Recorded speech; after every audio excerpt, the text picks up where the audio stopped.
The Book of Genesis, Chapter 1. In the beginning God created the heaven and the earth.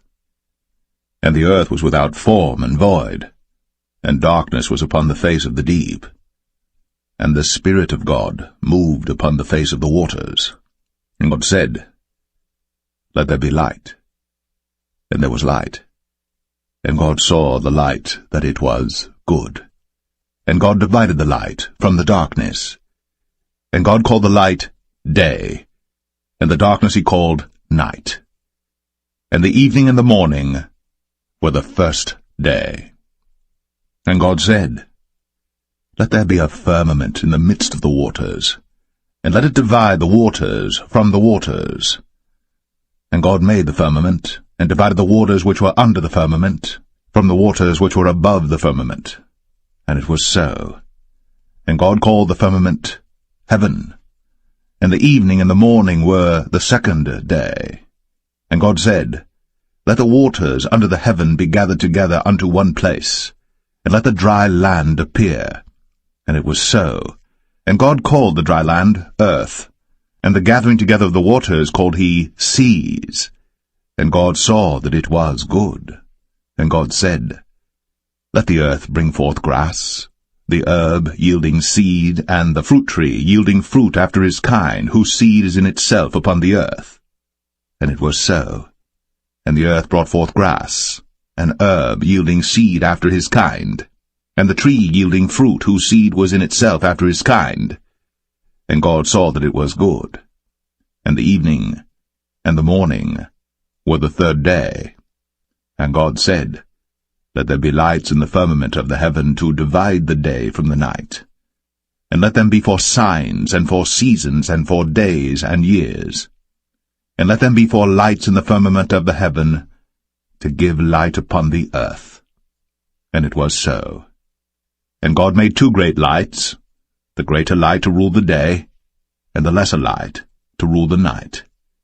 He made the stars also.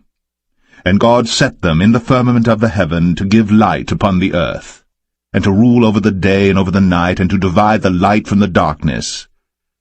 And God saw that it was good. And the evening and the morning were the fourth day. And God said, Let the waters bring forth abundantly the moving creature that hath life, and fowl that may fly above the earth in the open firmament of heaven. And God created great whales, and every living creature that moveth, which the waters brought forth abundantly after their kind, and every winged fowl after his kind. And God saw that it was good. And God blessed them, saying, Be fruitful, and multiply, and fill the waters in the seas, and let fowl multiply in the earth. And the evening and the morning were the fifth day. And God said, Let the earth bring forth the living creature after his kind, cattle and creeping thing, and beast of the earth after his kind. And it was so. And God made the beast of the earth after his kind, and cattle after their kind, and everything that creepeth upon the earth after his kind. And God saw that it was good. And God said, Let us make man in our image, after our likeness, and let them have dominion over the fish of the sea, and over the fowl of the air, and over the cattle, and over all the earth, and over every creeping thing that creepeth upon the earth. So God created man in his own image. In the image of God created he him, male and female created he them. And God blessed them, and God said unto them, Be fruitful, and multiply, and replenish the earth, and subdue it, and have dominion over the fish of the sea, and over the fowl of the air, and over every living thing that moveth upon the earth. And God said, Behold, I have given you every herb-bearing seed which is upon the face of all the earth, and every tree in the which is the fruit of a tree yielding seed. To you it shall be for meat. And to every beast of the earth, and to every fowl of the air, and to everything that creepeth upon the earth, wherein there is life, I have given every green herb for meat. And it was so. And God saw everything that he had made, and behold, it was very good. And the evening and the morning were the 6th day.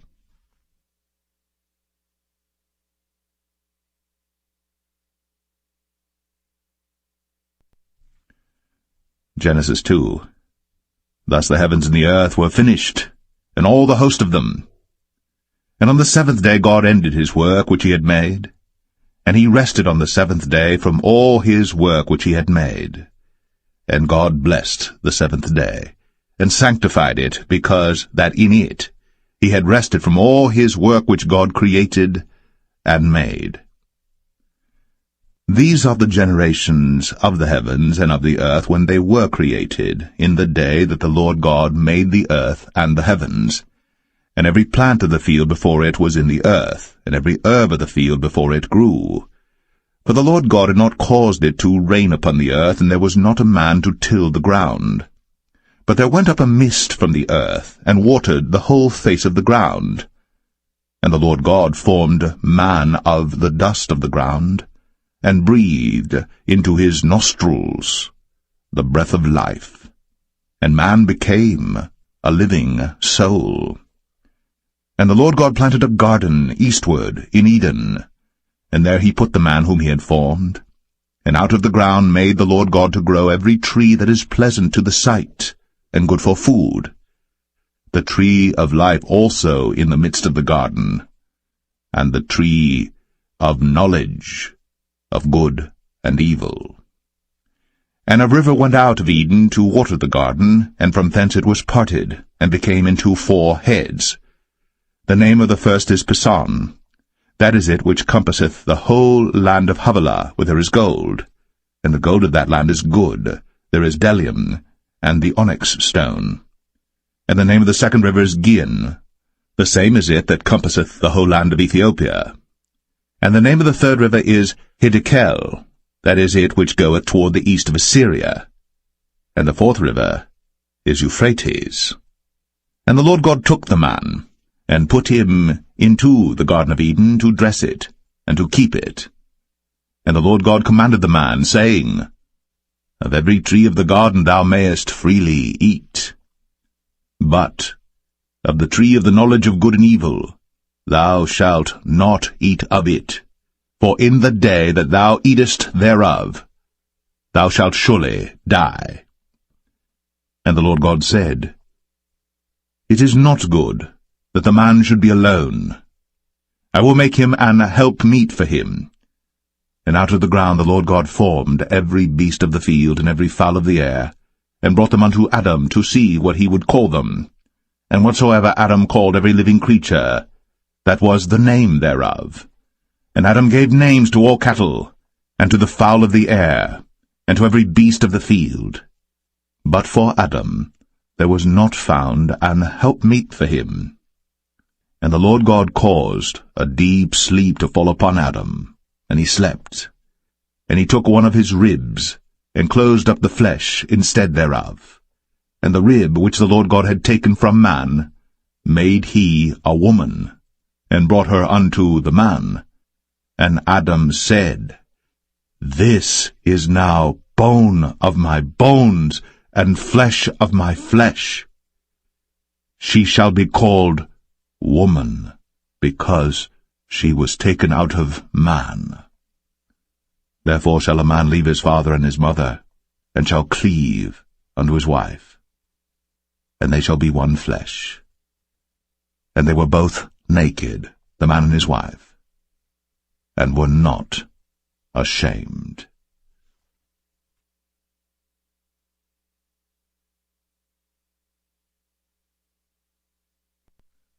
Genesis 3. Now the serpent was more subtle than any beast of the field which the Lord God had made. And he said unto the woman, Yea, hath God said, Ye shall not eat of every tree of the garden? And the woman said unto the serpent, We may eat of the fruit of the trees of the garden. But of the fruit of the tree which is in the midst of the garden, God hath said, Ye shall not eat of it, neither shall ye touch it, lest ye die. And the serpent said unto the woman, Ye shall not surely die. For God doth know that in the day ye eat thereof, then your eyes shall be opened, and ye shall be as gods, knowing good and evil. And when the woman saw that the tree was good for food, and that it was pleasant to the eyes, and a tree to be desired to make one wise, she took of the fruit thereof, and did eat, and gave also unto her husband with her, and he did eat. And the eyes of them both were opened, and they knew that they were naked. And they sewed fig leaves together, and made themselves aprons. And they heard the voice of the Lord God walking in the garden in the cool of the day. And Adam and his wife hid themselves from the presence of the Lord God amongst the trees of the garden. And the Lord God called unto Adam, and said unto him, Where art thou? And he said, I heard thy voice in the garden, and I was afraid, because I was naked, and I hid myself. And he said, Who told thee that thou wast naked? Hast thou eaten of the tree whereof I commanded thee that thou shouldest not eat? And the man said, The woman, whom thou gavest to be with me, she gave me of the tree, and I did eat. And the Lord God said unto the woman, What is this that thou hast done? And the woman said, The serpent beguiled me, and I did eat. And the Lord God said unto the serpent, Because thou hast done this, thou art cursed above all cattle, and above every beast of the field. Upon thy belly shalt thou go, and dust shalt thou eat all the days of thy life.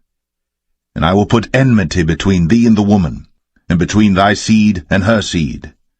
It shall bruise thy head, and thou shalt bruise his heel.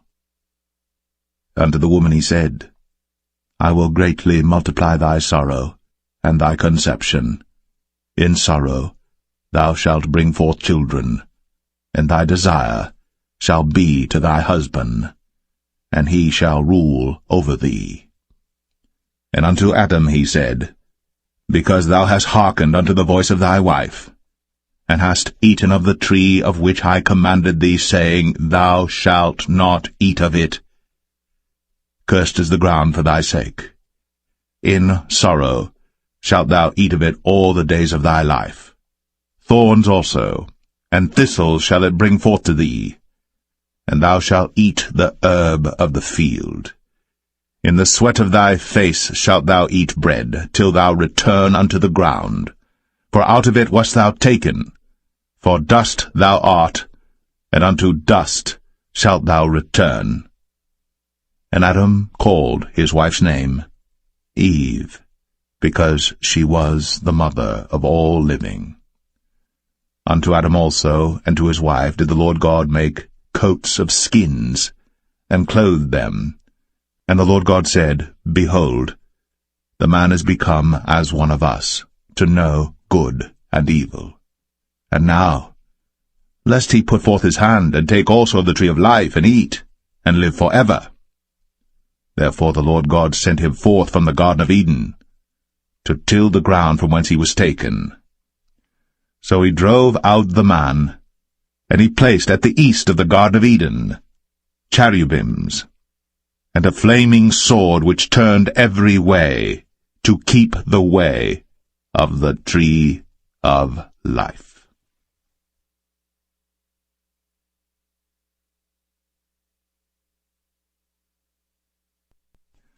Genesis 4. And Adam knew Eve his wife, and she conceived and bare Cain, and said, I have gotten a man from the Lord. And she again bare his brother Abel, and Abel was a keeper of sheep, but Cain was a tiller of the ground. And in process of time it came to pass that Cain brought of the fruit of the ground an offering unto the Lord. And Abel he also brought of the firstlings of his flock, and of the fat thereof. And the Lord had respect unto Abel and to his offering. But unto Cain and to his offering he had not respect. And Cain was very wroth, and his countenance fell.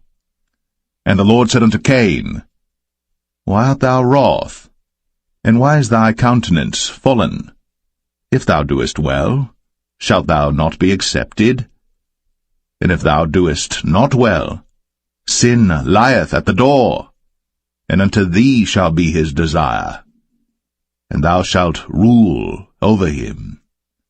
And Cain talked with Abel his brother, and it came to pass, when they were in the field, that Cain rose up against Abel his brother, and slew him. And the Lord said unto Cain, Where is Abel thy brother? And he said, I know not. Am I my brother's keeper? And he said, What hast thou done? The voice of thy brother's blood crieth unto me from the ground. And now art thou cursed from the earth, which hath opened her mouth to receive thy brother's blood from thy hand. When thou tillest the ground, it shall not henceforth yield unto thee her strength. A fugitive and a vagabond shalt thou be in the earth. And Cain said unto the Lord, My punishment is greater than I can bear. Behold, thou hast driven me out this day from the face of the earth, and from thy face shall I be hid. And I shall be a fugitive and a vagabond in the earth. And it shall come to pass that every one that findeth me shall slay me. And the Lord said unto him, Therefore whosoever slayeth Cain, vengeance shall be taken on him sevenfold. And the Lord set a mark upon Cain, lest any finding him should kill him. And Cain went out from the presence of the Lord, and dwelt in the land of Nod, on the east of Eden. And Cain knew his wife, and she conceived, and bare Enoch. And he builded a city, and called the name of the city after the name of his son, Enoch. And unto Enoch was born Irad, and Irad begat Mahushael, and Mahushael begat Methusael, and Methusael begat Lamech. And Lamech took unto him 2 wives. The name of the one was Adah, and the name of the other Zillah. And Adah bare Jabal. He was the father of such as dwell in tents, and of such as have cattle. And his brother's name was Jubal. He was the father of all such as handle the harp and organ. And Zillah, she also bare Tubal-Cain, an instructor of every artificer in brass and iron. And the sister of Tubal-Cain was Naamah. And Lamech said unto his wives, Adah and Zillah, Hear my voice, ye wives of Lamech. Hearken unto my speech. For I have slain a man to my wounding, and a young man to my hurt. If Cain shall be avenged sevenfold, truly Lamech 77-fold. And Adam knew his wife again, and she bare a son, and called his name Seth. For God, said she, hath appointed me another seed instead of Abel, whom Cain slew. And to Seth, to him also there was born a son, and he called his name Enos. Then began men to call upon the name of the Lord.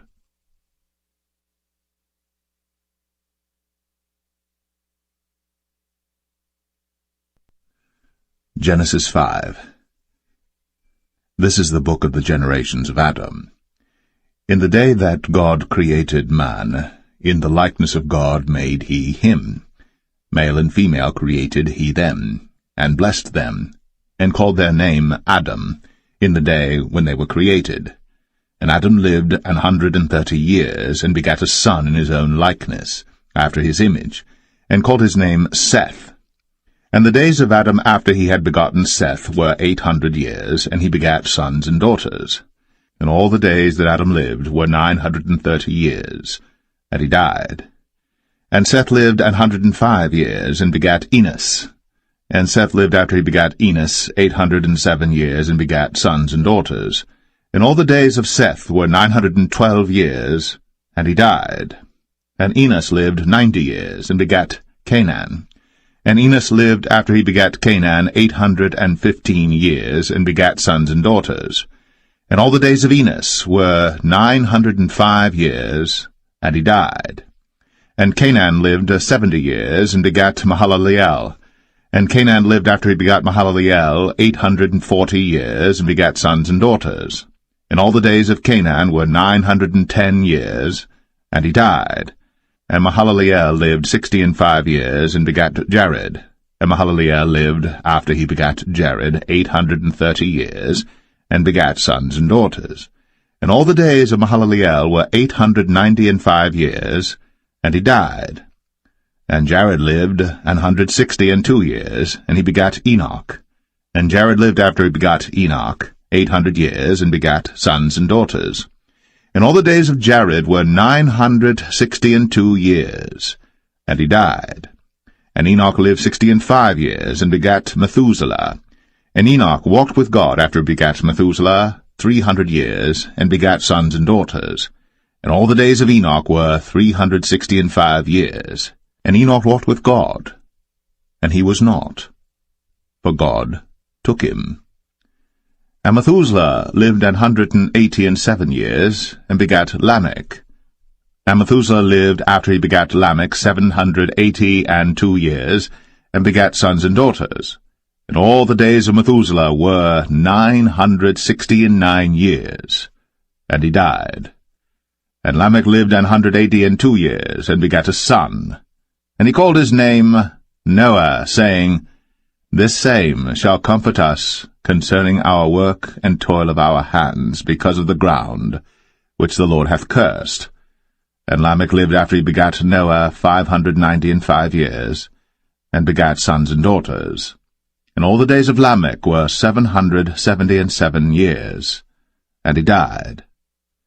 And Noah was 500 years old, and Noah begat Shem, Ham, and Japheth.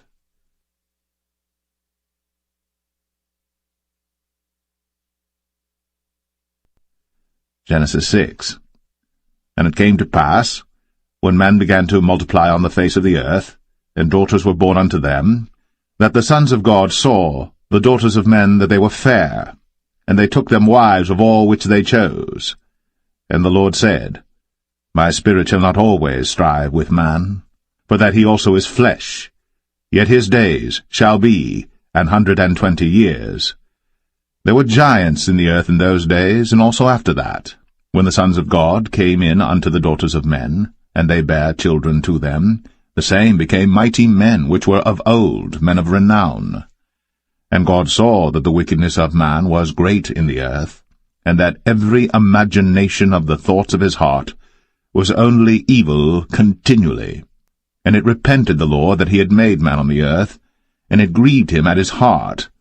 And the Lord said, I will destroy man whom I have created from the face of the earth, both man and beast, and the creeping thing, and the fowls of the air, for it repenteth me that I have made them. But Noah found grace in the eyes of the Lord. These are the generations of Noah. Noah was a just man, and perfect in his generations. And Noah walked with God. And Noah begat 3 sons, Shem, Ham, and Japheth. The earth also was corrupt before God, and the earth was filled with violence. And God looked upon the earth, and behold, it was corrupt, for all flesh had corrupted his way upon the earth.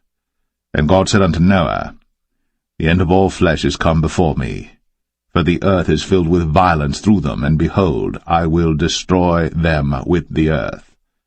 Make thee an ark of gopher wood. Rooms shalt thou make in the ark, and shalt pitch it within and without with pitch. And this is the fashion which thou shalt make it of. The length of the ark shall be 300 cubits, the breadth of it 50 cubits, and the height of it 30 cubits. A window shalt thou make to the ark, and in a cubit shalt thou finish it above. And the door of the ark shalt thou set in the side thereof, with lower, second, and third stories shalt thou make it.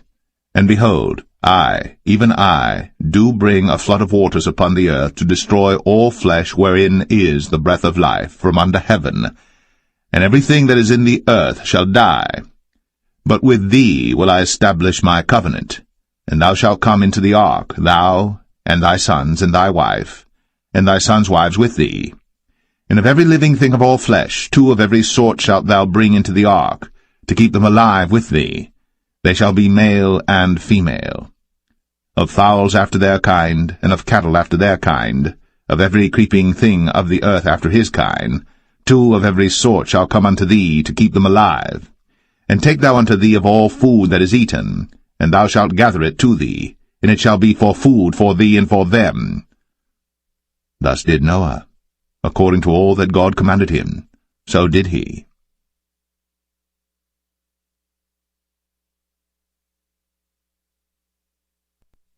Genesis 7. And the Lord said unto Noah, Come thou and all thy house into the ark, for thee have I seen righteous before me in this generation. Of every clean beast thou shalt take to thee by 7s, the male and his female, and of beasts that are not clean by 2, the male and his female.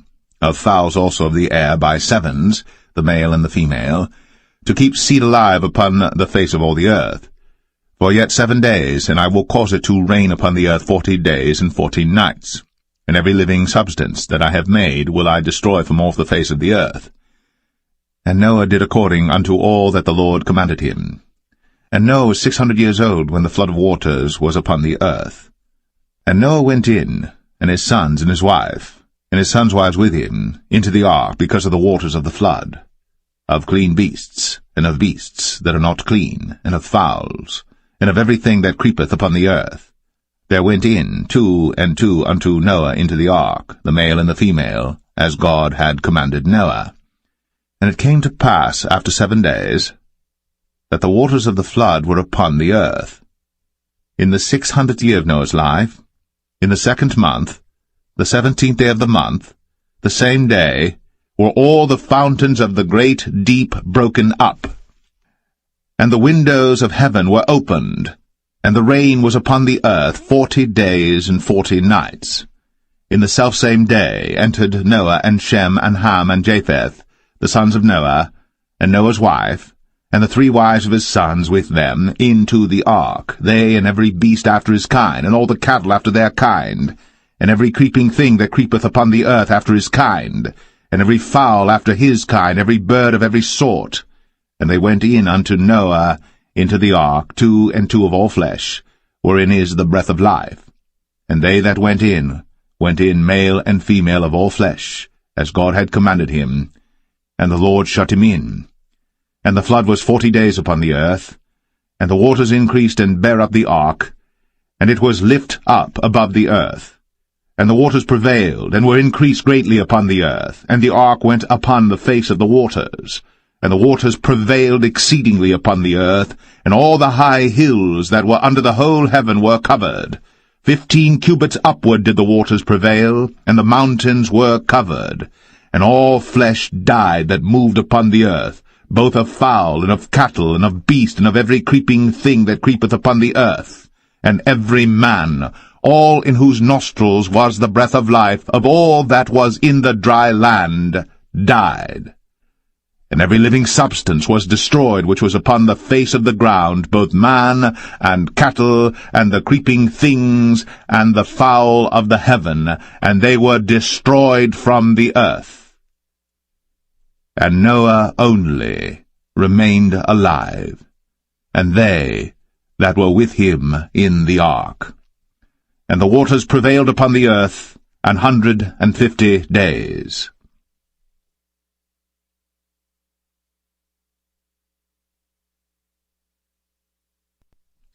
Genesis 8. And God remembered Noah, and every living thing, and all the cattle that was with him in the ark. And God made a wind to pass over the earth, and the waters assuaged. The fountains also of the deep, and the windows of heaven were stopped, and the rain from heaven was restrained. And the waters returned from off the earth continually. And after the end of the 150 days the waters were abated. And the ark rested in the 7th month, on the 17th day of the month, upon the mountains of Ararat. And the waters decreased continually until the 10th month. In the 10th month, on the 1st day of the month, were the tops of the mountains seen. And it came to pass, at the end of 40 days, that Noah opened the window of the ark which he had made. And he sent forth a raven, which went forth to and fro until the waters were dried up from off the earth. Also he sent forth a dove from him, to see if the waters were abated from off the face of the ground. But the dove found no rest for the sole of her foot. And she returned unto him into the ark, for the waters were on the face of the whole earth. Then he put forth his hand, and took her, and pulled her in unto him into the ark. And he stayed yet other 7 days, and again he sent forth the dove out of the ark. And the dove came in to him in the evening, and lo, in her mouth was an olive leaf plucked off. So Noah knew that the waters were abated from off the earth. And he stayed yet other 7 days, and sent forth the dove, which returned not again unto him any more. And it came to pass, in the 601st year, in the 1st month, the 1st day of the month, the waters were dried up from off the earth. And Noah removed the covering of the ark, and looked, and behold, the face of the ground was dry. And in the 2nd month, on the 27th day of the month, was the earth dried. And God spake unto Noah, saying, Go forth of the ark, thou, and thy wife, and thy sons wives with thee. Bring forth with thee every living thing that is with thee of all flesh, both of fowl, and of cattle, and of every creeping thing that creepeth upon the earth, that they may breed abundantly in the earth, and be fruitful and multiply upon the earth. And Noah went forth, and his sons and his wife, and his sons' wives with him, every beast, every creeping thing, and every fowl, and whatsoever creepeth upon the earth, after their kinds, went forth out of the ark. And Noah builded an altar unto the Lord, and took of every clean beast, and of every clean fowl, and offered burnt offerings on the altar. And the Lord smelled a sweet savour. And the Lord said in his heart, I will not again curse the ground any more for man's sake. For the imagination of man's heart is evil from his youth, neither will I again smite any more everything living, as I have done. While the earth remaineth, seedtime and harvest, and cold and heat, and summer and winter, and day and night, shall not cease.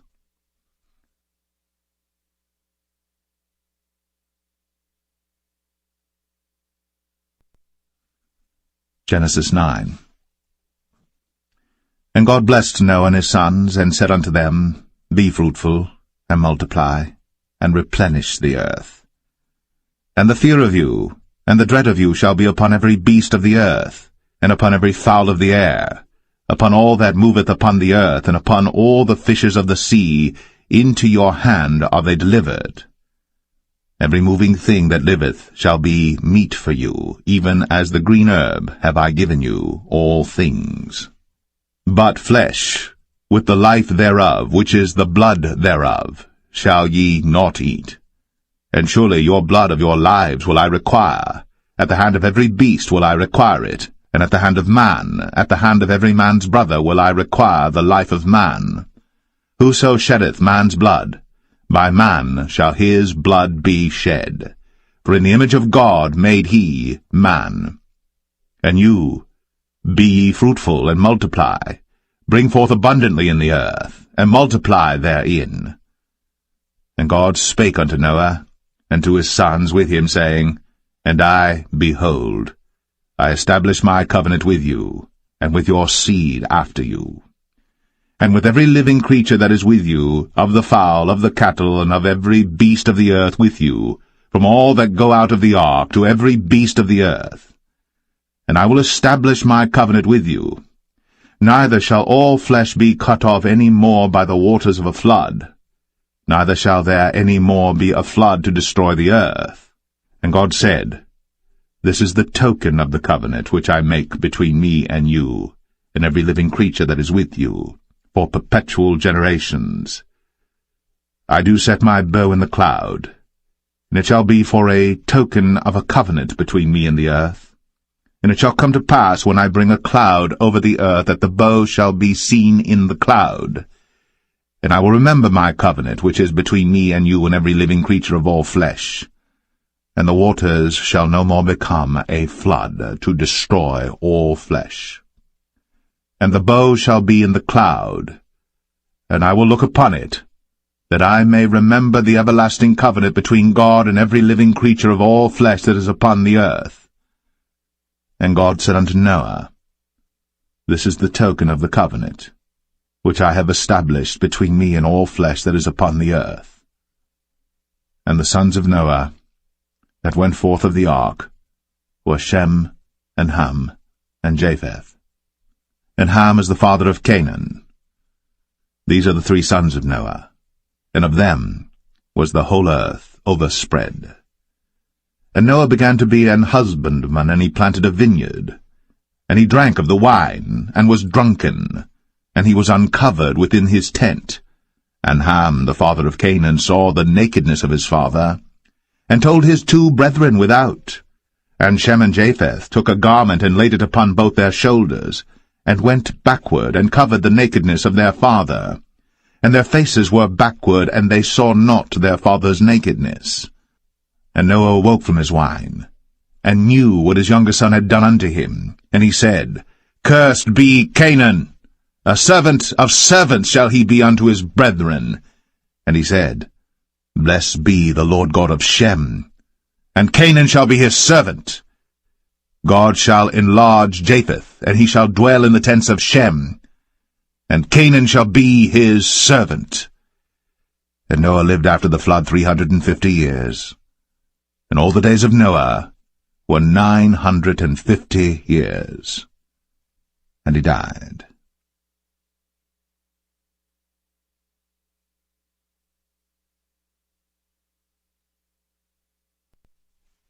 Genesis 10.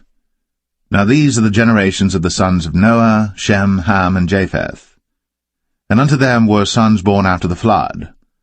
The sons of Japheth, Gomer, and Magog, and Madai, and Javan, and Tubal, and Meshech, and Taras. And the sons of Gomer, Ashkenaz, and Riphath, and Togarmah. And the sons of Javan, Elisha, and Tarshish, Kittim, and Dodanim.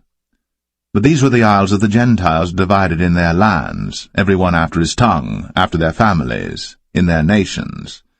And the sons of Ham, Cush, and Mizraim, and Phut, and Canaan. And the sons of Cush, Seba, and Havilah, and Sabta, and Ramah, and Sabteka. And the sons of Ramah, Sheba, and Dedan. And Cush begat Nimrod. He began to be a mighty one in the earth. He was a mighty hunter before the Lord. Wherefore it is said, Even as Nimrod the mighty hunter before the Lord. And the beginning of his kingdom was Babel, and Erech, and Akkad, and Calneh in the land of Shinar. Out of that land went forth Ashur, and builded Nineveh, and the city Rehoboth, and Calah. And Rezin between Nineveh and Calah, the same is a great city. And Mizraim begat Ludim, and Anamim, and Lehabim, and Naphtuhim, and Pathrozim, and Casluhim, out of whom came Philistim, and Caphtorim. And Canaan begat Sidon his firstborn, and Heth, and the Jebusite, and the Amorite, and the Girgashite, and the Hivite, and the Archite, and the Sinite, and the Arvadite, and the Zemarite, and the Hamathite. And afterward were the families of the Canaanites spread abroad. And the border of the Canaanites was from Sidon, as thou comest to Gerar, unto Gaza, as thou goest unto Sodom and Gomorrah, and Admah, and Zeboim, even unto Lasha. These are the sons of Ham, after their families, after their tongues, in their countries, and in their nations.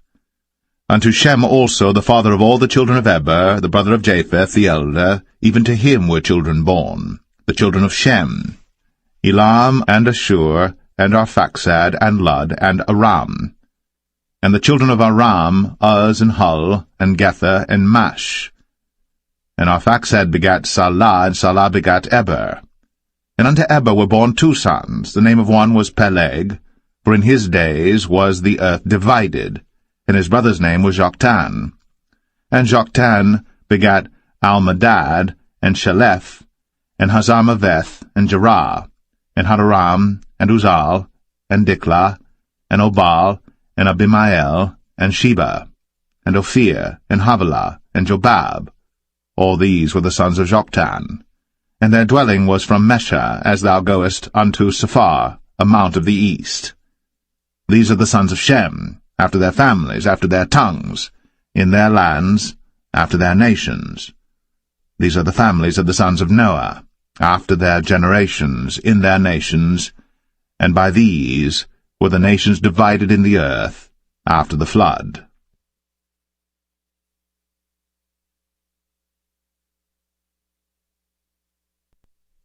Genesis 11. And the whole earth was of one language, and of one speech. And it came to pass, as they journeyed from the east, that they found a plain in the land of Shinar, and they dwelt there. And they said one to another, Go to, let us make brick, and burn them thoroughly. And they had brick for stone, and slime had they for mortar. And they said, Go to, let us build us a city and a tower, whose top may reach unto heaven. And let us make us a name, lest we be scattered abroad upon the face of the whole earth.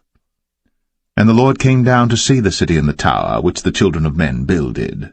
And the Lord said, Behold, the people is one, and they have all one language, and this they begin to do? And now nothing will be restrained from them, which they have imagined to do. Go to, let us go down, and there confound their language, that they may not understand one another's speech. So the Lord scattered them abroad from thence upon the face of all the earth, and they left off to build the city. Therefore is the name of it called Babel, because the Lord did there confound the language of all the earth, and from thence did the Lord scatter them abroad upon the face of all the earth. These are the generations of Shem. Shem was 100 years old, and begat Arphaxad 2 years after the flood. And Shem lived after he begat Arphaxad 500 years, and begat sons and daughters. And Arphaxad lived 35 years, and begat Salah. And Arphaxad lived after he begat Salah 403 years, and begat sons and daughters.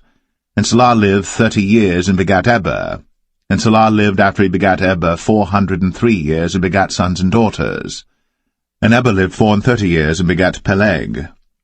And Eber lived after he begat Peleg 430 years, and begat sons and daughters. And Peleg lived 30 years, and begat Reu. And Peleg lived after he begat Reu 209 years, and begat sons and daughters. And Reu lived 32 years, and begat Serug. And Reu lived after he begat Serug 207 years, and begat sons and daughters. And Serug lived 30 years, and begat Nahor. And Serug lived after he begat Nahor 200 years, and begat sons and daughters. And Nahor lived 29 years, and begat Terah. And Nahor lived after he begat Terah 119 years, and begat sons and daughters. And Terah lived 70 years, and begat Abram, Nahor, and Haran. Now these are the generations of Terah. Terah begat Abram, Nahor, and Haran begat Lot. And Haran died before his father Terah in the land of his nativity, in Ur of the Chaldees. And Abram and Nahor took them wives. The name of Abram's wife was Sarai, and the name of Nahor's wife, Milcah, the daughter of Haran, the father of Milcah, and the father of Iscah. But Sarai was barren, she had no child. And Terah took Abram his son, and Lot the son of Haran his son's son, and Sarai his daughter-in-law his son Abram's wife. And they went forth with them from Ur of the Chaldees, to go into the land of Canaan. And they came unto Haran, and dwelt there. And the days of Terah were 205 years, and Terah died in Haran.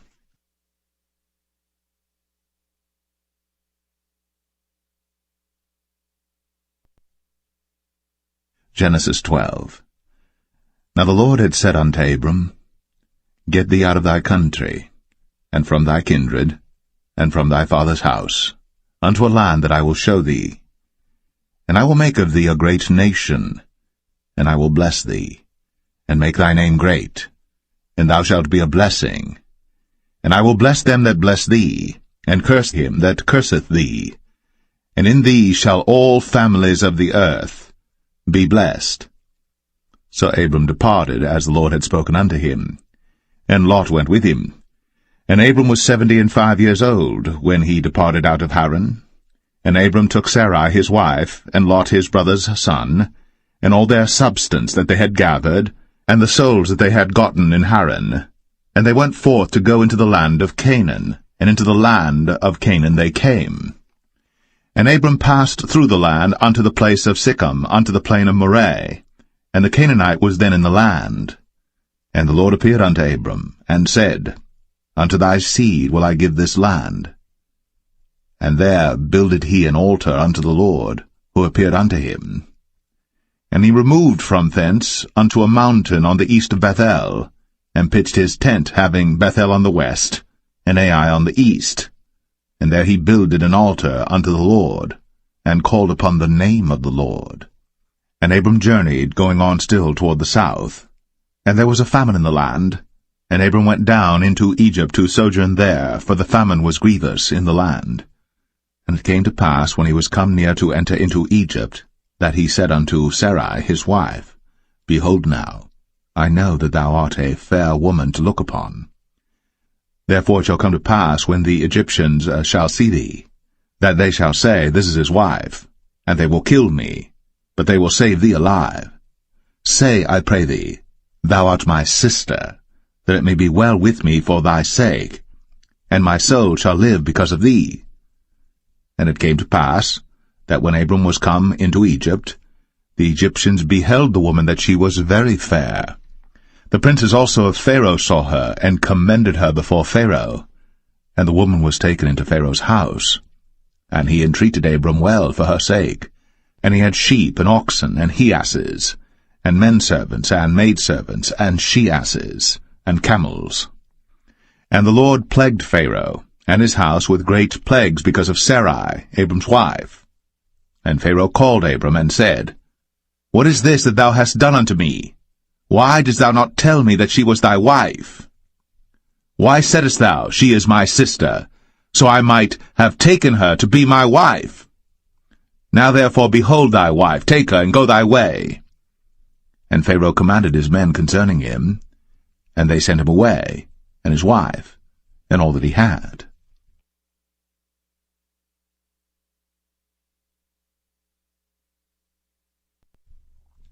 Genesis 13. And Abram went up out of Egypt, he and his wife, and all that he had, and Lot with him, into the south. And Abram was very rich in cattle, in silver, and in gold. And he went on his journeys from the south even to Bethel, unto the place where his tent had been at the beginning, between Bethel and Ai, unto the place of the altar which he had made there at the first. And there Abram called on the name of the Lord. And Lot also, which went with Abram, had flocks and herds and tents. And the land was not able to bear them, that they might dwell together, for their substance was great, so that they could not dwell together. And there was a strife between the herdmen of Abram's cattle and the herdmen of Lot's cattle.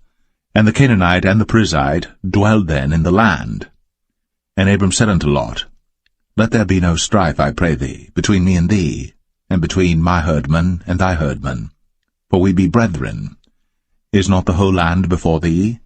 Separate thyself, I pray thee, from me. If thou wilt take the left hand, then I will go to the right. Or if thou depart to the right hand, then I will go to the left. And Lot lifted up his eyes, and beheld all the plain of Jordan, that it was well watered everywhere, before the Lord destroyed Sodom and Gomorrah, even as the garden of the Lord, like the land of Egypt, as thou comest unto Zoar. Then Lot chose him all the plain of Jordan, and Lot journeyed east. And they separated themselves the one from the other.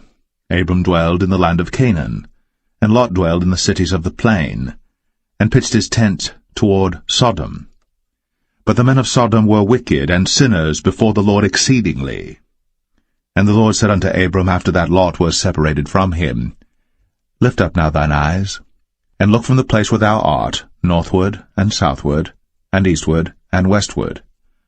For all the land which thou seest, to thee will I give it, and to thy seed for ever. And I will make thy seed as the dust of the earth, so that if a man can number the dust of the earth, then shall thy seed also be numbered. Arise, walk through the land in the length of it, and in the breadth of it, for I will give it unto thee. Then Abram removed his tent, and came and dwelt in the plain of Mamre, which is in Hebron, and built there an altar unto the Lord.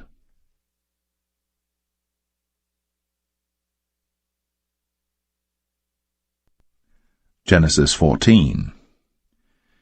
And it came to pass in the days of Amraphel, king of Shinar, Arioch, king of Elasar, Chedorlaomer, king of Elam, and Tidal, king of nations, that these made war with Bera, king of Sodom, and with Birsha, king of Gomorrah, Shinab, king of Admah, and Shemeber, king of Zeboim, and the king of Bela, which is Zoar. All these were joined together in the vale of Siddim, which is the salt sea. 12 years they served Chedorlaomer, and in the 13th year they rebelled. And in the 14th year came Chedorlaomer, and the kings that were with him, and smote the Rephaims in Ashtaroth, Karnaim, and the Zazims in Ham, and the Emims in Shaveh Kerathaim, and the Horites in their Mount Seir unto El Paran, which is by the wilderness. And they returned and came to En-Mishpat, which is Kadesh, and smote all the country of the Amalekites, and also the Amorites, that dwelt in Hazazon Tamar.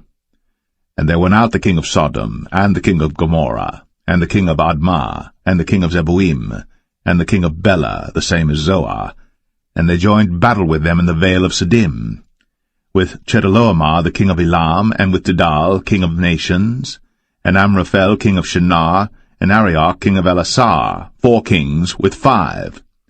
And the vale of Siddim was full of slime pits, and the kings of Sodom and Gomorrah fled, and fell there, and they that remained fled to the mountain. And they took all the goods of Sodom and Gomorrah, and all their victuals, and went their way. And they took Lot, Abram's brother's son, who dwelt in Sodom, and his goods, and departed. And there came one that had escaped, and told Abram the Hebrew, for he dwelt in the plain of Mamre the Amorite, brother of Eshcol, and brother of Aner, and these were confederate with Abram. And when Abram heard that his brother was taken captive, he armed his trained servants, born in his own house, 318, and pursued them unto Dan. And he divided himself against them, he and his servants, by night, and smote them, and pursued them unto Hobah, which is on the left hand of Damascus. And he brought back all the goods, and also brought again his brother Lot, and his goods, and the women also, and the people. And the king of Sodom went out to meet him after his return from the slaughter of Chedorlaomer, and of the kings that were with him at the valley of Shaveh, which is the king's dale. And Melchizedek king of Salem brought forth bread and wine, and he was the priest of the Most High God. And he blessed him, and said, Blessed be Abram of the Most High God, possessor of heaven and earth. And blessed be the Most High God, which hath delivered thine enemies into thy hand. And he gave him tithes of all. And the king of Sodom said unto Abram, Give me the persons, and take the goods to thyself. And Abram said to the king of Sodom, I have lifted up mine hand unto the Lord, the Most High God, the possessor of heaven and earth, that I will not take from a thread, even to a shoe latchet, and that I will not take anything that is thine, lest thou shouldst say, I have made Abram rich. Save only that which the young men have eaten, and the portion of the men which went with me, Aner, Eshcol, and Mamre, let them take their portion.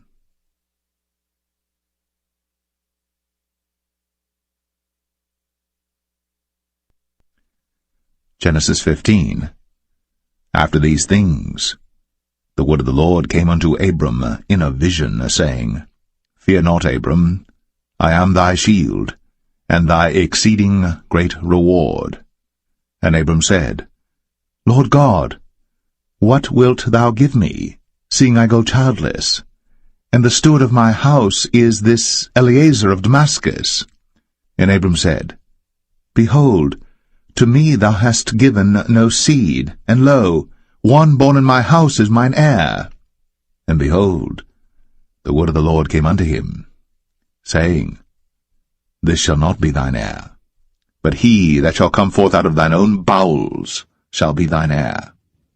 And he brought him forth abroad, and said, Look now toward heaven, and tell the stars, if thou be able to number them. And he said unto him, So shall thy seed be. And he believed in the Lord, and he counted it to him for righteousness. And he said unto him, I am the Lord that brought thee out of Ur of the Chaldees, to give thee this land to inherit it. And he said, Lord God, whereby shall I know that I shall inherit it? And he said unto him, Take me an heifer of 3 years old, and a she-goat of 3 years old, and a ram of 3 years old, and a turtle-dove, and a young pigeon. And he took unto him all these, and divided them in the midst, and laid each piece one against another. But the birds divided he not. And when the fowls came down upon the carcasses, Abram drove them away. And when the sun was going down, a deep sleep fell upon Abram, and lo, an horror of great darkness fell upon him.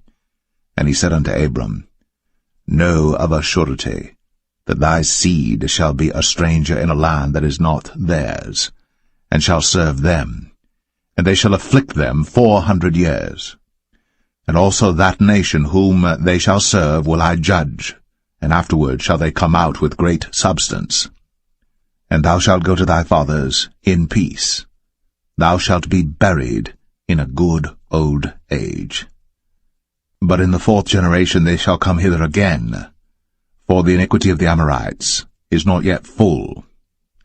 And it came to pass, that when the sun went down, and it was dark, behold, a smoking furnace, and a burning lamp that passed between those pieces. In the same day the Lord made a covenant with Abram, saying, Unto thy seed have I given this land, from the river of Egypt unto the great river, the river Euphrates, the Kenites, and the Kenizzites, and the Cadmonites, and the Hittites, and the Perizzites, and the Rephaims, and the Amorites, and the Canaanites, and the Girgashites, and the Jebusites.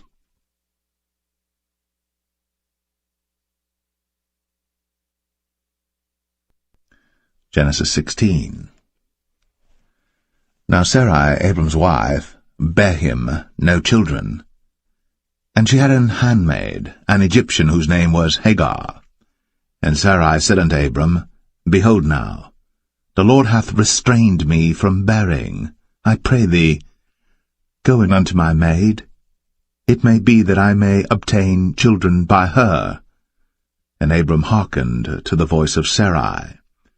And Sarai, Abram's wife, took Hagar, her maid, the Egyptian, after Abram had dwelt 10 years in the land of Canaan, and gave her to her husband Abram to be his wife. And he went in unto Hagar, and she conceived. And when she saw that she had conceived, her mistress was despised in her eyes. And Sarai said unto Abram, My wrong be upon thee.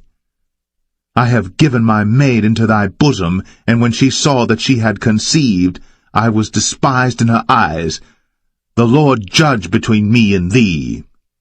But Abram said unto Sarai, Behold, thy maid is in thy hand. Do to her as it pleaseth thee. And when Sarai dealt hardly with her, she fled from her face. And the angel of the Lord found her by a fountain of water in the wilderness, by the fountain in the way to Shur. And he said, Hagar, Sarai's maid, whence camest thou? And whither wilt thou go? And she said, I flee from the face of my mistress Sarai.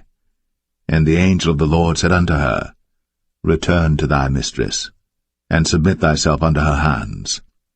And the angel of the Lord said unto her, I will multiply thy seed exceedingly, that it shall not be numbered for multitude. And the angel of the Lord said unto her, Behold, thou art with child, and shalt bear a son, and shalt call his name Ishmael, because the Lord hath heard thy affliction. And he will be a wild man, his hand will be against every man, and every man's hand against him. And he shall dwell in the presence of all his brethren. And she called the name of the Lord that spake unto her, Thou God seest me. For she said, Have I also here looked after him that seeth me?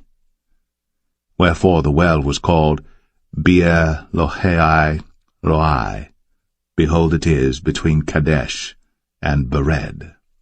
And Hagar bare Abram a son, and Abram called his son's name, which Hagar bare, Ishmael. And Abram was 86 years old, when Hagar bare Ishmael to Abram.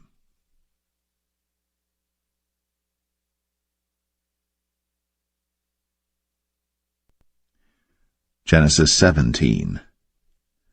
And when Abram was 90 years old and 9, the Lord appeared to Abram and said unto him, I am the Almighty God. Walk before me, and be thou perfect. And I will make my covenant between me and thee, and will multiply thee exceedingly. And Abram fell on his face. And God talked with him, saying, As for me, behold, my covenant is with thee, and thou shalt be a father of many nations. Neither shall thy name any more be called Abram, but thy name shall be Abraham. For a father of many nations have I made thee. And I will make thee exceeding fruitful, and I will make nations of thee, and kings shall come out of thee. And I will establish my covenant between me and thee and thy seed after thee in their generations for an everlasting covenant, to be a God unto thee, and to thy seed after thee. And I will give unto thee, and to thy seed after thee, the land wherein thou art a stranger, all the land of Canaan, for an everlasting possession, and I will be their God. And God said unto Abraham, Thou shalt keep my covenant therefore, thou and thy seed after thee in their generations. This is my covenant which ye shall keep between me and you and thy seed after thee. Every man-child among you shall be circumcised, and ye shall circumcise the flesh of your foreskin, and it shall be a token of the covenant betwixt me and you. And he that is 8 days old shall be circumcised among you, every man-child in your generations, he that is born in the house, or bought with money of any stranger, which is not of thy seed. He that is born in thy house, and he that is bought with thy money, must needs be circumcised. And my covenant shall be in your flesh, for an everlasting covenant. And the uncircumcised man-child, whose flesh of his foreskin is not circumcised, that soul shall be cut off from his people. He hath broken my covenant. And God said unto Abraham, As for Sarai thy wife, thou shalt not call her name Sarai, but Sarah shall her name be. And I will bless her, and give thee a son also of her. Yea, I will bless her, and she shall be a mother of nations. Kings of people shall be of her. Then Abram fell upon his face, and laughed, and said in his heart, Shall a child be born unto him that is 100 years old? And shall Sarah, that is 90 years old, bear? And Abraham said unto God, O that Ishmael might live before thee. And God said, Sarah thy wife shall bear thee a son indeed, and thou shalt call his name Isaac. And I will establish my covenant with him for an everlasting covenant, and with his seed after him. And as for Ishmael, I have heard thee. Behold, I have blessed him, and will make him fruitful, and will multiply him exceedingly. 12 princes shall he beget, and I will make him a great nation. But my covenant will I establish with Isaac, which Sarah shall bear unto thee, at this set time in the next year. And he left off talking with him, and God went up from Abraham. And Abraham took Ishmael his son, and all that were born in his house, and all that were bought with his money, every male among the men of Abraham's house, and circumcised the flesh of their foreskin in the selfsame day, as God had said unto him. And Abraham was 90 years old and 9, when he was circumcised in the flesh of his foreskin. And Ishmael his son was 13 years old, when he was circumcised in the flesh of his foreskin. In the selfsame day was Abraham circumcised, and Ishmael his son. And all the men of his house, born in the house, and bought with money of the stranger, were circumcised with him.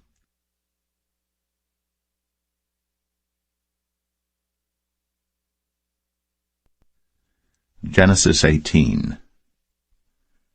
And the Lord appeared unto him in the plains of Mamre, and he sat in the tent door in the heat of the day.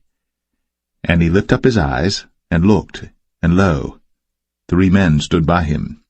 And when he saw them, he ran to meet them from the tent door, and bowed himself toward the ground, and said, My Lord, if now I have found favor in thy sight, pass not away, I pray thee, from thy servant. Let a little water, I pray you, be fetched, and wash your feet, and rest yourselves under the tree. And I will fetch a morsel of bread, and comfort ye your hearts. After that ye shall pass on, for therefore are ye come to your servant. And they said, So do, as thou hast said. And Abraham hastened into the tent unto Sarah, and said, Make ready quickly 3 measures of fine meal, knead it, and make cakes upon the hearth. And Abraham ran unto the herd, and fetched a calf tender and good, and gave it unto a young man, and he hasted to dress it. And he took butter and milk, and the calf which he had dressed, and set it before them. And he stood by them under the tree, and they did eat. And they said unto him, Where is Sarah thy wife? And he said, Behold, in the tent. And he said, I will certainly return unto thee according to the time of life, and lo, Sarah thy wife shall have a son. And Sarah heard it in the tent door, which was behind him. Now Abraham and Sarah were old, and well stricken in age, and it ceased to be with Sarah, after the manner of women. Therefore Sarah laughed within herself, saying, After I am waxed old shall I have pleasure, my Lord being old also? And the Lord said unto Abraham, Wherefore did Sarah laugh, saying, Shall I of a surety bear a child, which am old? Is anything too hard for the Lord? At the time appointed, I will return unto thee according to the time of life, and Sarah shall have a son. Then Sarah denied, saying, I laughed not, for she was afraid. And he said, Nay, but thou didst laugh. And the men rose up from thence, and looked toward Sodom. And Abraham went with them to bring them on the way. And the Lord said, Shall I hide from Abraham that thing which I do? Seeing that Abraham shall surely become a great and mighty nation, and all the nations of the earth shall be blessed in him. For I know him, that he will command his children and his household after him, and they shall keep the way of the Lord to do justice and judgment, that the Lord may bring upon Abraham that which he hath spoken of him. And the Lord said, Because the cry of Sodom and Gomorrah is great, and because their sin is very grievous, I will go down now, and see whether they have done altogether according to the cry of it, which is come unto me, and if not, I will know. And the men turned their faces from thence, and went toward Sodom. But Abraham stood yet before the Lord. And Abraham drew near and said, Wilt thou also destroy the righteous with the wicked? Peradventure there be 50 righteous within the city. Wilt thou also destroy, and not spare the place, for the 50 righteous that are therein?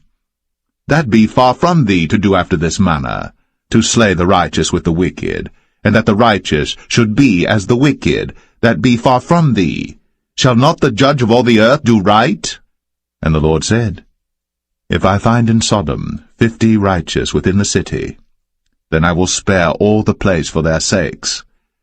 And Abraham answered and said, Behold now, I have taken upon me to speak unto the Lord, which am but dust and ashes. Peradventure, there shall lack 5 of the 50 righteous. Wilt thou destroy all the city for lack of 5? And he said, If I find there 40 and 5, I will not destroy it. And he spake unto him yet again, and said, Peradventure, there shall be 40 found there. And he said, I will not do it for 40's sake. And he said unto him, O, let not the Lord be angry, and I will speak. Peradventure, there shall 30 be found there. And he said, I will not do it, if I find 30 there. And he said, Behold now, I have taken upon me to speak unto the Lord. Peradventure there shall be 20 found there. And he said, I will not destroy it for 20's sake. And he said, O, let not the Lord be angry, and I will speak yet but this once. Peradventure 10 shall be found there. And he said, I will not destroy it for 10's sake.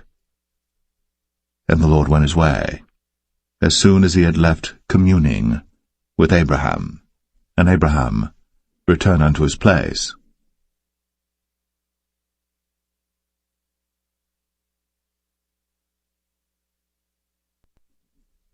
Genesis 19. And there came 2 angels to Sodom at even, and Lot sat in the gate of Sodom. And Lot, seeing them, rose up to meet them. And he bowed himself with his face toward the ground. And he said, Behold now, my lords, turn in, I pray you, into your servant's house, and tarry all night, and wash your feet, and ye shall rise up early and go on your ways. And they said, Nay, but we will abide in the street all night. And he pressed upon them greatly.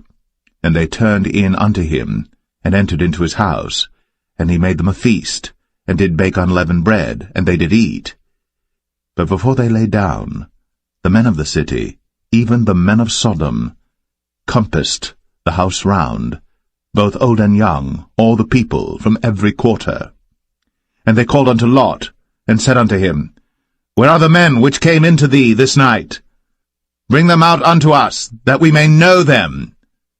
And Lot went out at the door unto them, and shut the door after him, and said, I pray you, brethren, do not so wickedly. Behold now, I have 2 daughters which have not known man. Let me, I pray you, bring them out unto you, and do ye to them as is good in your eyes. Only unto these men do nothing, for therefore came they under the shadow of my roof. And they said, Stand back. And they said again, This one fellow came in to sojourn, and he will needs be a judge. Now will we deal worse with thee than with them. And they pressed sore upon the man, even Lot, and came near to break the door. But the men put forth their hand, and pulled Lot into the house to them, and shut to the door. And they smote the men that were at the door of the house with blindness, both small and great, so that they wearied themselves to find the door. And the men said unto Lot, Hast thou here any besides, son-in-law, and thy sons, and thy daughters, and whatsoever thou hast in the city, bring them out of this place. For we will destroy this place, because the cry of them is waxen great before the face of the Lord, and the Lord hath sent us to destroy it. And Lot went out, and spake unto his sons-in-law, which married his daughters, and said, Up, get you out of this place, for the Lord will destroy this city. But he seemed as one that mocked unto his sons-in-law. And when the morning arose, then the angels hastened Lot, saying, Arise, take thy wife and thy 2 daughters, which are here, lest thou be consumed in the iniquity of the city. And while he lingered, the man laid hold upon his hand, and upon the hand of his wife, and upon the hand of his 2 daughters, the Lord being merciful unto him, and they brought him forth, and set him without the city. And it came to pass, when they had brought them forth abroad, that he said, Escape for thy life, look not behind thee, neither stay thou in all the plain, escape to the mountain, lest thou be consumed. And Lot said unto them, "Oh, not so, my lord. Behold now, thy servant hath found grace in thy sight, and thou hast magnified thy mercy which thou hast shown unto me in saving my life. And I cannot escape to the mountain, lest some evil take me and I die. Behold now, this city is near to flee unto, and it is a little one. Oh, let me escape thither. Is it not a little one, and my soul shall live?" And he said unto him, "See, I have accepted thee concerning this thing also, that I will not overthrow this city, for the which thou hast spoken. Haste thee, escape thither, for I cannot do anything till thou be come thither." Therefore the name of the city was called Zoar. The sun was risen upon the earth, when Lot entered into Zoar. Then the Lord rained upon Sodom and upon Gomorrah brimstone and fire from the Lord out of heaven. And he overthrew those cities, and all the plain, and all the inhabitants of the cities, and that which grew upon the ground. But his wife looked back from behind him, and she became a pillar of salt. And Abraham got up early in the morning to the place where he stood before the Lord. And he looked toward Sodom and Gomorrah, and toward all the land of the plain, and beheld, and lo, the smoke of the country went up as the smoke of a furnace. And it came to pass, when God destroyed the cities of the plain, that God remembered Abraham, and sent Lot out of the midst of the overthrow, when he overthrew the cities in the which Lot dwelt. And Lot went up out of Zoar, and dwelt in the mountain, and his 2 daughters with him, for he feared to dwell in Zoar, and he dwelt in a cave, he and his 2 daughters. And the firstborn said unto the younger, Our father is old, and there is not a man in the earth to come in unto us after the manner of all the earth. Come, let us make our father drink wine, and we will lie with him, that we may preserve seed of our father. And they made their father drink wine that night. And the firstborn went in, and lay with her father. And he perceived not when she lay down, nor when she arose. And it came to pass on the morrow, that the firstborn said unto the younger, Behold, I lay yesternight with my father. Let us make him drink wine this night also, and go thou in, and lie with him, that we may preserve seed of our father. And they made their father drink wine that night also. And the younger arose, and lay with him. And he perceived not when she lay down, nor when she arose. Thus were both the daughters of Lot with child by their father. And the firstborn bare a son, and called his name Moab. The same is the father of the Moabites unto this day. And the younger, she also bare a son, and called his name Ben-Ami. The same is the father of the children of Ammon unto this day.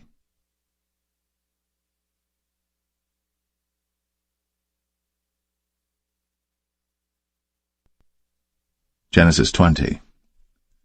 And Abraham journeyed from thence toward the south country, and dwelled between Kadesh and Shur, and sojourned in Gerar. And Abraham said of Sarah his wife, She is my sister. And Abimelech king of Gerar sent and took Sarah. But God came to Abimelech in a dream by night, and said to him, Behold, thou art but a dead man, for the woman which thou hast taken, for she is a man's wife. But Abimelech had not come near her, and he said, Lord, wilt thou slay also a righteous nation? Said he not unto me, She is my sister? And she, even she herself, said, He is my brother? In the integrity of my heart, and innocency of my hands, have I done this. And God said unto him in a dream, Yea, I know that thou didst this in the integrity of thy heart. For I also withheld thee from sinning against me.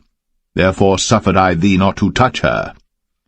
Now therefore restore the man his wife, for he is a prophet, and he shall pray for thee, and thou shalt live. And if thou restore her not, know thou that thou shalt surely die, thou and all that are thine. Therefore Abimelech rose early in the morning, and called all his servants, and told all these things in their ears. And the men were sore afraid. Then Abimelech called Abraham, and said unto him, What hast thou done unto us? And what have I offended thee, that thou hast brought on me and on my kingdom a great sin? Thou hast done deeds unto me that ought not to be done. And Abimelech said unto Abraham, What sawest thou, that thou hast done this thing? And Abraham said, Because I thought, surely the fear of God is not in this place, and they will slay me for my wife's sake. And yet indeed she is my sister. She is the daughter of my father, but not the daughter of my mother, and she became my wife. And it came to pass, when God caused me to wander from my father's house, that I said unto her, This is thy kindness which thou shalt show unto me. At every place whither we shall come, say of me, He is my brother. And Abimelech took sheep and oxen, and men servants, and women servants, and gave them unto Abraham, and restored him Sarah his wife. And Abimelech said, Behold, my land is before thee. Dwell where it pleaseth thee. And unto Sarah he said, Behold, I have given thy brother 1,000 pieces of silver. Behold, he is to thee a covering of the eyes, unto all that are with thee, and with all other. Thus she was reproved.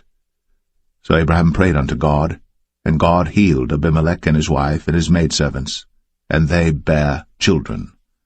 For the Lord had fast closed up all the wombs of the house of Abimelech, because of Sarah, Abraham's wife.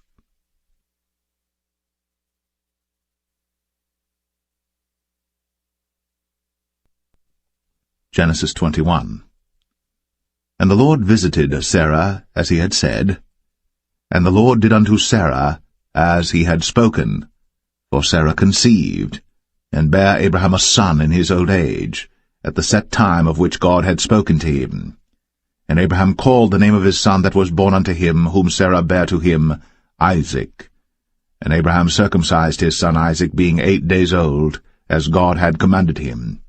And Abraham was 100 years old when his son Isaac was born unto him. And Sarah said, God hath made me to laugh, so that all that hear will laugh with me. And she said, Who would have said unto Abraham, that Sarah should have given children suck? For I have borne him a son in his old age. And the child grew, and was weaned. And Abraham made a great feast, the same day that Isaac was weaned. And Sarah saw the son of Hagar the Egyptian, which she had borne unto Abraham, mocking. Wherefore she said unto Abraham, Cast out this bondwoman and her son, for the son of this bondwoman shall not be heir with my son, even with Isaac.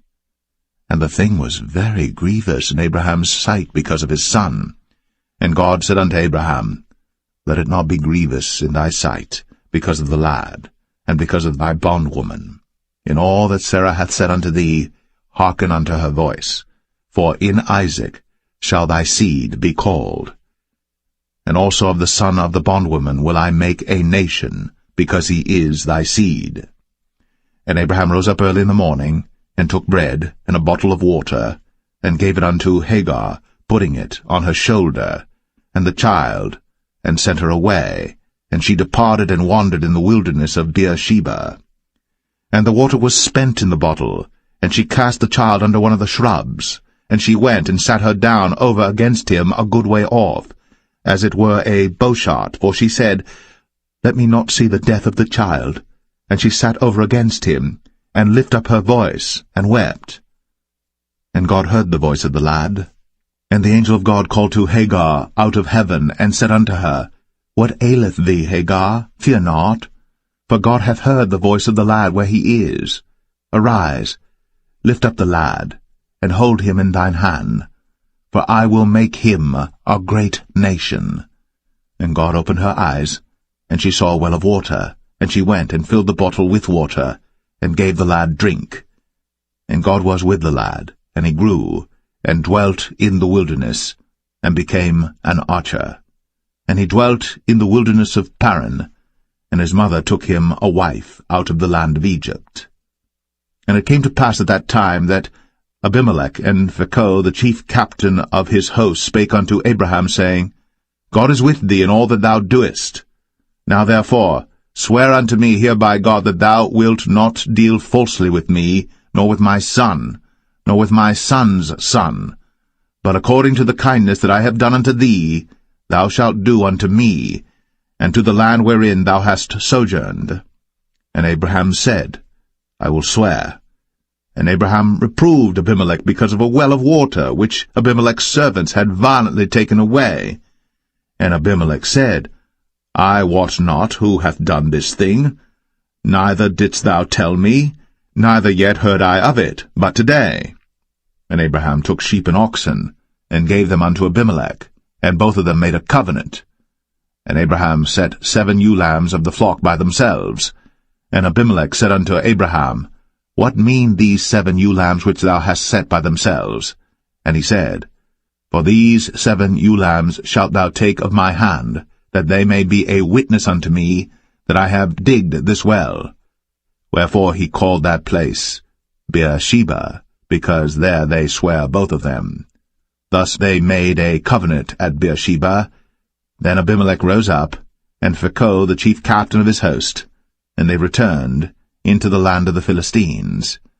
And Abraham planted a grove in Beersheba, and called there on the name of the Lord, the everlasting God. And Abraham sojourned in the Philistines' land many days.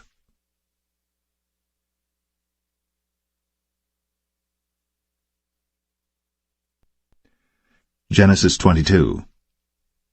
And it came to pass, after these things, that God did tempt Abraham, and said unto him, Abraham! And he said, Behold, here I am.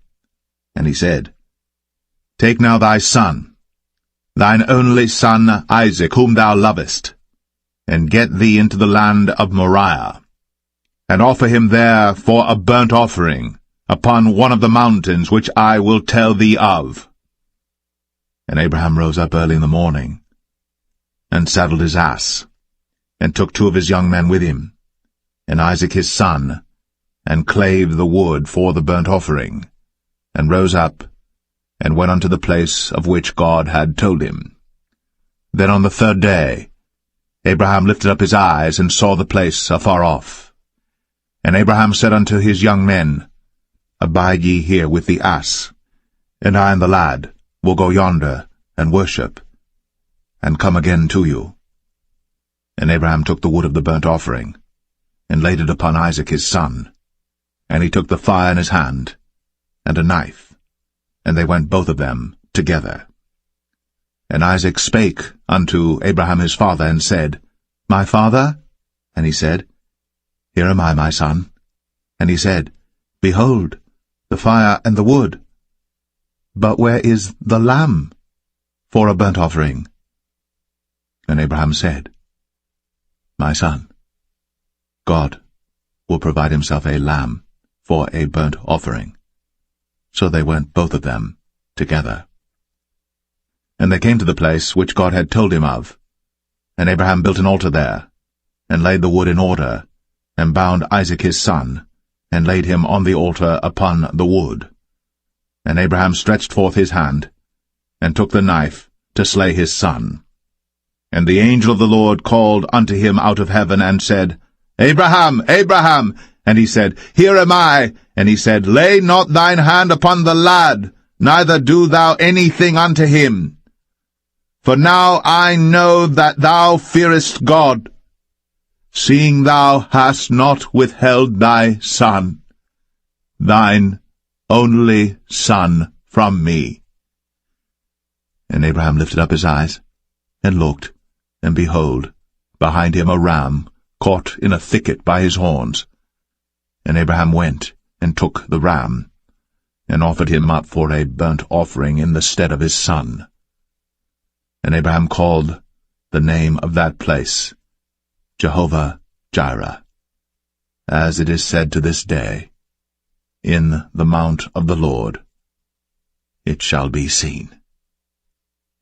And the angel of the Lord called unto Abraham out of heaven the 2nd time, and said, By myself have I sworn, saith the Lord, for because thou hast done this thing, and hast not withheld thy son, thine only son, that in blessing I will bless thee, and in multiplying I will multiply thy seed as the stars of the heaven, and as the sand which is upon the seashore, and thy seed shall possess the gate of his enemies.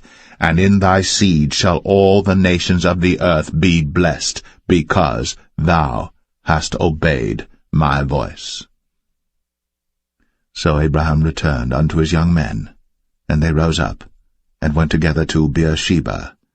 And Abraham dwelt at Beersheba. And it came to pass after these things, that it was told Abraham, saying, Behold, Milcah, she hath also borne children unto thy brother Nahor, Huz his firstborn, and Buz his brother, and Kemuel the father of Aram, and Chesed, and Hazo, and Pildash, and Jidlaph, and Bethuel. And Bethuel begat Rebekah. These 8 Milcah did bear to Nahor, Abraham's brother. And his concubine, whose name was Rumah, she bare also Tebah, and Gaham, and Thahash, and Maacah.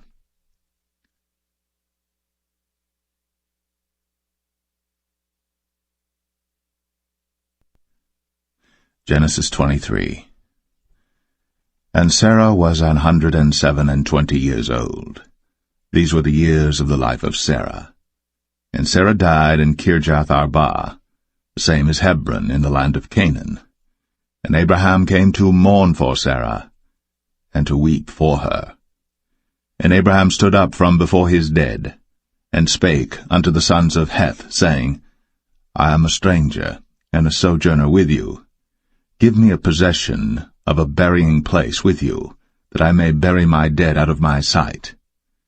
And the children of Heth answered Abraham, saying unto him, Hear us, my lord. Thou art a mighty prince among us. In the choice of our sepulchres bury thy dead. None of us shall withhold from thee his sepulchre, but that thou mayest bury thy dead. And Abraham stood up, and bowed himself to the people of the land, even to the children of Heth. And he communed with them, saying, If it be your mind that I should bury my dead out of my sight, hear me, and entreat for me to Ephron the son of Zoar, that he may give me the cave of Machpelah, which he hath, which is in the end of his field. For as much money as it is worth, he shall give it me, for a possession of a burying place amongst you. And Ephron dwelt among the children of Heth. And Ephron the Hittite answered Abraham in the audience of the children of Heth, even of all that went in at the gate of his city, saying, Nay, my lord, hear me. The field give I thee, and the cave that is therein I give it thee. In the presence of the sons of my people give I it thee. Bury thy dead. And Abraham bowed down himself before the people of the land. And he spake unto Ephron in the audience of the people of the land, saying, But if thou wilt give it, I pray thee, hear me. I will give thee money for the field. Take it of me, and I will bury my dead there. And Ephron answered Abraham, saying unto him, My lord, hearken unto me. The land is worth 400 shekels of silver. What is that betwixt me and thee? Bury therefore thy dead. And Abraham hearkened unto Ephron, and Abraham weighed to Ephron the silver, which he had named in the audience of the sons of Heth, 400 shekels of silver, current money, with the merchant. And the field of Ephron which was in Machpelah, which was before Mamre, the field and the cave which was therein, and all the trees that were in the field, that were in all the borders round about, were made sure unto Abraham for a possession in the presence of the children of Heth, before all that went in at the gate of his city. And after this Abraham buried Sarah his wife, in the cave of the field of Machpelah before Mamre, the same is Hebron in the land of Canaan, and the field, and the cave that is therein, were made sure unto Abraham for a possession of a burying place by the sons of Heth.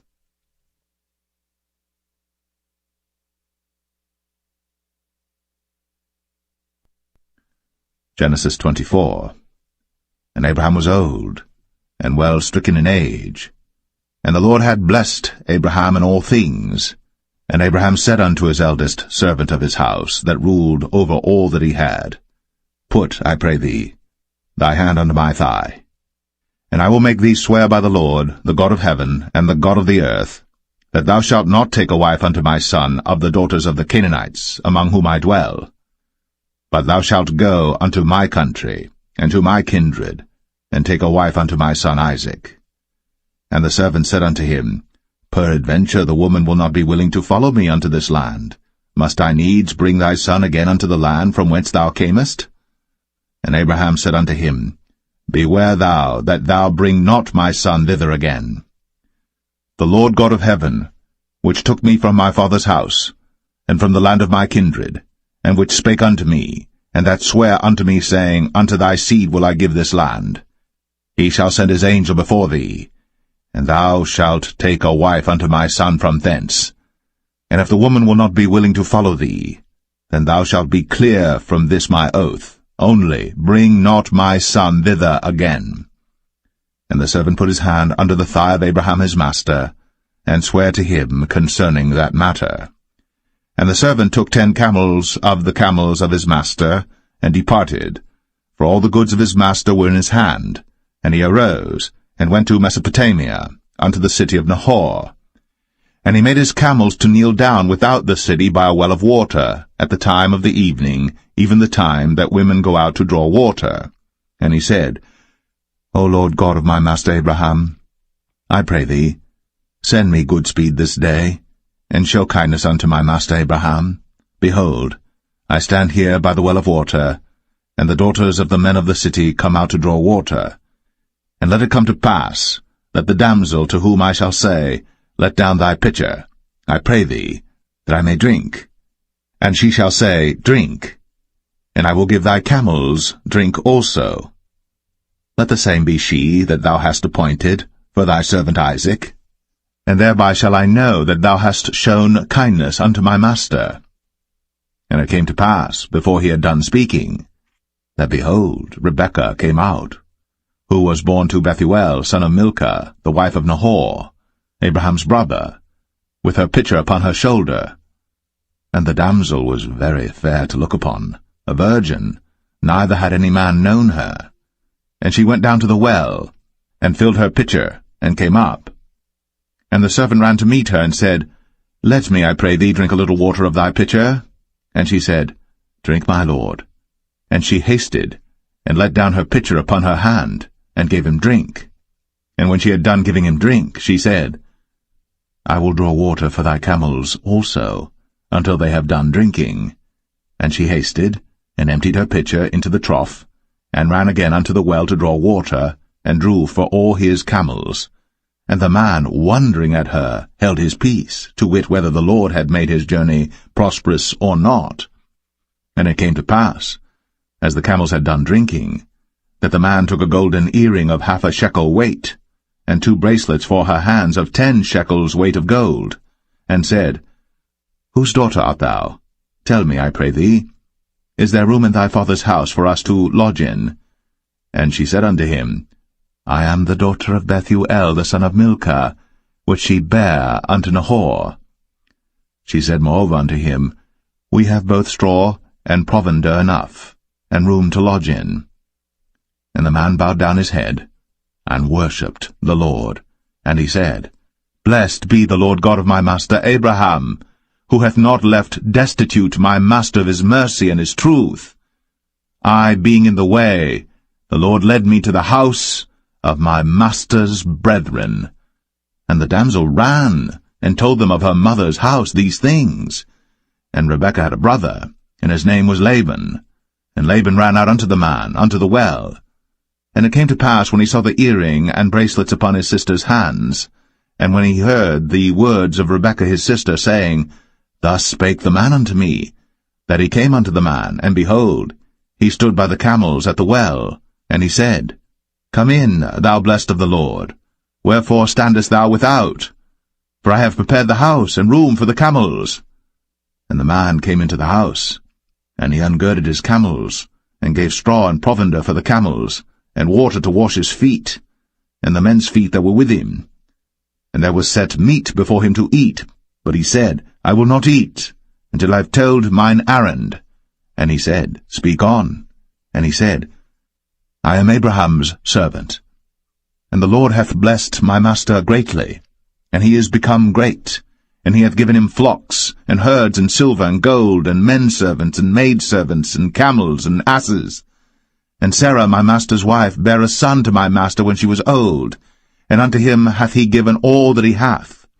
And my master made me swear, saying, Thou shalt not take a wife to my son of the daughters of the Canaanites in whose land I dwell, but thou shalt go unto my father's house, and to my kindred, and take a wife unto my son.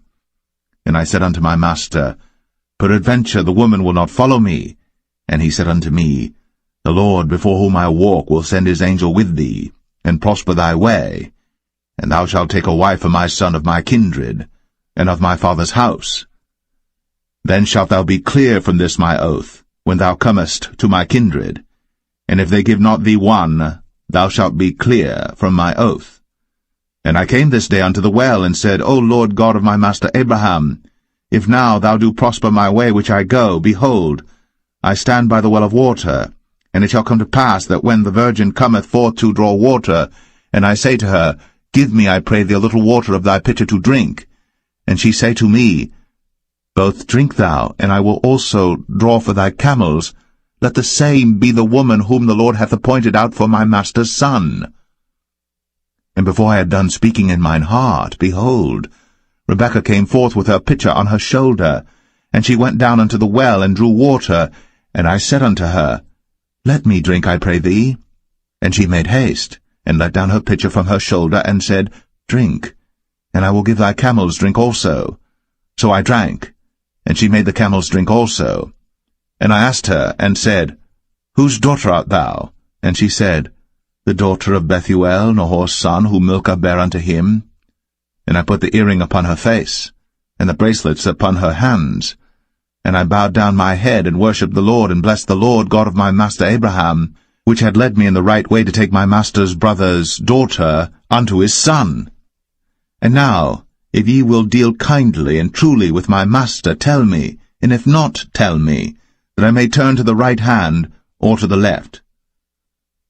Then Laban and Bethuel answered and said, The thing proceedeth from the Lord. We cannot speak unto thee bad or good. Behold, Rebekah is before thee. Take her, and go, and let her be thy master's son's wife, as the Lord hath spoken. And it came to pass that when Abraham's servant heard their words, he worshipped the Lord, bowing himself to the earth. And the servant brought forth jewels of silver, and jewels of gold, and raiment, and gave them to Rebekah. He gave also to her brother and to her mother precious things. And they did eat and drink, he and the men that were with him, and tarried all night. And they rose up in the morning, and he said, Send me away unto my master. And her brother and her mother said, Let the damsel abide with us a few days, at the least 10. After that she shall go. And he said unto them, Hinder me not, seeing the Lord hath prospered my way. Send me away, that I may go to my master. And they said, We will call the damsel, and inquire at her mouth. And they called Rebekah, and said unto her, Wilt thou go with this man? And she said, I will go. And they sent away Rebekah, their sister, and her nurse, and Abraham's servant, and his men. And they blessed Rebekah, and said unto her, Thou art our sister. Be thou the mother of thousands of millions, and let thy seed possess the gate of those which hate them. And Rebekah arose, and her damsels, and they rode upon the camels, and followed the man. And the servant took Rebekah, and went his way.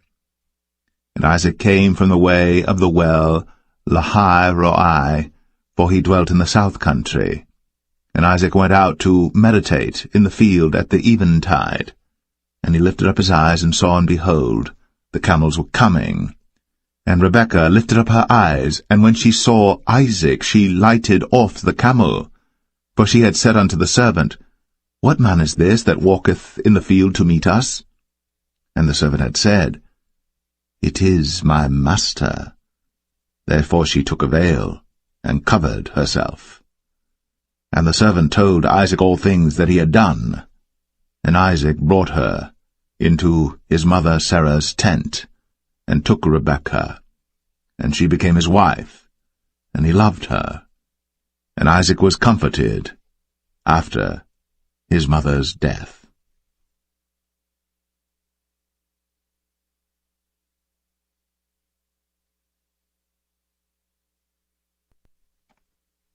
Genesis 25. Then again Abraham took a wife, and her name was Keturah, and she bare him Zimran, and Jokshan, and Medan, and Midian, and Ishbak, and Shua.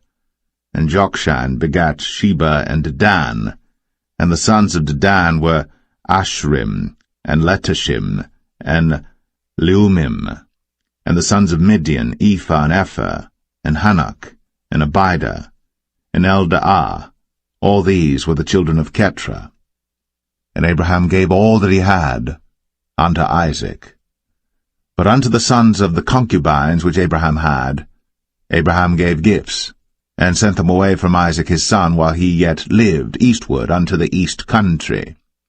And these are the days of the years of Abraham's life which he lived, 160 years. Then Abraham gave up the ghost, and died in a good old age, an old man, and full of years, and was gathered to his people. And his sons Isaac and Ishmael buried him in the cave of Machpelah in the field of Ephron the son of Zohar the Hittite, which is before Mamre, the field which Abraham purchased of the sons of Heth. There was Abraham buried, and Sarah his wife. And it came to pass after the death of Abraham that God blessed his son Isaac, and Isaac dwelt by the well, Lahai Roi. Now these are the generations of Ishmael, Abraham's son, whom Hagar the Egyptian, Sarah's handmaid, bare unto Abraham. And these are the names of the sons of Ishmael, by their names according to their generations: the firstborn of Ishmael, Nebajoth, and Kedar, and Abiel, and Mibsam, and Mishma, and Dumah, and Massa, Hadar, and Tema, Jetur, Naphish, and Kedemah. These are the sons of Ishmael, and these are their names by their towns and by their castles, 12 princes according to their nations. And these are the years of the life of Ishmael, 137 years. And he gave up the ghost, and died, and was gathered unto his people. And they dwelt from Havilah unto Shur, that is before Egypt, as thou goest toward Assyria. And he died in the presence of all his brethren. And these are the generations of Isaac, Abraham's son. Abraham begat Isaac. And Isaac was 40 years old when he took Rebekah to wife, the daughter of Bethuel the Syrian of Padan Aram, the sister to Laban the Syrian. And Isaac entreated the Lord for his wife, because she was barren. And the Lord was entreated of him, and Rebekah his wife conceived. And the children struggled together within her, and she said, If it be so, why am I thus? And she went to inquire of the Lord. And the Lord said unto her, 2 nations are in thy womb, and 2 manner of people shall be separated from thy bowels. And the one people shall be stronger than the other people, and the elder shall serve the younger. And when her days to be delivered were fulfilled, behold, there were twins in her womb. And the first came out red, all over, like an hairy garment. And they called his name Esau. And after that came his brother out, and his hand took hold on Esau's heel, and his name was called Jacob. And Isaac was 80 years old when she bare them.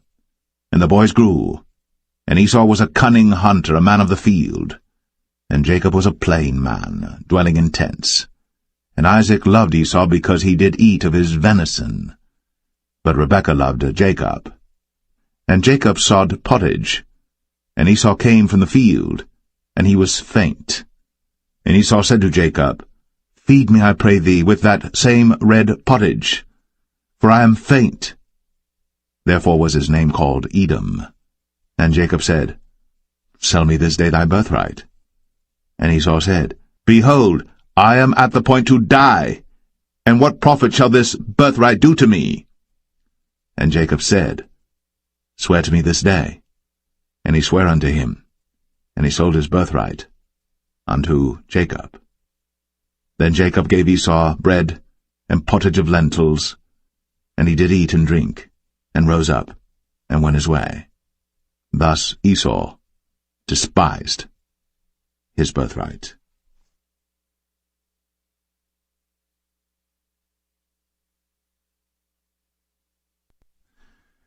Genesis 26. And there was a famine in the land beside the first famine that was in the days of Abraham. And Isaac went unto Abimelech king of the Philistines unto Gerar. And the Lord appeared unto him, and said, Go not down into Egypt. Dwell in the land which I shall tell thee of. Sojourn in this land, and I will be with thee, and will bless thee. For unto thee and unto thy seed I will give all these countries, and I will perform the oath which I swear unto Abraham thy father. And I will make thy seed to multiply as the stars of heaven, and will give unto thy seed all these countries, and in thy seed shall all the nations of the earth be blessed, because that Abraham obeyed my voice, and kept my charge, my commandments, my statutes, and my laws. And Isaac dwelt in Gerar. And the men of the place asked him of his wife, and he said, She is my sister. For he feared to say, She is my wife, lest, said he, the men of the place should kill me for Rebekah, because she was fair to look upon. And it came to pass, when he had been there a long time, that Abimelech king of the Philistines looked out at a window, and saw, and behold, Isaac was sporting with Rebekah his wife. And Abimelech called Isaac, and said, Behold, of a surety she is thy wife. And how saidst thou, She is my sister? And Isaac said unto him, Because I said, Lest I die for her. And Abimelech said, What is this thou hast done unto us? One of the people might lightly have lain with thy wife, and thou shouldest have brought guiltiness upon us. And Abimelech charged all his people, saying, He that toucheth this man or his wife shall surely be put to death. Then Isaac sowed in that land, and received in the same year 100-fold, and the Lord blessed him. And the man waxed great, and went forward, and grew until he became very great. For he had possession of flocks, and possession of herds, and great store of servants, and the Philistines envied him. For all the wells which his father's servants had digged in the days of Abraham his father, the Philistines had stopped them, and filled them with earth. And Abimelech said unto Isaac, Go from us, for thou art much mightier than we. And Isaac departed thence, and pitched his tent in the valley of Gerar, and dwelt there. And Isaac digged again the wells of water, which they had digged in the days of Abraham his father, for the Philistines had stopped them after the death of Abraham, and he called their names after the names by which his father had called them. And Isaac's servants digged in the valley, and found there a well of springing water. And the herdmen of Gerar did strive with Isaac's herdmen, saying, The water is ours. And he called the name of the well Esek, because they strove with him. And they digged another well, and strove for that also. And he called the name of it Sitnah.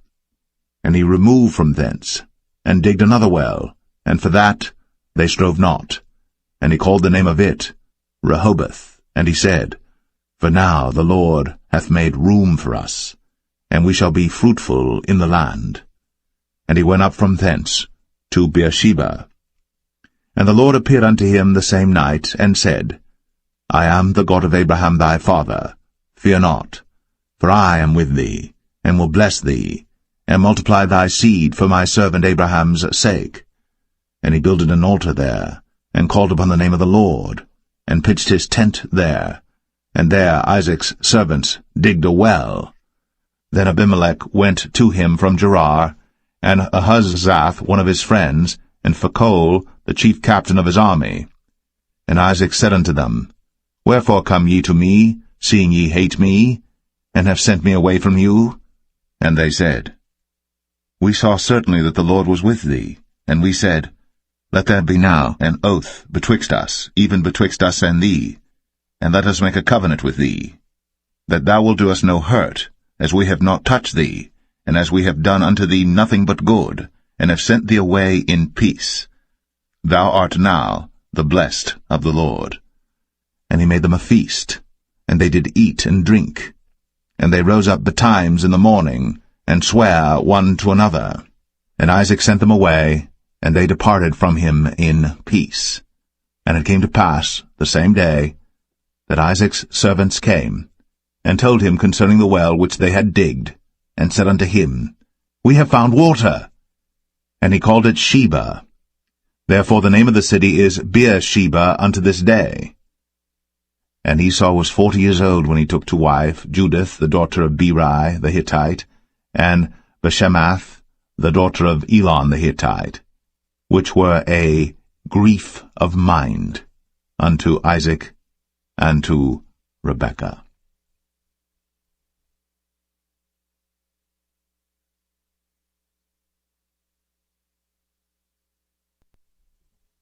Genesis 27. And it came to pass that when Isaac was old, and his eyes were dim, so that he could not see, he called Esau his eldest son, and said unto him, My son. And he said unto him, Behold, here am I. And he said, Behold now, I am old, I know not the day of my death. Now therefore, take, I pray thee, thy weapons, thy quiver and thy bow, and go out to the field, and take me some venison, and make me savory meat, such as I love, and bring it to me, that I may eat, that my soul may bless thee before I die. And Rebekah heard when Isaac spake to Esau his son, and Esau went to the field to hunt for venison, and to bring it. And Rebekah spake unto Jacob her son, saying, Behold, I heard thy father speak unto Esau thy brother, saying, Bring me venison, and make me savory meat, that I may eat, and bless thee before the Lord, before my death. Now therefore, my son, obey my voice according to that which I command thee. Go now to the flock, and fetch me from thence 2 good kids of the goats, and I will make them savory meat for thy father, such as he loveth. And thou shalt bring it to thy father, that he may eat, and that he may bless thee before his death. And Jacob said to Rebekah his mother, Behold, Esau my brother is a hairy man, and I am a smooth man. My father peradventure will feel me, and I shall seem to him as a deceiver, and I shall bring a curse upon me, and not a blessing. And his mother said unto him, Upon me be thy curse, my son, only obey my voice, and go fetch me them. And he went, and fetched, and brought them to his mother. And his mother made savory meat such as his father loved. And Rebekah took goodly raiment of her eldest son Esau, which were with her in the house, and put them upon Jacob her younger son. And she put the skins of the kids of the goats upon his hands, and upon the smooth of his neck. And she gave the savory meat, and the bread, which she had prepared, into the hand of her son Jacob. And he came unto his father, and said, My father. And he said, Here am I. Who art thou, my son? And Jacob said unto his father, I am Esau thy firstborn. I have done according as thou badest me. Arise, I pray thee, sit and eat of my venison, that thy soul may bless me. And Isaac said unto his son, How is it that thou hast found it so quickly, my son? And he said, Because the Lord thy God brought it to me. And Isaac said unto Jacob, Come near, I pray thee, that I may feel thee, my son, whether thou be my very son Esau, or not. And Jacob went near unto Isaac his father, and he felt him, and said, The voice is Jacob's voice, but the hands are the hands of Esau. And he discerned him not, because his hands were hairy, as his brother Esau's hands. So he blessed him, and he said, Art thou my very son Esau? And he said, I am. And he said, Bring it near to me, and I will eat of my son's venison, that my soul may bless thee. And he brought it near to him, and he did eat, and he brought him wine, and he drank. And his father Isaac said unto him, Come near now, and kiss me, my son. And he came near, and kissed him. And he smelled the smell of his raiment, and blessed him, and said, See, the smell of my son is as the smell of a field which the Lord hath blessed. Therefore God give thee of the dew of heaven, and the fatness of the earth, and plenty of corn and wine. Let people serve thee, and nations bow down to thee. Be Lord over thy brethren, and let thy mother's sons bow down to thee. Cursed be every one that curseth thee, and blessed be he that blesseth thee. And it came to pass, as soon as Isaac had made an end of blessing Jacob, and Jacob was yet scarce gone out from the presence of Isaac his father, that Esau his brother came in from his hunting.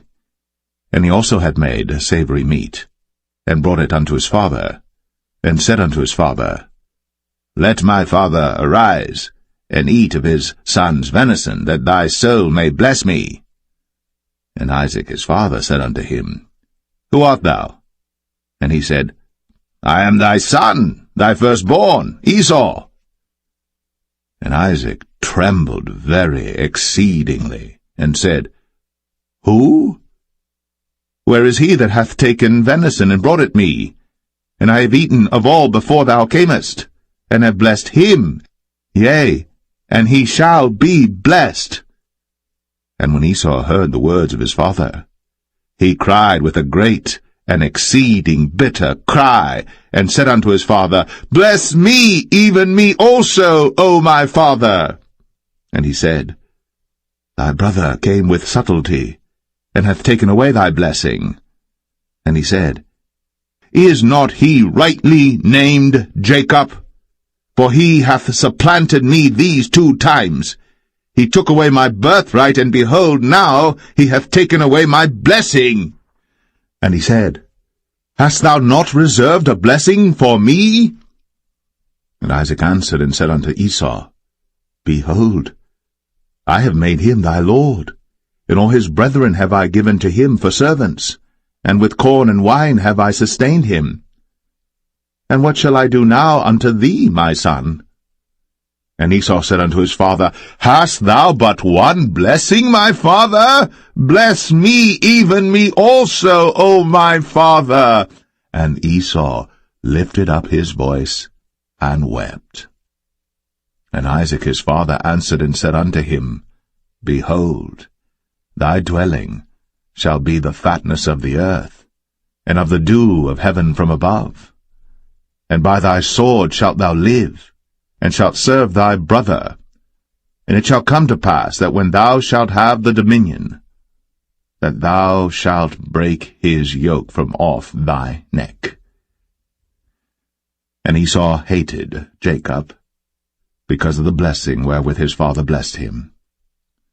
And Esau said in his heart, The days of mourning for my father are at hand. Then will I slay my brother Jacob. And these words of Esau her elder son were told to Rebekah, and she sent and called Jacob her younger son, and said unto him, Behold, thy brother Esau, as touching thee, doth comfort himself, purposing to kill thee. Now therefore, my son, obey my voice, and arise. Flee thou to Laban my brother, to Haran, and tarry with him a few days, until thy brother's fury turn away, until thy brother's anger turn away from thee, and he forget that which thou hast done to him. Then I will send and fetch thee from thence. Why should I be deprived also of you both in one day? And Rebekah said to Isaac, I am weary of my life because of the daughters of Heth. If Jacob take a wife of the daughters of Heth, such as these which are of the daughters of the land, what good shall my life do me?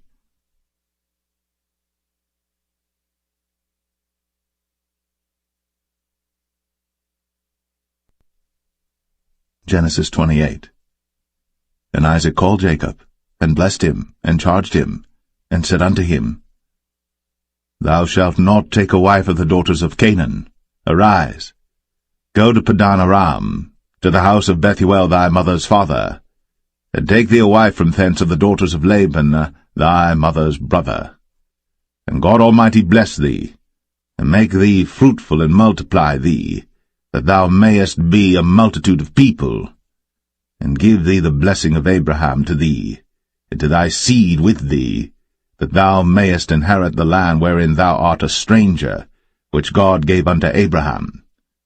And Isaac sent away Jacob, And he went to Padan Aram unto Laban, son of Bethuel the Syrian, the brother of Rebekah, Jacob's and Esau's mother. When Esau saw that Isaac had blessed Jacob, and sent him away to Padan Aram, to take him a wife from thence, and that as he blessed him he gave him a charge, saying, Thou shalt not take a wife of the daughters of Canaan, and that Jacob obeyed his father and his mother, and was gone to Padan Aram. And Esau, seeing that the daughters of Canaan pleased not Isaac his father, then went Esau unto Ishmael, and took unto the wives which he had Mahalath, the daughter of Ishmael, Abraham's son, the sister of Nebajoth, to be his wife. And Jacob went out from Beersheba, and went toward Haran. And he lighted upon a certain place, and tarried there all night, because the sun was set. And he took of the stones of that place, and put them for his pillows, and lay down in that place to sleep. And he dreamed, and behold, a ladder set up on the earth, and the top of it reached to heaven, and behold, the angels of God ascending and descending on it. And behold, the Lord stood above it, and said, I am the Lord God of Abraham thy father, and the God of Isaac. The land whereon thou liest, to thee will I give it, and to thy seed. And thy seed shall be as the dust of the earth, and thou shalt spread abroad to the west, and to the east, and to the north, and to the south. And in thee and in thy seed shall all the families of the earth be blessed. And behold, I am with thee, and will keep thee in all places whither thou goest, and will bring thee again into this land. For I will not leave thee, until I have done that which I have spoken to thee of. And Jacob awaked out of his sleep, and he said, Surely the Lord is in this place, and I knew it not. And he was afraid, and said, How dreadful is this place! This is none other but the house of God, and this is the gate of heaven. And Jacob rose up early in the morning, and took the stone that he had put for his pillows, and set it up for a pillar, and poured oil upon the top of it. And he called the name of that place Bethel, but the name of that city was called Luz at the first.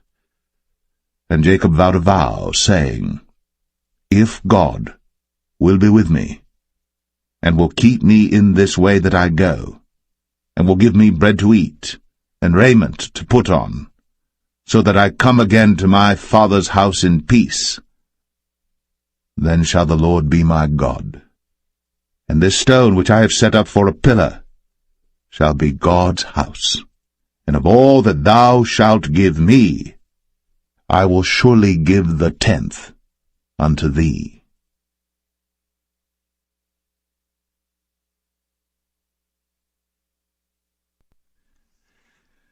Genesis 29. Then Jacob went on his journey, and came into the land of the people of the east. And he looked, and behold, a well in the field, and lo, there were 3 flocks of sheep lying by it. For out of that well they watered the flocks, and a great stone was upon the well's mouth. And thither were all the flocks gathered. And they rolled the stone from the well's mouth, and watered the sheep, and put the stone again upon the well's mouth in his place. And Jacob said unto them, My brethren, whence be ye? And they said, Of Haran are we. And he said unto them, Know ye Laban the son of Nahor? And they said, We know him. And he said unto them, Is he well? And they said, He is well. And behold, Rachel his daughter cometh with the sheep. And he said, Lo, it is yet high day, neither is it time that the cattle should be gathered together. Water ye the sheep, and go and feed them. And they said, We cannot until all the flocks be gathered together, until they roll the stone from the well's mouth. Then we water the sheep. And while he yet spake with them, Rachel came with her father's sheep, for she kept them. And it came to pass, when Jacob saw Rachel the daughter of Laban his mother's brother, and the sheep of Laban his mother's brother, that Jacob went near, and rolled the stone from the well's mouth, and watered the flock of Laban his mother's brother. And Jacob kissed Rachel, and lifted up his voice and wept. And Jacob told Rachel that he was her father's brother, and that he was Rebekah's son. And she ran and told her father. And it came to pass, when Laban heard the tidings of Jacob his sister's son, that he ran to meet him, and embraced him, and kissed him, and brought him to his house. And he told Laban all these things. And Laban said to him, Surely thou art my bone and my flesh. And he abode with him the space of a month. And Laban said unto Jacob, Because thou art my brother, shouldest thou therefore serve me for naught? Tell me, what shall thy wages be? And Laban had 2 daughters. The name of the elder was Leah, and the name of the younger was Rachel. Leah was tender-eyed, but Rachel was beautiful and well-favored. And Jacob loved Rachel, and said, I will serve thee 7 years for Rachel thy younger daughter. And Laban said, It is better that I give her to thee, than that I should give her to another man. Abide with me. And Jacob served 7 years for Rachel. And they seemed unto him but a few days, for the love he had to her. And Jacob said unto Laban, Give me my wife, for my days are fulfilled, that I may go in unto her. And Laban gathered together all the men of the place, and made a feast. And it came to pass in the evening that he took Leah his daughter, and brought her to him, and he went in unto her. And Laban gave unto his daughter Leah Zilpah his maid for an handmaid. And it came to pass that in the morning, behold, it was Leah. And he said to Laban, What is this thou hast done unto me? Did not I serve with thee for Rachel? Wherefore then hast thou beguiled me? And Laban said, It must not be so done in our country to give the younger before the firstborn. Fulfill her week, and we will give thee this also for the service which thou shalt serve with me yet 7 other years. And Jacob did so, and fulfilled her week, and he gave him Rachel his daughter to wife also. And Laban gave to Rachel his daughter Bilhah his handmaid to be her maid. And he went in also unto Rachel. And he loved also Rachel more than Leah, and served with him yet 7 other years. And when the Lord saw that Leah was hated, he opened her womb.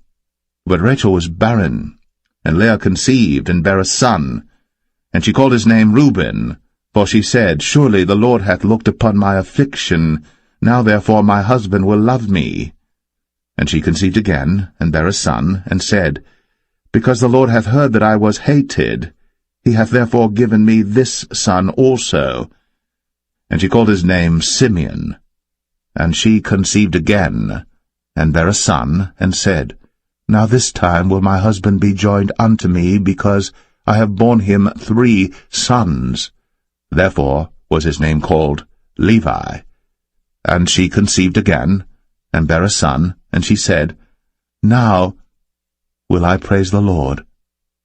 Therefore she called his name Judah, and left bearing.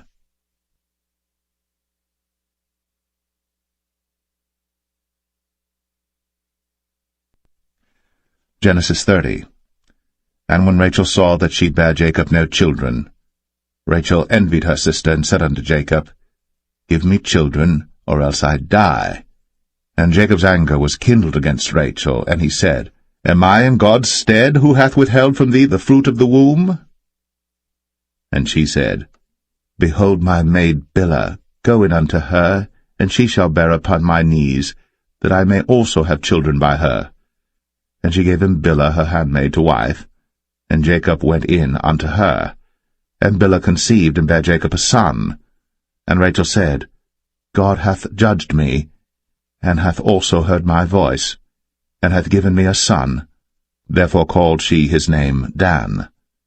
And Bilhah, Rachel's maid, conceived again, and bare Jacob a second son. And Rachel said, With great wrestlings have I wrestled with my sister, and I have prevailed. And she called his name Naphtali. When Leah saw that she had left bearing, she took Zilpah her maid, and gave her Jacob to wife. And Zilpah, Leah's maid, bare Jacob a son. And Leah said, A troop cometh. And she called his name Gad. And Zilpah, Leah's maid, bare Jacob a second son. And Leah said, Happy am I, for the daughters will call me blessed. And she called his name Asher. And Reuben went in the days of wheat harvest, and found mandrakes in the field, and brought them unto his mother Leah. Then Rachel said to Leah, Give me, I pray thee, of thy son's mandrakes. And she said unto her, Is it a small matter that thou hast taken my husband? And wouldst thou take away my son's mandrakes also? And Rachel said, Therefore he shall lie with thee tonight, for thy son's mandrakes. And Jacob came out of the field in the evening, and Leah went out to meet him, and said, Thou must come in unto me, for surely I have hired thee with my son's mandrakes. And he lay with her that night.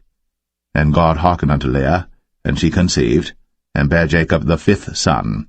And Leah said, God hath given me my hire, because I have given my maiden to my husband. And she called his name Issachar. And Leah conceived again, and bare Jacob the sixth son.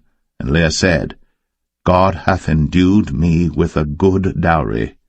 Now will my husband dwell with me, because I have borne him 6 sons. And she called his name Zebulun. And afterwards she bare a daughter, and called her name Dinah. And God remembered Rachel, and God hearkened to her, and opened her womb. And she conceived, and bare a son, and said, God hath taken away my reproach. And she called his name Joseph, and said, The Lord shall add to me another son. And it came to pass, when Rachel had borne Joseph, that Jacob said unto Laban, Send me away, that I may go unto mine own place, and to my country. Give me my wives and my children, for whom I have served thee, and let me go, for thou knowest my service which I have done thee. And Laban said unto him, I pray thee, if I have found favour in thine eyes, tarry, for I have learned by experience that the Lord hath blessed me for thy sake. And he said, Appoint me thy wages, and I will give it. And he said unto him, Thou knowest how I have served thee, and how thy cattle was with me. For it was little which thou hadst before I came, and it is now increased unto a multitude. And the Lord hath blessed thee since my coming. And now, when shall I provide for mine own house also? And he said, What shall I give thee? And Jacob said, Thou shalt not give me anything. If thou wilt do this thing for me, I will again feed and keep thy flock. I will pass through all thy flock today, removing from thence all the speckled and spotted cattle, and all the brown cattle among the sheep, and the spotted and speckled among the goats, and of such shall be my hire. So shall my righteousness answer for me in time to come, when it shall come for my hire before thy face, every one that is not speckled and spotted among the goats, and brown among the sheep, that shall be counted stolen with me. And Laban said, Behold, I would it might be according to thy word. And he removed that day the he-goats that were ring-straked and spotted, and all the she-goats that were speckled and spotted, and every one that had some white in it, and all the brown among the sheep, and gave them into the hand of his sons. And he set 3 days' journey betwixt himself and Jacob fed the rest of Laban's flocks. And Jacob took him rods of green poplar, and of the hazel and chestnut tree, and pilled white strakes in them, and made the white appear which was in the rods. And he set the rods which he had pilled before the flocks in the gutters, in the watering troughs, when the flocks came to drink, that they should conceive when they came to drink. And the flocks conceived before the rods, and brought forth cattle, ring-straked, speckled, and spotted. And Jacob did separate the lambs, and set the faces of the flocks toward the ring-straked, and all the brown in the flock of Laban. And he put his own flocks by themselves, and put them not unto Laban's cattle. And it came to pass, whensoever the stronger cattle did conceive, that Jacob laid the rods before the eyes of the cattle in the gutters, that they might conceive among the rods. But when the cattle were feeble, he put them not in. So the feebler were Laban's, and the stronger Jacob's. And the man increased exceedingly, and had much cattle, and maidservants, and menservants, and camels, and asses.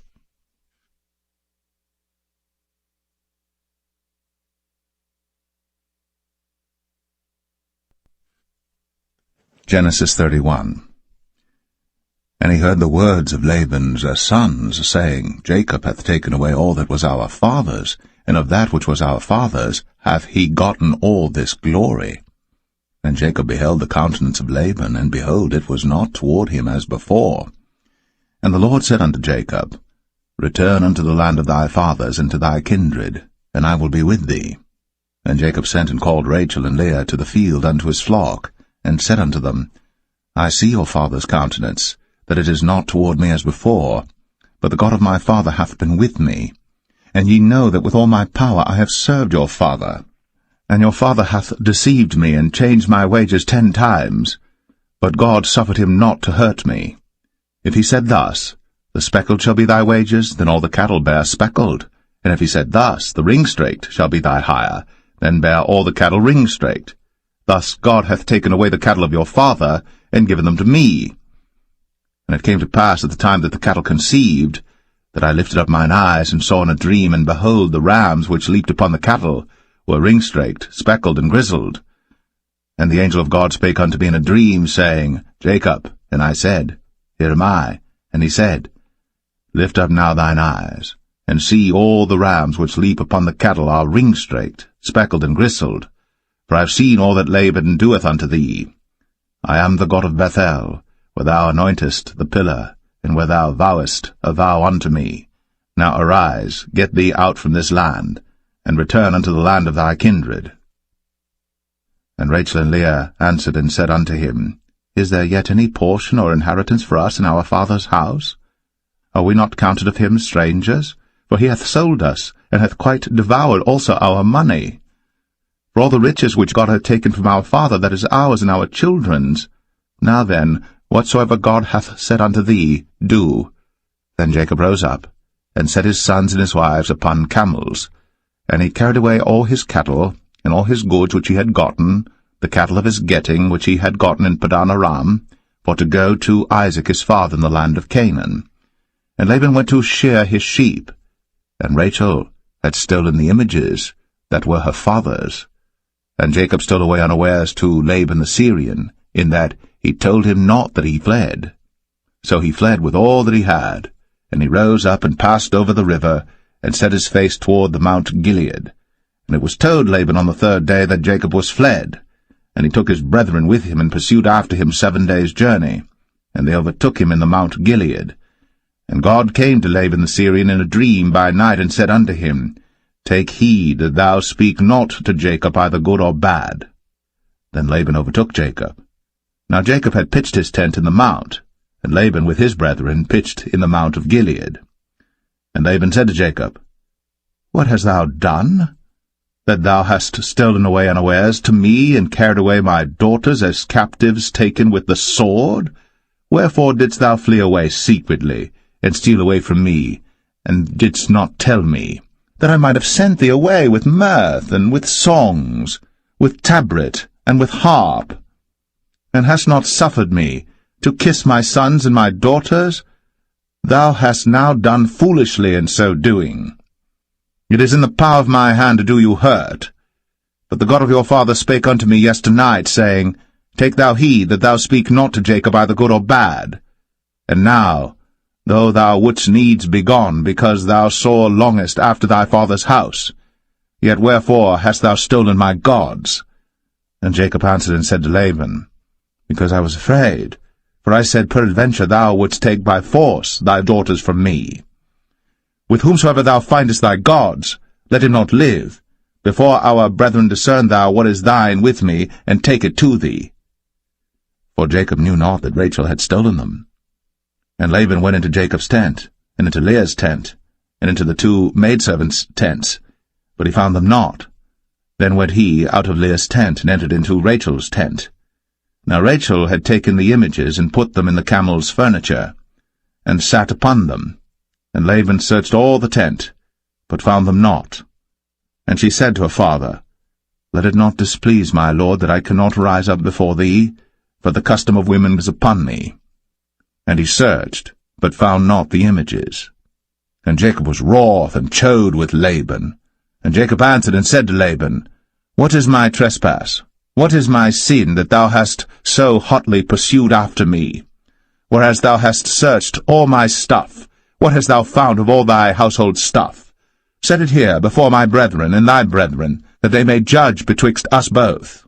This 20 years have I been with thee. Thy ewes and thy she-goats have not cast their young, and the rams of thy flock have I not eaten. That which was torn of beasts I brought not unto thee. I bear the loss of it. Of my hand didst thou require it, whether stolen by day or stolen by night. Thus I was. In the day the drought consumed me, and the frost by night, and my sleep departed from mine eyes. Thus have I been 20 years in thy house. I served thee 14 years for thy 2 daughters, and 6 years for thy cattle, and thou hast changed my wages 10 times. Except the God of my father, the God of Abraham, and the fear of Isaac had been with me, surely thou hadst sent me away now empty. God hath seen my affliction, and the labor of my hands, and rebuked thee yesternight. And Laban answered and said unto Jacob, These daughters are my daughters, and these children are my children, and these cattle are my cattle, and all that thou seest is mine. And what can I do this day unto these my daughters, or unto their children which they have borne? Now therefore come thou, let us make a covenant, I and thou, and let it be for a witness between me and thee. And Jacob took a stone, and set it up for a pillar. And Jacob said unto his brethren, Gather stones. And they took stones, and made an heap, and they did eat thereupon the heap. And Laban called it Jegar-sahadathah, but Jacob called it Galeed. And Laban said, This heap is a witness between me and thee this day. Therefore was the name of it called Galeed.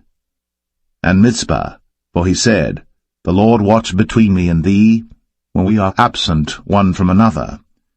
If thou shalt afflict my daughters, or if thou shalt take other wives beside my daughters, no man is with us. See, God is witness betwixt me and thee. And Laban said to Jacob, Behold this heap, and behold this pillar, which I have cast betwixt me and thee. This heap be witness, and this pillar be witness, that I will not pass over this heap to thee, and that thou shalt not pass over this heap and this pillar unto me for harm. The God of Abraham and the God of Nahor, the God of their father, judge betwixt us. And Jacob sware by the fear of his father Isaac. Then Jacob offered sacrifice upon the mount, and called his brethren to eat bread. And they did eat bread, and tarried all night in the mount. And early in the morning Laban rose up, and kissed his sons and his daughters, and blessed them. And Laban departed, and returned unto his place.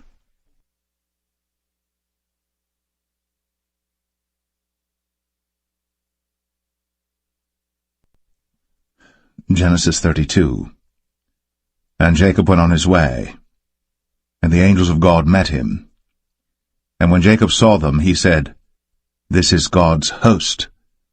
And he called the name of that place Mahanaim. And Jacob sent messengers before him to Esau his brother unto the land of Seir, the country of Edom. And he commanded them, saying, Thus shall ye speak unto my lord Esau. Thy servant Jacob saith thus, I have sojourned with Laban, and stayed there until now, and I have oxen and asses, flocks and men-servants and women-servants, and I have sent to tell my lord that I may find grace in thy sight. And the messengers returned to Jacob, saying, We came to thy brother Esau, and also he cometh to meet thee, and 400 men with him. Then Jacob was greatly afraid and distressed, and he divided the people that was with him, and the flocks and herds, and the camels into 2 bands, and said, If Esau come to the one company and smite it, then the other company which is left shall escape. And Jacob said, O God of my father Abraham, and God of my father Isaac, the Lord which saidest unto me, Return unto thy country, and to thy kindred, and I will deal well with thee.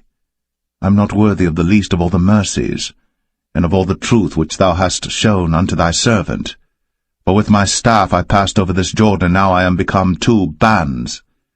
Deliver me, I pray thee, from the hand of my brother, from the hand of Esau, for I fear him, lest he will come and smite me, and the mother with the children.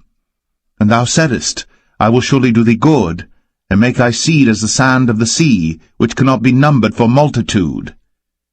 And he lodged there that same night, and took of that which came to his hand a present for Esau his brother, 200 she-goats, and 20 he-goats, 200 ewes, and 20 rams, 30 milch camels with their coats, 40 kine, and 10 bulls, 20 she-asses, and 10 foals.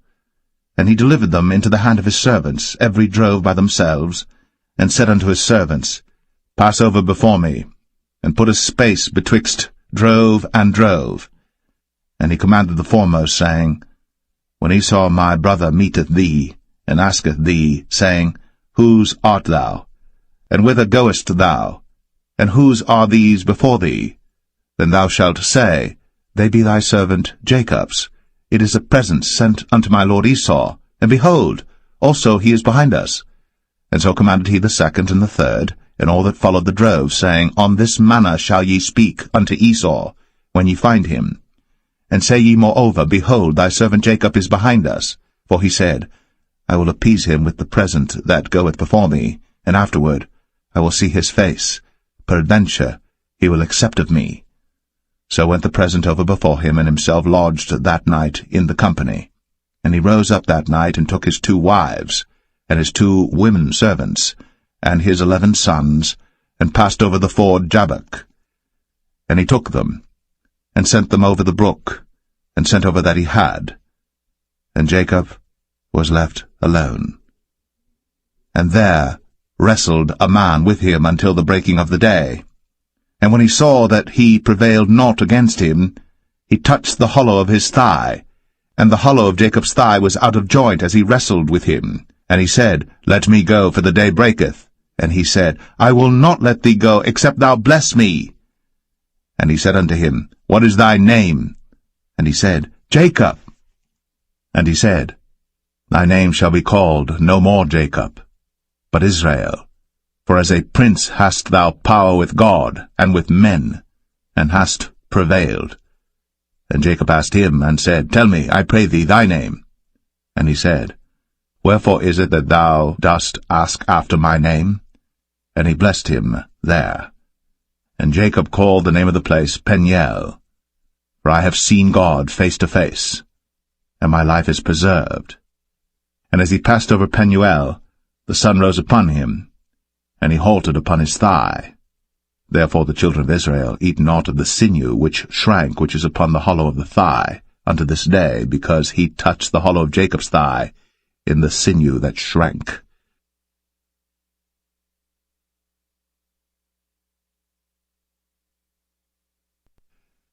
Genesis 33. And Jacob lifted up his eyes, and looked, and behold, Esau came, and with him 400 men. And he divided the children unto Leah, and unto Rachel, and unto the 2 handmaids. And he put the handmaids and their children foremost, and Leah and her children after, and Rachel and Joseph hindermost. And he passed over before them, and bowed himself to the ground 7 times, until he came near to his brother. And Esau ran to meet him, and embraced him, and fell on his neck, and kissed him, and they wept. And he lifted up his eyes, and saw the women and the children, and said, Who are those with thee? And he said, The children which God hath graciously given thy servant. Then the handmaidens came near, they and their children, and they bowed themselves. And Leah also with her children came near, and bowed themselves. And after came Joseph near, and Rachel, and they bowed themselves. And he said, What meanest thou by all this drove which I met? And he said, These are to find grace in the sight of my Lord. And Esau said, I have enough, my brother, keep that thou hast unto thyself. And Jacob said, Nay, I pray thee, if now I have found grace in thy sight, then receive my present at my hand. For therefore I have seen thy face as though I had seen the face of God, and thou wast pleased with me. Take, I pray thee, my blessing that is brought to thee, because God hath dealt graciously with me, and because I have enough. And he urged him, and he took it. And he said, Let us take our journey, and let us go, and I will go before thee. And he said unto him, My Lord knoweth that the children are tender, and the flocks and herds with young are with me. And if men should overdrive them one day, all the flock will die. Let my Lord, I pray thee, pass over before his servant, and I will lead on softly according as the cattle that goeth before me, and the children be able to endure, until I come unto my Lord unto Seir. And Esau said, Let me now leave with thee some of the folk that are with me. And he said, What needeth it? Let me find grace in the sight of my Lord. So Esau returned that day on his way unto Seir. And Jacob journeyed to Succoth, and built him an house, and made booths for his cattle. Therefore the name of the place is called Succoth. And Jacob came to Shalem, a city of Shechem, which is in the land of Canaan, when he came from Padan Aram, and pitched his tent before the city. And he bought a parcel of a field, where he had spread his tent, at the hand of the children of Hamor, Shechem's father, for 100 pieces of money. And he erected there an altar, and called it El Elohe Israel.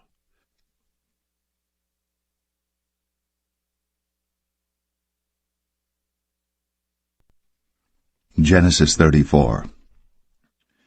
And Dinah the daughter of Leah, which she bare unto Jacob, went out to see the daughters of the land. And when Shechem, the son of Hamor the Hivite, prince of the country, saw her, he took her, and lay with her, and defiled her. And his soul clave unto Dinah the daughter of Jacob, and he loved the damsel, and spake kindly unto the damsel.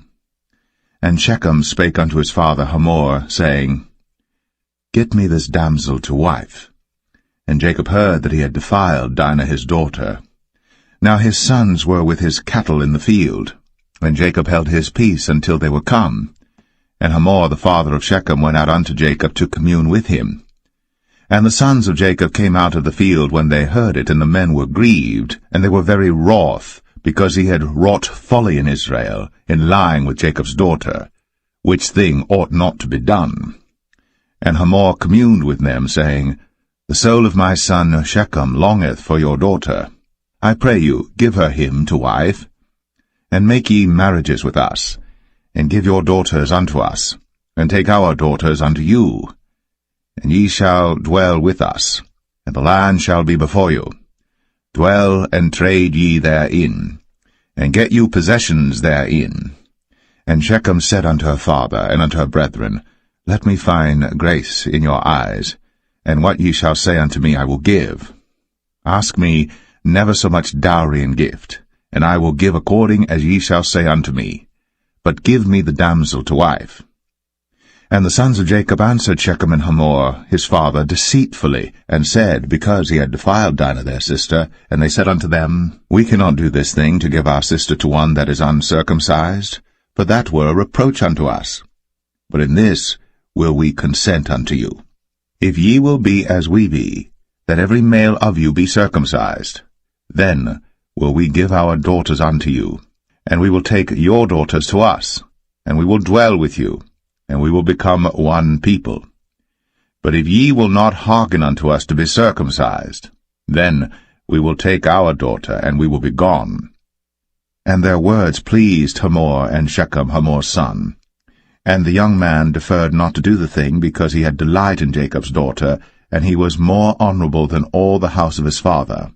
And Hamor and Shechem his son came unto the gate of their city, and communed with the men of their city, saying, These men are peaceable with us. Therefore let them dwell in the land, and trade therein. For the land, behold, it is large enough for them. Let us take their daughters to us for wives, and let us give them our daughters. Only herein will the men consent unto us, for to dwell with us, to be one people, if every male among us be circumcised, as they are circumcised. Shall not their cattle and their substance and every beast of theirs be ours? Only let us consent unto them, and they will dwell with us. And unto Hamor, and unto Shechem his son, hearken all that went out of the gate of his city, and every male was circumcised, all that went out of the gate of his city. And it came to pass on the 3rd day, when they were sore, that 2 of the sons of Jacob, Simeon and Levi, Dinah's brethren, took each man his sword, and came upon the city boldly, and slew all the males. And they slew Hamor and Shechem his son with the edge of the sword, and took Dinah out of Shechem's house, and went out. The sons of Jacob came upon the slain, and spoiled the city, because they had defiled their sister.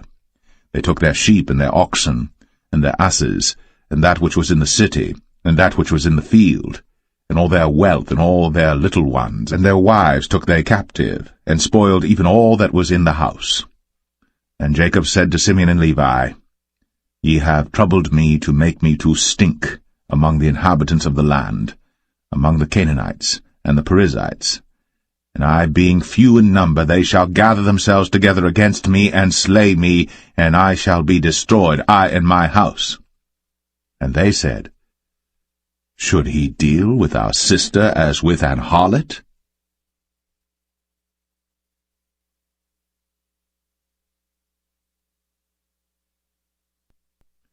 Genesis 35. And God said unto Jacob, Arise, go up to Bethel, and dwell there, and make there an altar unto God, that appeared unto thee when thou fleddest from the face of Esau thy brother. Then Jacob said unto his household, and to all that were with him, Put away the strange gods that are among you, and be clean, and change your garments, and let us arise, and go up to Bethel, and I will make there an altar unto God, who answered me in the day of my distress, and was with me in the way which I went. And they gave unto Jacob all the strange gods which were in their hand, and all their earrings which were in their ears. And Jacob hid them under the oak which was by Shechem. And they journeyed, and the terror of God was upon the cities that were round about them, and they did not pursue after the sons of Jacob. So Jacob came to Luz, which is in the land of Canaan, that is Bethel, he and all the people that were with him. And he built there an altar, and called the place El Bethel, because there God appeared unto him, when he fled from the face of his brother. But Deborah, Rebekah's nurse, died, and she was buried beneath Bethel, under an oak. And the name of it was called Allon Bacuth. And God appeared unto Jacob again when he came out of Padan Aram, and blessed him. And God said unto him, Thy name is Jacob. Thy name shall not be called any more Jacob, but Israel shall be thy name. And he called his name Israel. And God said unto him, I am God Almighty. Be fruitful and multiply. A nation and a company of nations shall be of thee, and kings shall come out of thy loins. And the land which I gave Abraham and Isaac, to thee I will give it, and to thy seed after thee will I give the land. And God went up from him in the place where he talked with him. And Jacob set up a pillar in the place where he talked with him, even a pillar of stone. And he poured a drink offering thereon, and he poured oil thereon. And Jacob called the name of the place where God spake with him, Bethel. And they journeyed from Bethel. And there was but a little way to come to Ephrath. And Rachel travailed, and she had hard labor. And it came to pass, when she was in hard labor, that the midwife said unto her, Fear not, thou shalt have this son also. And it came to pass, as her soul was in departing, for she died, that she called his name Ben-Oni, but his father called him Benjamin. And Rachel died, and was buried, in the way to Ephrath, which is Bethlehem. And Jacob set a pillar upon her grave, that is, the pillar of Rachel's grave, unto this day. And Israel journeyed, and spread his tent beyond the tower of Adar.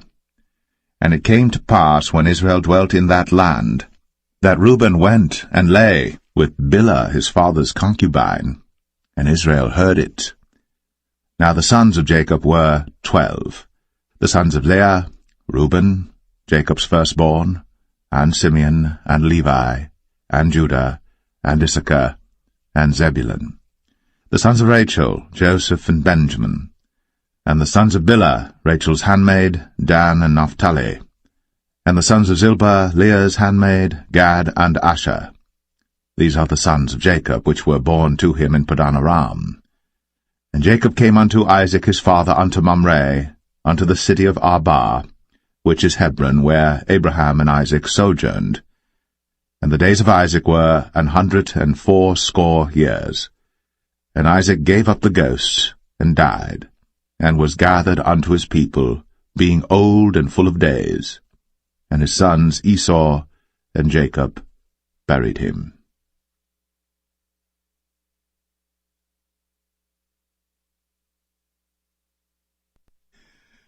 Genesis 36. Now these are the generations of Esau, who is Edom.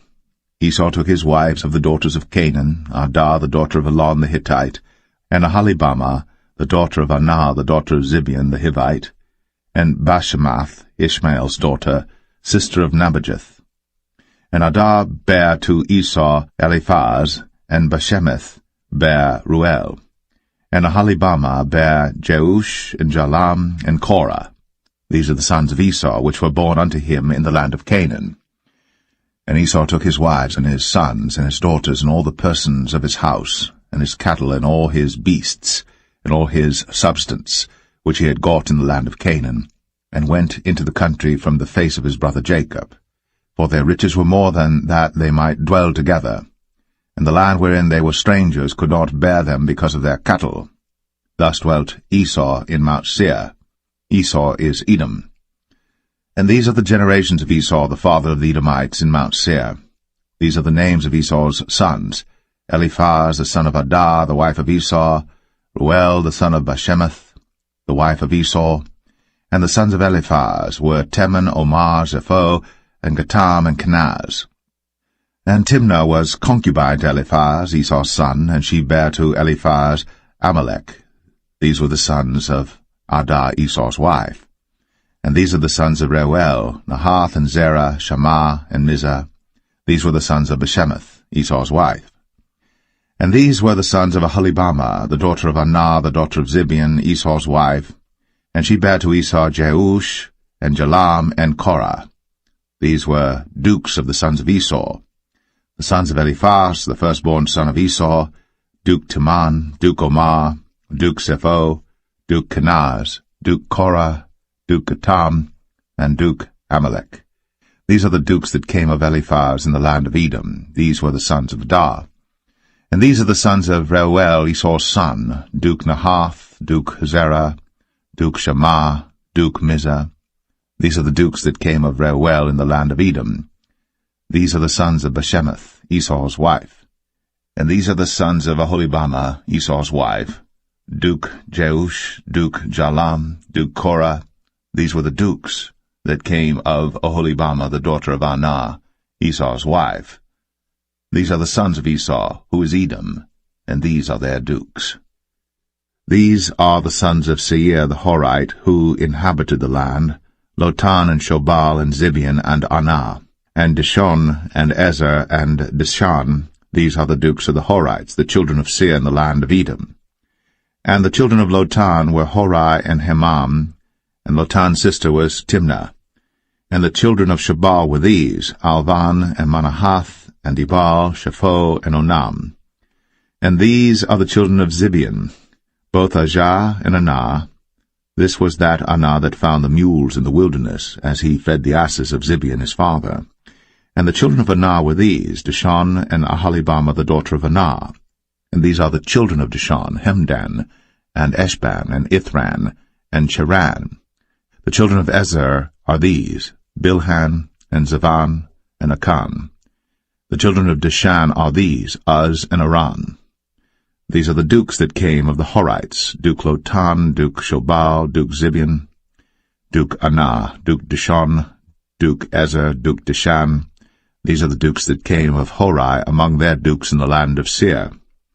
And these are the kings that reigned in the land of Edom, before there reigned any king over the children of Israel. And Bela the son of Beor reigned in Edom, and the name of his city was Dinhabah. And Bela died, and Jobab the son of Zerah of Bozrah reigned in his stead. And Jobab died, and Husham of the land of Temani reigned in his stead. And Husham died, and Hadad the son of Bedad, who smote Midian in the field of Moab, reigned in his stead.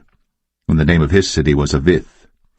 And Hadad died, and Samlah of Masrekah reigned in his stead. And Samlah died, and Saul of Rehoboth by the river reigned in his stead. And Saul died, and Baal-Hanan the son of Achbor reigned in his stead. And Baal-Hanan the son of Achbor died, and Hadar reigned in his stead. And the name of his city was Pau, and his wife's name was Mehetabel, and the daughter of Matred, the daughter of Mezahab. And these are the names of the dukes that came of Esau, according to their families after their places by their names: Duke Timnah, Duke Alvah, Duke Jetheth, Duke Aholibama, Duke Elah, Duke Pinon, Duke Kenaz, Duke Taman, Duke Mibsar, Duke Magdiel, Duke Aram. These be the dukes of Edom, according to their habitations in the land of their possession. He is Esau, the father of the Edomites.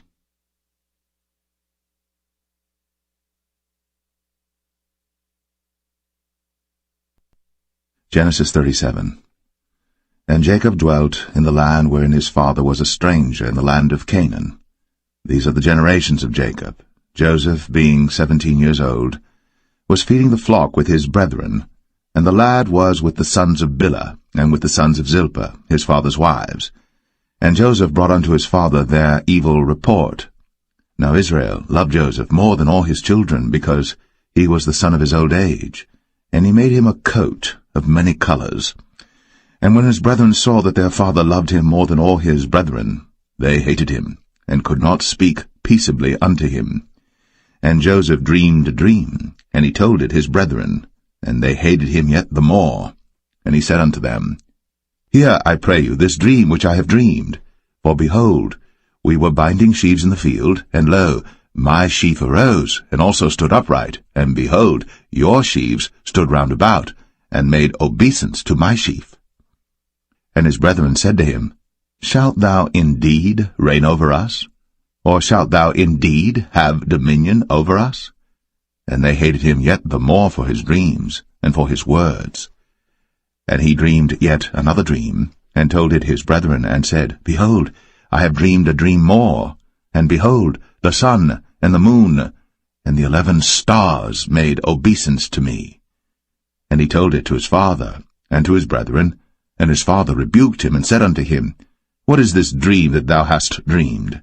Shall I and thy mother, and thy brethren indeed come to bow down ourselves to thee to the earth? And his brethren envied him. But his father observed the saying. And his brethren went to feed their father's flock in Shechem. And Israel said unto Joseph, Do not thy brethren feed the flock in Shechem? Come, and I will send thee unto them. And he said to him, Here am I.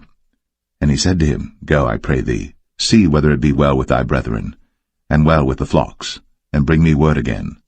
So he sent him out of the vale of Hebron, and he came to Shechem. And a certain man found him, and behold, he was wandering in the field. And the man asked him, saying, What seekest thou? And he said, I seek my brethren. Tell me, I pray thee, where they feed their flocks. And the man said, They are departed hence, for I heard them say, Let us go to Dothan. And Joseph went after his brethren, and found them in Dothan. And when they saw him afar off, even before he came near unto them, they conspired against him to slay him. And they said one to another, Behold, this dreamer cometh. Come now, therefore, and let us slay him, and cast him into some pit. And we will say, Some evil beast hath devoured him, and we shall see what will become of his dreams. And Reuben heard it, and he delivered him out of their hands, and said, Let us not kill him. And Reuben said unto them, Shed no blood, but cast him into this pit that is in the wilderness, and lay no hand upon him, that he might rid him out of their hands, to deliver him to his father again.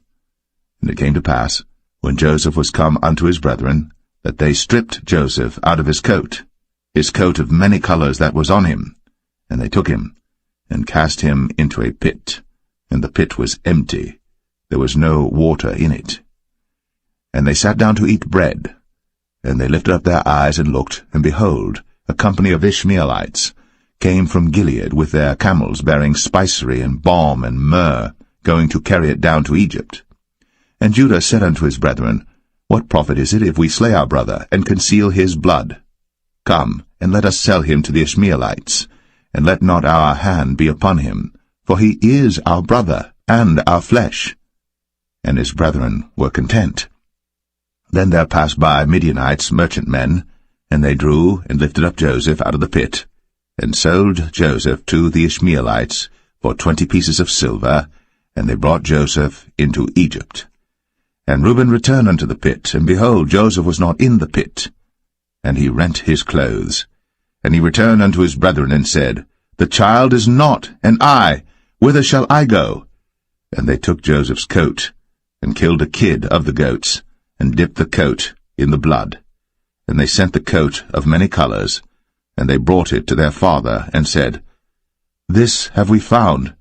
Know now whether it be thy son's coat or no. And he knew it, and said, It is my son's coat. An evil beast hath devoured him. Joseph is without doubt rent in pieces. And Jacob rent his clothes, and put sackcloth upon his loins, and mourned for his son many days. And all his sons and all his daughters rose up to comfort him. But he refused to be comforted, and he said, For I will go down into the grave unto my son mourning. Thus his father wept for him. And the Midianites sold him into Egypt unto Potiphar, an officer of Pharaoh's, and captain of the guard.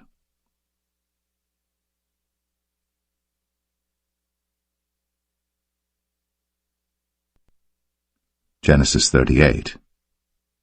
And it came to pass at that time that Judah went down from his brethren, and turned in to a certain Adulamite, whose name was Hira. And Judah saw there a daughter of a certain Canaanite, whose name was Shua, and he took her, and went in unto her, and she conceived and bare a son, and he called his name Er. And she conceived again and bare a son, and she called his name Onan. And she yet again conceived and bare a son, and called his name Shelah. And he was at Chezib, when she bare him. And Judah took a wife for Er his firstborn, whose name was Tamar. And Er, Judah's firstborn, was wicked in the sight of the Lord, and the Lord slew him. And Judah said unto Onan, Go in unto thy brother's wife, and marry her, and raise up seed to thy brother. And Onan knew that the seed should not be his. And it came to pass, when he went in unto his brother's wife, that he spilled it on the ground, lest that he should give seed to his brother. And the thing which he did displeased the Lord, wherefore he slew him also. Then said Judah to Tamar his daughter-in-law, Remain a widow at thy father's house, till Shelah my son be grown. For he said, Lest peradventure he die also, as his brethren did. And Tamar went and dwelt in her father's house. And in process of time, the daughter of Shua, Judah's wife, died. And Judah was comforted, and went up unto his sheep-shearers to Timnath, he and his friend Hira, the Adulamite. And it was told Tamar, saying, Behold, thy father-in-law goeth up to Timnath to shear his sheep. And she put her widow's garments off from her, and covered her with a veil, and wrapped herself, and sat in an open place, which is by the way to Timnath. For she saw that Shelah was grown, and she was not given unto him to wife. When Judah saw her, he thought her to be an harlot, because she had covered her face. And he turned unto her by the way, and said, Go to, I pray thee, let me come in unto thee. For he knew not that she was his daughter-in-law. And she said, What wilt thou give me, that thou mayest come in unto me? And he said, I will send thee a kid from the flock. And she said, Wilt thou give me a pledge, till thou send it? And he said, What pledge shall I give thee? And she said, Thy signet, and thy bracelets, and thy staff that is in thine hand. And he gave it her, and came in unto her. And she conceived by him. And she arose and went away, and laid by her veil from her, and put on the garments of her widowhood. And Judah sent the kid by the hand of his friend the Adullamite, to receive his pledge from the woman's hand, but he found her not. Then he asked the men of that place, saying, Where is the harlot that was openly by the wayside? And they said, There was no harlot in this place. And he returned to Judah, and said, I cannot find her. And also the men of the place said that there was no harlot in this place. And Judah said, Let her take it to her, lest we be shamed. Behold, I sent this kid, and thou hast not found her. And it came to pass about 3 months after that it was told Judah, saying, Tamar, thy daughter-in-law, hath played the harlot, and also, behold, she is with child by whoredom. And Judah said, Bring her forth, and let her be burnt. When she was brought forth, she sent to her father-in-law, saying, By the man whose these are am I with child. And she said, Discern, I pray thee, whose are these? The signet, and bracelets, and staff. And Judah acknowledged them, and said, She hath been more righteous than I, because that I gave her not to Shelah my son. And he knew her again no more. And it came to pass in the time of her travail, that, behold, twins were in her womb. And it came to pass, when she travailed, that the one put out his hand, and the midwife took and bound upon his hand a scarlet thread, saying, This came out first. And it came to pass, as he drew back his hand, that, behold, his brother came out. And she said, How hast thou broken forth? This breach be upon thee. Therefore his name was called Pharez. And afterward came out his brother, that had the scarlet thread upon his hand, and his name was called Zerah.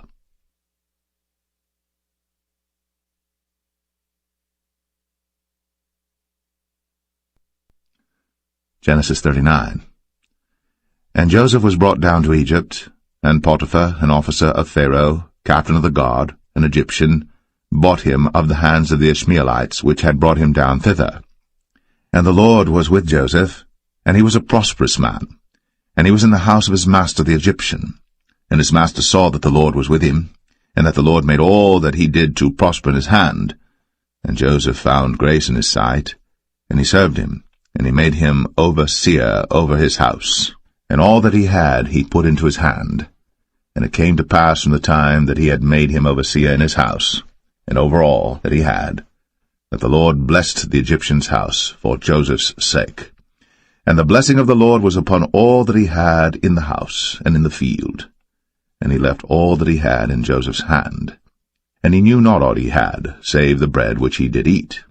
And Joseph was a goodly person, and well-favored. And it came to pass after these things, that his master's wife cast her eyes upon Joseph, and she said, Lie with me. But he refused, and said unto his master's wife, Behold, my master wotteth not what is with me in the house, and he hath committed all that he hath to my hand. There is none greater in this house than I, neither hath he kept back anything from me but thee, because thou art his wife. How then can I do this great wickedness and sin against God?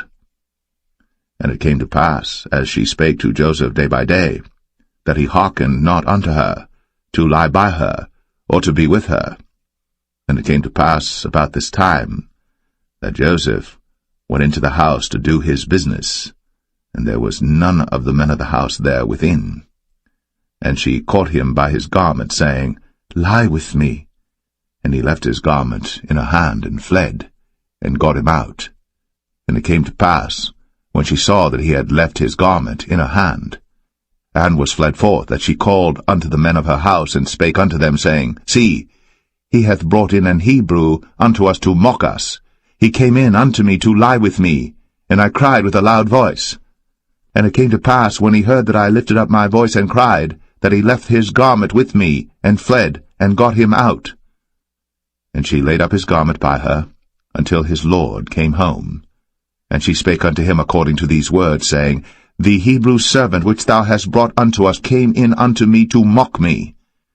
And it came to pass, as I lifted up my voice and cried, that he left his garment with me, and fled out.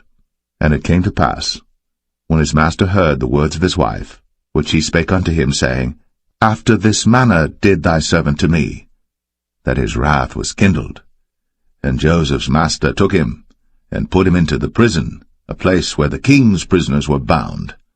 And he was there in the prison. But the Lord was with Joseph, and showed him mercy, and gave him favor in the sight of the keeper of the prison. And the keeper of the prison committed to Joseph's hand all the prisoners that were in the prison. And whatsoever they did there, he was the doer of it. The keeper of the prison looked not to anything that was under his hand, because the Lord was with him. And that which he did, the Lord made it to prosper.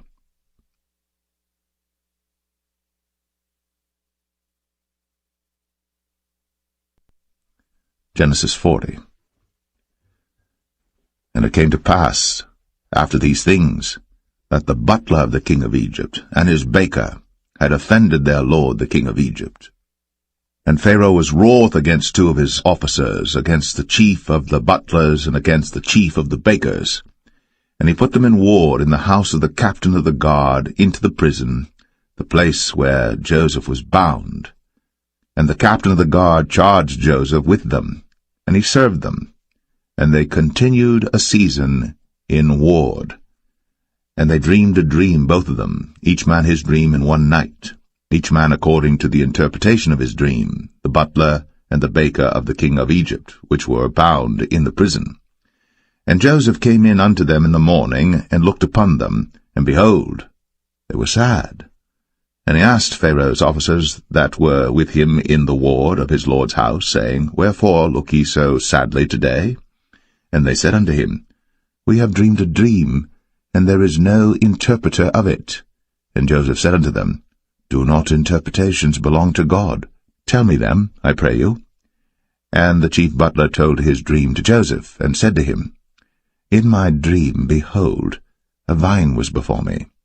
And in the vine were 3 branches, and it was as though it budded, and her blossoms shot forth, and the clusters thereof brought forth ripe grapes. And Pharaoh's cup was in my hand, and I took the grapes, and pressed them into Pharaoh's cup, and I gave the cup into Pharaoh's hand. And Joseph said unto him, This is the interpretation of it. The 3 branches are 3 days. Yet within 3 days shall Pharaoh lift up thine head, and restore thee unto thy place, and thou shalt deliver Pharaoh's cup into his hand, after the former manner when thou wast his butler. But think on me when it shall be well with thee, and show kindness, I pray thee, unto me, and make mention of me unto Pharaoh, and bring me out of this house. For indeed I was stolen away out of the land of the Hebrews, and here also have I done nothing that they should put me into the dungeon. When the chief baker saw that the interpretation was good, he said unto Joseph, I also was in my dream, and behold, I had 3 white baskets on my head, and in the uppermost basket there was of all manner of bake meats for Pharaoh, and the birds did eat them out of the basket upon my head. And Joseph answered and said, This is the interpretation thereof. The 3 baskets are 3 days, yet within 3 days shall Pharaoh lift up thy head from off thee, and shall hang thee on a tree, and the birds shall eat thy flesh from off thee. And it came to pass, the 3rd day, which was Pharaoh's birthday, that he made a feast unto all his servants, and he lifted up the head of the chief butler and of the chief baker among his servants. And he restored the chief butler unto his butlership again, and he gave the cup into Pharaoh's hand. But he hanged the chief baker, as Joseph had interpreted to them. Yet did not the chief butler remember Joseph, but forgat him.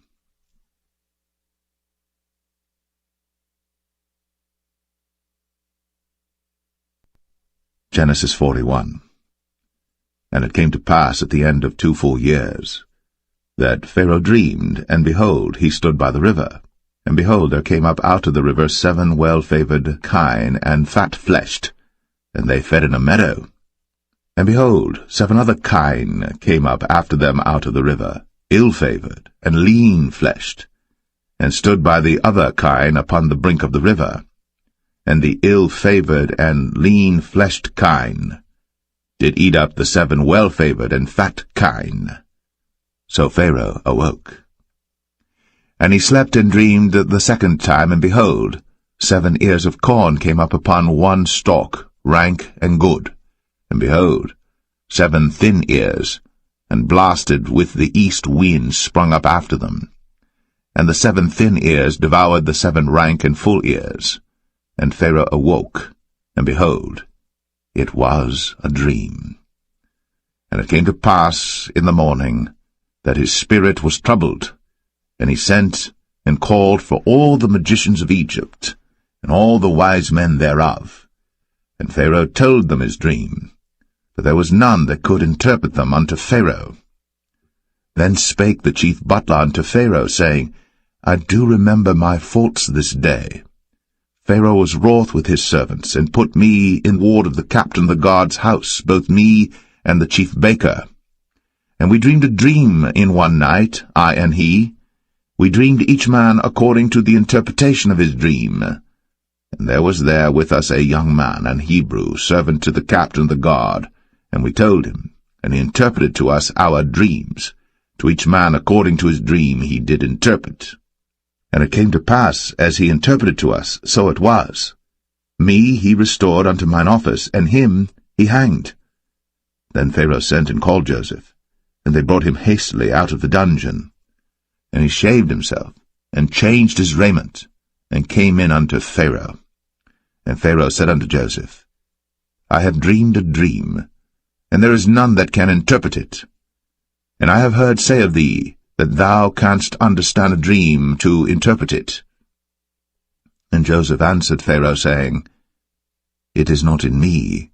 God shall give Pharaoh an answer of peace. And Pharaoh said unto Joseph, In my dream, behold, I stood upon the bank of the river, and behold, there came up out of the river 7 kine, fat-fleshed, and well-favored, and they fed in a meadow, and behold, 7 other kine came up after them, poor, and very ill-favored, and lean-fleshed, such as I never saw in all the land of Egypt for badness. And the lean and the ill-favored kine did eat up the first 7 fat kine.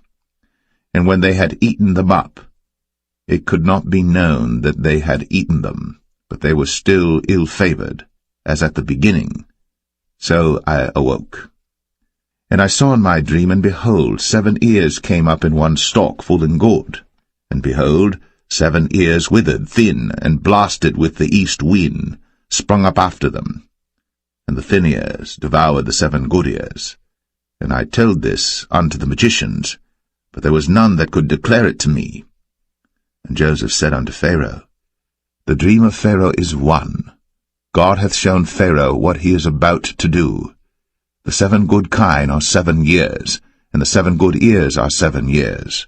The dream is one.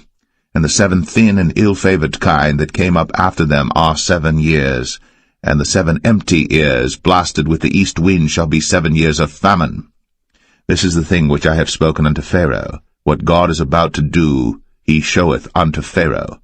Behold, there come 7 years of great plenty throughout all the land of Egypt, and there shall arise after them 7 years of famine, and all the plenty shall be forgotten in the land of Egypt, and the famine shall consume the land, and the plenty shall not be known in the land by reason of that famine following, for it shall be very grievous. And for that the dream was doubled unto Pharaoh twice. It is because the thing is established by God, and God will shortly bring it to pass. Now therefore let Pharaoh look out a man discreet and wise, and set him over the land of Egypt. Let Pharaoh do this, and let him appoint officers over the land, and take up the 5th part of the land of Egypt in the 7 plenteous years, and let them gather all the food of those good years that come, and lay up corn under the hand of Pharaoh, and let them keep food in the cities. And that food shall be for store to the land against the 7 years of famine, which shall be in the land of Egypt, that the land perish not through the famine. And the thing was good in the eyes of Pharaoh, and in the eyes of all his servants. And Pharaoh said unto his servants, Can we find such a one as this is, a man in whom the Spirit of God is? And Pharaoh said unto Joseph, Forasmuch as God hath shown thee all this, there is none so discreet and wise as thou art. Thou shalt be over my house, and according unto thy word shall all my people be ruled. Only in the throne will I be greater than thou. And Pharaoh said unto Joseph, See, I have set thee over all the land of Egypt. And Pharaoh took off his ring from his hand, and put it upon Joseph's hand, and arrayed him in vestures of fine linen, and put a gold chain about his neck. And he made him to ride in the second chariot which he had. And they cried before him, Bow the knee. And he made him ruler over all the land of Egypt. And Pharaoh said unto Joseph, I am Pharaoh, and without thee shall no man lift up his hand or foot in all the land of Egypt. And Pharaoh called Joseph's name Zaphnath-Paneah, and he gave him to wife Asenath, the daughter of Potipharah, priest of On. And Joseph went out over all the land of Egypt. And Joseph was 30 years old when he stood before Pharaoh king of Egypt. And Joseph went out from the presence of Pharaoh, and went throughout all the land of Egypt. And in the 7 plenteous years the earth brought forth by handfuls. And he gathered up all the food of the 7 years which were in the land of Egypt, and laid up the food in the cities, the food of the field, which was round about every city, laid he up in the same. And Joseph gathered corn, as the sand of the sea, very much, until he left numbering, for it was without number. And unto Joseph were born 2 sons before the years of famine came, which Asenath, the daughter of Potipharah, priest of On, bare unto him. And Joseph called the name of the firstborn Manasseh, for God, said he, hath made me forget all my toil, and all my father's house. And the name of the second called he Ephraim, for God hath caused me to be fruitful in the land of my affliction. And the 7 years of plenteousness that was in the land of Egypt were ended, and the 7 years of dearth began to come, according as Joseph had said. And the dearth was in all lands, but in all the land of Egypt there was bread. And when all the land of Egypt was famished, the people cried to Pharaoh for bread. And Pharaoh said unto all the Egyptians, Go unto Joseph, what he saith to you, do. And the famine was over all the face of the earth. And Joseph opened all the storehouses, and sold unto the Egyptians, and the famine waxed sore in the land of Egypt. And all countries came into Egypt to Joseph for to buy corn, because that the famine was so sore in all lands.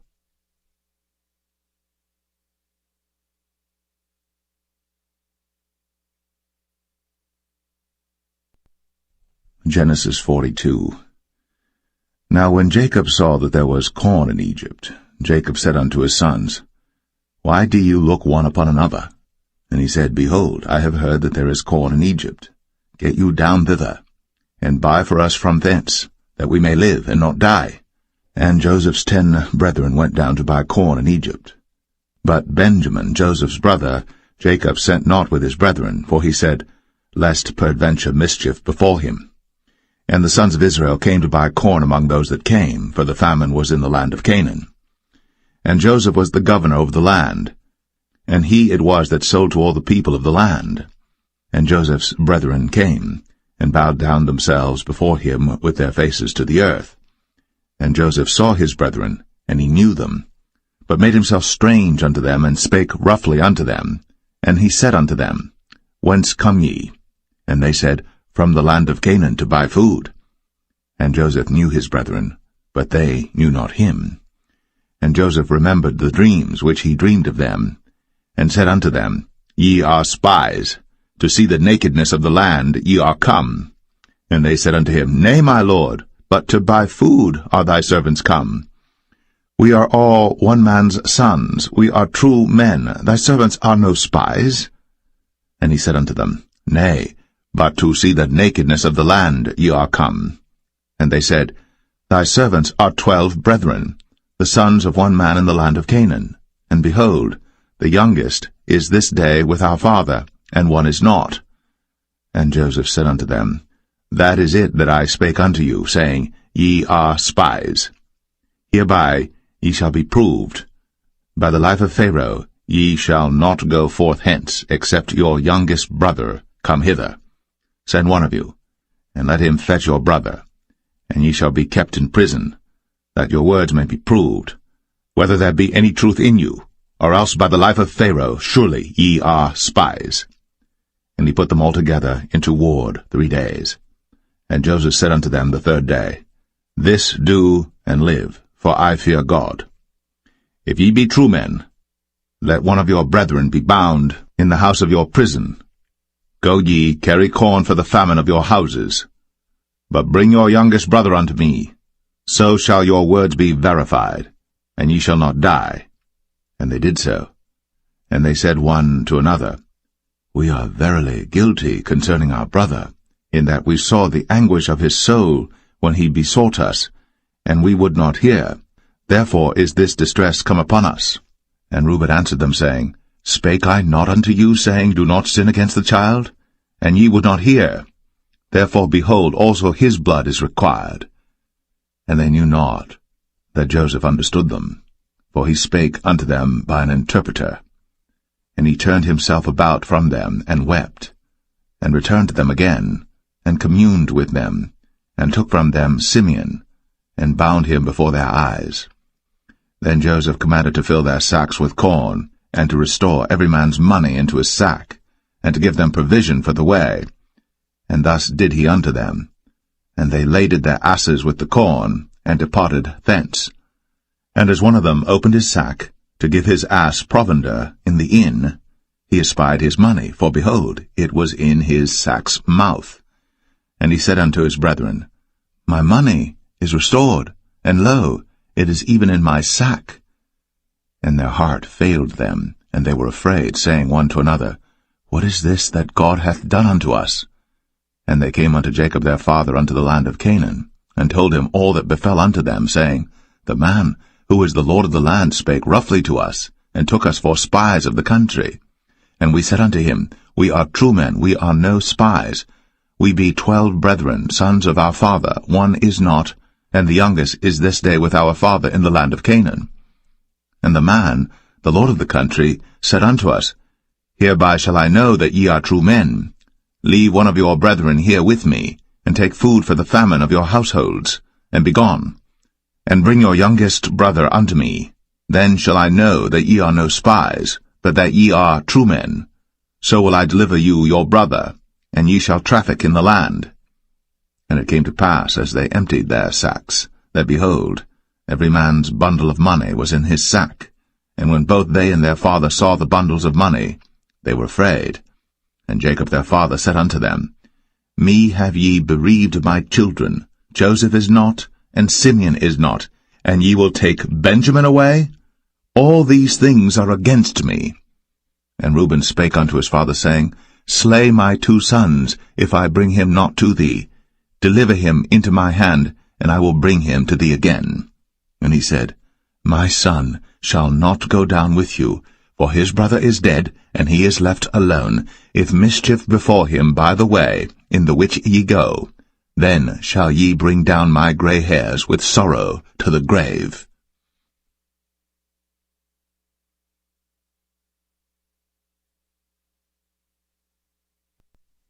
Genesis 43.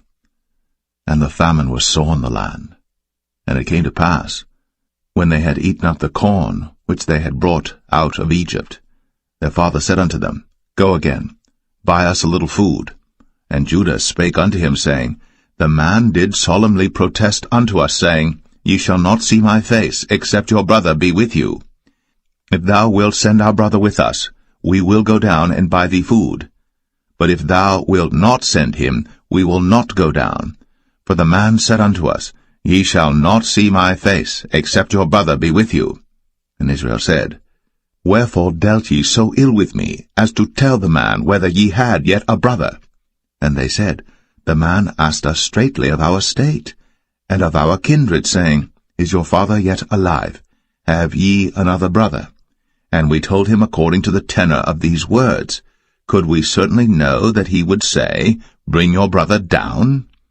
And Judah said unto Israel his father, Send the lad with me, and we will arise and go, that we may live and not die, both we and thou, and also our little ones. I will be surety for him. Of my hand shalt thou require him. If I bring him not unto thee, and set him before thee, then let me bear the blame forever. For except we had lingered, surely now we had returned this second time. And their father Israel said unto them, If it must be so now, do this. Take of the best fruits in the land in your vessels, and carry down the man a present, a little balm, and a little honey, spices, and myrrh, nuts, and almonds.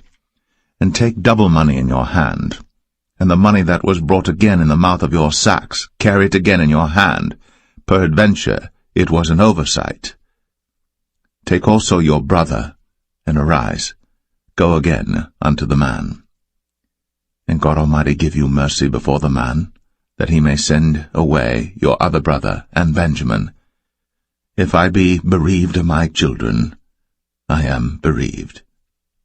And the men took that present, and they took double money in their hand, and Benjamin, and rose up, and went down to Egypt, and stood before Joseph. And when Joseph saw Benjamin with them, he said to the ruler of his house, Bring these men home, and slay, and make ready, for these men shall dine with me at noon. And the man did as Joseph bade, and the man brought the men into Joseph's house.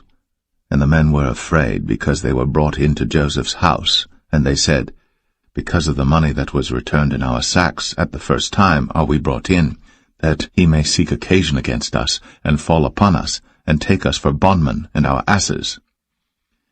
And they came near to the steward of Joseph's house, and they communed with him at the door of the house, and said, O sir, we came indeed down at the first time to buy food, and it came to pass, when we came to the inn, that we opened our sacks, and behold, every man's money was in the mouth of his sack, our money in full weight, and we have brought it again in our hand. And other money have we brought down in our hands to buy food. We cannot tell who put our money in our sacks. And he said, Peace be to you, fear not. Your God, and the God of your father, hath given you treasure in your sacks. I had your money. And he brought Simeon out unto them. And the man brought the men into Joseph's house, and gave them water, and they washed their feet, and he gave their asses provender. And they made ready the present against Joseph came at noon, for they heard that they should eat bread there. And when Joseph came home, they brought him the present which was in their hand into the house, and bowed themselves to him to the earth. And he asked them of their welfare, and said, Is your father well? The old man of whom ye spake, is he yet alive? And they answered, Thy servant our father is in good health, he is yet alive. And they bowed down their heads, and made obeisance. And he lifted up his eyes, and saw his brother Benjamin, his mother's son, and said, Is this your younger brother, of whom ye spake unto me? And he said, God be gracious unto thee, my son. And Joseph made haste, for his bowels did yearn upon his brother, and he sought where to weep, and he entered into his chamber, and wept there. And he washed his face, and went out, and refrained himself, and said, Set on bread. And they set on for him by himself, and for them by themselves, and for the Egyptians which did eat with him by themselves, because the Egyptians might not eat bread with the Hebrews, for that is an abomination unto the Egyptians.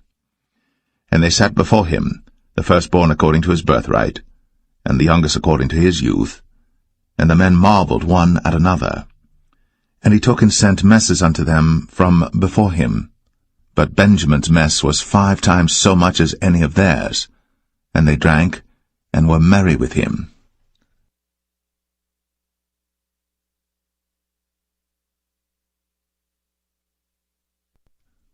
Genesis 44. And he commanded the steward of his house, saying, Fill the men's sacks with food, as much as they can carry, and put every man's money in his sack's mouth.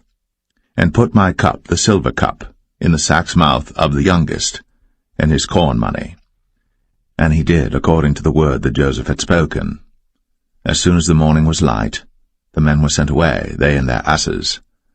And when they were gone out of the city, and not yet far off, Joseph said unto his steward, Up, follow after the men, and when thou dost overtake them, say unto them, Wherefore have ye rewarded evil for good?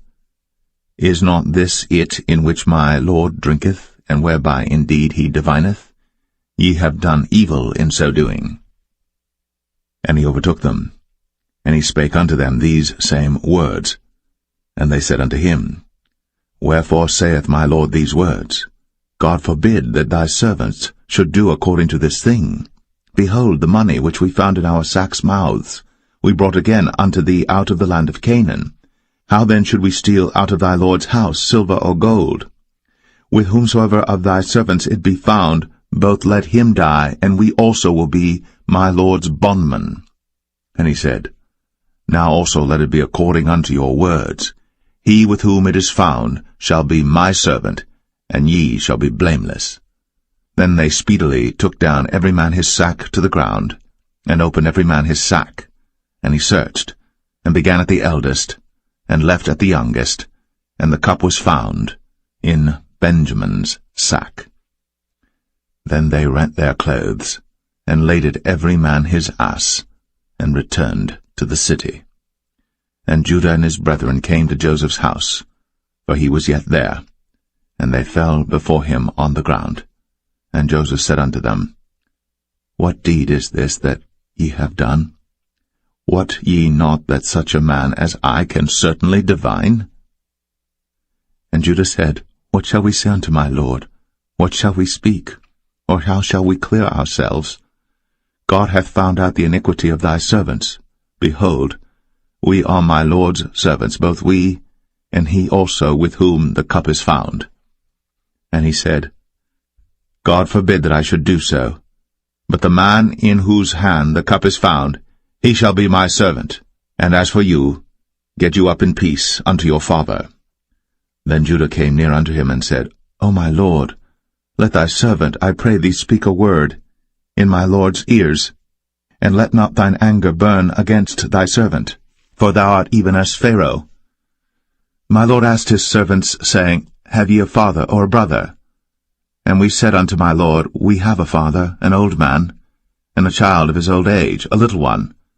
And his brother is dead, and he alone is left of his mother, and his father loveth him. And thou saidst unto thy servants, Bring him down unto me, that I may set mine eyes upon him. And we said unto my Lord, The lad cannot leave his father, for if he should leave his father would die. And thou saidst unto thy servants, Except your youngest brother come down with you, ye shall see my face no more. And it came to pass, when we came up unto thy servant my father, we told him the words of my Lord. And our father said, Go again, and buy us a little food. And we said, We cannot go down. If our youngest brother be with us, then we will go down. For we may not see the man's face, except our youngest brother be with us.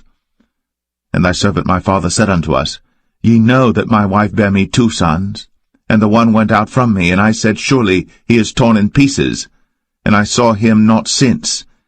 And if ye take this also from me, and mischief before him, ye shall bring down my gray hairs with sorrow to the grave. Now therefore, when I come to thy servant my father, and the lad be not with us, seeing that his life is bound up in the lad's life, it shall come to pass, when he seeth that the lad is not with us, that he will die. And thy servants shall bring down the gray hairs of thy servant our father with sorrow to the grave. For thy servant became surety for the lad unto my father, saying, If I bring him not unto thee, then I shall bear the blame to my father for ever. Now therefore, I pray thee, let thy servant abide instead of the lad, a bondman to my Lord, and let the lad go up with his brethren. For how shall I go up to my father, and the lad be not with me, lest peradventure I see the evil that shall come on my father?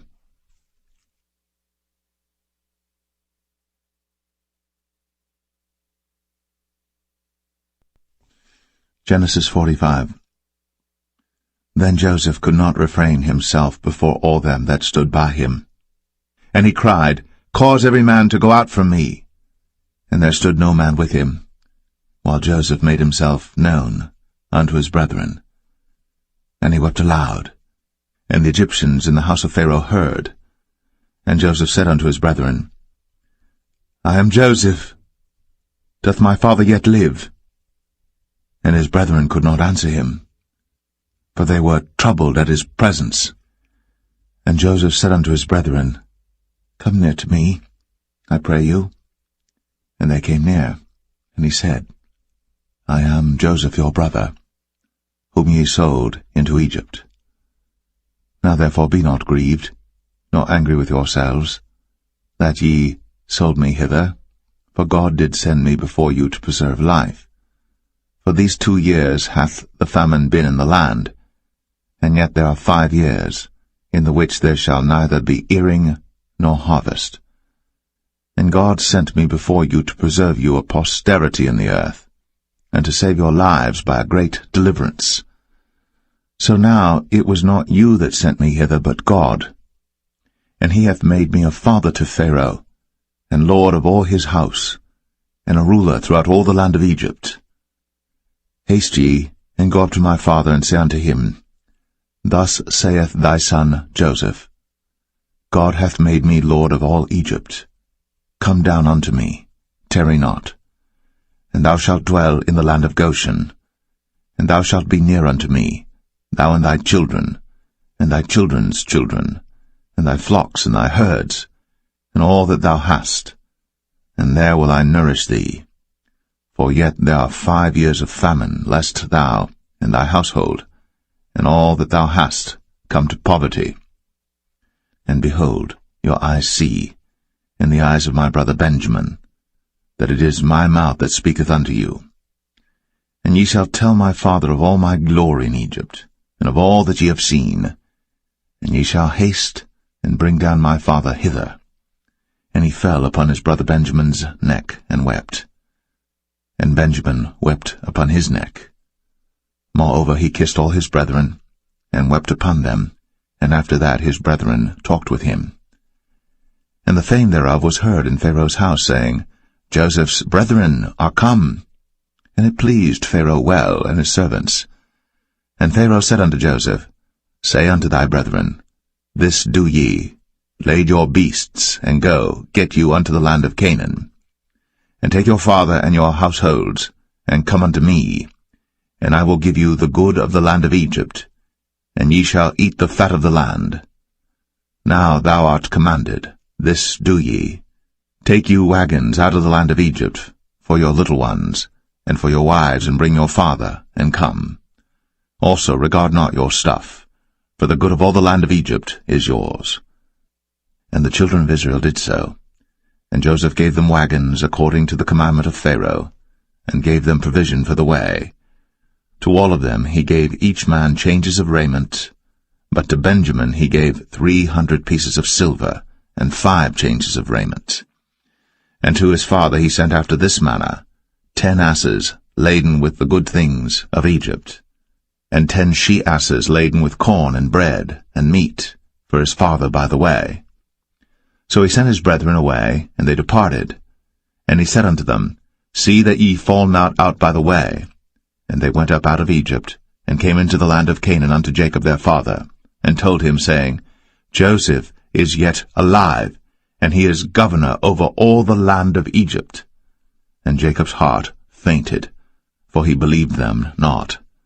And they told him all the words of Joseph, which he had said unto them. And when he saw the wagons which Joseph had sent to carry him, the spirit of Jacob their father revived. And Israel said, It is enough. Joseph my son is yet alive.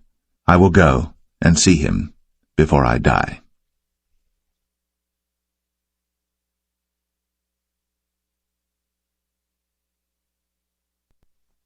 Genesis 46.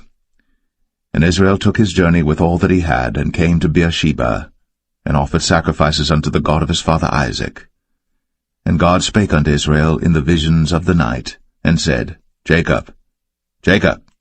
And he said, Here am I.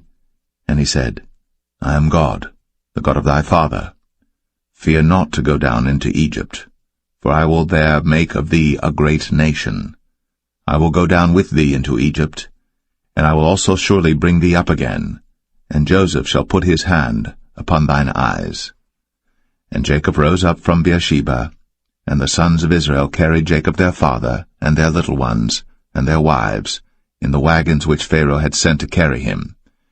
And they took their cattle and their goods which they had gotten in the land of Canaan, and came into Egypt, Jacob and all his seed with him, his sons, and his sons' sons with him, his daughters, and his sons' daughters, and all his seed brought he with him into Egypt.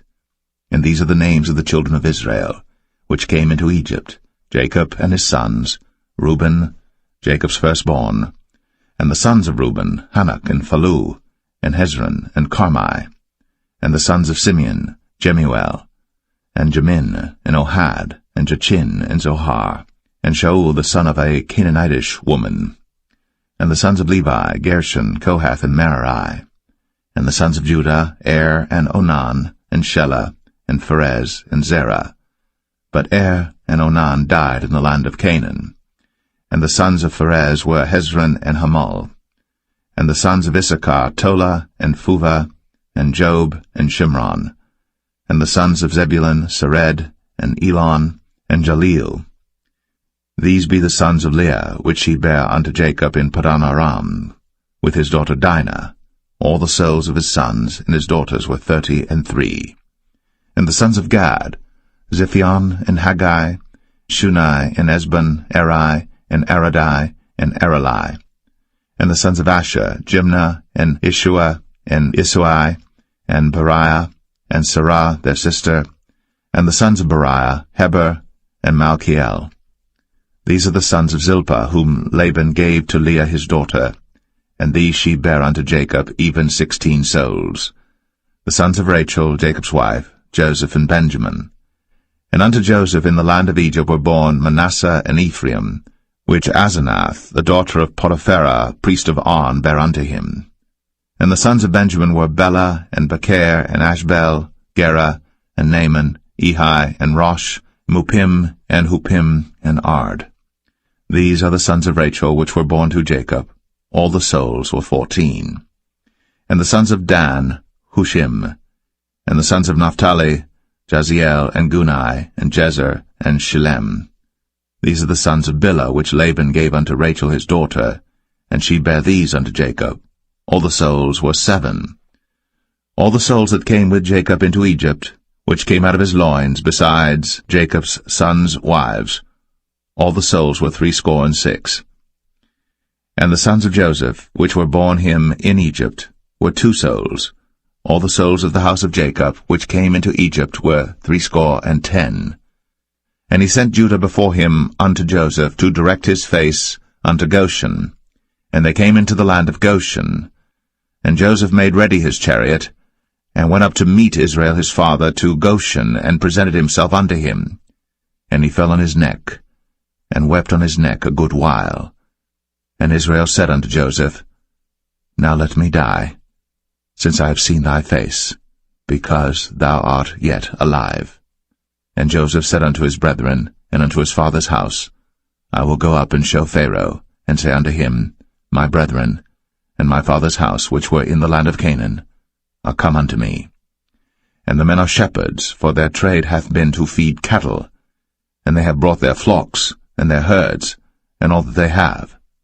And it shall come to pass, when Pharaoh shall call you, and shall say, What is your occupation?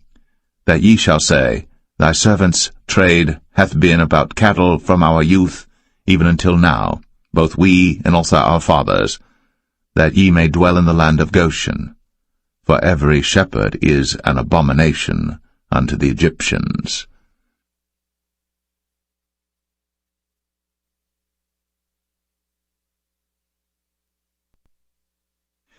Genesis 47. Then Joseph came and told Pharaoh, and said, My father and my brethren, and their flocks, and their herds, and all that they have, are come out of the land of Canaan, and behold, they are in the land of Goshen. And he took some of his brethren, even 5 men, and presented them unto Pharaoh. And Pharaoh said unto his brethren, What is your occupation? And they said unto Pharaoh, Thy servants are shepherds, both we and also our fathers. They said moreover unto Pharaoh, For to sojourn in the land are we come, for thy servants have no pasture for their flocks, for the famine is sore in the land of Canaan. Now therefore we pray thee, let thy servants dwell in the land of Goshen. And Pharaoh spake unto Joseph, saying, Thy father and thy brethren are come unto thee. The land of Egypt is before thee. In the best of the land make thy father and brethren to dwell. In the land of Goshen let them dwell. And if thou knowest any men of activity among them, then make them rulers over my cattle. And Joseph brought in Jacob his father, and set him before Pharaoh. And Jacob blessed Pharaoh. And Pharaoh said unto Jacob, How old art thou? And Jacob said unto Pharaoh, The days of the years of my pilgrimage are 130 years. Few and evil have the days of the years of my life been, and have not attained unto the days of the years of the life of my fathers in the days of their pilgrimage. And Jacob blessed Pharaoh, and went out from before Pharaoh. And Joseph placed his father and his brethren, and gave them a possession in the land of Egypt, in the best of the land, in the land of Ramses, as Pharaoh had commanded. And Joseph nourished his father and his brethren, and all his father's household, with bread according to their families. And there was no bread in all the land, for the famine was very sore, so that the land of Egypt and all the land of Canaan fainted by reason of the famine. And Joseph gathered up all the money that was found in the land of Egypt and in the land of Canaan, for the corn which they bought. And Joseph brought the money into Pharaoh's house. And when money failed in the land of Egypt and in the land of Canaan, all the Egyptians came unto Joseph, and said, Give us bread, for why should we die in thy presence? For the money faileth. And Joseph said, Give your cattle, and I will give you for your cattle if money fail. And they brought their cattle unto Joseph, and Joseph gave them bread in exchange for horses, and for the flocks, and for the cattle of the herds, and for the asses, and he fed them with bread for all their cattle for that year. When that year was ended, they came unto him the 2nd year, and said unto him, We will not hide it from my lord, how that our money is spent. My lord also hath our herds of cattle. There is not aught left in the sight of my lord, but our bodies and our lands. Wherefore shall we die before thine eyes, both we and our land? Buy us and our land for bread, and we and our land will be servants unto Pharaoh, and give us seed, that we may live and not die, that the land be not desolate.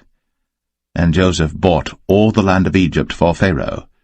For the Egyptians sold every man his field, because the famine prevailed over them. So the land became Pharaoh's. And as for the people, he removed them to cities from one end of the borders of Egypt even to the other end thereof.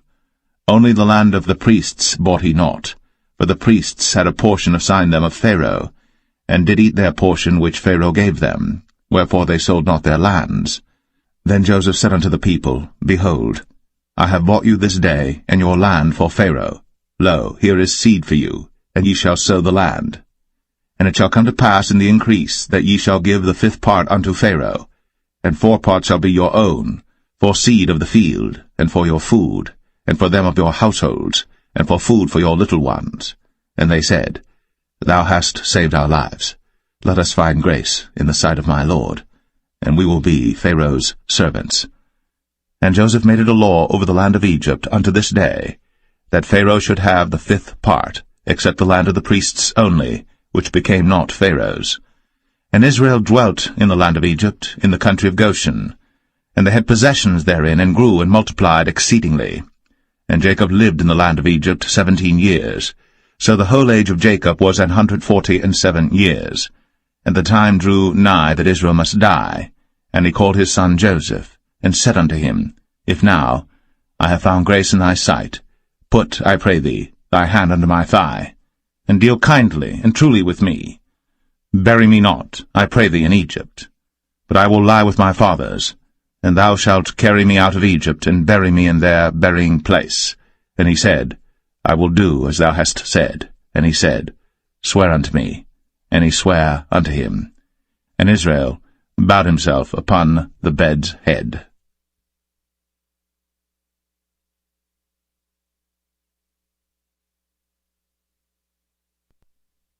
Genesis 48. And it came to pass after these things, that one told Joseph, Behold, thy father is sick. And he took with him his 2 sons, Manasseh and Ephraim. And one told Jacob, and said, Behold, thy son Joseph cometh unto thee. And Israel strengthened himself, and sat upon the bed. And Jacob said unto Joseph, God Almighty appeared unto me at Luz in the land of Canaan, and blessed me, and said unto me, Behold, I will make thee fruitful, and multiply thee, and I will make of thee a multitude of people, and will give this land to thy seed after thee for an everlasting possession. And now thy 2 sons, Ephraim and Manasseh, which were born unto thee in the land of Egypt before I came unto thee into Egypt, are mine. As Reuben and Simeon they shall be mine.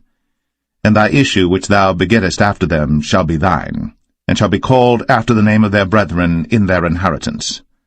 And as for me, when I came from Padan, Rachel died by me in the land of Canaan in the way, when yet there was but a little way to come unto Ephrath. And I buried her there in the way of Ephrath, the same as Bethlehem. And Israel beheld Joseph's sons, and said, Who are these? And Joseph said unto his father, They are my sons, whom God hath given me in this place. And he said, Bring them, I pray thee, unto me, and I will bless them. Now the eyes of Israel were dim for age, so that he could not see. And he brought them near unto him, and he kissed them, and embraced them. And Israel said unto Joseph, I had not thought to see thy face, and lo, God hath shown me also thy seed. And Joseph brought them out from between his knees, and he bowed himself with his face to the earth. And Joseph took them both, Ephraim in his right hand toward Israel's left hand, and Manasseh in his left hand toward Israel's right hand, and brought them near unto him. And Israel stretched out his right hand, and laid it upon Ephraim's head, who was the younger, and his left hand upon Manasseh's head, guiding his hands wittingly, for Manasseh was the firstborn. And he blessed Joseph, and said, God, before whom my fathers Abraham and Isaac did walk, the God which fed me all my life long unto this day, the angel which redeemed me from all evil, bless the lads, and let my name be named on them, and the name of my fathers Abraham and Isaac, and let them grow into a multitude in the midst of the earth. And when Joseph saw that his father laid his right hand upon the head of Ephraim, it displeased him, and he held up his father's hand to remove it from Ephraim's head unto Manasseh's head. And Joseph said unto his father, Not so, my father, for this is the firstborn, put thy right hand upon his head. And his father refused, and said, I know it, my son, I know it. He also shall become a people, and he also shall be great. But truly his younger brother shall be greater than he, and his seed shall become a multitude of nations. And he blessed them that day, saying, In thee shall Israel bless, saying, God make thee as Ephraim and as Manasseh. And he set Ephraim before Manasseh. And Israel said unto Joseph, Behold, I die, but God shall be with you, and bring you again unto the land of your fathers. Moreover, I have given to thee one portion above thy brethren, which I took out of the hand of the Amorite with my sword and with my bow.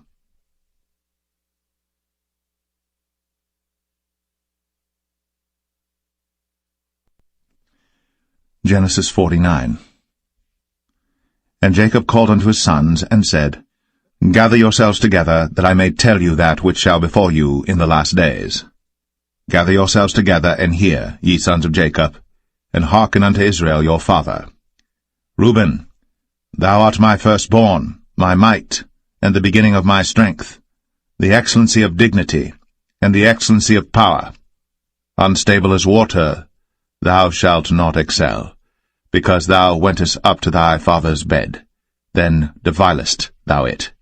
He went up to my couch. Simeon and Levi are brethren. Instruments of cruelty are in their habitations. O my soul, come not thou into their secret, unto their assembly. Mine honour, be not thou united.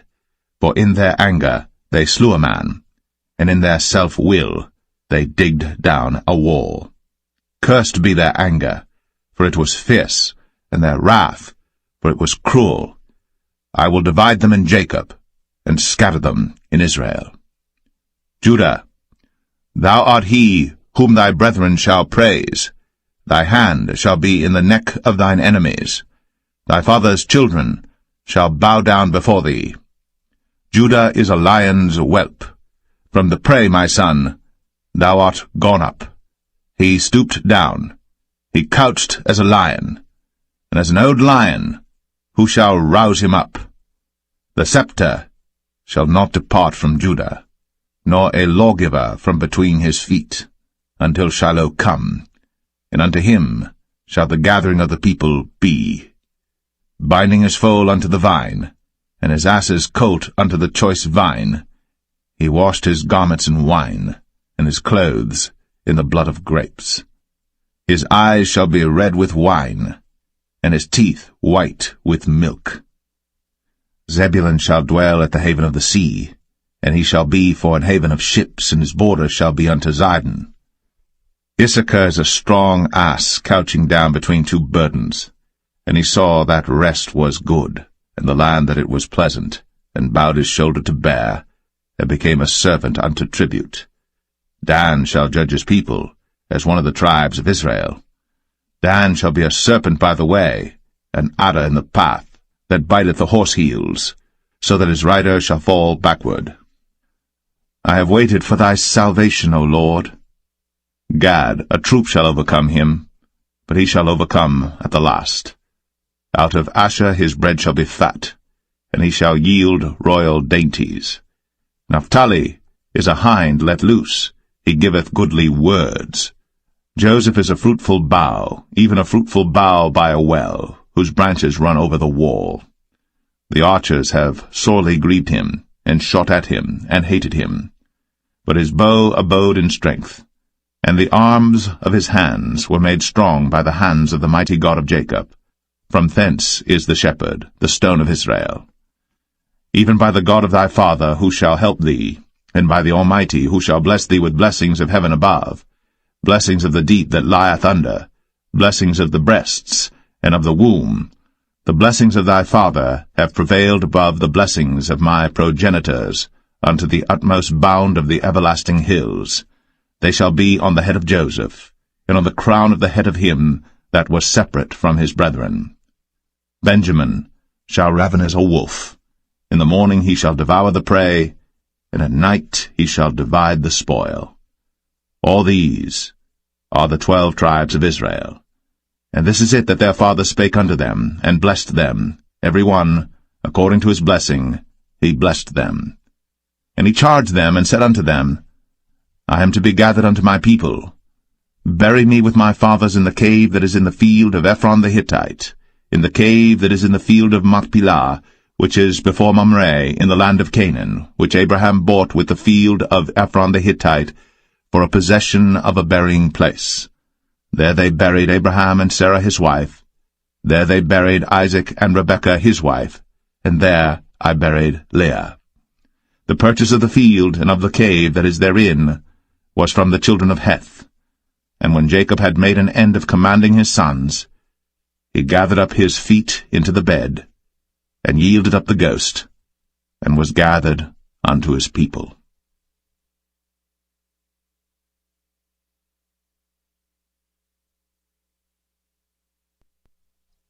Genesis 50.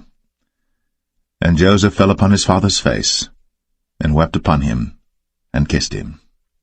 And Joseph commanded his servants, the physicians, to embalm his father, and the physicians embalmed Israel. And 40 days were fulfilled for him, for so are fulfilled the days of those which are embalmed. And the Egyptians mourned for him 60 days. And when the days of his mourning were past, Joseph spake unto the house of Pharaoh, saying, If now I have found grace in your eyes, speak, I pray you, in the ears of Pharaoh, saying, My father made me swear, saying, Lo, I die, in my grave which I have digged for me in the land of Canaan. There shalt thou bury me. Now therefore let me go up, I pray thee, and bury my father, and I will come again. And Pharaoh said, Go up, and bury thy father, according as he made thee swear. And Joseph went up to bury his father, and with him went up all the servants of Pharaoh, the elders of his house, and all the elders of the land of Egypt, and all the house of Joseph, and his brethren, and his father's house, only their little ones, and their flocks, and their herds, they left in the land of Goshen. And there went up with him both chariots and horsemen, and it was a very great company. And they came to the threshing floor of Atad, which is beyond Jordan, and there they mourned with a great and very sore lamentation. And he made a mourning for his father 7 days. And when the inhabitants of the land, the Canaanites, saw the mourning in the floor of Atad, they said, This is a grievous mourning to the Egyptians. Wherefore the name of it was called Abel Mizraim, which is beyond Jordan. And his sons did unto him according as he commanded them. For his sons carried him into the land of Canaan, and buried him in the cave of the field of Machpelah, which Abraham bought with the field for possession of a burying place of Ephron the Hittite before Mamre. And Joseph returned into Egypt, he and his brethren, and all that went up with him to bury his father, after he had buried his father. And when Joseph's brethren saw that their father was dead, they said, Joseph will peradventure hate us, and will certainly requite us all the evil which we did unto him. And they sent a messenger unto Joseph, saying, Thy father did command before he died, saying, So shall ye say unto Joseph, Forgive, I pray thee now, the trespass of thy brethren, and their sin. For they did unto thee evil, and now, we pray thee, forgive the trespass of the servants of the God of thy father. And Joseph wept, when they spake unto him. And his brethren also went and fell down before his face, and they said, Behold, we be thy servants. And Joseph said unto them, Fear not, for am I in the place of God? But as for you, ye thought evil against me, but God meant it unto good, to bring to pass, as it is this day, to save much people alive. Now therefore fear ye not, I will nourish you, and your little ones. And he comforted them, and spake kindly unto them. And Joseph dwelt in Egypt, he and his father's house. And Joseph lived 110 years. And Joseph saw Ephraim's children of the 3rd generation.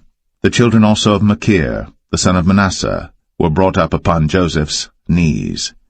And Joseph said unto his brethren, I die, and God will surely visit you, and bring you out of this land unto the land which he sware to Abraham, to Isaac, and to Jacob.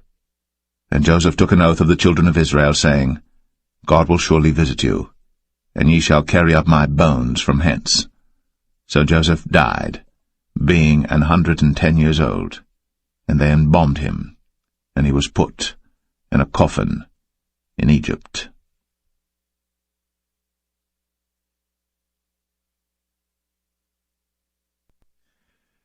The Book of Exodus, Chapter 1. Now these are the names of the children of Israel, which came into Egypt. Every man in his household came with Jacob: Reuben, Simeon, Levi, and Judah, Issachar, Zebulun, and Benjamin, Dan and Naphtali, Gad and Asher. And all the souls that came out of the loins of Jacob were 70 souls, for Joseph was in Egypt already. And Joseph died, and all his brethren, and all that generation. And the children of Israel were fruitful, and increased abundantly, and multiplied, and waxed exceeding mighty, and the land was filled with them. Now there arose up a new king over Egypt, which knew not Joseph. And he said unto his people, Behold, the people of the children of Israel are more and mightier than we. Come on, let us deal wisely with them, lest they multiply. And it come to pass, that when there falleth out any war, they join also unto our enemies, and fight against us, and so get them up out of the land. Therefore they did set over them taskmasters, to afflict them with their burdens, and they built for Pharaoh treasure cities, Pithom and Ramses. But the more they afflicted them, the more they multiplied and grew, and they were grieved because of the children of Israel. And the Egyptians made the children of Israel to serve with rigor, and they made their lives bitter with hard bondage in mortar and in brick and in all manner of service in the field. All their service wherein they made them serve was with rigor. And the king of Egypt spake to the Hebrew midwives, of which the name of the one was Shiphrah, and the name of the other Puah. And he said, When ye do the office of a midwife to the Hebrew women, and see them upon the stools, if it be a son, then ye shall kill him, but if it be a daughter, then she shall live. But the midwives feared God, and did not as the king of Egypt commanded them, but saved the men-children alive. And the king of Egypt called for the midwives, and said unto them, Why have ye done this thing, and have saved the men-children alive? And the midwives said unto Pharaoh, Because the Hebrew women are not as the Egyptian women, for they are lively, and are delivered ere the midwives come in unto them. Therefore God dealt well with the midwives, and the people multiplied, and waxed very mighty. And it came to pass, because the midwives feared God, that he made them houses. And Pharaoh charged all his people, saying, Every son that is born ye shall cast into the river, and every daughter ye shall save alive.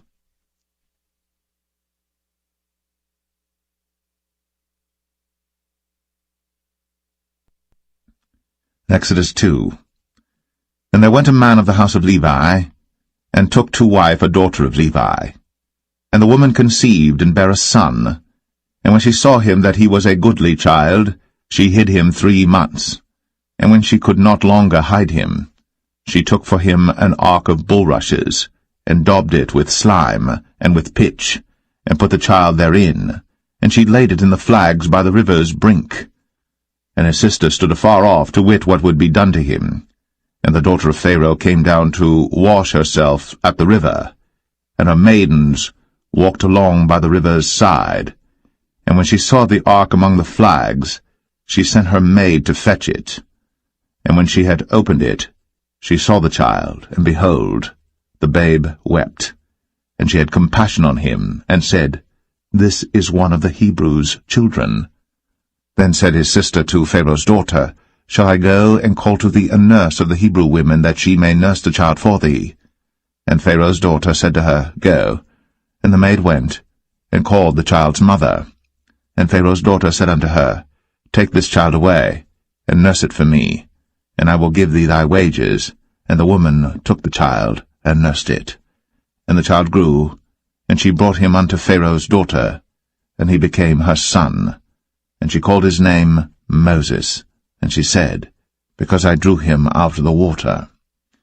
And it came to pass in those days, when Moses was grown, that he went out unto his brethren, and looked on their burdens, and he spied an Egyptian smiting an Hebrew, one of his brethren.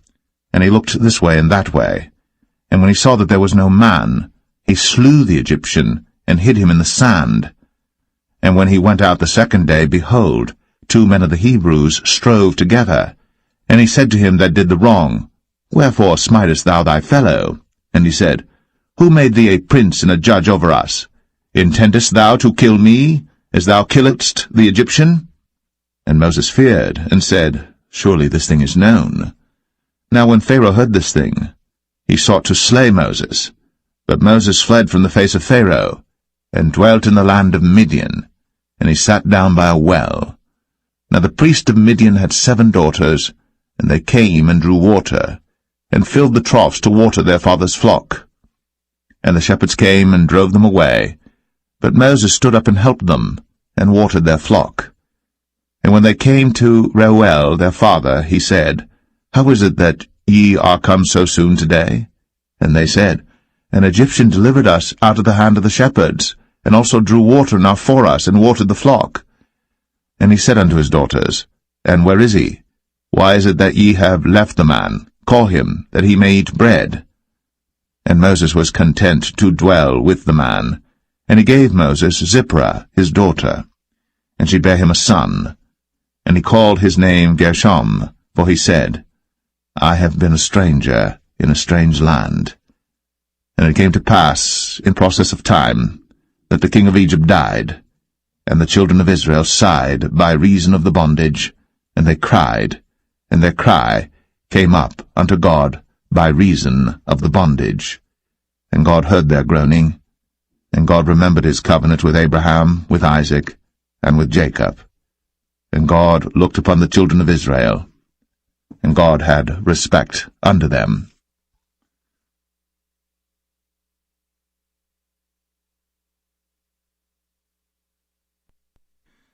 Exodus 3. Now Moses kept the flock of Jethro his father-in-law, the priest of Midian. And he led the flock to the backside of the desert, and came to the mountain of God, even to Horeb. And the angel of the Lord appeared unto him in a flame of fire out of the midst of a bush. And he looked, and behold, the bush burned with fire, and the bush was not consumed. And Moses said, I will now turn aside and see this great sight, why the bush is not burnt. And when the Lord saw that he turned aside to see, God called unto him out of the midst of the bush, and said, Moses, Moses. And he said, Here am I. And he said, Draw not nigh hither.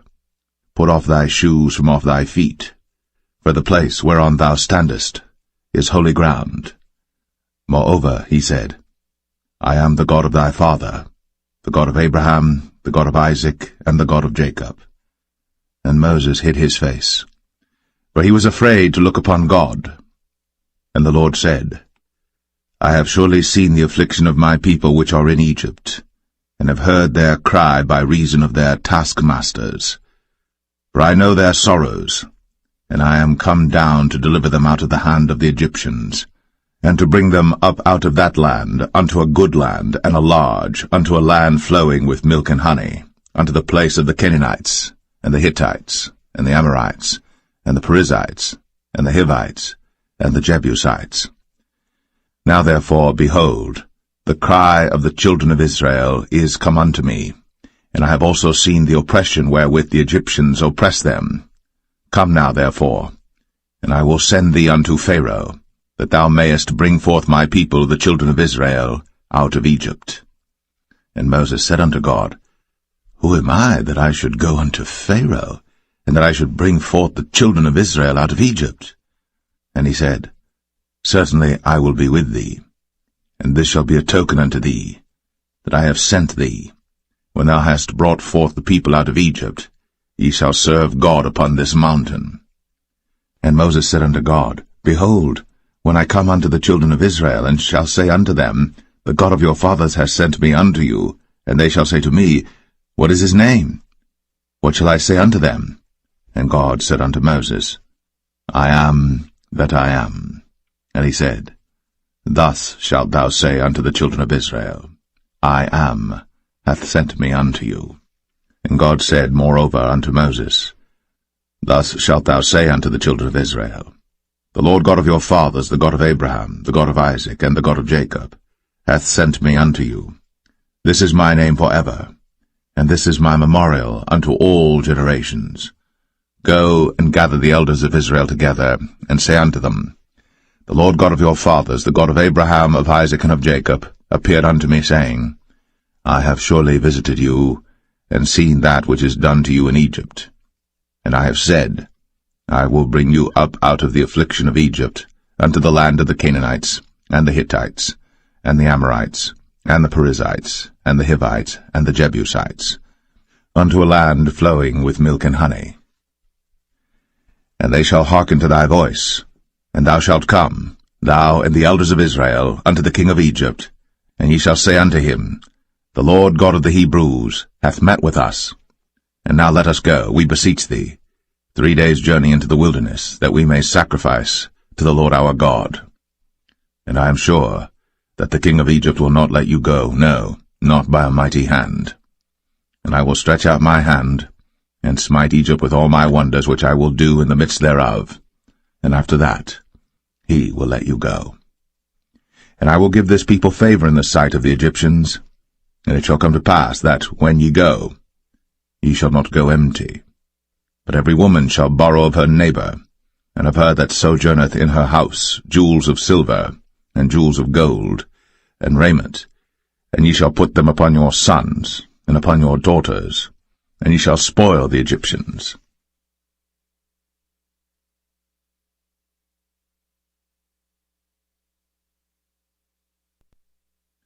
Exodus 4. And Moses answered and said, But behold, they will not believe me, nor hearken unto my voice, but they will say, The Lord hath not appeared unto thee. And the Lord said unto him, What is that in thine hand? And he said, A rod. And he said, Cast it on the ground. and he cast it on the ground, and it became a serpent. And Moses fled from before it. And the Lord said unto Moses, Put forth thine hand, and take it by the tail. And he put forth his hand, and caught it. And it became a rod in his hand, that they may believe that the Lord God of their fathers, the God of Abraham, the God of Isaac, and the God of Jacob, hath appeared unto thee. And the Lord said furthermore unto him, Put now thine hand into thy bosom. And he put his hand into his bosom, and when he took it out, behold, his hand was leprous as snow. And he said, Put thine hand into thy bosom again. And he put his hand into his bosom again, and plucked it out of his bosom. And behold, it was turned again as his other flesh. And it shall come to pass, if they will not believe thee, neither hearken to the voice of the first sign, that they will believe the voice of the latter sign. And it shall come to pass, if they will not believe also these two signs, neither hearken unto thy voice, that thou shalt take of the water of the river, and pour it upon the dry land, and the water which thou takest out of the river shall become blood upon the dry land. And Moses said unto the Lord, O my Lord, I am not eloquent, neither heretofore nor since thou hast spoken unto thy servant, but I am slow of speech and of a slow tongue. And the Lord said unto him, Who hath made man's mouth? Or who maketh the dumb, or deaf, or the seeing, or the blind? Have not I the Lord? Now therefore go, and I will be with thy mouth, and teach thee what thou shalt say. And he said, O my Lord, send, I pray thee, by the hand of him whom thou wilt send. And the anger of the Lord was kindled against Moses, and he said, Is not Aaron the Levite thy brother? I know that he can speak well, and also, behold, he cometh forth to meet thee. And when he seeth thee, he will be glad in his heart. And thou shalt speak unto him, and put words in his mouth. And I will be with thy mouth, and with his mouth, and will teach you what ye shall do. And he shall be thy spokesman unto the people, and he shall be, even he, shall be to thee instead of a mouth, and thou shalt be to him instead of God. And thou shalt take this rod in thine hand, wherewith thou shalt do signs.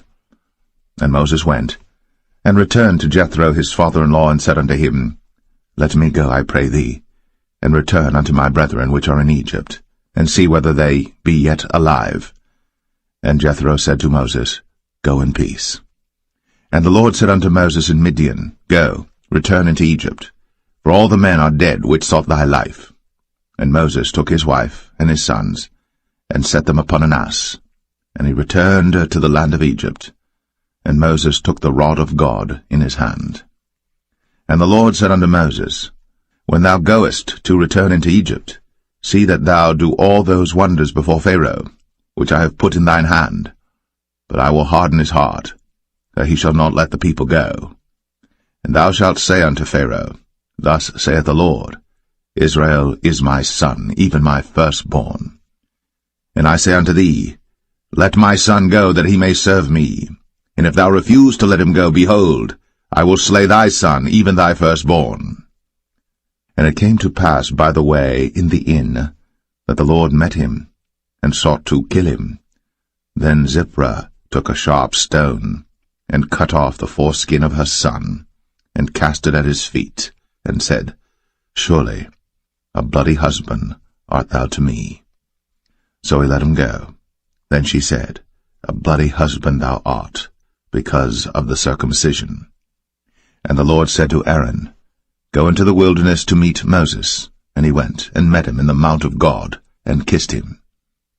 And Moses told Aaron all the words of the Lord who had sent him, and all the signs which he had commanded him.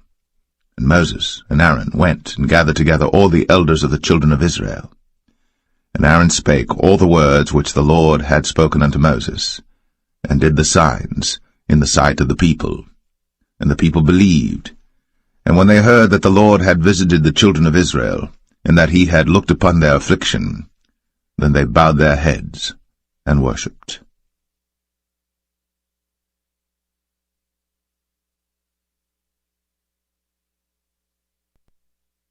Exodus 5. And afterward Moses and Aaron went in, and told Pharaoh, Thus saith the Lord God of Israel, Let my people go, that they may hold a feast unto me in the wilderness. And Pharaoh said, Who is the Lord that I should obey his voice to let Israel go? I know not the Lord, neither will I let Israel go. And they said, The God of the Hebrews hath met with us. Let us go, we pray thee, 3 days' journey into the desert, and sacrifice unto the Lord our God, lest he fall upon us with pestilence, or with the sword. And the king of Egypt said unto them, Wherefore do ye, Moses and Aaron? Let the people from their works get you unto your burdens. And Pharaoh said, Behold, the people of the land now are many, and ye make them rest from their burdens. And Pharaoh commanded the same day the taskmasters of the people and their officers, saying, Ye shall no more give the people straw to make brick, as heretofore. Let them go and gather straw for themselves. And the tale of the bricks which they did make heretofore ye shall lay upon them. Ye shall not diminish aught thereof. For they be idle. Therefore they cry, saying, Let us go and sacrifice to our God. Let their more work be laid upon the men, that they may labor therein, and let them not regard vain words. And the taskmasters of the people went out, and their officers, and they spake to the people, saying, Thus saith Pharaoh, I will not give you straw. Go ye, get you straw where you can find it, yet not aught of your work shall be diminished. So the people were scattered abroad throughout all the land of Egypt to gather stubble instead of straw. And the taskmasters hasted them, saying, Fulfill your works, your daily tasks, as when there was straw. And the officers of the children of Israel, which Pharaoh's taskmasters had set over them, were beaten, and demanded, Wherefore have ye not fulfilled your task in making brick both yesterday and today, as heretofore? Then the officers of the children of Israel came and cried unto Pharaoh, saying, Wherefore dealest thou thus with thy servants? There is no straw given unto thy servants. And they say to us, Make brick. And behold, thy servants are beaten, but the fault is in thine own people. But he said, Ye are idle, ye are idle. Therefore ye say, Let us go and do sacrifice to the Lord. Go therefore now and work, for there shall no straw be given you. Yet shall ye deliver the tale of bricks. And the officers of the children of Israel did see that they were in evil case, after it was said, Ye shall not minish aught from your bricks of your daily task. And they met Moses and Aaron, who stood in the way, as they came forth from Pharaoh. And they said unto them, The Lord look upon you and judge, because ye have made our savour to be abhorred in the eyes of Pharaoh, and in the eyes of his servants, to put a sword in their hand to slay us. And Moses returned unto the Lord, and said, Lord, wherefore hast thou so evil entreated this people? Why is it that thou hast sent me? For since I came to Pharaoh to speak in thy name, he hath done evil to this people, neither hast thou delivered thy people at all.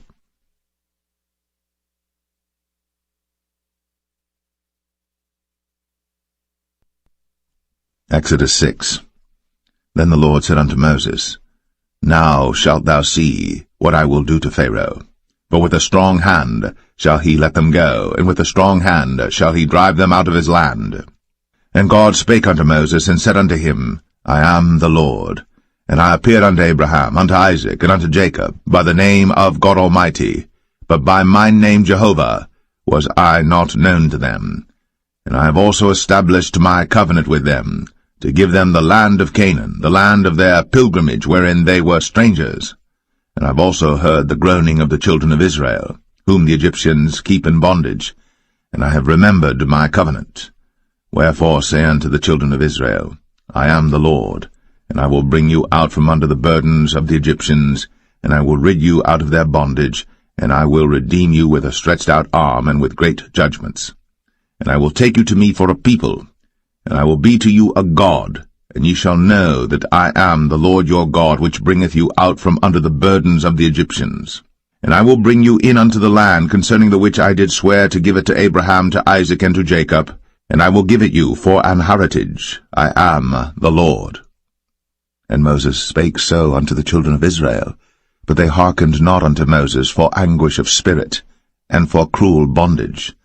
And the Lord spake unto Moses, saying, Go in, speak unto Pharaoh king of Egypt, that he let the children of Israel go out of his land. And Moses spake before the Lord, saying, Behold, the children of Israel have not hearkened unto me. How then shall Pharaoh hear me, who am of uncircumcised lips? And the Lord spake unto Moses and unto Aaron, and gave them a charge unto the children of Israel, and unto Pharaoh king of Egypt, to bring the children of Israel out of the land of Egypt. These be the heads of their fathers' houses, the sons of Reuben, the firstborn of Israel, Hanok and Palu, Hezron and Carmi. These be the families of Reuben. And the sons of Simeon, Jemuel and Jamin, and Ohad and Jachin, and Zohar and Shaul the son of a Canaanitish woman. These are the families of Simeon. And these are the names of the sons of Levi according to their generations, Gershon and Kohath and Merari. And the years of the life of Levi were 137 years. The sons of Gershon, Libni and Shimei, according to their families. And the sons of Kohath, Amram and Izhar, and Hebron and Uzziel. And the years of the life of Kohath were 133 years. And the sons of Merari, Mahalai and Mushai. These are the families of Levi according to their generations. And Amram took him Jochebed, his father's sister, to wife, and she bare him, Aaron and Moses. And the years of the life of Amram were 137 years. And the sons of Izhar, Korah and Nepheg and Zichri. And the sons of Uzziel, Mishael and Elzaphan and Zithri. And Aaron took him Elisheba, daughter of Aminadab, sister of Nahshon, to wife, and she bare him Nadab and Abihu, Eleazar and Ithamar. And the sons of Korah, Asir and Elkanah and Abiasaph. These are the families of the Korhites. And Eleazar, Aaron's son, took him one of the daughters of Putiel to wife, and she bare him Phinehas. These are the heads of the fathers of the Levites according to their families. These are that Aaron and Moses, to whom the Lord said, Bring out the children of Israel from the land of Egypt, according to their armies. These are they which spake to Pharaoh king of Egypt, to bring out the children of Israel from Egypt. These are that Moses and Aaron. And it came to pass on the day when the Lord spake unto Moses in the land of Egypt, that the Lord spake unto Moses, saying, I am the Lord. Speak thou unto Pharaoh king of Egypt all that I say unto thee. And Moses said before the Lord, Behold, I am of uncircumcised lips, and how shall Pharaoh hearken unto me?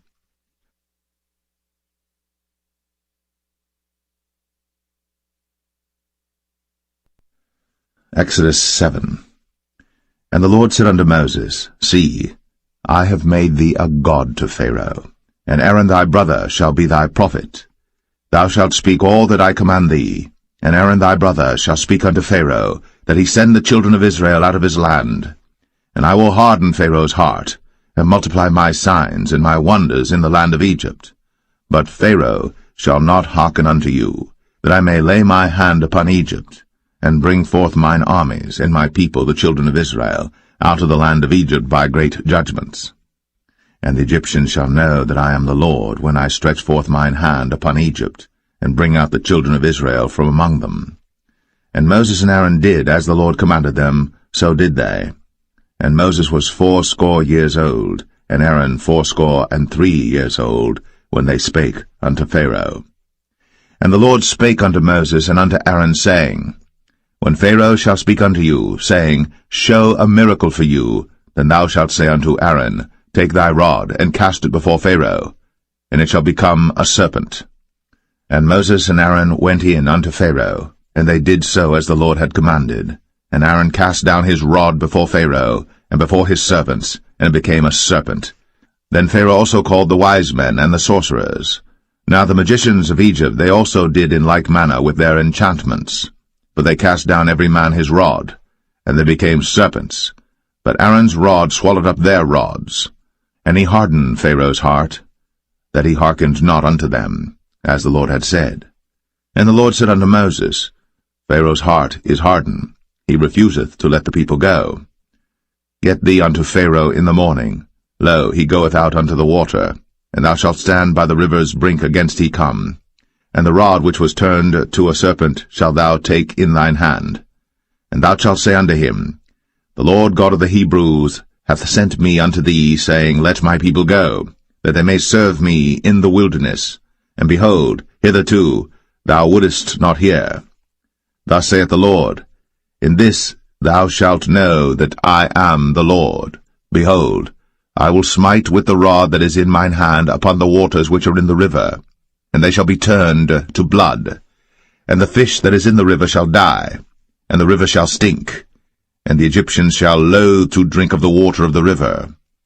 And the Lord spake unto Moses, Say unto Aaron, Take thy rod, and stretch out thine hand upon the waters of Egypt, upon their streams, upon their rivers, and upon their ponds, and upon all their pools of water, that they may become blood, and that there may be blood throughout all the land of Egypt, both in vessels of wood and in vessels of stone.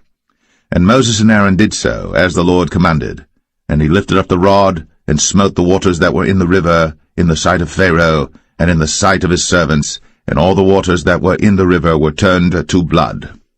And the fish that was in the river died, and the river stank, and the Egyptians could not drink of the water of the river, and there was blood throughout all the land of Egypt. And the magicians of Egypt did so with their enchantments, and Pharaoh's heart was hardened, neither did he hearken unto them, as the Lord had said. And Pharaoh turned and went into his house, neither did he set his heart to this also. And all the Egyptians digged around about the river for water to drink, but they could not drink of the water of the river. And 7 days were fulfilled. After that the Lord had smitten the river.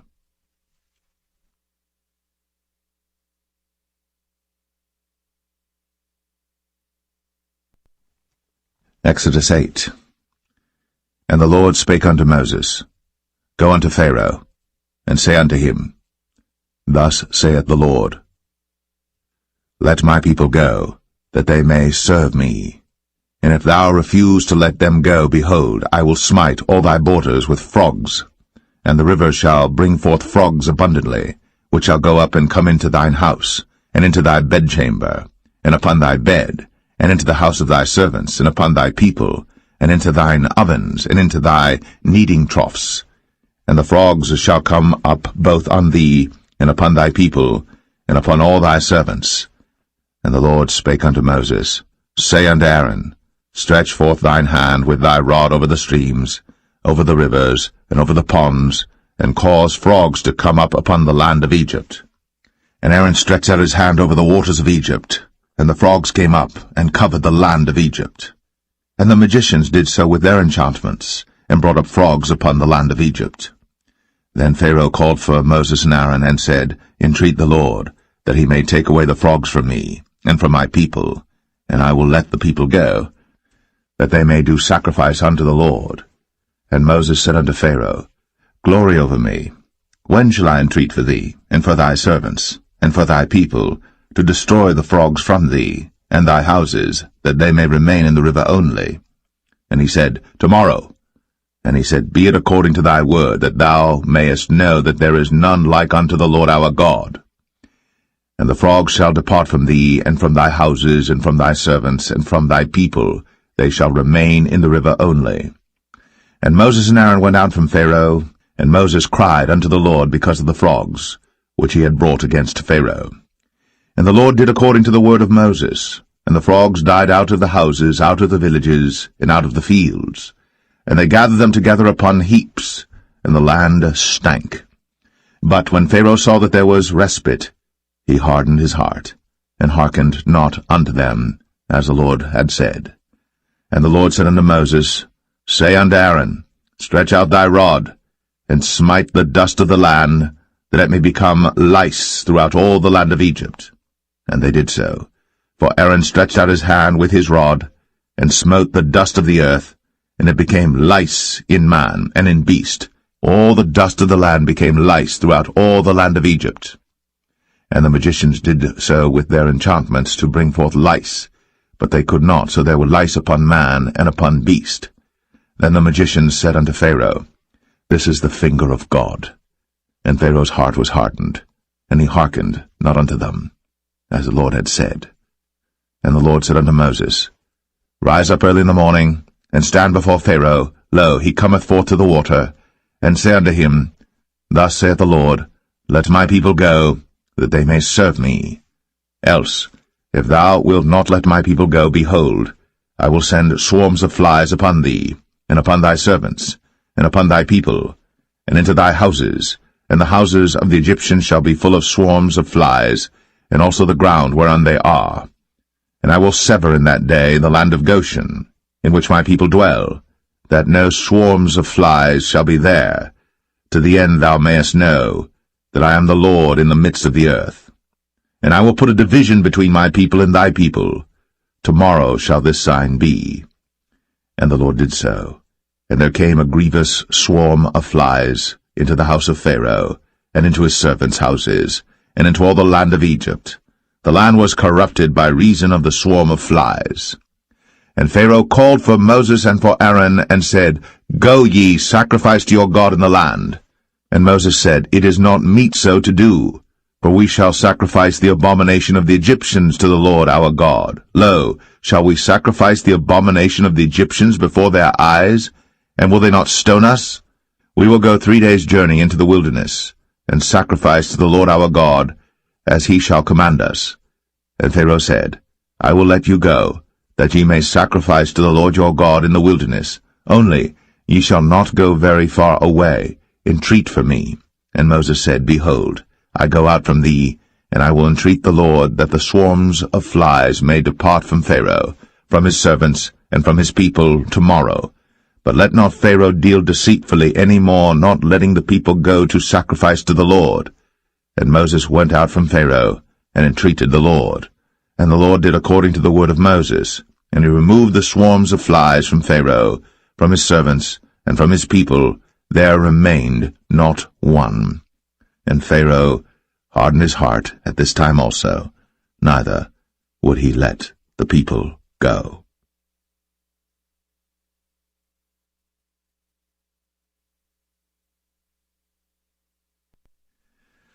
Exodus 9. Then the Lord said unto Moses, Go in unto Pharaoh, and tell him, Thus saith the Lord God of the Hebrews, Let my people go, that they may serve me. For if thou refuse to let them go, and wilt hold them still, behold, the hand of the Lord is upon thy cattle which is in the field, upon the horses, upon the asses, upon the camels, upon the oxen, and upon the sheep. There shall be a very grievous murrain. And the Lord shall sever between the cattle of Israel and the cattle of Egypt, and there shall nothing die of all that is the children's of Israel. And the Lord appointed a set time, saying, Tomorrow the Lord shall do this thing in the land. And the Lord did that thing on the morrow, and all the cattle of Egypt died, but of the cattle of the children of Israel died not one.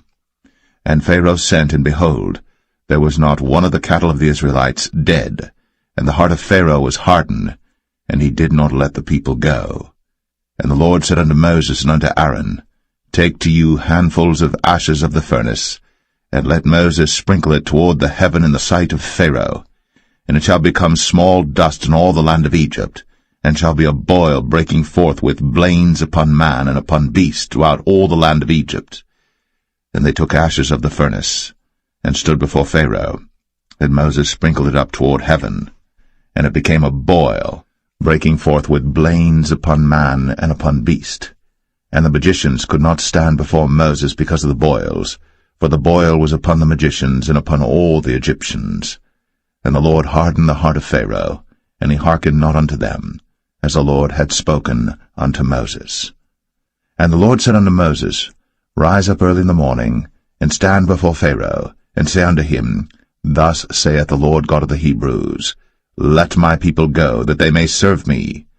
For I will at this time send all my plagues upon thine heart, and upon thy servants, and upon thy people, that thou mayest know that there is none like me in all the earth.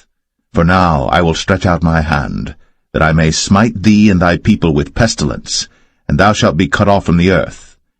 And in very deed for this cause have I raised thee up, for to show in thee my power, and that my name may be declared throughout all the earth. As yet exaltest thou thyself against my people, that thou wilt not let them go. Behold, tomorrow about this time I will cause it to rain a very grievous hail, such as hath not been in Egypt since the foundation thereof even until now. Send therefore now, and gather thy cattle, and all that thou hast in the field. For upon every man and beast which shall be found in the field, and shall not be brought home, the hail shall come down upon them, and they shall die. He that feared the word of the Lord among the servants of Pharaoh made his servants and his cattle flee into the houses. And he that regarded not the word of the Lord left his servants and his cattle in the field. And the Lord said unto Moses, Stretch forth thine hand toward heaven, that there may be hail in all the land of Egypt, upon man, and upon beast, and upon every herb of the field, throughout the land of Egypt. And Moses stretched forth his rod toward heaven, and the Lord sent thunder and hail, and the fire ran along upon the ground, and the Lord rained hail upon the land of Egypt. So there was hail, and fire mingled with the hail, very grievous, such as there was none like it in all the land of Egypt since it became a nation. And the hail smote throughout all the land of Egypt all that was in the field, both man and beast. And the hail smote every herb of the field, and brake every tree of the field. Only in the land of Goshen, where the children of Israel were, was there no hail. And Pharaoh sent and called for Moses and Aaron, and said unto them, I have sinned at this time. The Lord is righteous, and I and my people are wicked. Entreat the Lord, for it is enough that there be no more mighty thunderings and hail, and I will let you go, and ye shall stay no longer. And Moses said unto him, As soon as I am gone out of the city, I will spread abroad my hands unto the Lord, and the thunder shall cease, neither shall there be any more hail, that thou mayest know how that the earth is the Lord's. But as for thee and thy servants, I know that ye will not yet fear the Lord God. And the flax and the barley was smitten, for the barley was in the ear, and the flax was bold. But the wheat and the rye were not smitten, for they were not grown up. And Moses went out of the city from Pharaoh, and spread abroad his hands unto the Lord, and the thunders and hail ceased, and the rain was not poured upon the earth. And when Pharaoh saw that the rain and the hail and the thunders were ceased, he sinned yet more, and hardened his heart, he and his servants. And the heart of Pharaoh was hardened, neither would he let the children of Israel go, as the Lord had spoken by Moses.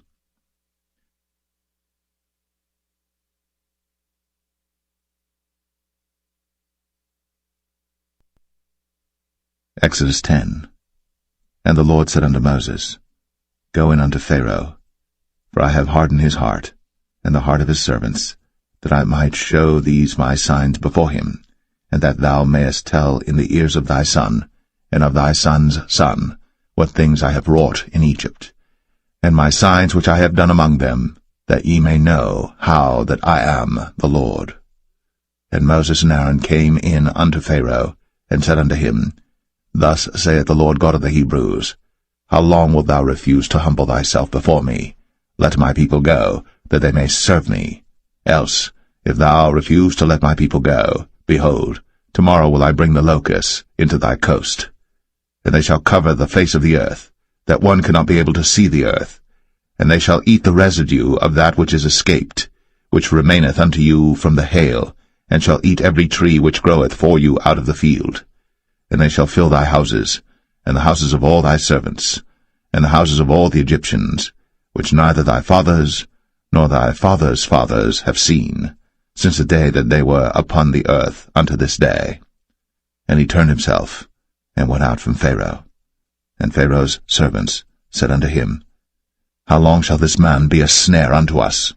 Let the men go, that they may serve the Lord their God. Knowest thou not yet that Egypt is destroyed? And Moses and Aaron were brought again unto Pharaoh, and he said unto them, Go, serve the Lord your God. But who are they that shall go? And Moses said, We will go with our young and with our old, with our sons and with our daughters, with our flocks and with our herds will we go, for we must hold a feast unto the Lord. And he said unto them, Let the Lord be so with you, as I will let you go, and your little ones. Look to it, for evil is before you. Not so. Go now, ye that are men, and serve the Lord, for that ye did desire. And they were driven out from Pharaoh's presence. And the Lord said unto Moses, Stretch out thine hand over the land of Egypt for the locusts, that they may come up upon the land of Egypt, and eat every herb of the land, even all that the hail hath left. And Moses stretched forth his rod over the land of Egypt. And the Lord brought an east wind upon the land all that day, and all that night. And when it was morning, the east wind brought the locusts.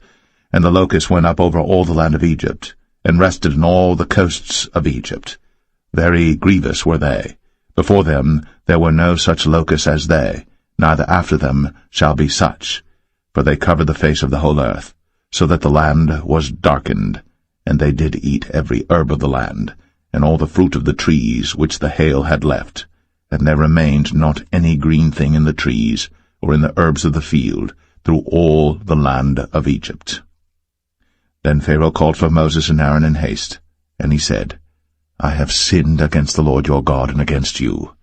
Now therefore forgive, I pray thee, my sin only this once, and entreat the Lord your God, that he may take away from me this death only. And he went out from Pharaoh, and entreated the Lord. And the Lord turned a mighty strong west wind, which took away the locusts, and cast them into the Red Sea. There remained not one locust in all the coasts of Egypt. But the Lord hardened Pharaoh's heart, so that he would not let the children of Israel go.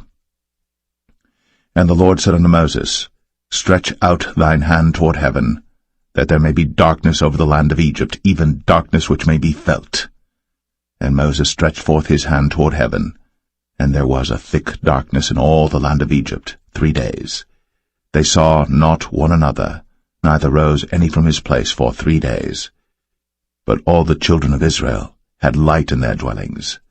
And Pharaoh called unto Moses and said, Go ye, serve the Lord. Only let your flocks and your herds be stayed.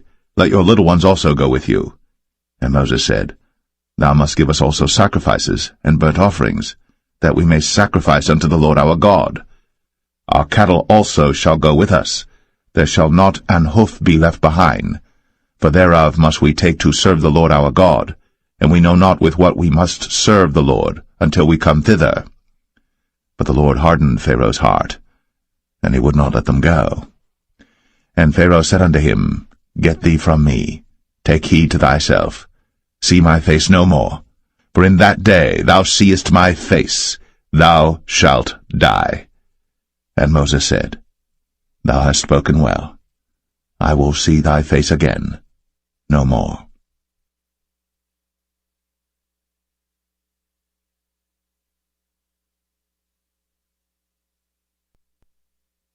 Exodus 11.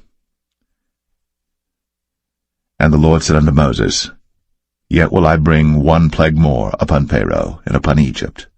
Afterwards he will let you go hence. When he shall let you go, he shall surely thrust you out hence altogether. Speak now in the ears of the people, and let every man borrow of his neighbor, and every woman of her neighbor, jewels of silver and jewels of gold. And the Lord gave the people favor in the sight of the Egyptians. Moreover, the man Moses was very great in the land of Egypt, in the sight of Pharaoh's servants, and in the sight of the people. And Moses said, Thus saith the Lord, About midnight will I go out into the midst of Egypt, and all the firstborn in the land of Egypt shall die, from the firstborn of Pharaoh that sitteth upon his throne, even unto the firstborn of the maidservant that is behind the mill, and all the firstborn of beasts. And there shall be a great cry throughout all the land of Egypt, such as there was none like it, nor shall be like it any more. But against any of the children of Israel shall not a dog move his tongue, against man or beast, that ye may know how that the Lord doth put a difference between the Egyptians and Israel. And all these thy servants shall come down unto me, and bow down themselves unto me, saying, Get thee out, and all the people that follow thee, and after that I will go out. And he went out from Pharaoh in a great anger. And the Lord said unto Moses, Pharaoh shall not hearken unto you, that my wonders may be multiplied in the land of Egypt. And Moses and Aaron did all these wonders before Pharaoh. And the Lord hardened Pharaoh's heart, so that he would not let the children of Israel go out of his land.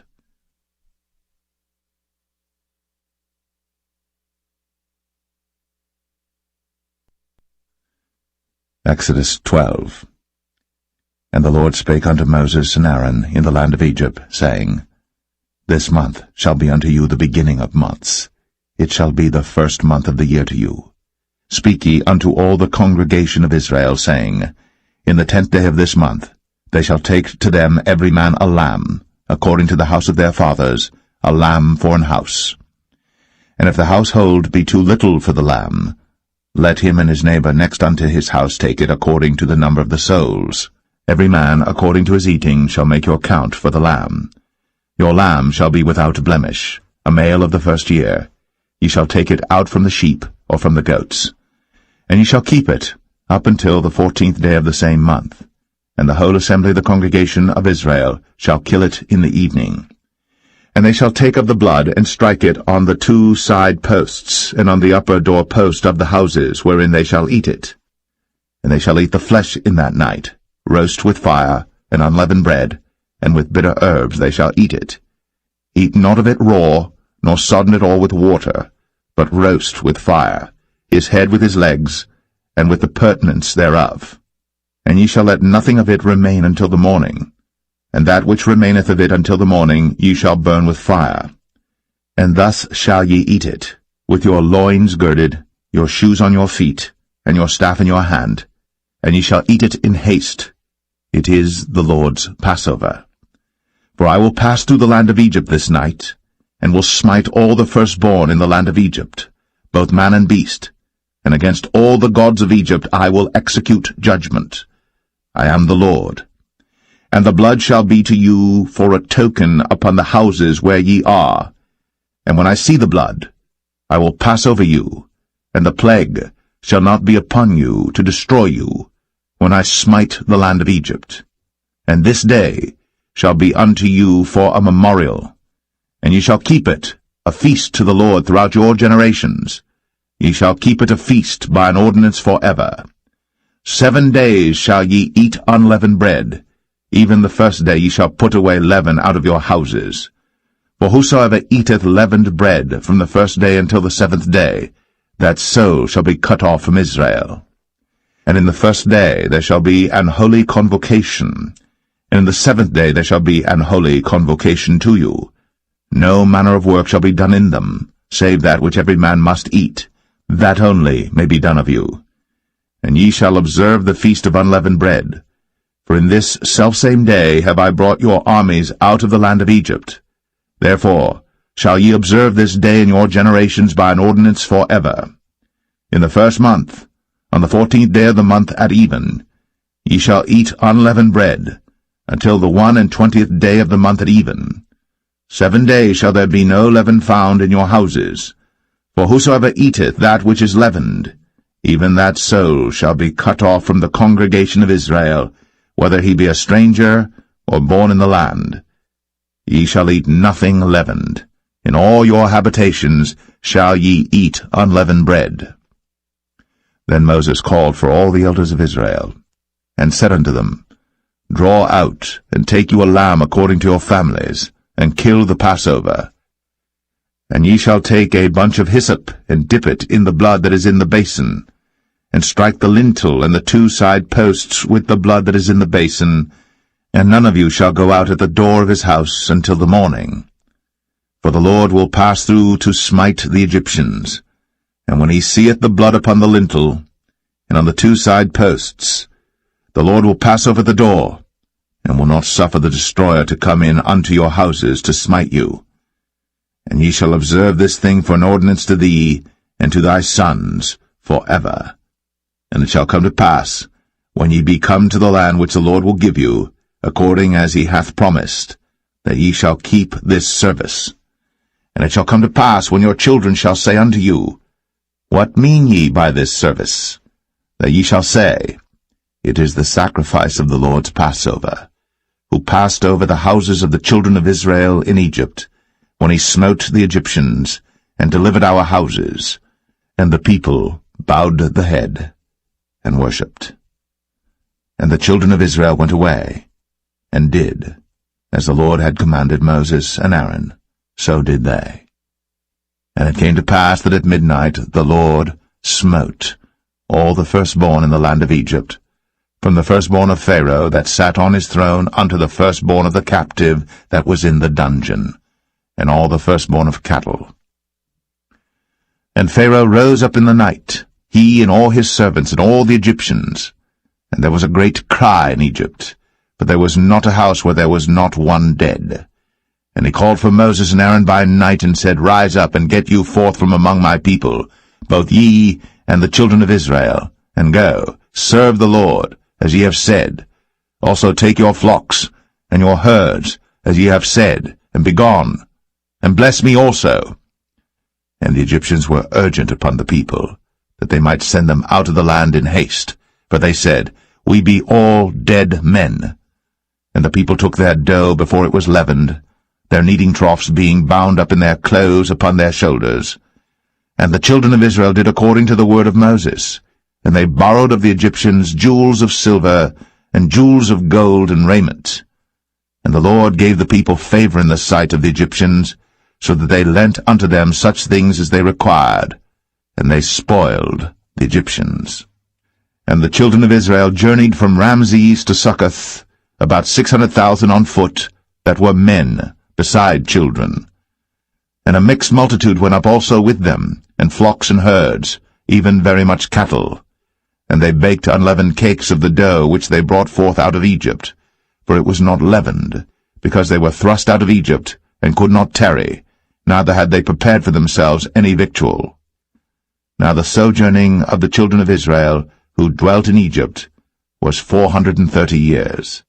And it came to pass, at the end of the 430 years, even the selfsame day it came to pass, that all the hosts of the Lord went out from the land of Egypt. It is a night to be much observed unto the Lord for bringing them out from the land of Egypt.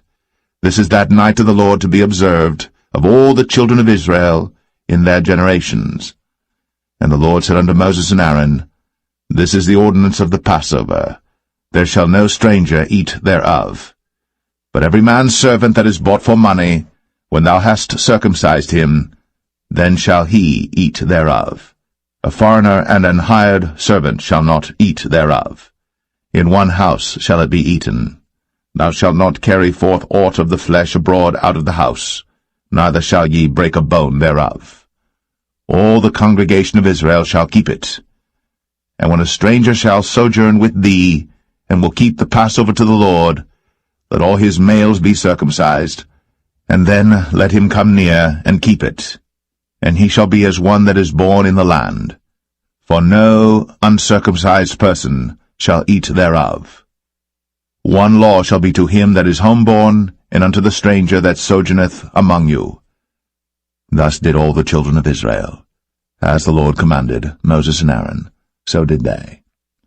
And it came to pass the selfsame day, that the Lord did bring the children of Israel out of the land of Egypt by their armies.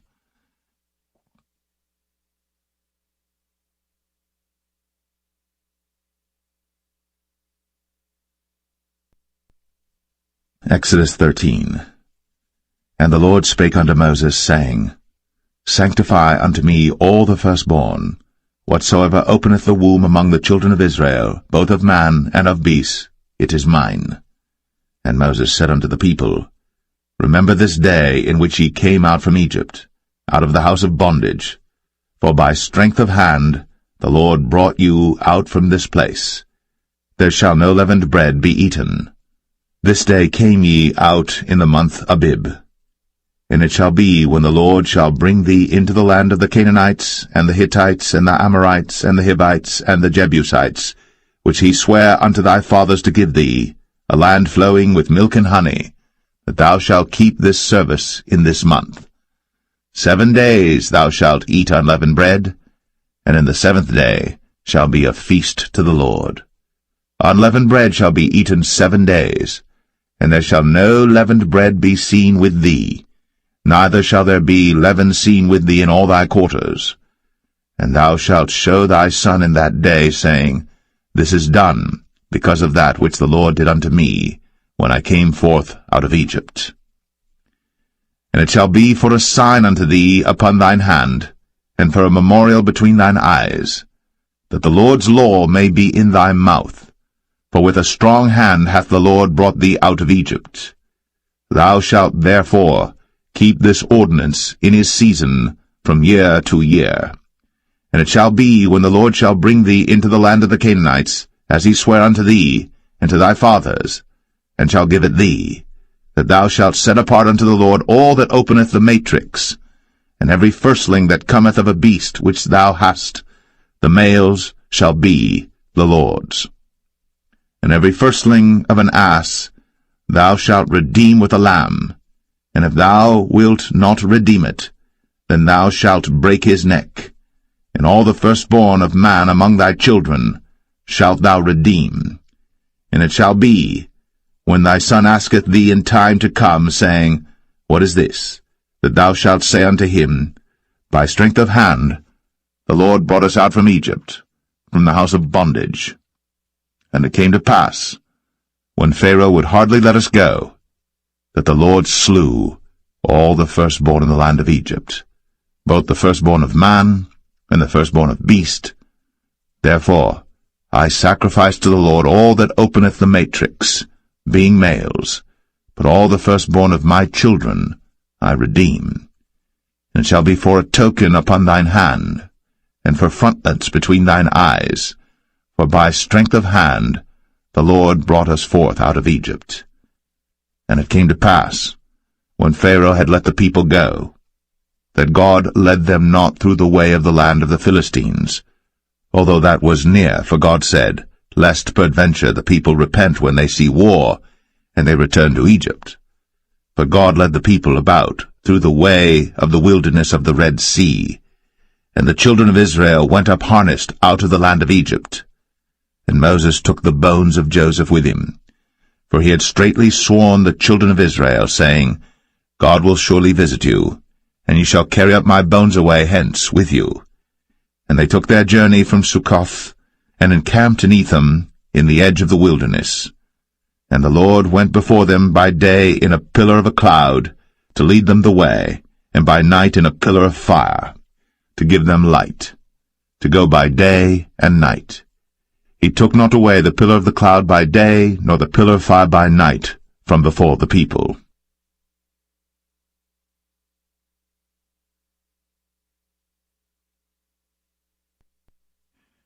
Exodus 14.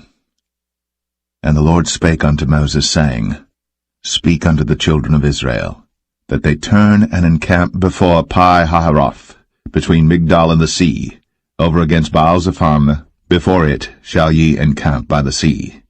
For Pharaoh will say of the children of Israel, They are entangled in the land, the wilderness hath shut them in, and I will harden Pharaoh's heart, that he shall follow after them, and I will be honored upon Pharaoh, and upon all his host, that the Egyptians may know that I am the Lord. And they did so. And it was told the king of Egypt that the people fled, and the heart of Pharaoh and of his servants was turned against the people, and they said, Why have we done this, that we have let Israel go from serving us? And he made ready his chariot, and took his people with him. And he took 600 chosen chariots, and all the chariots of Egypt, and captains over every one of them. And the Lord hardened the heart of Pharaoh king of Egypt, and he pursued after the children of Israel.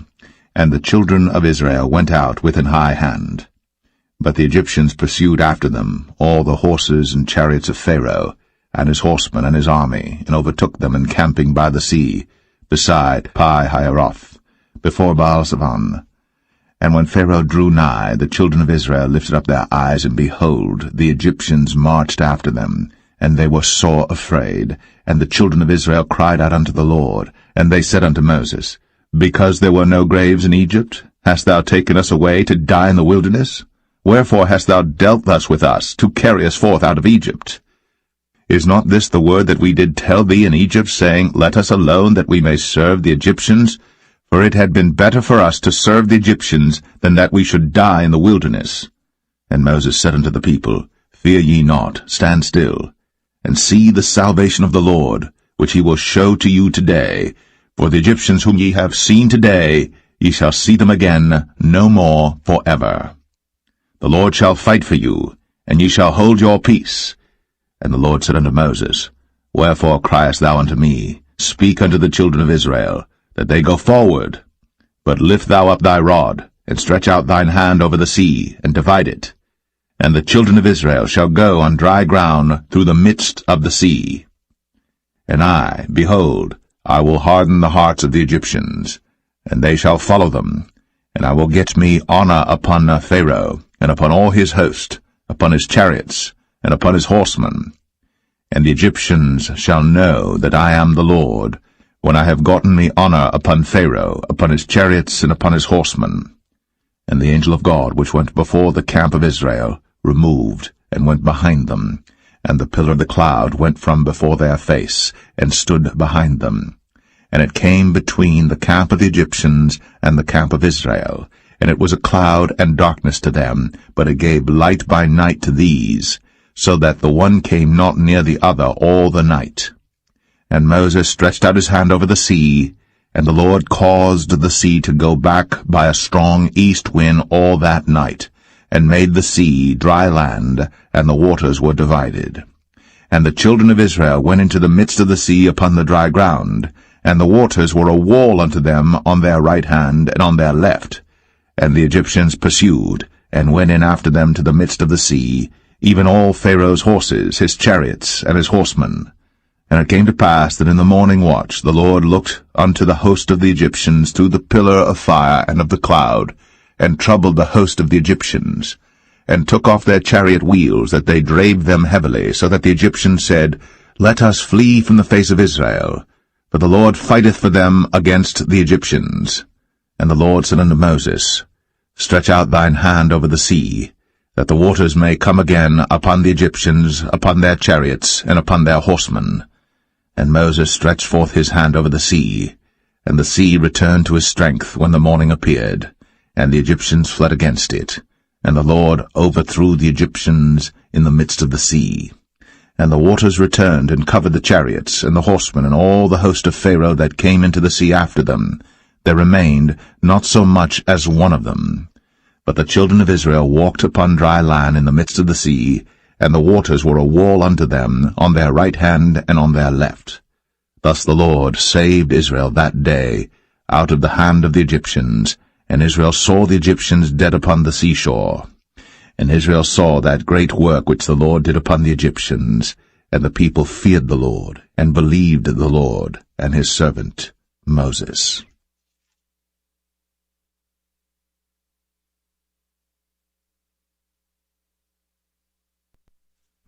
Exodus 15.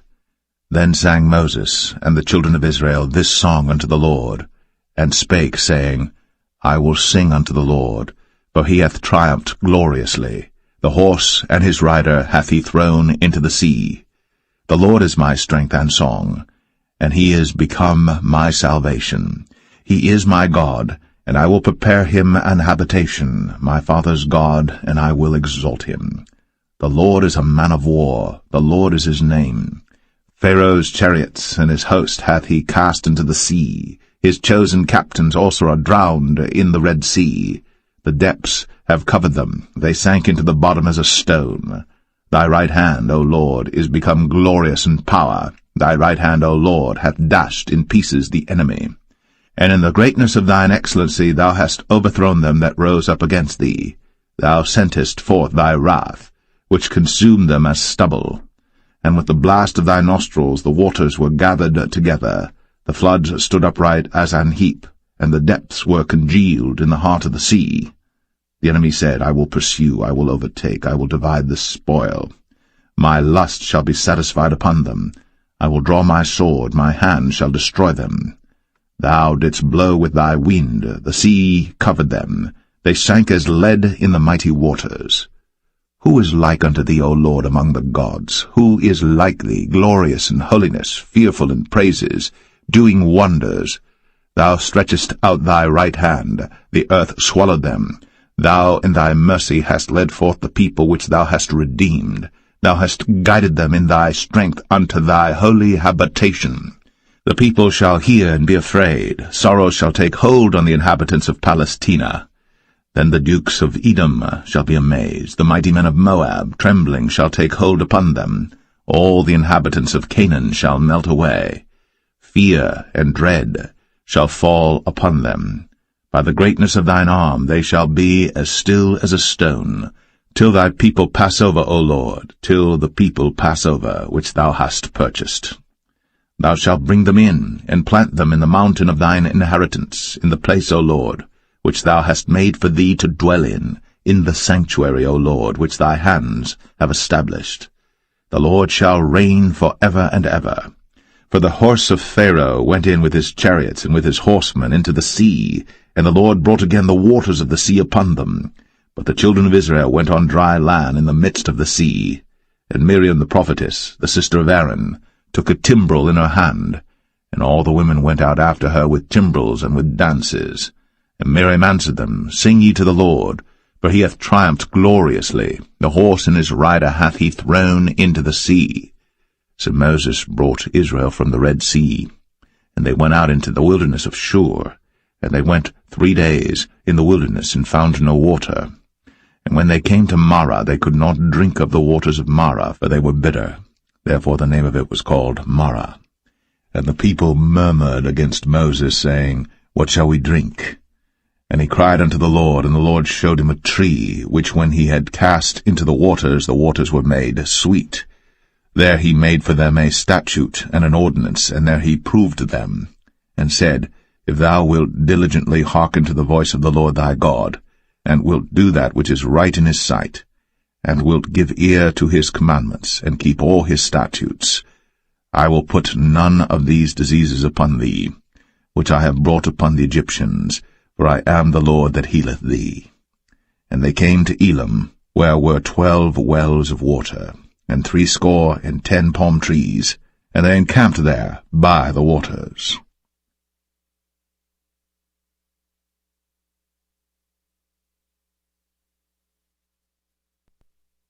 Exodus 16. And they took their journey from Elim, and all the congregation of the children of Israel came unto the wilderness of Sin, which is between Elim and Sinai, on the 15th day of the 2nd month, after their departing out of the land of Egypt. And the whole congregation of the children of Israel murmured against Moses and Aaron in the wilderness.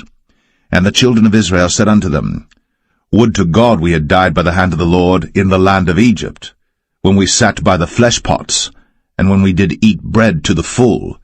For ye have brought us forth into this wilderness to kill this whole assembly with hunger. Then said the Lord unto Moses, Behold, I will rain bread from heaven for you, and the people shall go out and gather a certain rate every day, that I may prove them, whether they will walk in my law or no. And it shall come to pass that on the 6th day they shall prepare that which they bring in, and it shall be twice as much as they gather daily. And Moses and Aaron said unto all the children of Israel, At even, then you shall know that the Lord hath brought you out from the land of Egypt. And in the morning, then ye shall see the glory of the Lord, for that he heareth your murmurings against the Lord. And what are we, that ye murmur against us? And Moses said, This shall be when the Lord shall give you in the evening flesh to eat, and in the morning bread to the full, for that the Lord heareth your murmurings, which ye murmur against him. And what are we? Your murmurings are not against us, but against the Lord. And Moses spake unto Aaron, Say unto all the congregation of the children of Israel, Come near before the Lord, for he hath heard your murmurings.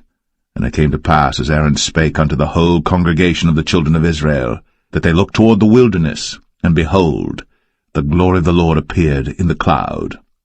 And the Lord spake unto Moses, saying, I have heard the murmurings of the children of Israel. Speak unto them, saying, At even ye shall eat flesh, and in the morning ye shall be filled with bread, and ye shall know that I am the Lord your God.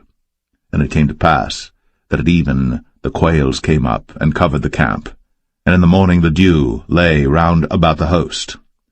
And when the dew that lay was gone up, behold, upon the face of the wilderness there lay a small round thing, as small as the hoarfrost on the ground.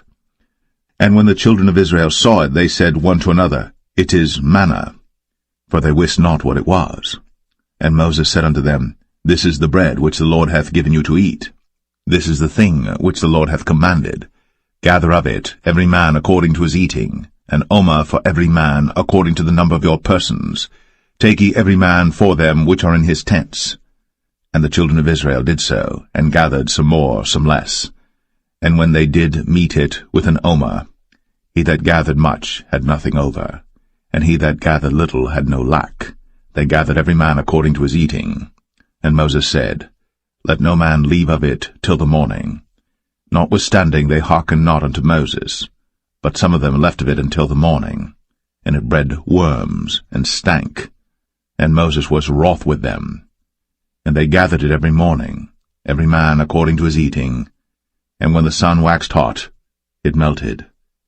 And it came to pass that on the 6th day they gathered twice as much bread, 2 omers for one man. And all the rulers of the congregation came and told Moses. And he said unto them, This is that which the Lord hath said. Tomorrow is the rest of the holy Sabbath unto the Lord. Bake that which ye shall bake today, and seethe that ye will seethe, and that which remaineth overlay up for you to be kept until the morning. And they laid it up till the morning, as Moses bade, and it did not stink, neither was there any worm therein. And Moses said, Eat that today, for today is a Sabbath unto the Lord. Today ye shall not find it in the field. 6 days ye shall gather it, for on the 7th day, which is the Sabbath, in it there shall be none. And it came to pass that there went out some of the people on the 7th day for to gather, and they found none.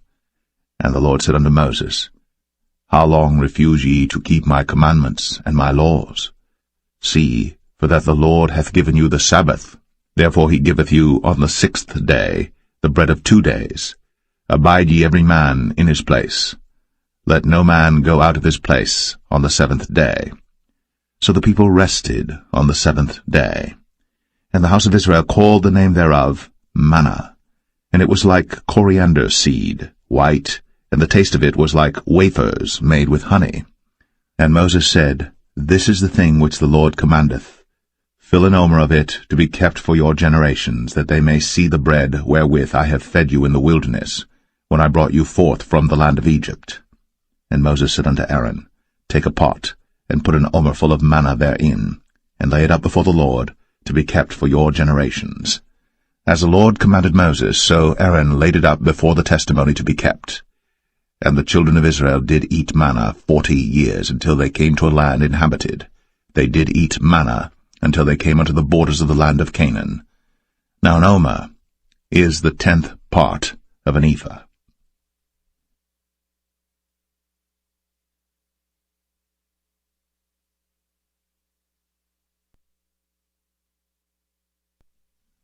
Exodus 17.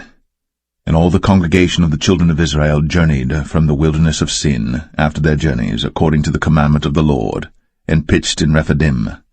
And there was no water for the people to drink. Wherefore the people did chide with Moses, and said, Give us water that we may drink. And Moses said unto them, Why chide ye with me? Wherefore do ye tempt the Lord? And the people thirsted there for water. And the people murmured against Moses, and said, Wherefore is this that thou hast brought us up out of Egypt, to kill us, and our children, and our cattle with thirst? And Moses cried unto the Lord, saying, What shall I do unto this people? They be almost ready to stone me. And the Lord said unto Moses, Go on before the people, and take with thee of the elders of Israel, and thy rod wherewith thou smotest the river, take in thine hand, and go. Behold, I will stand before thee there upon the rock in Horeb, and thou shalt smite the rock. And there shall come water out of it, that the people may drink. And Moses did so in the sight of the elders of Israel.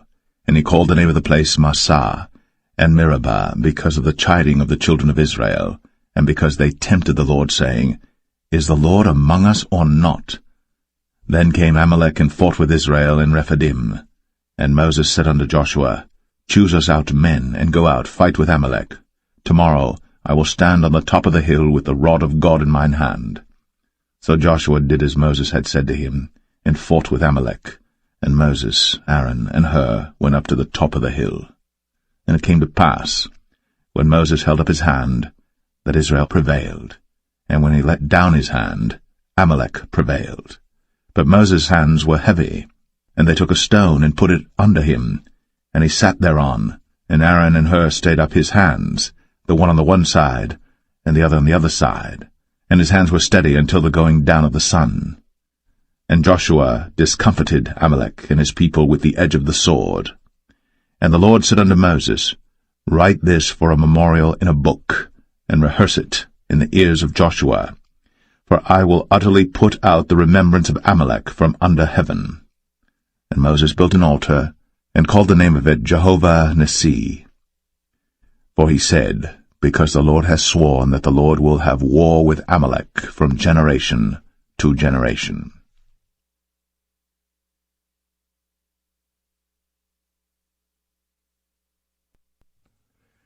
Exodus 18. When Jethro, the priest of Midian, Moses' father-in-law, heard of all that God had done for Moses, and for Israel his people, and that the Lord had brought Israel out of Egypt, then Jethro, Moses' father-in-law, took Zipporah, Moses' wife, after he'd sent her back, and her 2 sons, of which the name of the one was Gershom, for he said, I have been an alien in a strange land. And the name of the other was Eleazar, for the God of my father, said he, was mine help, and delivered me from the sword of Pharaoh. And Jethro, Moses' father-in-law, came with his sons and his wife unto Moses into the wilderness, where he encamped at the mount of God. And he said unto Moses, I thy father-in-law Jethro am come unto thee, and thy wife and her 2 sons with her. And Moses went out to meet his father-in-law, and did obeisance, and kissed him. And they asked each other of their welfare, and they came into the tent. And Moses told his father-in-law all that the Lord had done unto Pharaoh and to the Egyptians for Israel's sake, and all the travail that had come upon them by the way, and how the Lord delivered them. And Jethro rejoiced for all the goodness which the Lord had done to Israel, whom he had delivered out of the hand of the Egyptians. And Jethro said, Blessed be the Lord, who hath delivered you out of the hand of the Egyptians, and out of the hand of Pharaoh, who hath delivered the people from under the hand of the Egyptians. Now I know that the Lord is greater than all gods, for in the thing wherein they dealt proudly he was above them. And Jethro, Moses' father-in-law, took a burnt offering and sacrifices for God, and Aaron came, and all the elders of Israel, to eat bread with Moses' father-in-law before God. And it came to pass on the morrow that Moses sat to judge the people, and the people stood by Moses from the morning unto the evening. And when Moses' father-in-law saw all that he did to the people, he said, What is this thing that thou doest to the people? Why sittest thou thyself alone, and all the people stand by thee from morning unto even? And Moses said unto his father-in-law, Because the people come unto me to inquire of God. When they have a matter they come unto me, and I judge between one and another, and I do make them know the statutes of God and his laws. And Moses' father-in-law said unto him, The thing that thou doest is not good.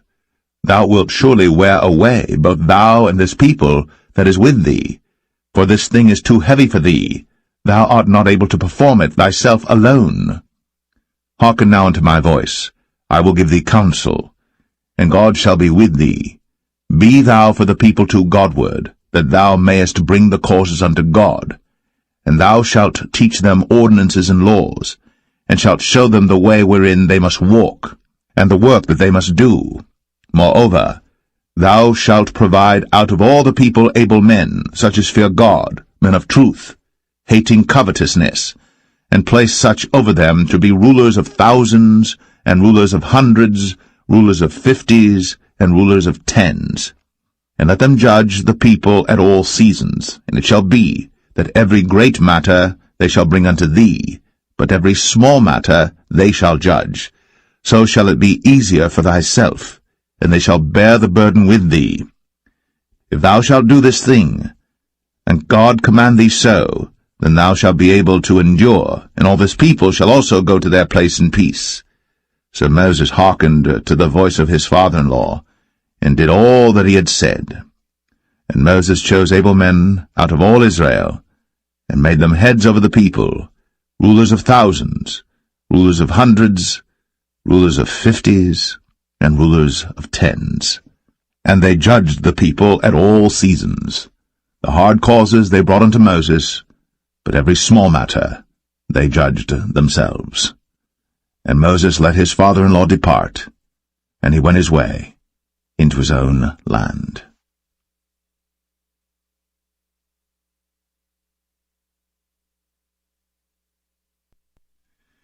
Exodus 19. In the 3rd month, when the children of Israel were gone forth out of the land of Egypt, the same day came they into the wilderness of Sinai.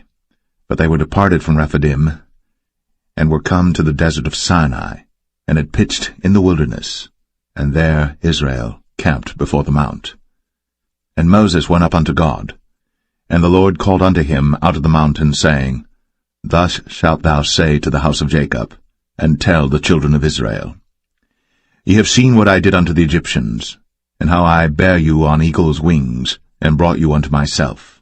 Now therefore, if ye will obey my voice indeed, and keep my covenant, then ye shall be a peculiar treasure unto me above all people.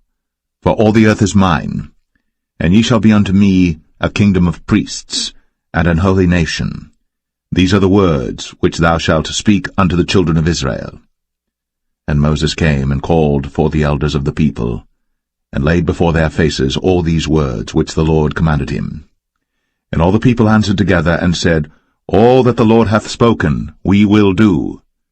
And Moses returned the words of the people unto the Lord. And the Lord said unto Moses, Lo, I come unto thee in a thick cloud, that the people may hear when I speak with thee, and believe thee for ever. And Moses told the words of the people unto the Lord. And the Lord said unto Moses, Go unto the people, and sanctify them today and tomorrow, and let them wash their clothes, and be ready against the 3rd day. For the 3rd day the Lord will come down in the sight of all the people upon Mount Sinai. And thou shalt set bounds unto the people round about, saying, Take heed to yourselves, that ye go not up into the mount, or touch the border of it. Whosoever toucheth the mount shall be surely put to death. There shall not an hand touch it, but he shall surely be stoned, or shot through, whether it be beast or man, it shall not live. When the trumpet soundeth long, they shall come up to the mount. And Moses went down from the mount unto the people, and sanctified the people, and they washed their clothes. And he said unto the people, Be ready against the 3rd day, come not at your wives. And it came to pass on the 3rd day in the morning, that there were thunders and lightnings, and a thick cloud upon the mount, and the voice of the trumpet exceeding loud, so that all the people that was in the camp trembled. And Moses brought forth the people out of the camp to meet with God. And they stood at the nether part of the mount. And Mount Sinai was altogether on a smoke, because the Lord descended upon it in fire, and the smoke thereof ascended as the smoke of a furnace, and the whole mount quaked greatly. And when the voice of the trumpet sounded long, and waxed louder and louder, Moses spake, and God answered him by a voice. And the Lord came down upon Mount Sinai, on the top of the mount, and the Lord called Moses up to the top of the mount, and Moses went up. And the Lord said unto Moses, Go down, charge the people, lest they break through unto the Lord to gaze, and many of them perish. And let the priests also which come near to the Lord sanctify themselves, lest the Lord break forth upon them. And Moses said unto the Lord, The people cannot come up to Mount Sinai, for thou chargest us, saying, Set bounds about the mount, and sanctify it. And the Lord said unto him, Away, get thee down, and thou shalt come up, thou and Aaron with thee. But let not the priests and the people break through to come up unto the Lord, lest he break forth upon them. So Moses went down unto the people, and spake unto them.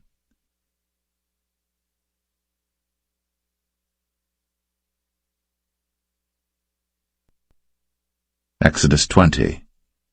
And God spake all these words, saying, I am the Lord thy God, which have brought thee out of the land of Egypt, out of the house of bondage. Thou shalt have no other gods before me. Thou shalt not make unto thee any graven image, or any likeness of any thing that is in heaven above, or that is in the earth beneath, or that is in the water under the earth. Thou shalt not bow down thyself to them, nor serve them. For I, the Lord thy God, am a jealous God, visiting the iniquity of the fathers upon the children unto the third and fourth generation of them that hate me, and showing mercy unto thousands of them that love me, and keep my commandments. Thou shalt not take the name of the Lord thy God in vain, for the Lord will not hold him guiltless that taketh his name in vain. Remember the Sabbath day, to keep it holy. 6 days shalt thou labor, and do all thy work. But the 7th day is the Sabbath of the Lord thy God. In it thou shalt not do any work, thou, nor thy son, nor thy daughter, thy manservant, nor thy maidservant, nor thy cattle, nor thy stranger that is within thy gates. For in 6 days the Lord made heaven and earth, the sea, and all that in them is, and rested the 7th day. Wherefore the Lord blessed the Sabbath day, and hallowed it. Honor thy father and thy mother, that thy days may be long upon the land which the Lord thy God giveth thee. Thou shalt not kill. Thou shalt not commit adultery. Thou shalt not steal. Thou shalt not bear false witness against thy neighbor. Thou shalt not covet thy neighbor's house. Thou shalt not covet thy neighbor's wife, nor his manservant, nor his maidservant, nor his ox, nor his ass, nor anything that is thy neighbor's. And all the people saw the thunderings, and the lightnings, and the noise of the trumpet, and the mountain smoking. And when the people saw it, they removed, and stood afar off. And they said unto Moses, Speak thou with us, and we will hear, but let not God speak with us, lest we die. And Moses said unto the people, Fear not, for God is come to prove you, and that his fear may be before your faces, that ye sin not. And the people stood afar off. And Moses drew near unto the thick darkness where God was. And the Lord said unto Moses, Thus thou shalt say unto the children of Israel, Ye have seen that I have talked with you from heaven. Ye shall not make with me gods of silver, neither shall ye make unto you gods of gold. An altar of earth thou shalt make unto me, and shalt sacrifice thereon thy burnt offerings, and thy peace offerings, thy sheep and thine oxen. In all places where I record my name I will come unto thee, and I will bless thee. And if thou wilt make me an altar of stone, thou shalt not build it of hewn stone, for if thou lift up thy tool upon it, thou hast polluted it. Neither shalt thou go up by steps unto mine altar, that thy nakedness be not discovered thereon.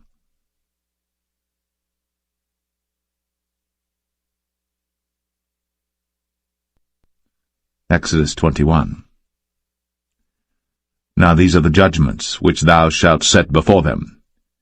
If thou buy an Hebrew servant, 6 years he shall serve, and in the 7th he shall go out free for nothing.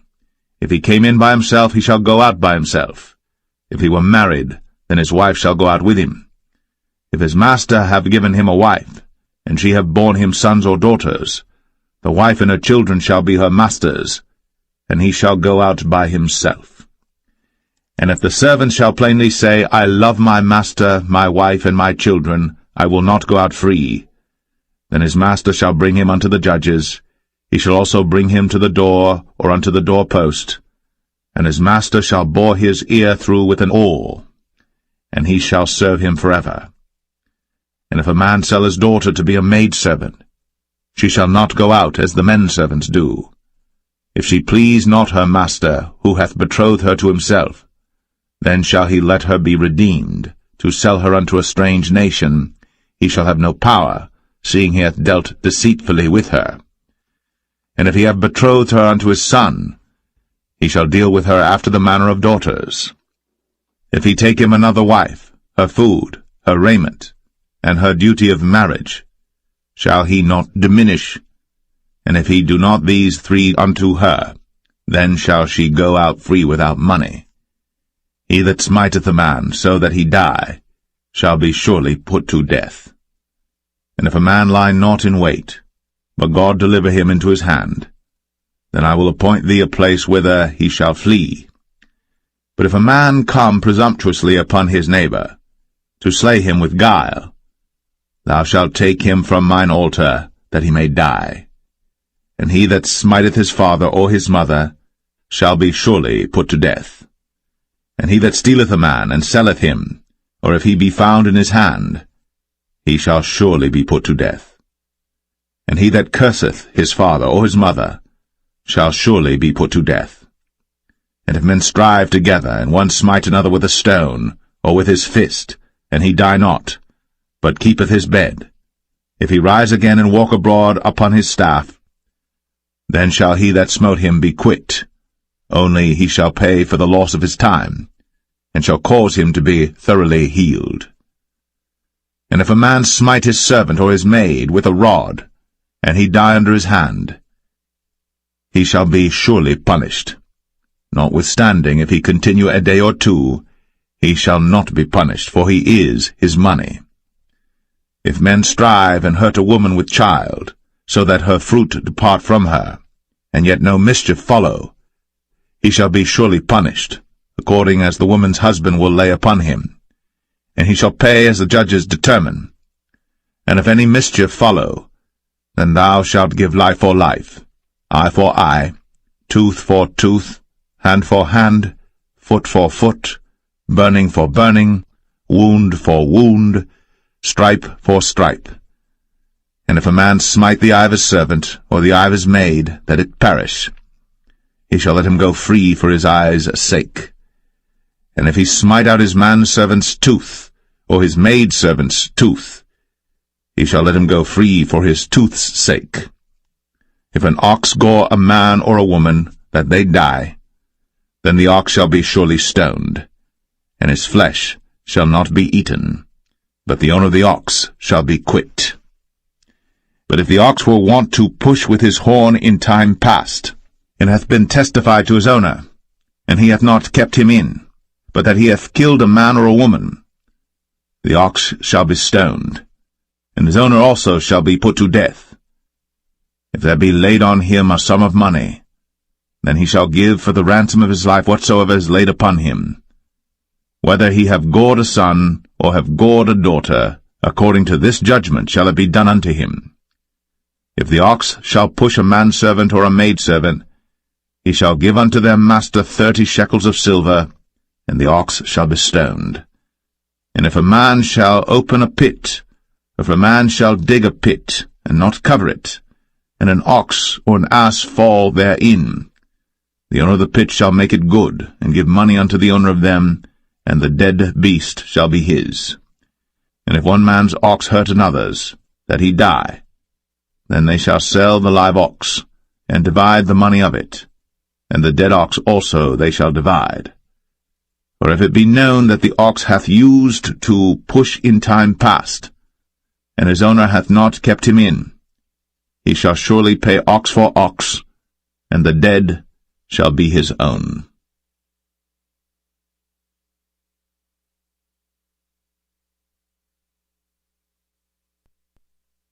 Exodus 22.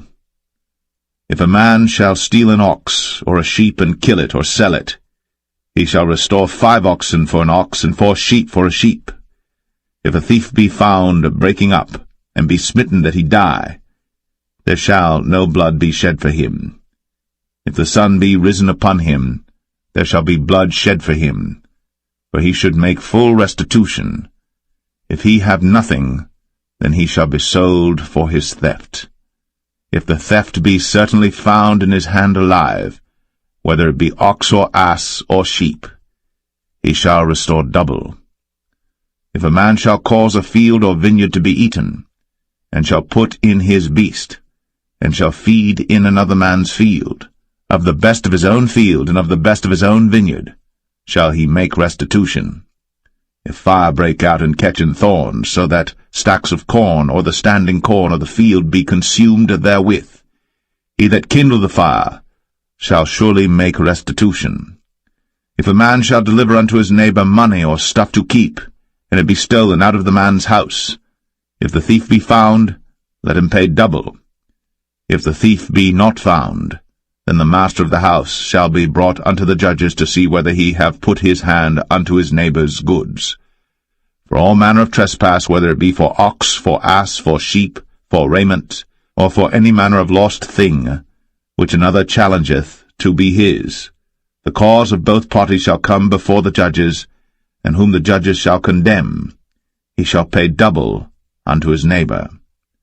If a man deliver unto his neighbor an ass, or an ox, or a sheep, or any beast to keep, and it die, or be hurt, or driven away, no man seeing it, then shall an oath of the Lord be between them both, that he hath not put his hand unto his neighbor's goods, and the owner of it shall accept thereof, and he shall not make it good. And if it be stolen from him, he shall make restitution unto the owner thereof. If it be torn in pieces, then let him bring it for witness, and he shall not make good that which was torn. And if a man borrow aught of his neighbor, and it be hurt or die, the owner thereof being not with it, he shall surely make it good. But if the owner thereof be with it, he shall not make it good. If it be an hired thing, it came for his hire. And if a man entice a maid that is not betrothed, and lie with her, he shall surely endow her to be his wife. If her father utterly refuse to give her unto him, he shall pay money according to the dowry of virgins. Thou shalt not suffer a witch to live. Whosoever lieth with a beast shall surely be put to death. He that sacrificeth unto any god, save unto the Lord only, he shall be utterly destroyed. Thou shalt neither vex a stranger nor oppress him, for ye were strangers in the land of Egypt. Ye shall not afflict any widow or fatherless child. If thou afflict them in any wise, and they cry at all unto me, I will surely hear their cry, and my wrath shall wax hot, and I will kill you with the sword, and your wives shall be widows, and your children fatherless. If thou lend money to any of my people that is poor by thee, thou shalt not be to him as an usurer, neither shalt thou lay upon him usury. If thou at all take thy neighbour's raiment to pledge, thou shalt deliver it unto him by that the sun goeth down. For that is his covering only, it is his raiment for his skin, wherein shall he sleep? And it shall come to pass, when he crieth unto me, that I will hear, for I am gracious. Thou shalt not revile the gods, nor curse the ruler of thy people. Thou shalt not delay to offer the first of thy ripe fruits, and of thy liquors, the firstborn of thy sons shalt thou give unto me. Likewise shalt thou do with thine oxen, and with thy sheep. 7 days it shall be with his dam. On the 8th day thou shalt give it me. And ye shall be holy men unto me. Neither shall ye eat any flesh that is torn of beasts in the field. Ye shall cast it to the dogs.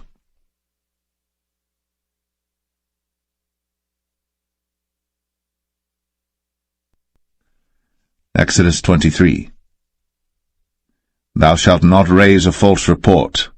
Put not thine hand with the wicked to be an unrighteous witness.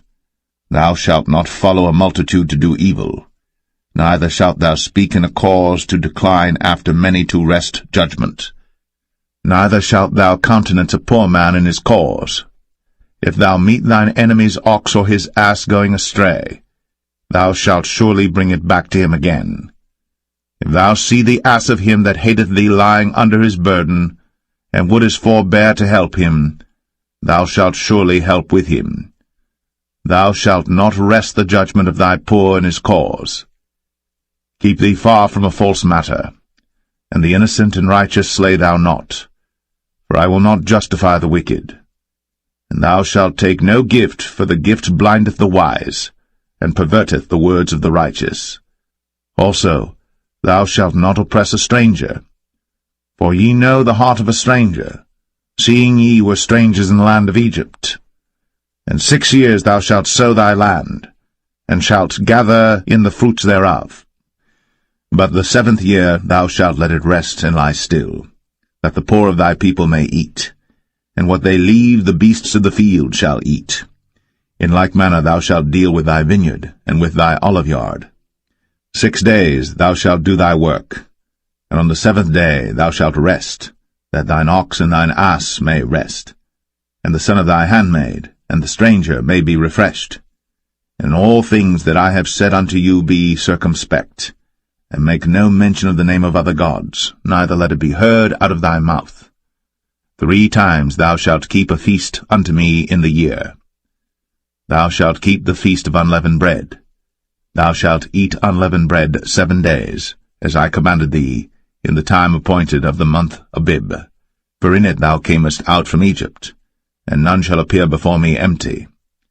And the feast of harvest, the firstfruits of thy labours, which thou hast sown in the field, and the feast of ingathering, which is in the end of the year, when thou hast gathered in thy labours out of the field. 3 times in the year all thy males shall appear before the Lord God. Thou shalt not offer the blood of my sacrifice with leavened bread, neither shall the fat of my sacrifice remain until the morning. The first of the firstfruits of thy land thou shalt bring into the house of the Lord thy God. Thou shalt not see the kid in his mother's milk. Behold, I send an angel before thee, to keep thee in the way, and to bring thee into the place which I have prepared. Beware of him, and obey his voice. Provoke him not, for he will not pardon your transgressions, for my name is in him. But if thou shalt indeed obey his voice, and do all that I speak, then I will be an enemy unto thine enemies, and an adversary unto thine adversaries. For mine angel shall go before thee, and bring thee in unto the Amorites, and the Hittites, and the Perizzites, and the Canaanites, the Hivites, and the Jebusites, and I will cut them off. Thou shalt not bow down to their gods, nor serve them, nor do after their works, but thou shalt utterly overthrow them, and quite break down their images. And ye shall serve the Lord your God, and he shall bless thy bread and thy water, and I will take sickness away from the midst of thee. There shall nothing cast their young, nor be barren in thy land. The number of thy days I will fulfill.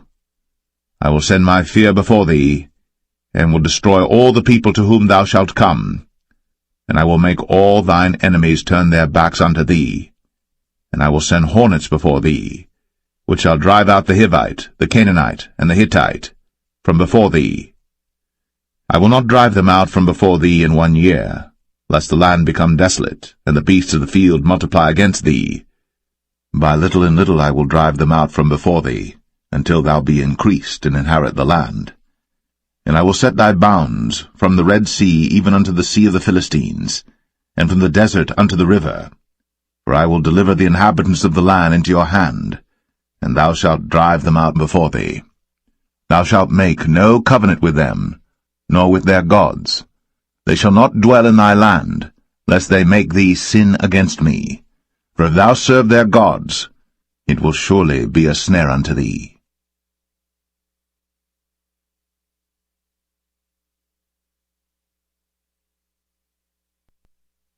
Exodus 24. And he said unto Moses, Come up unto the Lord, thou, and Aaron, Nadab, and Abihu, and 70 of the elders of Israel, and worship ye afar off. And Moses alone shall come near the Lord, but they shall not come nigh, neither shall the people go up with him. And Moses came, and told the people all the words of the Lord, and all the judgments, and all the people answered with one voice, and said, All the words which the Lord hath said will we do. And Moses wrote all the words of the Lord, and rose up early in the morning, and builded an altar under the hill, and 12 pillars according to the 12 tribes of Israel. And he sent young men of the children of Israel, which offered burnt offerings, and sacrificed peace offerings of oxen unto the Lord. And Moses took half of the blood, and put it in basins, and half of the blood he sprinkled on the altar. And he took the book of the covenant, and read in the audience of the people, and they said, All that the Lord hath said will we do, and be obedient. And Moses took the blood, and sprinkled it on the people, and said, Behold, the blood of the covenant which the Lord hath made with you concerning all these words. Then went up Moses, and Aaron, Nadab, and Abihu, and 70 of the elders of Israel. And they saw the God of Israel. And there was under his feet, as it were, a paved work of a sapphire stone, and as it were the body of heaven in his clearness. And upon the nobles of the children of Israel he laid not his hand. Also they saw God, and did eat and drink. And the Lord said unto Moses, Come up to me into the mount, and be there.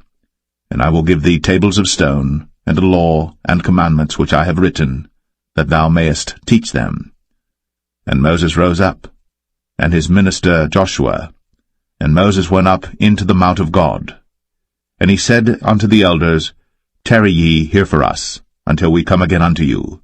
And behold, Aaron and Hur are with you. If any man have any matters to do, let him come unto them. And Moses went up into the mount, and a cloud covered the mount. And the glory of the Lord abode upon Mount Sinai, and the cloud covered it 6 days. And the 7th day he called unto Moses out of the midst of the cloud. And the sight of the glory of the Lord was like devouring fire on the top of the mount in the eyes of the children of Israel. And Moses went into the midst of the cloud, and gat him up into the mount. And Moses was in the mount 40 days and 40 nights.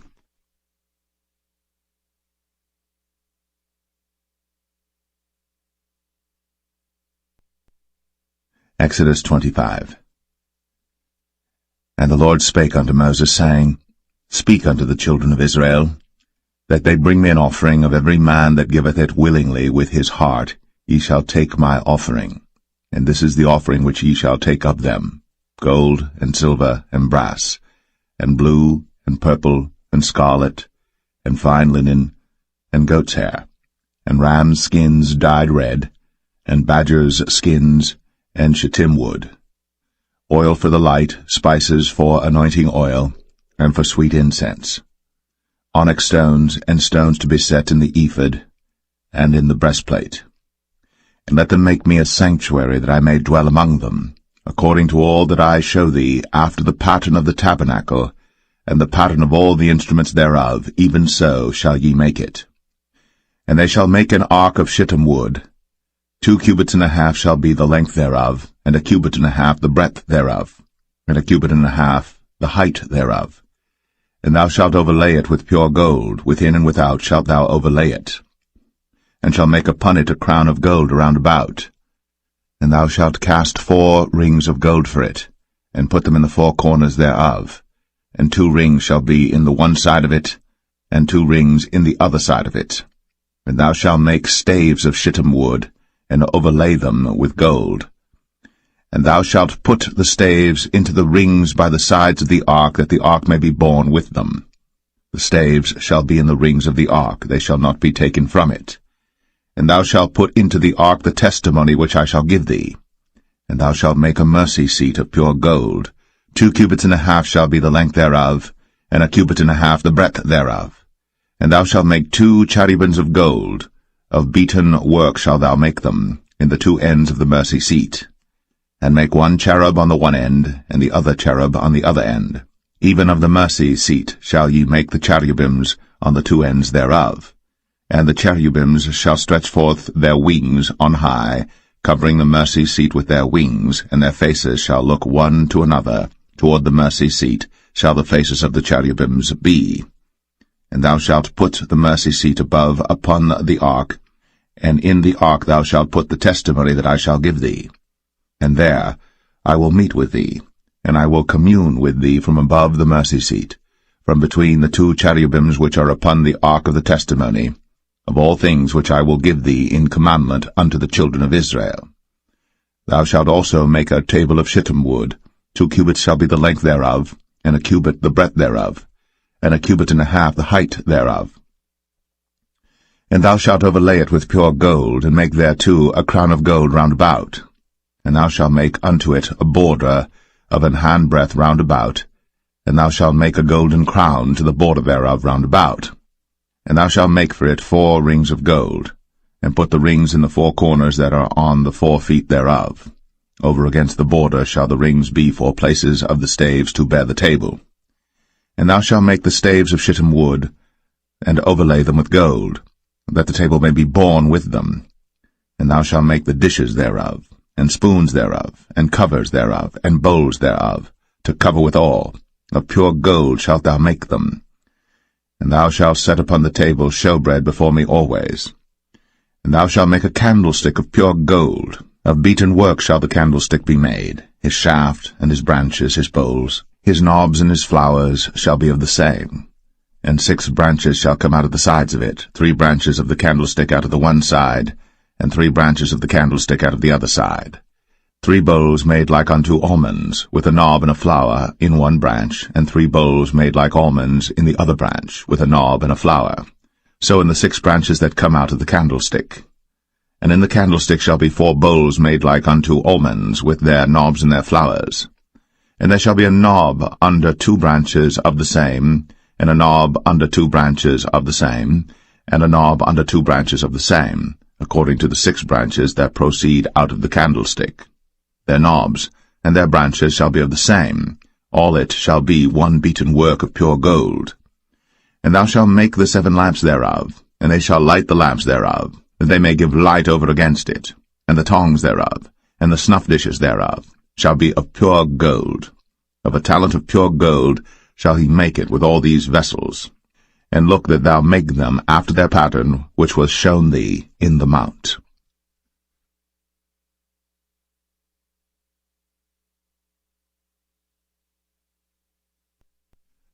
Exodus 26. Moreover, thou shalt make the tabernacle with 10 curtains of fine twined linen, and blue, and purple, and scarlet. With cherubims of cunning work shalt thou make them. The length of one curtain shall be 28 cubits, and the breadth of one curtain 4 cubits, and every one of the curtains shall have one measure. The 5 curtains shall be coupled together one to another, and other 5 curtains shall be coupled one to another. And thou shalt make loops of blue upon the edge of the one curtain, from the selvage in the coupling. And likewise shalt thou make in the uttermost edge of another curtain, in the coupling of the second. 50 loops shalt thou make in the one curtain, and 50 loops shalt thou make in the edge of the curtain that is in the coupling of the second, that the loops may take hold one of another. And thou shalt make 50 taches of gold, and couple the curtains together with the taches, and it shall be one tabernacle. And thou shalt make curtains of goat's hair to be a covering upon the tabernacle. 11 curtains shalt thou make. The length of one curtain shall be 30 cubits, and the breadth of one curtain 4 cubits, and the 11 curtains shall be all of one measure. And thou shalt couple 5 curtains by themselves, and 6 curtains by themselves, and shalt double the 6 curtains in the forefront of the tabernacle. And thou shalt make 50 loops on the edge of the one curtain that is outmost in the coupling, and 50 loops in the edge of the curtain which coupleth the second. And thou shalt make 50 taches of brass, and put the taches into the loops, and couple the tent together, that it may be one. And the remnant that remaineth of the curtains of the tent, the half curtain that remaineth, shall hang over the backside of the tabernacle, and a cubit on the one side, and a cubit on the other side of that which remaineth in the length of the curtains of the tent. It shall hang over the sides of the tabernacle on this side, and on that side to cover it. And thou shalt make a covering for the tent of ram's skins dyed red, and a covering above of badger's skins. And thou shalt make boards for the tabernacle of shittim wood standing up. 10 cubits shall be the length of a board, and a cubit and a half shall be the breadth of one board. 2 tenons shall there be in one board, set in order, one against another. Thus shalt thou make for all the boards of the tabernacle. And thou shalt make the boards for the tabernacle 20 boards on the south side southward. And thou shalt make 40 sockets of silver under the 20 boards, 2 sockets under one board for his 2 tenons, and 2 sockets under another board for his 2 tenons. And for the second side of the tabernacle on the north side there shall be 20 boards, and there 40 sockets of silver, 2 sockets under one board, and 2 sockets under another board. And for the sides of the tabernacle westward thou shalt make 6 boards, and 2 boards shalt thou make for the corners of the tabernacle in the 2 sides. And they shall be coupled together beneath, and they shall be coupled together above the head of it unto one ring. Thus shall it be for them both. They shall be for the 2 corners. And they shall be 8 boards, and their sockets of silver 16 sockets, 2 sockets under one board, and 2 sockets under another board. And thou shalt make bars of shittim wood, 5 for the boards of the one side of the tabernacle, and 5 bars for the boards of the other side of the tabernacle, and 5 bars for the boards of the side of the tabernacle for the 2 sides westward. And the middle bar in the midst of the boards shall reach from end to end, and thou shalt overlay the boards with gold, and make their rings of gold, for places for the bars, and thou shalt overlay the bars with gold. And thou shalt rear up the tabernacle according to the fashion thereof which was shown thee in the mount. And thou shalt make a veil of blue and purple and scarlet and fine twined linen of cunning work. With cherubims shall it be made. And thou shalt hang it upon 4 pillars of shittim wood overlaid with gold. Their hooks shall be of gold, upon the 4 sockets of silver. And thou shalt hang up the veil under the taches, that thou mayest bring in thither within the veil the ark of the testimony. And the veil shall divide unto you between the holy place and the most holy. And thou shalt put the mercy seat upon the ark of the testimony in the most holy place. And thou shalt set the table without the veil, and the candlestick over against the table on the side of the tabernacle toward the south. And thou shalt put the table on the north side. And thou shalt make an hanging for the door of the tent of blue and purple and scarlet, and fine twined linen wrought with needlework. And thou shalt make for the hanging 5 pillars of shittim wood, and overlay them with gold, and their hooks shall be of gold, and thou shalt cast 5 sockets of brass for them.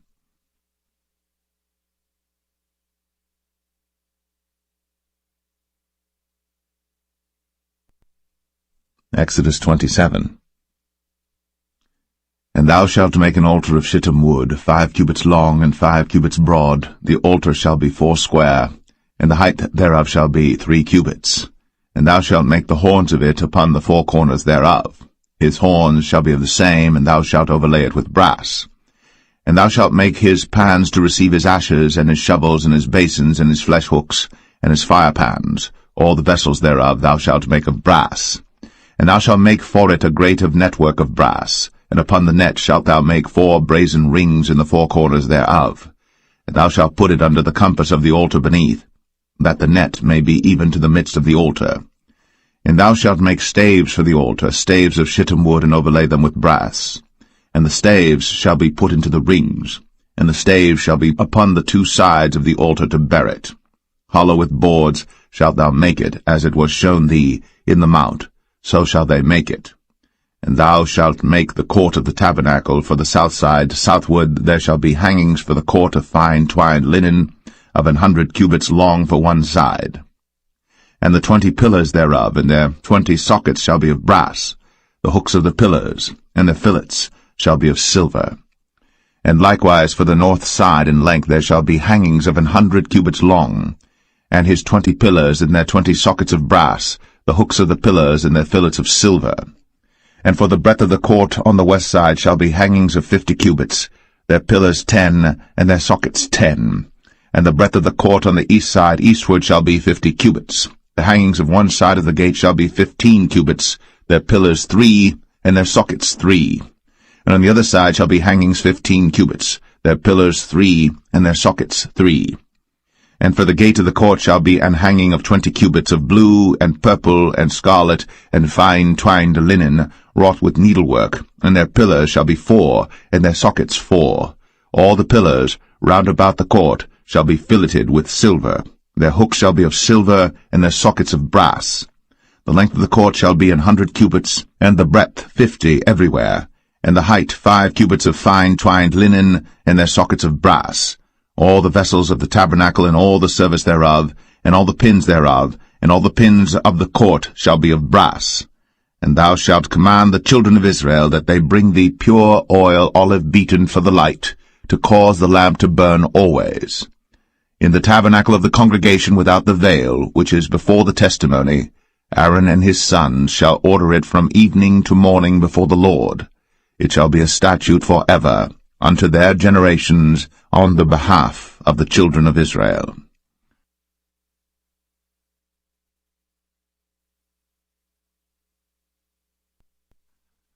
Exodus 28. And take thou unto thee Aaron thy brother, and his sons with him, from among the children of Israel, that he may minister unto me in the priest's office, even Aaron, Nadab, and Abihu, Eleazar, and Ithamar, Aaron's sons. And thou shalt make holy garments for Aaron thy brother, for glory and for beauty. And thou shalt speak unto all that are wise-hearted, whom I have filled with the spirit of wisdom, that they may make Aaron's garments to consecrate him, that he may minister unto me in the priest's office. And these are the garments which they shall make, a breastplate, and an ephod, and a robe, and a broidered coat, a mitre, and a girdle. And they shall make holy garments for Aaron thy brother, and his sons, that he may minister unto me in the priest's office. And they shall take gold, and blue, and purple, and scarlet, and fine linen. And they shall make the ephod of gold, of blue, and of purple, of scarlet, and fine twined linen with cunning work.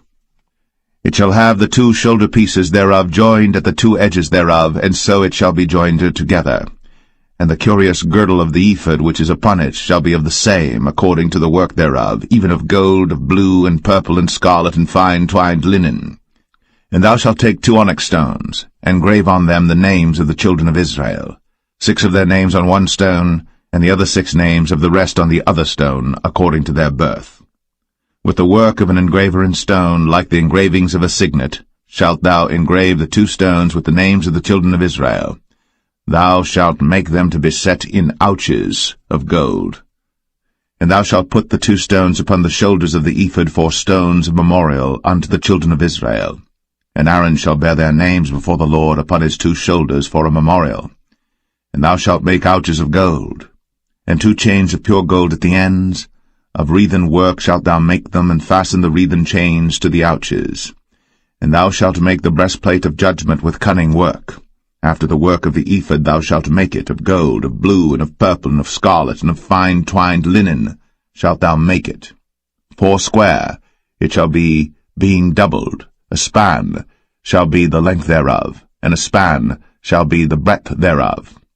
And thou shalt set in it settings of stones, even 4 rows of stones. The first row shall be a sardius, a topaz, and a carbuncle. This shall be the first row.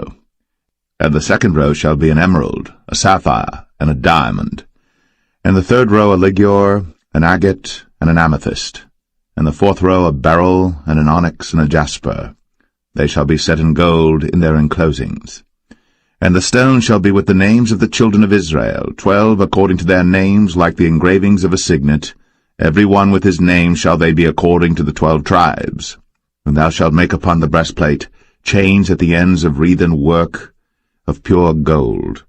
And thou shalt make upon the breastplate 2 rings of gold, and shalt put the 2 rings on the 2 ends of the breastplate. And thou shalt put the 2 wreathen chains of gold in the 2 rings which are on the ends of the breastplate. And the other 2 ends of the 2 wreathen chains thou shalt fasten in the 2 ouches, and put them on the shoulder pieces of the ephod before it.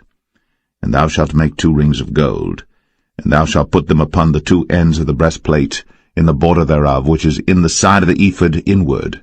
And 2 other rings of gold thou shalt make, and shalt put them on the 2 sides of the ephod underneath, toward the forepart thereof, over against the other coupling thereof, above the curious girdle of the ephod. And they shall bind the breastplate by the rings thereof unto the rings of the ephod with a lace of blue, that it may be above the curious girdle of the ephod, and that the breastplate be not loosed from the ephod. And Aaron shall bear the names of the children of Israel in the breastplate of judgment upon his heart, when he goeth in unto the holy place for a memorial before the Lord continually. And thou shalt put in the breastplate of judgment the Urim and the Thummim, and they shall be upon Aaron's heart, when he goeth in before the Lord. And Aaron shall bear the judgment of the children of Israel upon his heart before the Lord continually. And thou shalt make the robe of the ephod all of blue. And there shall be an hole in the top of it, in the midst thereof. It shall have a binding of woven work round about the whole of it, as it were the hole of an habergeon, that it be not rent. And beneath upon the hem of it thou shalt make pomegranates of blue, and of purple, and of scarlet round about the hem thereof, and bells of gold between them round about. a golden bell and a pomegranate, a golden bell and a pomegranate, upon the hem of the robe round about. And it shall be upon Aaron to minister. And his sound shall be heard when he goeth in unto the holy place before the Lord, and when he cometh out, that he die not. And thou shalt make a plate of pure gold, and grave upon it, like the engravings of a signet, holiness to the Lord.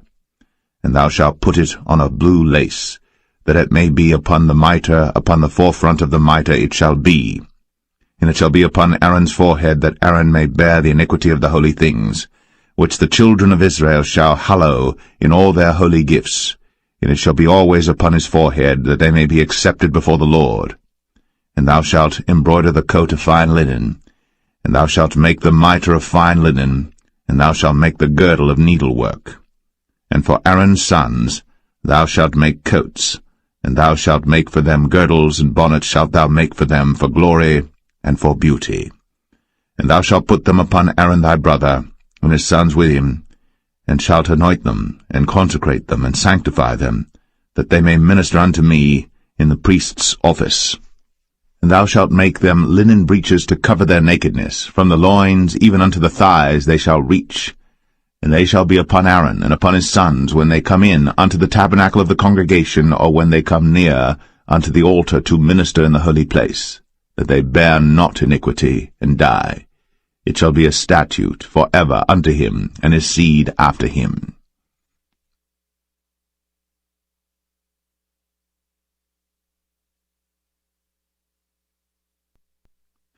Exodus 29. And this is the thing that thou shalt do unto them to hallow them, to minister unto me in the priest's office. Take 1 young bullock, and 2 rams without blemish, and unleavened bread and cakes unleavened tempered with oil, and wafers unleavened anointed with oil, of wheaten flour shalt thou make them. And thou shalt put them into 1 basket, and bring them in the basket, with the bullock and the 2 rams. And Aaron and his sons thou shalt bring unto the door of the tabernacle of the congregation, and shalt wash them with water. And thou shalt take the garments, and put upon Aaron the coat, and the robe of the ephod, and the ephod, and the breastplate, and gird him with the curious girdle of the ephod. And thou shalt put the mitre upon his head, and put the holy crown upon the mitre. Then shalt thou take the anointing oil, and pour it upon his head, and anoint him. And thou shalt bring his sons, and put coats upon them. And thou shalt gird them with girdles, Aaron and his sons, and put the bonnets on them, and the priest's office shall be theirs for a perpetual statute. And thou shalt consecrate Aaron and his sons. And thou shalt cause a bullock to be brought before the tabernacle of the congregation, and Aaron and his sons shall put their hands upon the head of the bullock. And thou shalt kill the bullock before the Lord, by the door of the tabernacle of the congregation. And thou shalt take of the blood of the bullock, and put it upon the horns of the altar with thy finger, and pour all the blood beside the bottom of the altar. And thou shalt take all the fat that covereth the inwards, and the caul that is above the liver, and the 2 kidneys, and the fat that is upon them, and burn them upon the altar. But the flesh of the bullock, and his skin, and his dung, shalt thou burn with fire without the camp. It is a sin offering. Thou shalt also take 1 ram, and Aaron and his sons shall put their hands upon the head of the ram. And thou shalt slay the ram, and thou shalt take his blood, and sprinkle it round about upon the altar. And thou shalt cut the ram in pieces, and wash the inwards of him and his legs, and put them unto his pieces and unto his head. And thou shalt burn the whole ram upon the altar. It is a burnt offering unto the Lord. It is a sweet savour, an offering made by fire unto the Lord. And thou shalt take the other ram, and Aaron and his sons shall put their hands upon the head of the ram. Then shalt thou kill the ram, and take of his blood, and put it upon the tip of the right ear of Aaron, and upon the tip of the right ear of his sons, and upon the thumb of their right hand, and upon the great toe of their right foot, and sprinkle the blood upon the altar round about.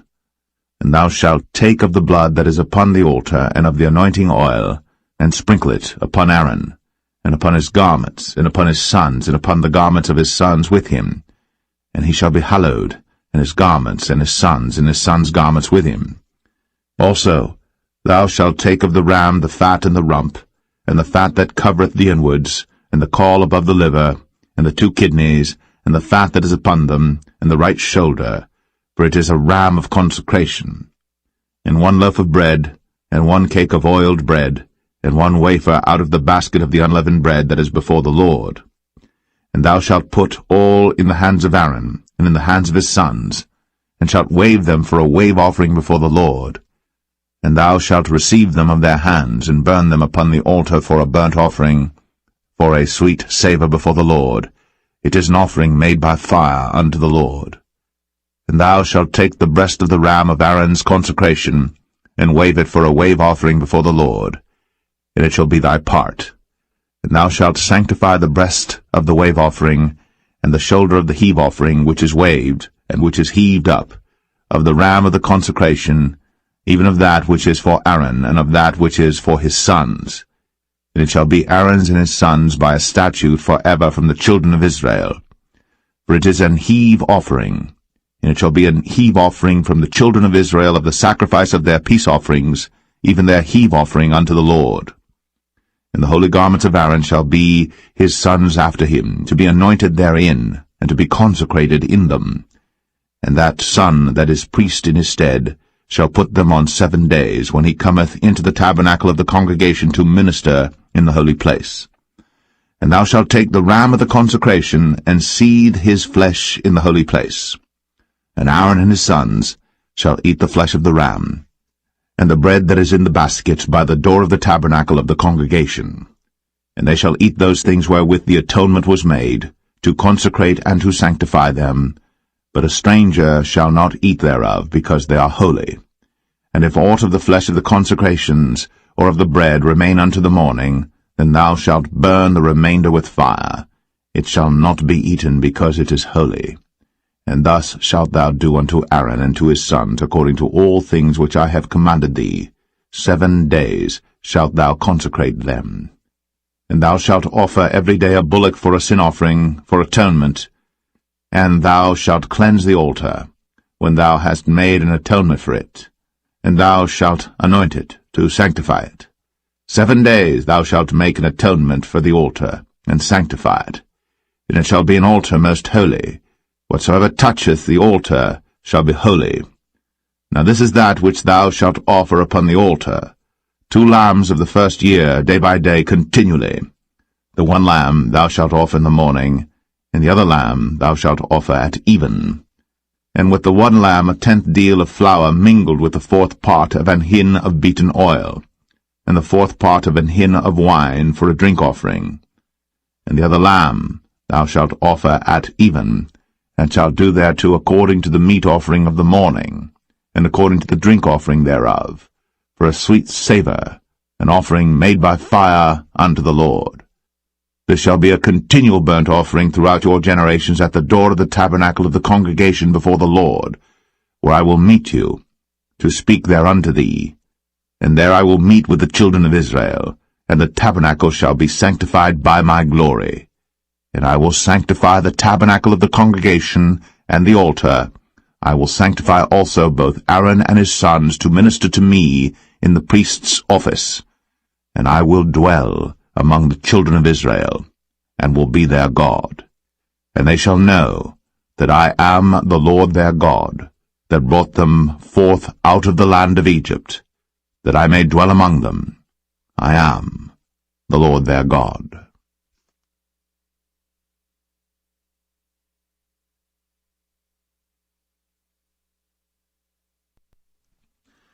Exodus 30. And thou shalt make an altar to burn incense upon. Of shittim wood shalt thou make it. A cubit shall be the length thereof, and a cubit the breadth thereof. 4 square shall it be. And 2 cubits shall be the height thereof. The horns thereof shall be of the same. And thou shalt overlay it with pure gold, the top thereof and the sides thereof round about, and the horns thereof. And thou shalt make unto it a crown of gold round about. And 2 golden rings shalt thou make to it under the crown of it. By the 2 corners thereof upon the 2 sides of it shalt thou make it. And they shall be for places for the staves to bear it withal. And thou shalt make the staves of shittim wood, and overlay them with gold. And thou shalt put it before the veil that is by the ark of the testimony, before the mercy seat that is over the testimony, where I will meet with thee. And Aaron shall burn thereon sweet incense every morning. When he dresseth the lamps, he shall burn incense upon it. And when Aaron lighteth the lamps at even, he shall burn incense upon it, a perpetual incense before the Lord throughout your generations. Ye shall offer no strange incense thereon, nor burnt sacrifice, nor meat offering, neither shall ye pour drink offering thereon. And Aaron shall make an atonement upon the horns of it once in a year with the blood of the sin offering of atonements. Once in the year shall he make atonement upon it throughout your generations. It is most holy unto the Lord.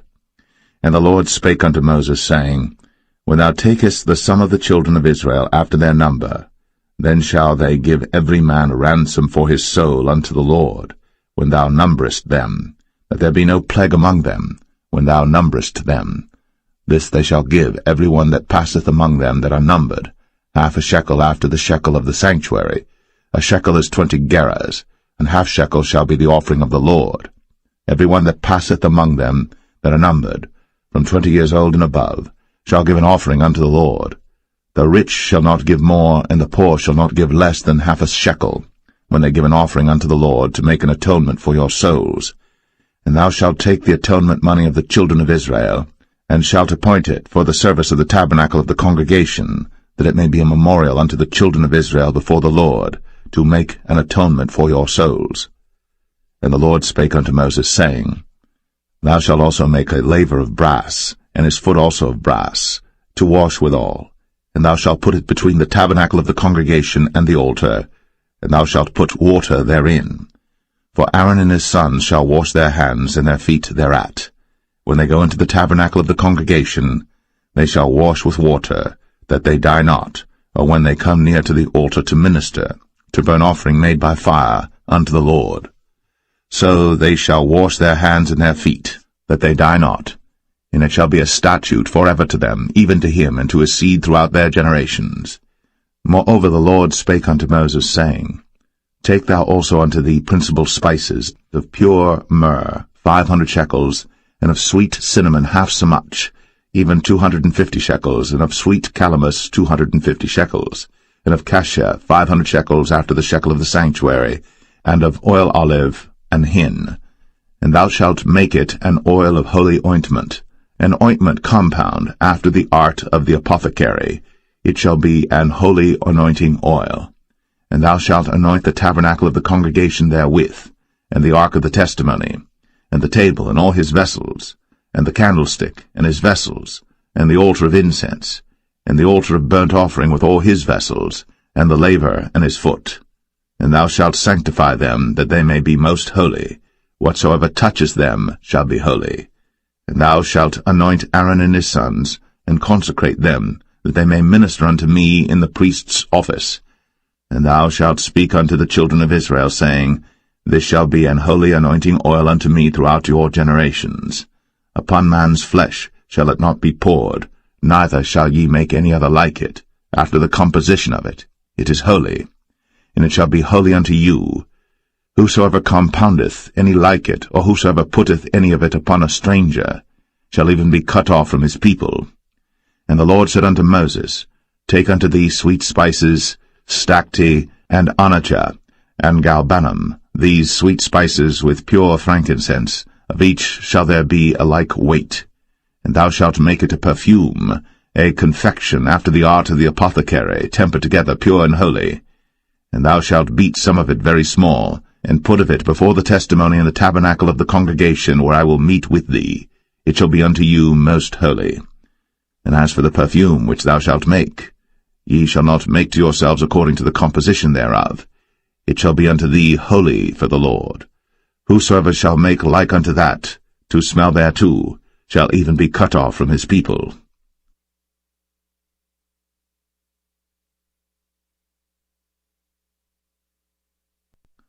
Exodus 31. And the Lord spake unto Moses, saying, See, I have called by name Bezalel the son of Uri, the son of Hur, of the tribe of Judah, and I have filled him with the Spirit of God, in wisdom, and in understanding, and in knowledge, and in all manner of workmanship, to devise cunning works, to work in gold, and in silver, and in brass, and in cutting of stones, to set them, and in carving of timber, to work in all manner of workmanship. And I, behold, I have given with him Aholiab, the son of Ahisamach, of the tribe of Dan.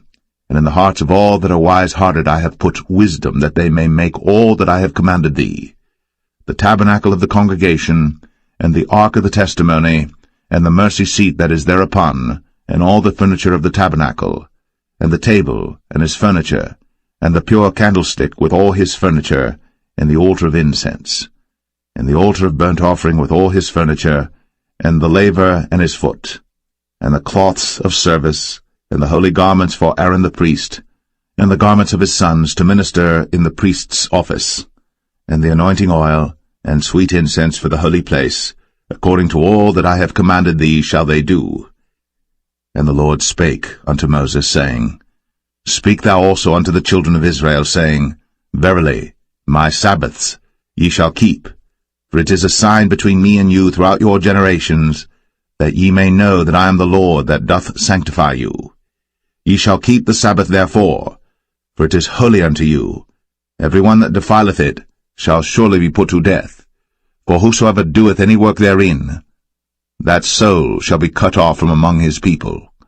6 days may work be done, but in the 7th is the Sabbath of rest, holy to the Lord. Whosoever doeth any work in the Sabbath day, he shall surely be put to death. Wherefore the children of Israel shall keep the Sabbath, to observe the Sabbath throughout their generations, for a perpetual covenant. It is a sign between me and the children of Israel forever. For in 6 days the Lord made heaven and earth, and on the 7th day he rested and was refreshed. And he gave unto Moses, when he had made an end of communing with him upon Mount Sinai, 2 tables of testimony, tables of stone, written with the finger of God.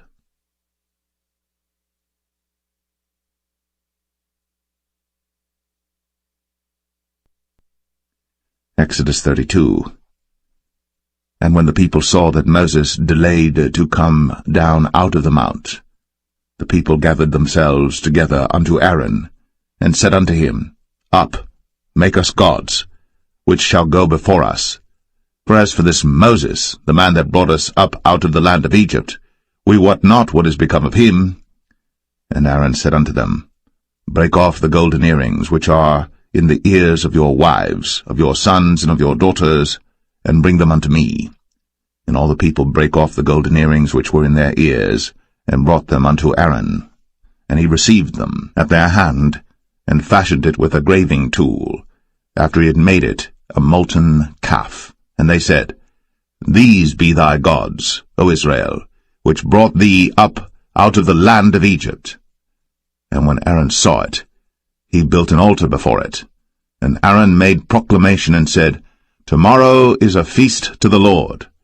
And they rose up early on the morrow, and offered burnt offerings, and brought peace offerings. And the people sat down to eat and to drink, and rose up to play. And the Lord said unto Moses, Go, get thee down, for thy people, which thou broughtest out of the land of Egypt, have corrupted themselves. They have turned aside quickly out of the way which I commanded them. They have made them a molten calf, and have worshipped it, and have sacrificed thereunto, and said, These be thy gods, O Israel, which have brought thee up out of the land of Egypt. And the Lord said unto Moses, I have seen this people, and behold, it is a stiff-necked people. Now therefore let me alone, that my wrath may wax hot against them, and that I may consume them, and I will make of thee a great nation. And Moses besought the Lord his God, and said, Lord, why doth thy wrath wax hot against thy people, which thou hast brought forth out of the land of Egypt with great power, and with a mighty hand? Wherefore should the Egyptians speak and say, For mischief did he bring them out, to slay them in the mountains, and to consume them from the face of the earth? Turn from thy fierce wrath, and repent of this evil against thy people. Remember Abraham, Isaac, and Israel, thy servants, to whom thou swarest by thine own self, and saidst unto them, I will multiply your seed as the stars of heaven, and all this land that I have spoken of will I give unto your seed, and they shall inherit it forever. And the Lord repented of the evil which he thought to do, unto his people. And Moses turned, and went down from the mount, and the 2 tables of the testimony were in his hand. The tables were written on both their sides. On the one side and on the other were they written. And the tables were the work of God, and the writing was the writing of God, graven upon the tables. And when Joshua heard the noise of the people as they shouted, he said unto Moses, There is a noise of war in the camp. And he said, It is not the voice of them that shout for mastery, neither is it the voice of them that cry for being overcome, but the noise of them that sing do I hear. And it came to pass, as soon as he came nigh unto the camp, that he saw the calf and the dancing. And Moses' anger waxed hot, and he cast the tables out of his hands, and brake them beneath the mount. And he took the calf which they had made, and burnt it in the fire, and ground it to powder, and strawed it upon the water, and made the children of Israel drink of it. And Moses said unto Aaron, What did this people unto thee, that thou hast brought so great a sin upon them? And Aaron said, Let not the anger of my Lord wax hot. Thou knowest the people, that they are set on mischief. For they said unto me, Make us gods, which shall go before us. For as for this Moses, the man that brought us up out of the land of Egypt, we wot not what is become of him. And I said unto them, Whosoever hath any gold, let them break it off. So they gave it to me. Then I cast it into the fire, and there came out this calf. And when Moses saw that the people were naked, for Aaron had made them naked unto their shame among their enemies, then Moses stood in the gate of the camp, and said, Who is on the Lord's side? Let him come unto me. And all the sons of Levi gathered themselves together unto him. And he said unto them, Thus saith the Lord God of Israel, Put every man his sword by his side, and go in and out from gate to gate throughout the camp, and slay every man his brother, and every man his companion, and every man his neighbor.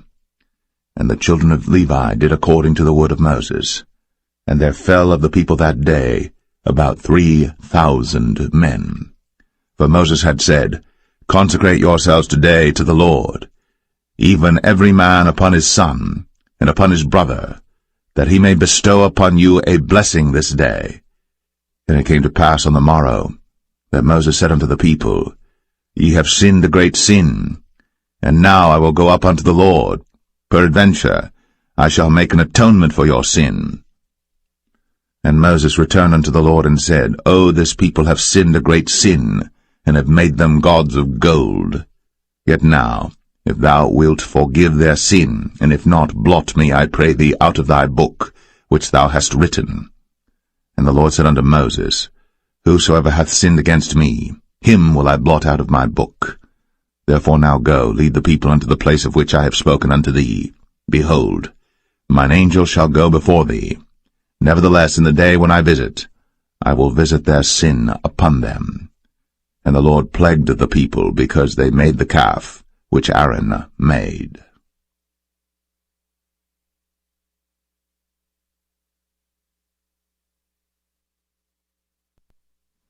Exodus 33. And the Lord said unto Moses, Depart, and go up hence, thou, and the people which thou hast brought up out of the land of Egypt, unto the land which I swear unto Abraham, to Isaac, and to Jacob, saying, Unto thy seed will I give it. And I will send an angel before thee, and I will drive out the Canaanite, the Amorite, and the Hittite, and the Perizzite, the Hivite, and the Jebusite, unto a land flowing with milk and honey.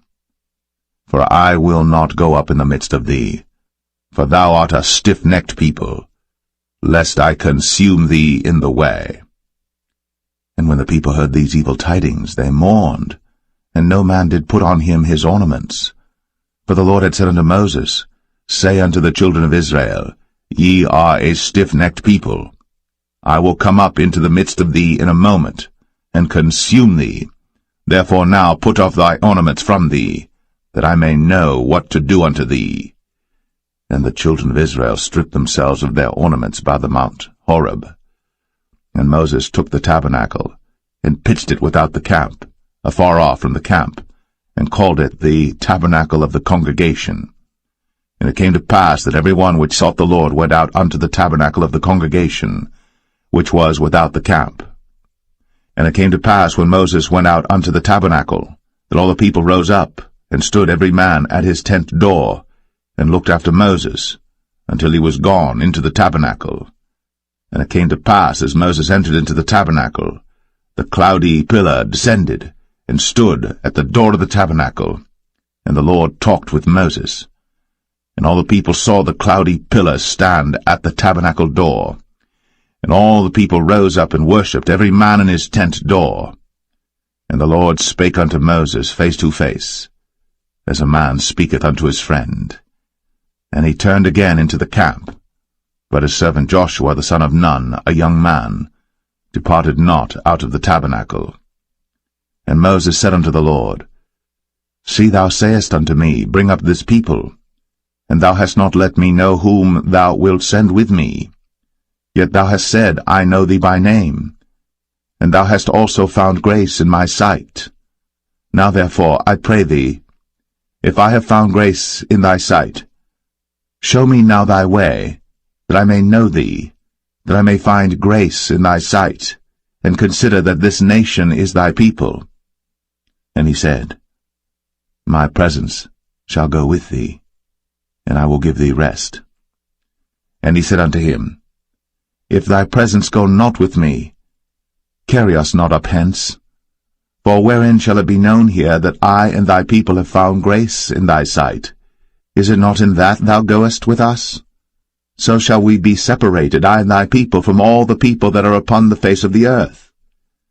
And the Lord said unto Moses, I will do this thing also that thou hast spoken, for thou hast found grace in my sight, and I know thee by name. And he said, I beseech thee, show me thy glory.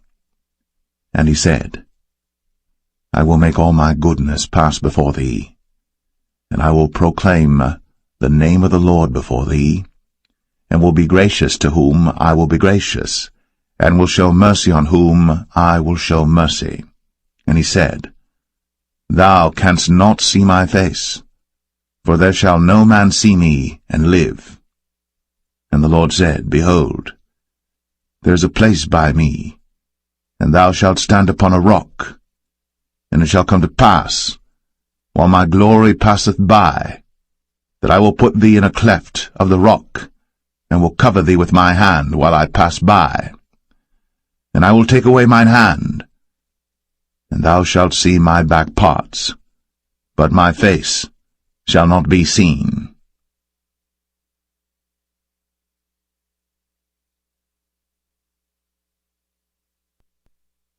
Exodus 34. And the Lord said unto Moses, Hew thee 2 tables of stone like unto the first. And I will write upon these tables the words that were in the first tables which thou breakest.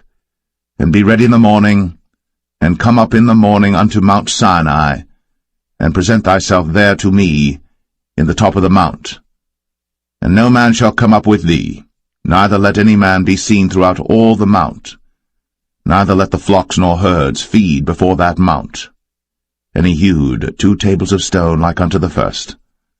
And Moses rose up early in the morning, and went up unto Mount Sinai, as the Lord had commanded him, and took in his hand the 2 tables of stone. And the Lord descended in the cloud, and stood with him there, and proclaimed the name of the Lord. And the Lord passed by before him, and proclaimed, The Lord God, merciful and gracious, long-suffering, and abundant in goodness and truth, keeping mercy for thousands, forgiving iniquity, and transgression and sin, and that will by no means clear the guilty, visiting the iniquity of the fathers upon the children, and upon the children's children, unto the 3rd and to the 4th generation. And Moses made haste, and bowed his head toward the earth, and worshipped, and he said, If now I have found grace in thy sight, O Lord, let my Lord, I pray thee, go among us. For it is a stiff-necked people, and pardon our iniquity and our sin, and take us for thine inheritance. And he said, Behold, I make a covenant. Before all thy people I will do marvels, such as have not been done in all the earth, nor in any nation, and all the people among which thou art shall see the work of the Lord, for it is a terrible thing that I will do with thee. Observe thou that which I command thee this day. Behold, I drive out before thee the Amorite, and the Canaanite, and the Hittite, and the Perizzite, and the Hivite, and the Jebusite. Take heed to thyself, lest thou make a covenant with the inhabitants of the land whither thou goest, lest it be for a snare in the midst of thee. But ye shall destroy their altars, break their images, and cut down their groves. For thou shalt worship no other god, for the Lord whose name is a jealous God. Lest thou make a covenant with the inhabitants of the land, and they go a-whoring after their gods, and do sacrifice unto their gods, and one call thee, and thou eat of his sacrifice, and thou take of their daughters unto thy sons, and their daughters go a-whoring after their gods, and make thy sons go a-whoring after their gods. Thou shalt make thee no molten gods. The feast of unleavened bread shalt thou keep. 7 days thou shalt eat unleavened bread, as I commanded thee, in the time of the month Abib. For in the month Abib thou camest out from Egypt. All that openeth the matrix is mine, and every firstling among thy cattle, whether ox or sheep that is male. But the firstling of an ass thou shalt redeem with a lamb, and if thou redeem him not, then shalt thou break his neck. All the firstborn of thy sons thou shalt redeem, and none shall appear before me empty.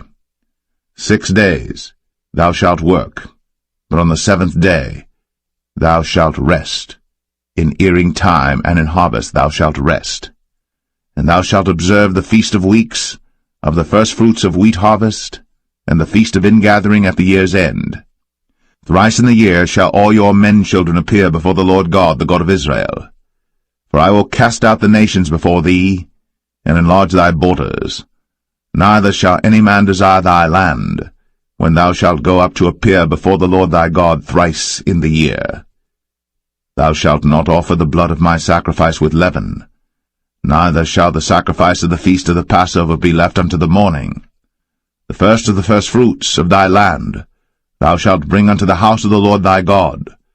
Thou shalt not see the kid in his mother's milk. And the Lord said unto Moses, Write thou these words, for after the tenor of these words I have made a covenant with thee and with Israel. And he was there with the Lord 40 days and 40 nights. He did neither eat bread nor drink water. And he wrote upon the tables the words of the covenant, the 10 commandments. And it came to pass, when Moses came down from Mount Sinai, with the 2 tables of testimony in Moses' hand, when he came down from the mount, that Moses wist not that the skin of his face shone, while he talked with them. And when Aaron and all the children of Israel saw Moses, behold, the skin of his face shone, and they were afraid to come nigh him. And Moses called unto them, and Aaron and all the rulers of the congregation returned unto him. And Moses talked with them, and afterward all the children of Israel came nigh, and he gave them in commandment all that the Lord had spoken with him in Mount Sinai. Until Moses had done speaking with them, he put a veil on his face. But when Moses went in before the Lord to speak with him, he took the veil off until he came out. And he came out, and spake unto the children of Israel that which he was commanded. And the children of Israel saw the face of Moses, that the skin of Moses' face shone. And Moses put the veil upon his face again, until he went in to speak with him.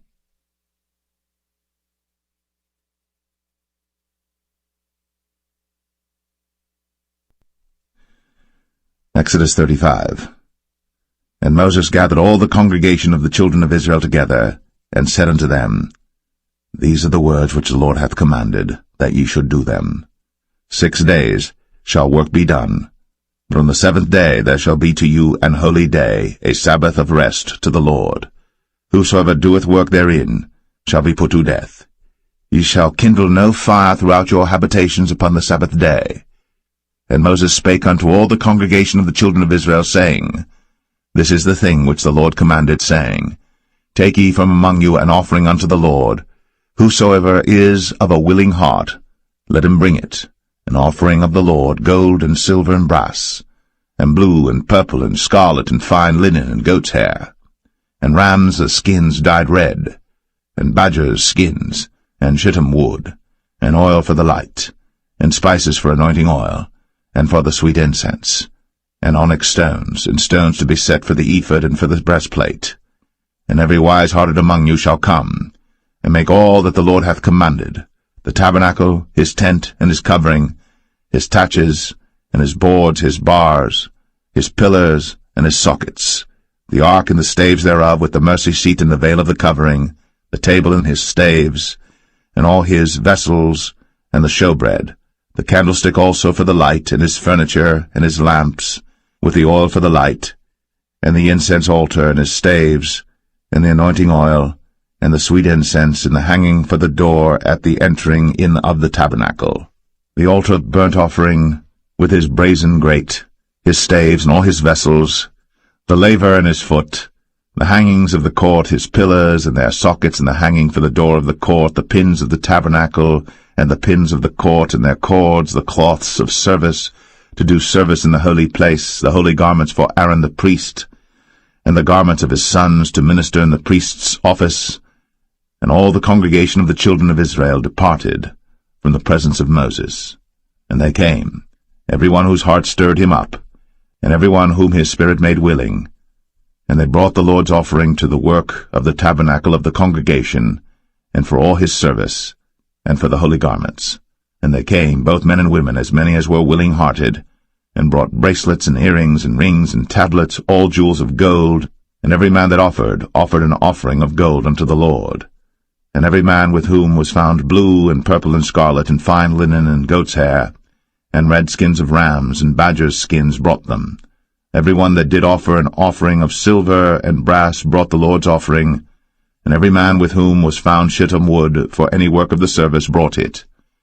And all the women that were wise-hearted did spin with their hands, and brought that which they had spun, both of blue and of purple and of scarlet and of fine linen. And all the women whose heart stirred them up in wisdom spun goat's hair. And the rulers brought onyx stones, and stones to be set for the ephod and for the breastplate, and spice, and oil for the light, and for the anointing oil, and for the sweet incense. The children of Israel brought a willing offering unto the Lord, every man and woman whose heart made them willing to bring for all manner of work, which the Lord had commanded to be made by the hand of Moses.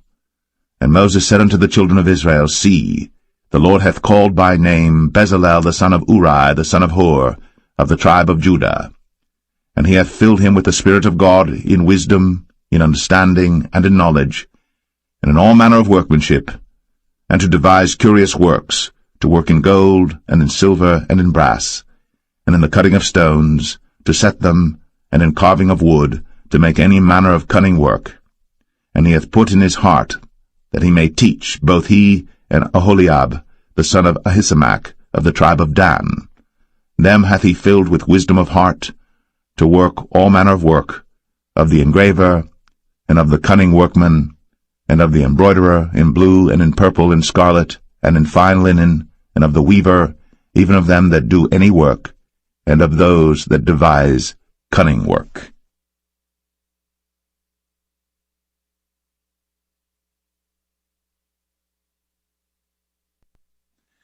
Exodus 36.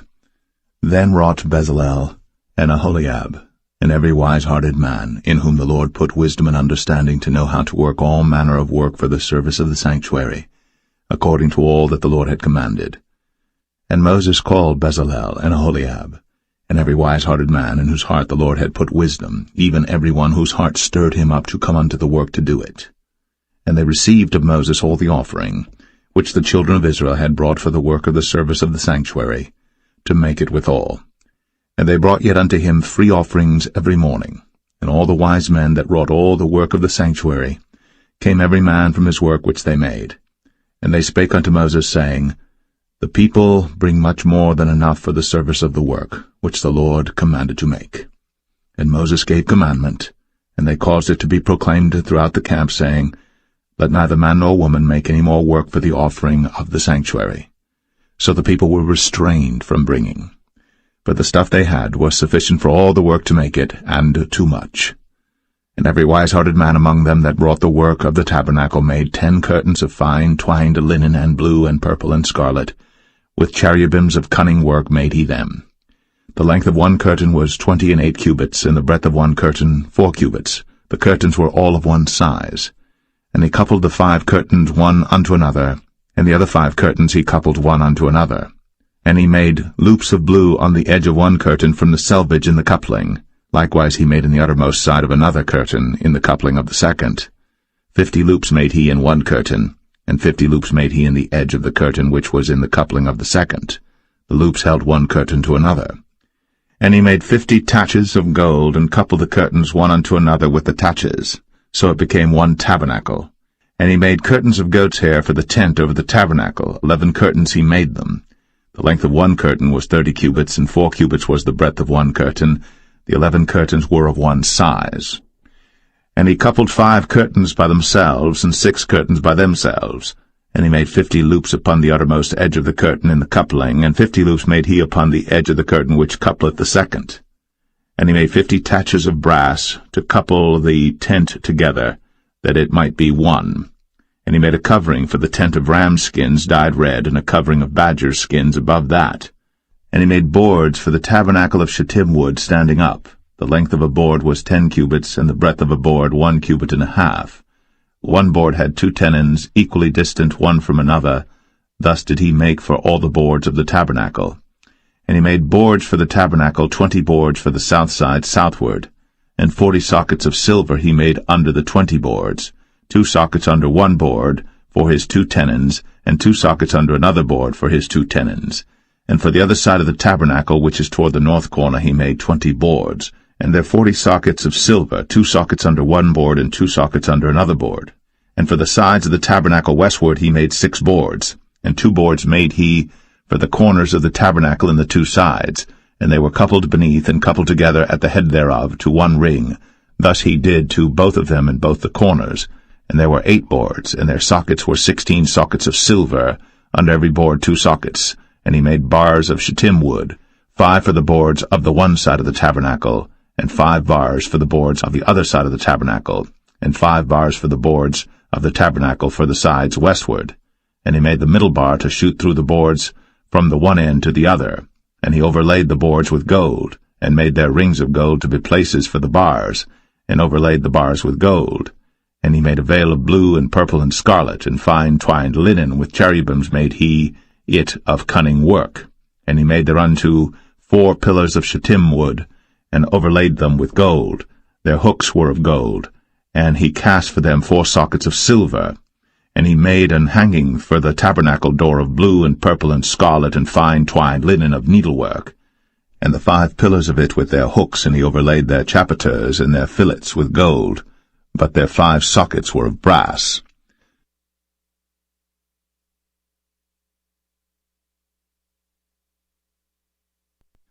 Exodus 37. And Bezalel made the ark of shittim wood. 2 cubits and a half was the length of it, and 1 cubit and a half the breadth of it, and 1 cubit and a half the height of it. And he overlaid it with pure gold within and without, and made a crown of gold to it round about. And he cast for it 4 rings of gold, to be set by the 4 corners of it, even 2 rings upon the one side of it, and 2 rings upon the other side of it. And he made staves of shittim wood, and overlaid them with gold. And he put the staves into the rings by the sides of the ark to bear the ark. And he made the mercy seat of pure gold. 2 cubits and a half was the length thereof, and 1 cubit and a half the breadth thereof. And he made 2 cherubims of gold, beaten out of one piece made he them, on the 2 ends of the mercy seat. 1 cherub on the end on this side, and another cherub on the other end on that side. Out of the mercy seat made he the cherubims on the 2 ends thereof. And the cherubims spread out their wings on high, and covered with their wings over the mercy seat with their faces one to another. Even to the mercy seatward were the faces of the cherubims. And he made the table of shittim wood. 2 cubits was the length thereof, and 1 cubit the breadth thereof, and 1 cubit and a half the height thereof. And he overlaid it with pure gold, and made thereunto a crown of gold round about. Also he made thereunto a border of an handbreadth round about, and made a crown of gold for the border thereof round about. And he cast for it 4 rings of gold, and put the rings upon the 4 corners that were in the 4 feet thereof. Over against the border were the rings, the places for the staves to bear the table. And he made the staves of shittim wood, and overlaid them with gold to bear the table. And he made the vessels which were upon the table, his dishes, and his spoons, and his bowls, and his covers, to cover withal of pure gold. And he made the candlestick of pure gold. Of beaten work made he the candlestick. His shaft and his branch, his bowls, his knobs, and his flowers were of the same. And 6 branches going out of the sides thereof, 3 branches of the candlestick out of the one side thereof, and 3 branches of the candlestick out of the other side thereof. 3 bowls made after the fashion of almonds in one branch, a knob and a flower, and 3 bowls made like almonds in another branch, a knob and a flower. So throughout the 6 branches, going out of the candlestick. And in the candlestick were 4 bowls made like almonds, his knobs and his flowers, and a knob under 2 branches of the same, and a knob under 2 branches of the same, and a knob under 2 branches of the same, according to the 6 branches going out of it. Their knobs and their branches were of the same. All of it was one beaten work of pure gold. And he made his 7 lamps, and his snuffers, and his snuff dishes of pure gold. Of a talent of pure gold made he it, and all the vessels thereof. And he made the incense altar of shittim wood. The length of it was a cubit, the breadth of it a cubit. It was 4 square, and 2 cubits was the height of it. The horns thereof were of the same. And he overlaid it with pure gold, both the top of it and the sides thereof round about. And the horns of it also he made unto it a crown of gold round about. And he made 2 rings of gold for it under the crown thereof, by the 2 corners of it upon the 2 sides thereof, to be places for the staves to bear it withal. And he made the staves of shittim wood, and overlaid them with gold. And he made the holy anointing oil, and the pure incense of sweet spices, according to the work of the apothecary.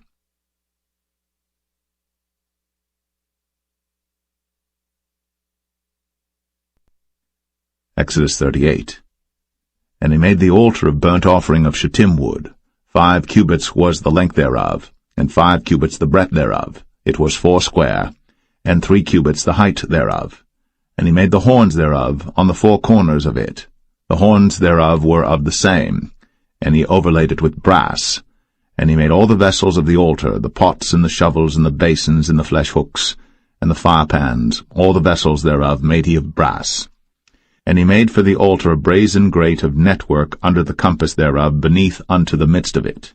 And he cast 4 rings for the 4 ends of the grate of brass to be places for the staves. And he made the staves of shittim wood, and overlaid them with brass. And he put the staves into the rings on the sides of the altar, to bear it withal. He made the altar hollow with boards. And he made the laver of brass, and the foot of it of brass, of the looking-glasses of the women assembling, which assembled at the door of the tabernacle of the congregation. And he made the court. On the south side southward the hangings of the court were of fine twined linen, 100 cubits. Their pillars were 20, and their brazen sockets 20. The hooks of the pillars and their fillets were of silver.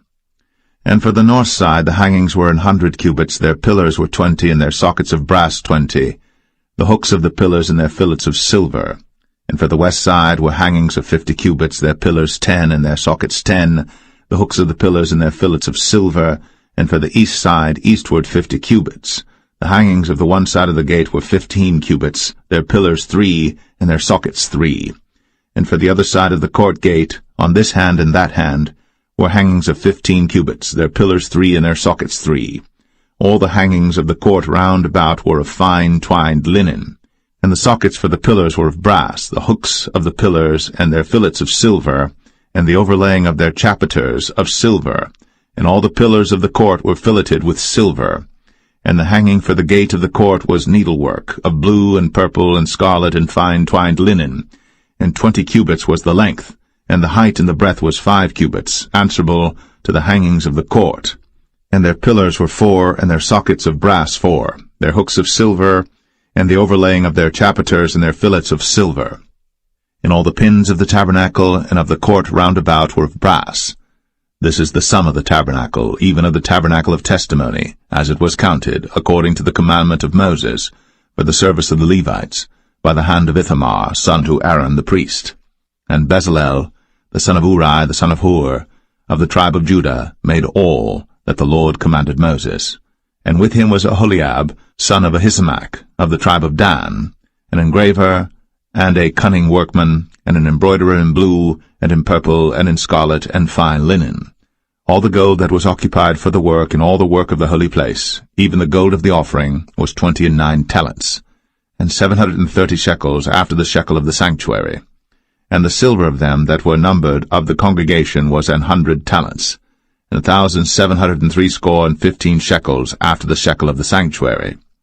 A bekah for every man, that is, half a shekel, after the shekel of the sanctuary, for every one that went to be numbered, from 20 years old and upward, for 600,000 and 3,550 men.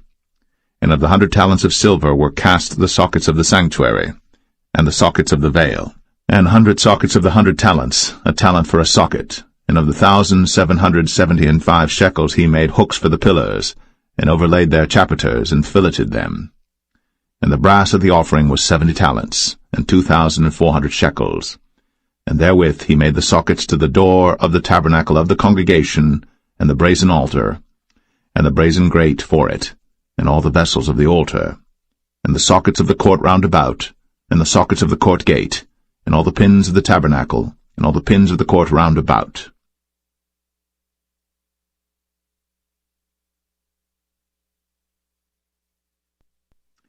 Exodus 39. And of the blue, and purple, and scarlet they made cloths of service, to do service in the holy place, and made the holy garments for Aaron, as the Lord commanded Moses. And he made the ephod of gold, blue, and purple, and scarlet, and fine-twined linen. And they did beat the gold into thin plates, and cut it into wires, to work it in the blue, and in the purple, and in the scarlet, and in the fine linen, with cunning work. They made shoulder pieces for it, to couple it together. By the two edges was it coupled together. And the curious girdle of his ephod that was upon it was of the same, according to the work thereof, of gold, blue, and purple, and scarlet, and fine twined linen, as the Lord commanded Moses. And they wrought onyx stones enclosed in ouches of gold, graven as signets are graven, with the names of the children of Israel. And he put them on the shoulders of the ephod, that they should be stones for a memorial to the children of Israel, as the Lord commanded Moses. And he made the breastplate of cunning work, like the work of the ephod, of gold, blue, and purple, and scarlet, and fine twined linen. It was foursquare. They made the breastplate double. A span was the length thereof, and a span the breadth thereof, being doubled. And they set in it 4 rows of stones. The first row was a sardius, a topaz, and a carbuncle. This was the first row. And the second row an emerald, a sapphire, and a diamond. And the third row a ligure, an agate, and an amethyst. And the fourth row a beryl, an onyx, and a jasper. They were enclosed in ouches of gold in their enclosings. And the stones were according to the names of the children of Israel, 12 according to their names, like the engravings of a signet, every one with his name, according to the 12 tribes. And they made upon the breastplate chains at the ends of wreathen work of pure gold. And they made 2 ouches of gold and 2 gold rings, and put the 2 rings in the 2 ends of the breastplate. And they put the 2 wreathen chains of gold in the 2 rings on the ends of the breastplate. And the 2 ends of the 2 wreathen chains they fastened in the 2 ouches, and put them on the shoulder pieces of the ephod before it. And they made 2 rings of gold, and put them on the 2 ends of the breastplate, upon the border of it, which was on the side of the ephod inward. And they made 2 other golden rings, and put them on the 2 sides of the ephod underneath, toward the forepart of it, over against the other coupling thereof, above the curious girdle of the ephod. And they did bind the breastplate by his rings unto the rings of the ephod with a lace of blue, that it might be above the curious girdle of the ephod, and that the breastplate might not be loosed from the ephod, as the Lord commanded Moses. And he made the robe of the ephod of woven work, all of blue. And there was an hole in the midst of the robe, as the hole of an habergeon, with a band round about the hole, that it should not rend. And they made upon the hems of the robe pomegranates of blue and purple and scarlet and twined linen. And they made bells of pure gold, and put the bells between the pomegranates upon the hem of the robe, round about between the pomegranates, a bell and a pomegranate, round about the hem of the robe to minister in, as the Lord commanded Moses. And they made coats of fine linen of woven work for Aaron and for his sons, and a mitre of fine linen, and goodly bonnets of fine linen, and linen breeches of fine twined linen. and a girdle of fine twined linen, and blue and purple and scarlet of needlework, as the Lord commanded Moses. And they made the plate of the holy crown of pure gold, and wrote upon it a writing like to the engravings of a signet, Holiness to the Lord. And they tied unto it a lace of blue to fasten it on high upon the mitre, as the Lord commanded Moses. Thus was all the work of the tabernacle of the tent of the congregation finished. And the children of Israel did according to all that the Lord commanded Moses, so did they.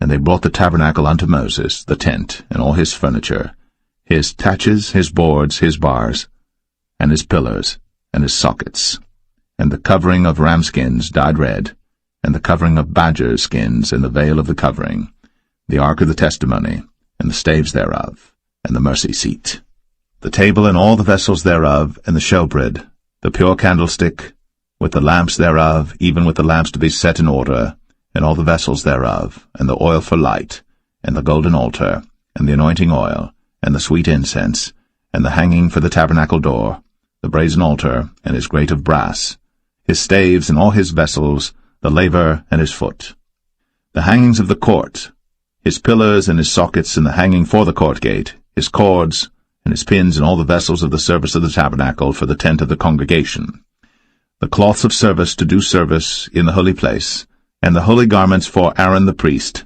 and his sons' garments, to minister in the priest's office.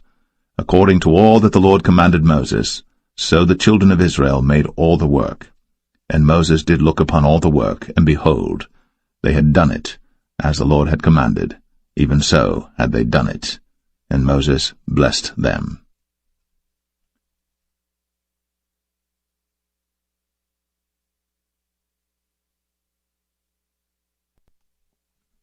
Exodus 40. And the Lord spake unto Moses, saying, On the first day of the first month shalt thou set up the tabernacle of the tent of the congregation, and thou shalt put therein the ark of the testimony, and cover the ark with the veil. And thou shalt bring in the table, and set in order the things that are to be set in order upon it. And thou shalt bring in the candlestick, and light the lamps thereof. And thou shalt set the altar of gold for the incense before the ark of the testimony, and put the hanging of the door to the tabernacle. And thou shalt set the altar of the burnt offering before the door of the tabernacle of the tent of the congregation. And thou shalt set the laver between the tent of the congregation and the altar, and shalt put water therein. And thou shalt set up the court round about, and hang up the hanging at the court gate. And thou shalt take the anointing oil, and anoint the tabernacle, and all that is therein, and shalt hallow it, and all the vessels thereof, and it shall be holy. And thou shalt anoint the altar of the burnt offering, and all his vessels, and sanctify the altar, and it shall be an altar most holy. And thou shalt anoint the laver and his foot, and sanctify it. And thou shalt bring Aaron and his sons unto the door of the tabernacle of the congregation, and wash them with water.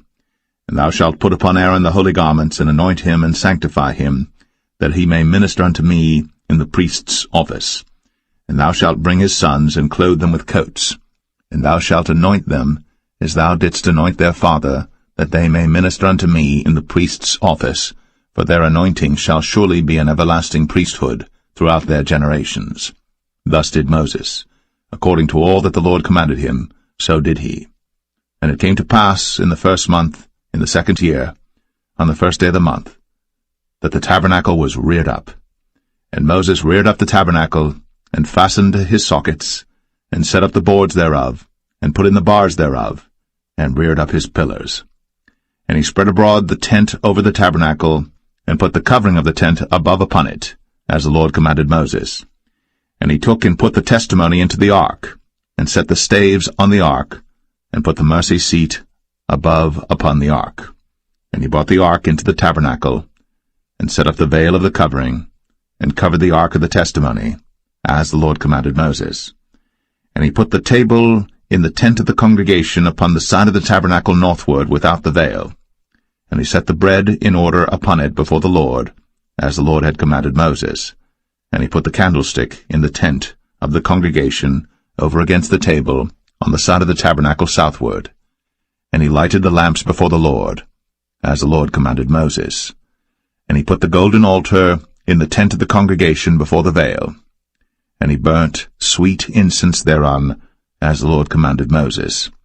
And he set up the hanging at the door of the tabernacle, and he put the altar of burnt offering by the door of the tabernacle of the tent of the congregation, and offered upon it the burnt offering and the meat offering, as the Lord commanded Moses. And he set the laver between the tent of the congregation and the altar, and put water there to wash withal. And Moses and Aaron and his sons washed their hands, and their feet thereat, when they went into the tent of the congregation, and when they came near unto the altar, they washed, as the Lord commanded Moses.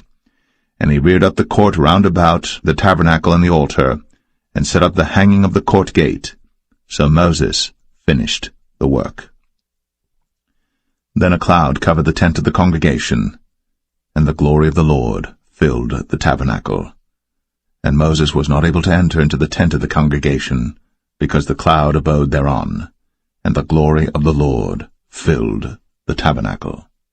And when the cloud was taken up from over the tabernacle, the children of Israel went onward in all their journeys. But if the cloud were not taken up, then they journeyed not till the day that it was taken up. For the cloud of the Lord was upon the tabernacle by day, and fire was on it by night, in the sight of all the house of Israel, throughout all their journeys.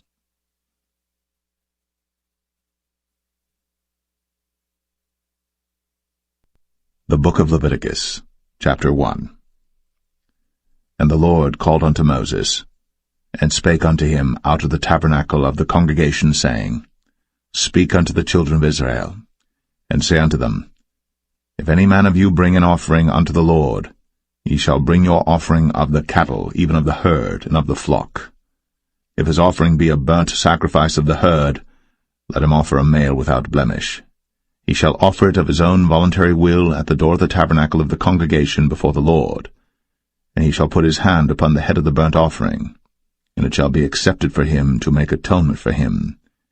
And he shall kill the bullock before the Lord, and the priests, Aaron's sons, shall bring the blood, and sprinkle the blood round about upon the altar that is by the door of the tabernacle of the congregation.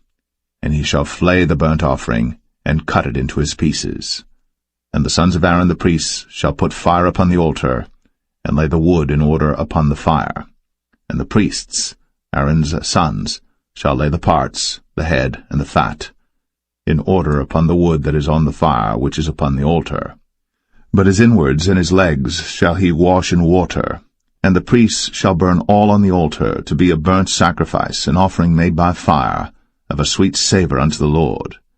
And if his offering be of the flocks, namely of the sheep or of the goats, for a burnt sacrifice, he shall bring it a male without blemish, and he shall kill it on the side of the altar northward before the Lord, and the priests, Aaron's sons, shall sprinkle his blood round about upon the altar.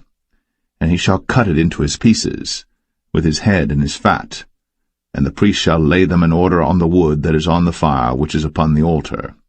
But he shall wash the inwards and the legs with water, and the priest shall bring it all, and burn it upon the altar. It is a burnt sacrifice, an offering made by fire, of a sweet savour unto the Lord. And if the burnt sacrifice for his offering to the Lord be of fowls, then he shall bring his offering of turtle doves or of young pigeons. And the priest shall bring it unto the altar, and wring off his head, and burn it on the altar, and the blood thereof shall be wrung out at the side of the altar. And he shall pluck away his crop with his feathers, and cast it beside the altar on the east part, by the place of the ashes.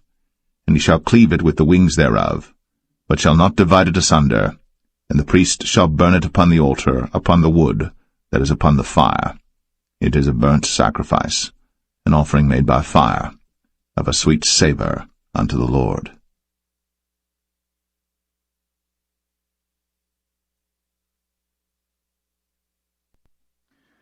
Leviticus 2. And when any will offer a meat offering unto the Lord, his offering shall be of fine flour, and he shall pour oil upon it, and put frankincense thereon, and he shall bring it to Aaron's sons the priests. And he shall take thereout his handful of the flour thereof, and of the oil thereof, with all the frankincense thereof. And the priests shall burn the memorial of it upon the altar, to be an offering made by fire, of a sweet savour unto the Lord. And the remnant of the meat offering shall be Aaron's and his sons. It is a thing most holy of the offerings of the Lord made by fire. And if thou bring an oblation of a meat offering baked in the oven, it shall be unleavened cakes of fine flour mingled with oil, or unleavened wafers anointed with oil. And if thy oblation be a meat offering baked in a pan, it shall be of fine flour, unleavened, mingled with oil. Thou shalt part it in pieces, and pour oil thereon. It is a meat offering. And if thy oblation be a meat offering baked in the frying pan, it shall be made of fine flour with oil. And thou shalt bring the meat offering that is made of these things unto the Lord, and when it is presented unto the priest, he shall bring it unto the altar. And the priest shall take from the meat offering a memorial thereof, and shall burn it upon the altar. It is an offering made by fire, of a sweet savour unto the Lord. And that which is left of the meat offering shall be Aaron's and his sons. It is a thing most holy of the offerings of the Lord made by fire. No meat offering which ye shall bring unto the Lord shall be made with leaven, for ye shall burn no leaven, nor any honey, in any offering of the Lord made by fire. As for the oblation of the firstfruits, ye shall offer them unto the Lord, but they shall not be burnt on the altar for a sweet savour. And every oblation of thy meat offering shalt thou season with salt, neither shalt thou suffer the salt of the covenant of thy God to be lacking from thy meat offering. With all thine offerings thou shalt offer salt. And if thou offer a meat offering of thy firstfruits unto the Lord, thou shalt offer for the meat offering of thy firstfruits green ears of corn dried by the fire, even corn beaten out of full ears. And thou shalt put oil upon it, and lay frankincense thereon. It is a meat offering. And the priest shall burn the memorial of it, part of the beaten corn thereof, and part of the oil thereof, with all the frankincense thereof. It is an offering made by fire unto the Lord.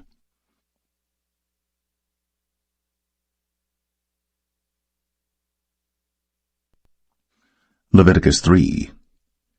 And if his oblation be a sacrifice of peace offering, if he offer it of the herd, whether it be a male or female, he shall offer it without blemish before the Lord. And he shall lay his hand upon the head of his offering, and kill it at the door of the tabernacle of the congregation. And Aaron's sons, the priests, shall sprinkle the blood upon the altar round about. And he shall offer of the sacrifice of the peace offering an offering made by fire unto the Lord, the fat that covereth the inwards, and all the fat that is upon the inwards, and the 2 kidneys, and the fat that is on them, which is by the flanks, and the caul above the liver, with the kidneys, it shall he take away. And Aaron's sons shall burn it on the altar upon the burnt sacrifice which is upon the wood that is on the fire. It is an offering made by fire, of a sweet savour unto the Lord. And if his offering for a sacrifice of peace offering unto the Lord be of the flock, male or female, he shall offer it without blemish. If he offer a lamb for his offering, then shall he offer it before the Lord. And he shall lay his hand upon the head of his offering, and kill it before the tabernacle of the congregation. And Aaron's sons shall sprinkle the blood thereof round about upon the altar. And he shall offer of the sacrifice of the peace offering an offering made by fire unto the Lord, the fat thereof, and the whole rump, it shall he take off hard by the backbone, and the fat that covereth the inwards, and all the fat that is upon the inwards, and the 2 kidneys, and the fat that is upon them, which is by the flanks, and the caul above the liver, with the kidneys, it shall he take away. And the priest shall burn it upon the altar. It is the food of the offering made by fire unto the Lord. And if his offering be a goat, then he shall offer it before the Lord. And he shall lay his hand upon the head of it, and kill it before the tabernacle of the congregation. And the sons of Aaron shall sprinkle the blood thereof upon the altar round about. And he shall offer thereof his offering, even an offering made by fire unto the Lord, the fat that covereth the inwards, and all the fat that is upon the inwards, and the 2 kidneys, and the fat that is upon them, which is by the flanks, and the caul above the liver, with the kidneys, it shall he take away. And the priest shall burn them upon the altar. It is the food of the offering made by fire for a sweet savour. All the fat is the Lord's. It shall be a perpetual statute for your generations throughout all your dwellings, that ye eat neither fat nor blood.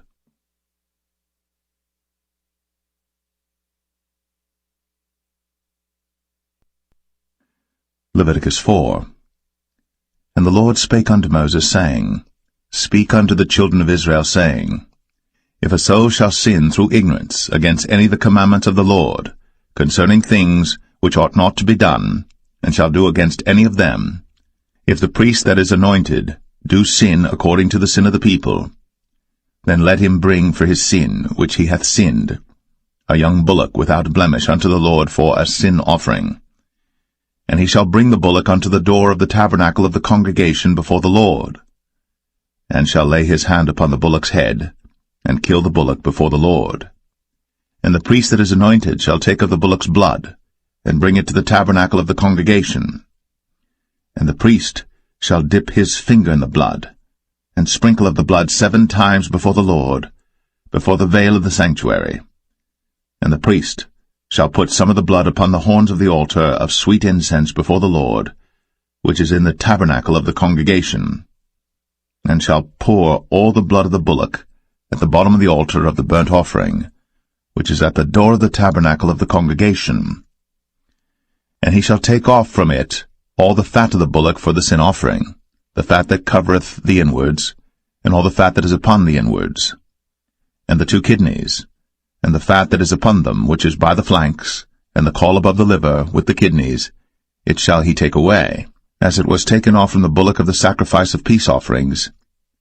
And the priest shall burn them upon the altar of the burnt offering. And the skin of the bullock, and all his flesh, with his head, and with his legs, and his inwards, and his dung, even the whole bullock shall he carry forth without the camp unto a clean place, where the ashes are poured out, and burn him on the wood with fire.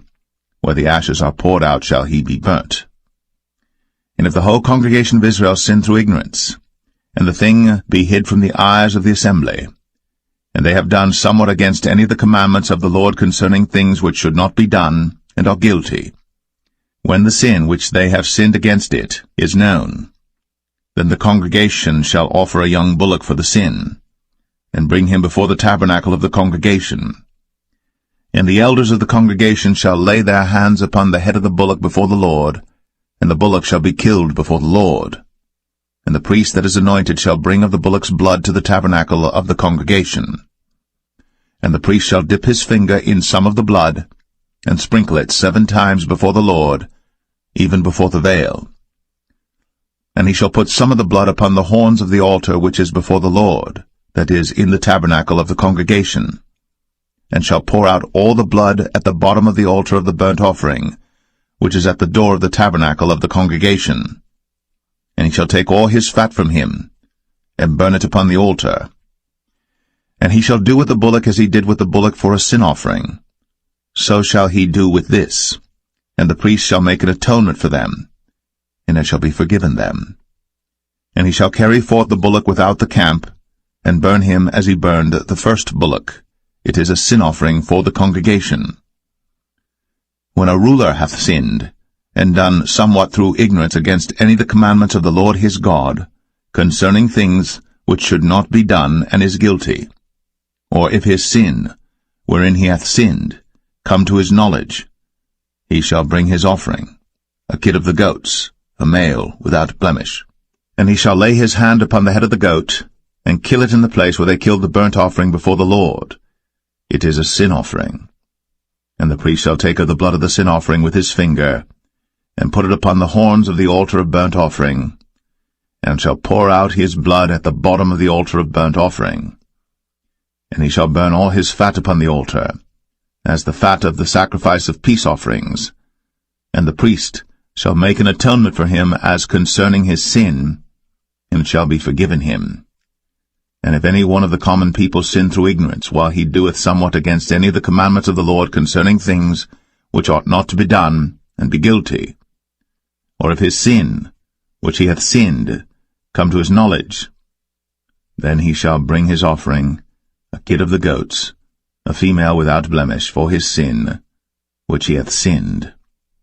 And he shall lay his hand upon the head of the sin offering, and slay the sin offering in the place of the burnt offering. And the priest shall take of the blood thereof with his finger, and put it upon the horns of the altar of burnt offering, and shall pour out all the blood thereof at the bottom of the altar. And he shall take away all the fat thereof, as the fat is taken away from off the sacrifice of peace offerings. And the priest shall burn it upon the altar for a sweet savour unto the Lord. And the priest shall make an atonement for him, and it shall be forgiven him. And if he bring a lamb for a sin offering, he shall bring it a female without blemish. And he shall lay his hand upon the head of the sin offering, and slay it for a sin offering in the place where they kill the burnt offering. And the priest shall take of the blood of the sin offering with his finger, and put it upon the horns of the altar of burnt offering, and shall pour out all the blood thereof at the bottom of the altar. And he shall take away all the fat thereof, as the fat of the lamb is taken away from the sacrifice of the peace offerings. And the priest shall burn them upon the altar according to the offerings made by fire unto the Lord. And the priest shall make an atonement for his sin that he hath committed, and it shall be forgiven him.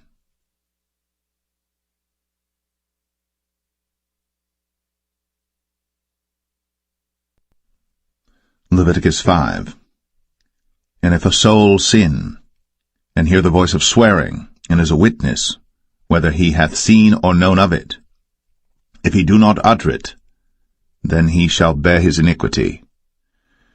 Or if a soul touch any unclean thing, whether it be a carcass of an unclean beast, or a carcass of unclean cattle, or the carcass of unclean creeping things, and if it be hidden from him, he also shall be unclean and guilty. Or if he touch the uncleanness of man, whatsoever uncleanness it be that a man shall be defiled withal, and it be hid from him, when he knoweth of it, then he shall be guilty. Or if a soul swear, pronouncing with his lips to do evil, or to do good, whatsoever it be that a man shall pronounce with an oath, and it be hid from him, when he knoweth of it, then he shall be guilty in one of these. And it shall be, when he shall be guilty in one of these things, that he shall confess that he hath sinned in that thing. And he shall bring his trespass offering unto the Lord for his sin which he hath sinned, a female from the flock, a lamb or a kid of the goats, for a sin offering, and the priest shall make an atonement for him concerning his sin. And if he be not able to bring a lamb, then he shall bring for his trespass which he hath committed 2 turtle doves, or 2 young pigeons unto the Lord, one for a sin offering, and the other for a burnt offering. And he shall bring them unto the priest, who shall offer that which is for the sin offering first, and wring off his head from his neck, but shall not divide it asunder.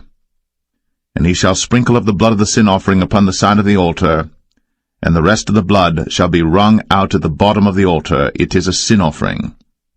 And he shall offer the second for a burnt offering according to the manner, and the priest shall make an atonement for him for his sin which he hath sinned, and it shall be forgiven him. But if he be not able to bring 2 turtle doves or 2 young pigeons, then he that sinned shall bring for his offering the 10th part of an ephah of fine flour for a sin offering.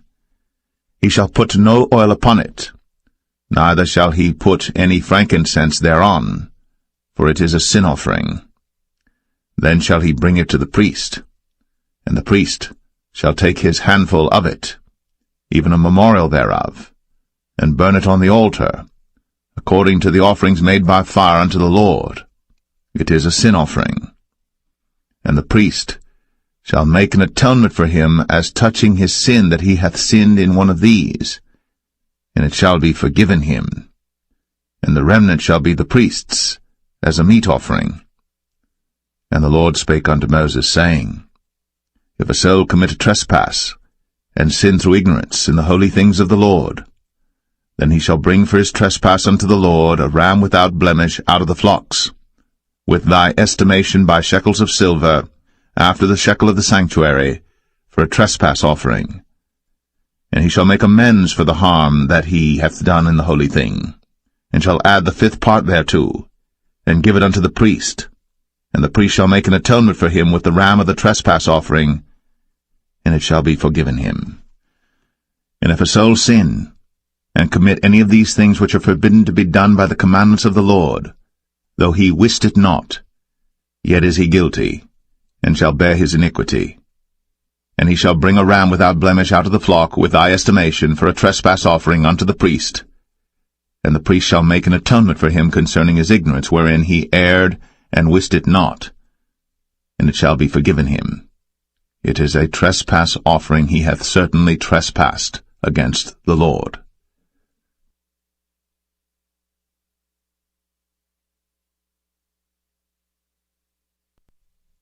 Leviticus 6. And the Lord spake unto Moses, saying, If a soul sin, and commit a trespass against the Lord, and lie unto his neighbor in that which was delivered him to keep, for in fellowship or in a thing taken away by violence, or hath deceived his neighbor, or have found that which was lost, and lieth concerning it, and sweareth falsely, in any of all these that a man doeth, sinning therein, then it shall be, because he hath sinned, and is guilty, that he shall restore that which he took violently away, or the thing which he hath deceitfully gotten, or that which was delivered him to keep, or the lost thing which he found, or all that about which he hath sworn falsely. He shall even restore it in the principal, and shall add the 5th part more thereto, and give it unto him to whom it appertaineth in the day of his trespass offering. And he shall bring his trespass offering unto the Lord, a ram without blemish out of the flock, with thy estimation, for a trespass offering unto the priest. And the priest shall make an atonement for him before the Lord, and it shall be forgiven him for anything of all that he hath done in trespassing therein.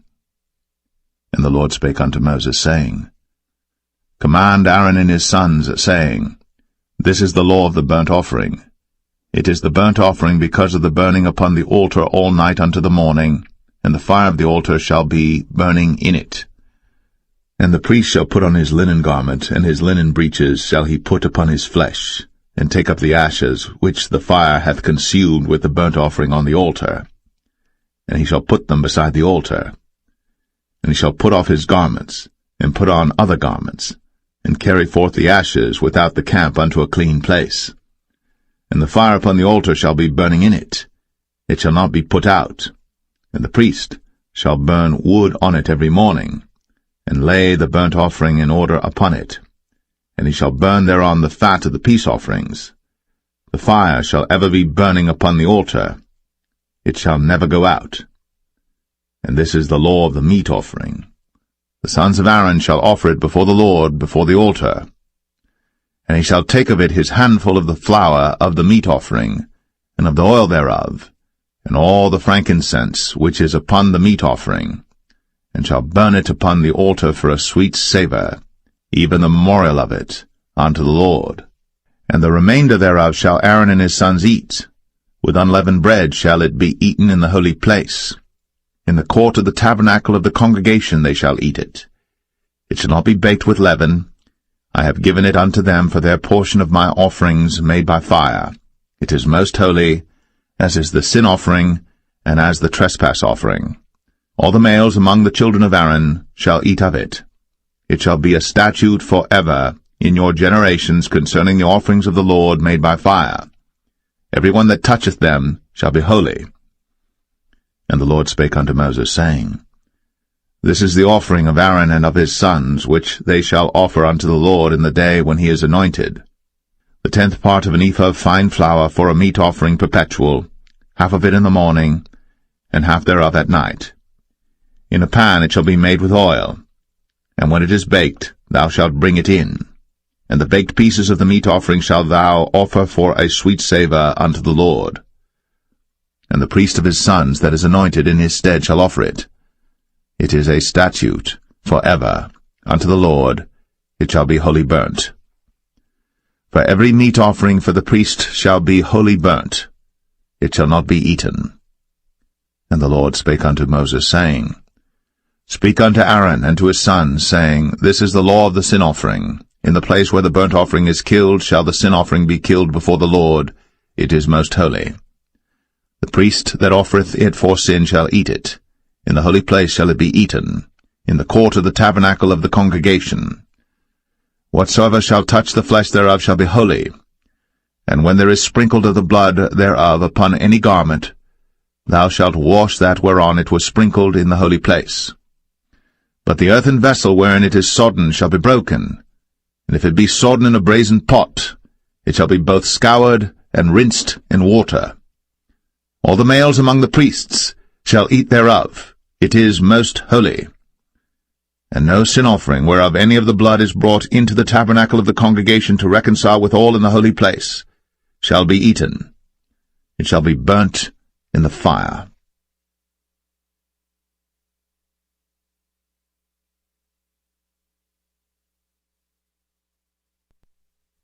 Leviticus 7. Likewise, this is the law of the trespass offering. It is most holy. In the place where they kill the burnt offering shall they kill the trespass offering, and the blood thereof shall he sprinkle round about upon the altar. And he shall offer of it all the fat thereof, the rump, and the fat that covereth the inwards, and the 2 kidneys, and the fat that is on them, which is by the flanks, and the caul that is above the liver, with the kidneys, it shall he take away. And the priest shall burn them upon the altar for an offering made by fire unto the Lord. It is a trespass offering. Every male among the priests shall eat thereof. It shall be eaten in the holy place. It is most holy. As the sin offering is, so is the trespass offering. There is one law for them. The priest that maketh atonement therewith shall have it. And the priest that offereth any man's burnt offering, even the priest, shall have to himself the skin of the burnt offering which he hath offered. And all the meat offering that is baked in the oven, and all that is dressed in the frying pan, and in the pan, shall be the priest's that offereth it. And every meat offering mingled with oil and dry shall all the sons of Aaron have, one as much as another. And this is the law of the sacrifice of peace offerings which he shall offer unto the Lord. If he offer it for a thanksgiving, then he shall offer with the sacrifice of thanksgiving unleavened cakes mingled with oil, and unleavened wafers anointed with oil, and cakes mingled with oil of fine flour fried. Besides the cakes, he shall offer for his offering leavened bread with the sacrifice of thanksgiving of his peace offerings, and of it he shall offer one out of the whole oblation for an heave offering unto the Lord, and it shall be the priest's that sprinkleth the blood of the peace offerings. And the flesh of the sacrifice of his peace offerings for thanksgiving shall be eaten the same day that it is offered. He shall not leave any of it until the morning. But if the sacrifice of his offering be a vow or a voluntary offering, it shall be eaten the same day that he offereth his sacrifice, and on the morrow also the remainder of it shall be eaten. But the remainder of the flesh of the sacrifice on the 3rd day shall be burnt with fire. And if any of the flesh of the sacrifice of his peace offerings be eaten at all on the 3rd day, it shall not be accepted, neither shall it be imputed unto him that offereth it. It shall be an abomination, and the soul that eateth of it shall bear his iniquity. And the flesh that toucheth any unclean thing shall not be eaten. It shall be burnt with fire.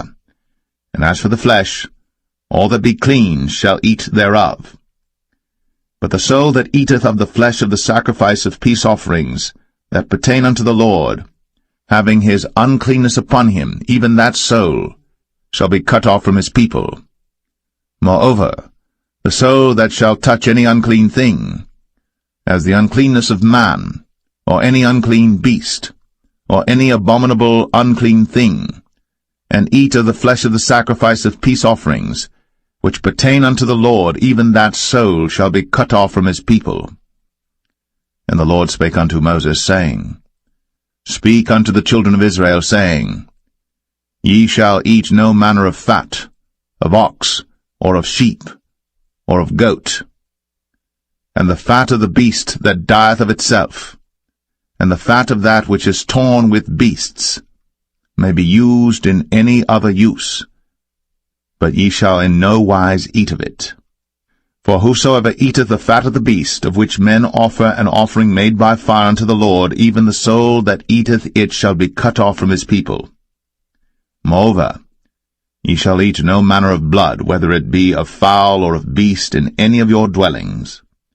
Whatsoever soul it be that eateth any manner of blood, even that soul shall be cut off from his people.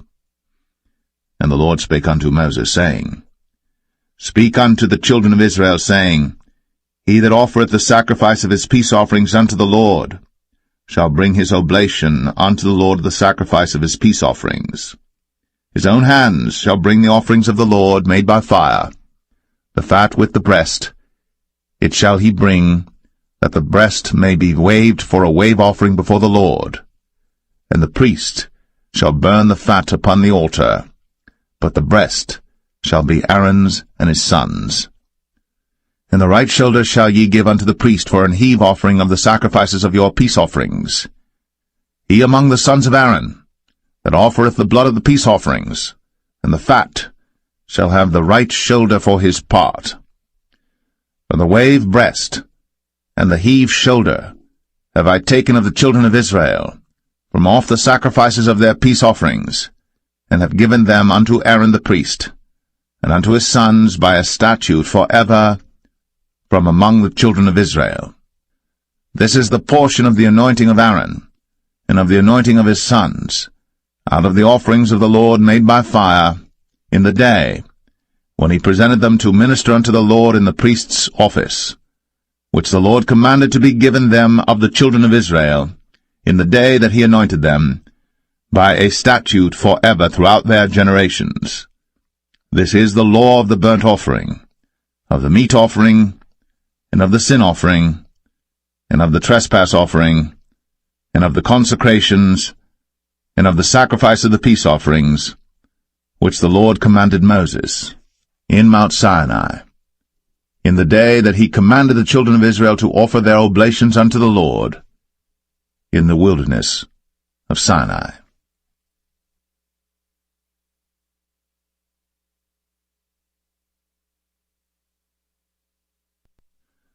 Leviticus 8. And the Lord spake unto Moses, saying, Take Aaron and his sons with him, and the garments and the anointing oil, and a bullock for the sin offering, and 2 rams, and a basket of unleavened bread. And gather thou all the congregation together unto the door of the tabernacle of the congregation. And Moses did as the Lord commanded him. And the assembly was gathered together unto the door of the tabernacle of the congregation.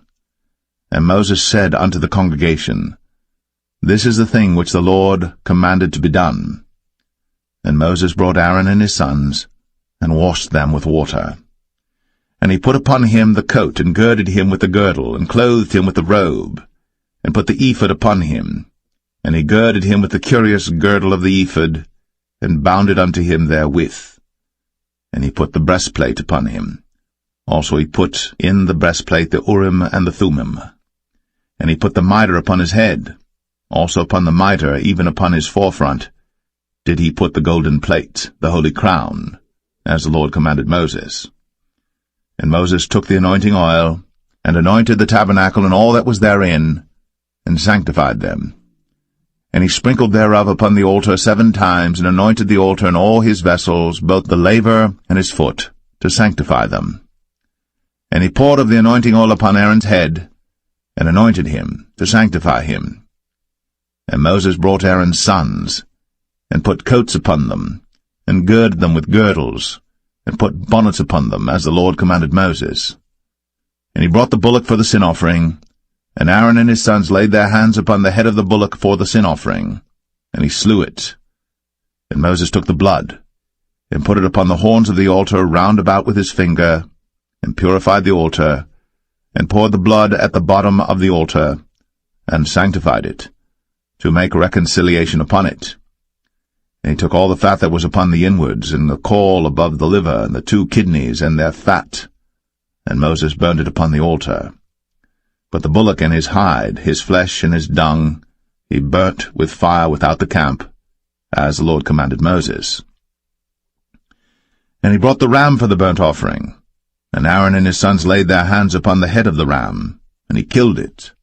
And Moses sprinkled the blood upon the altar round about, and he cut the ram into pieces. And Moses burnt the head, and the pieces, and the fat. And he washed the inwards and the legs in water. And Moses burnt the whole ram upon the altar. It was a burnt sacrifice for a sweet savour, and an offering made by fire unto the Lord, as the Lord commanded Moses. And he brought the other ram, the ram of consecration.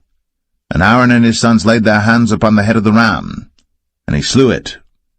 And Moses took of the blood of it, and put it upon the tip of Aaron's right ear, and upon the thumb of his right hand, and upon the great toe of his right foot. And he brought Aaron's sons, and Moses put of the blood upon the tip of their right ear, and upon the thumbs of their right hands, and upon the great toes of their right feet. And Moses sprinkled the blood upon the altar round about. And he took the fat, and the rump, and all the fat that was upon the inwards, and the caul above the liver, and the 2 kidneys in their fat, and the right shoulder, and out of the basket of unleavened bread that was before the Lord, he took 1 unleavened cake, and a cake of oiled bread, and 1 wafer, and put them on the fat, and upon the right shoulder, and he put all upon Aaron's hands, and upon his sons' hands, and waved them for a wave offering before the Lord. And Moses took them from off their hands, and burnt them on the altar upon the burnt offering. They were consecrations for a sweet savour. It is an offering made by fire unto the Lord. And Moses took the breast, and waved it for a wave offering before the Lord. For of the ram of consecration it was Moses' part, as the Lord commanded Moses. And Moses took of the anointing oil, and of the blood which was upon the altar, and sprinkled it upon Aaron, and upon his garments, and upon his sons, and upon his sons' garments with him, and sanctified Aaron, and his garments, and his sons' garments with him. And Moses said unto Aaron and to his sons, Boil the flesh at the door of the tabernacle of the congregation, and there eat it with the bread that is in the basket of consecrations, as I commanded, saying, Aaron and his sons shall eat it. And that which remaineth of the flesh and of the bread shall ye burn with fire. And ye shall not go out of the door of the tabernacle of the congregation in 7 days, until the days of your consecration be at an end. For 7 days shall he consecrate you. As he hath done this day, so the Lord hath commanded to do, to make an atonement for you. Therefore shall ye abide at the door of the tabernacle of the congregation day and night, 7 days, and keep the charge of the Lord, that ye die not, for so I am commanded. So Aaron and his sons did all things which the Lord commanded by the hand of Moses.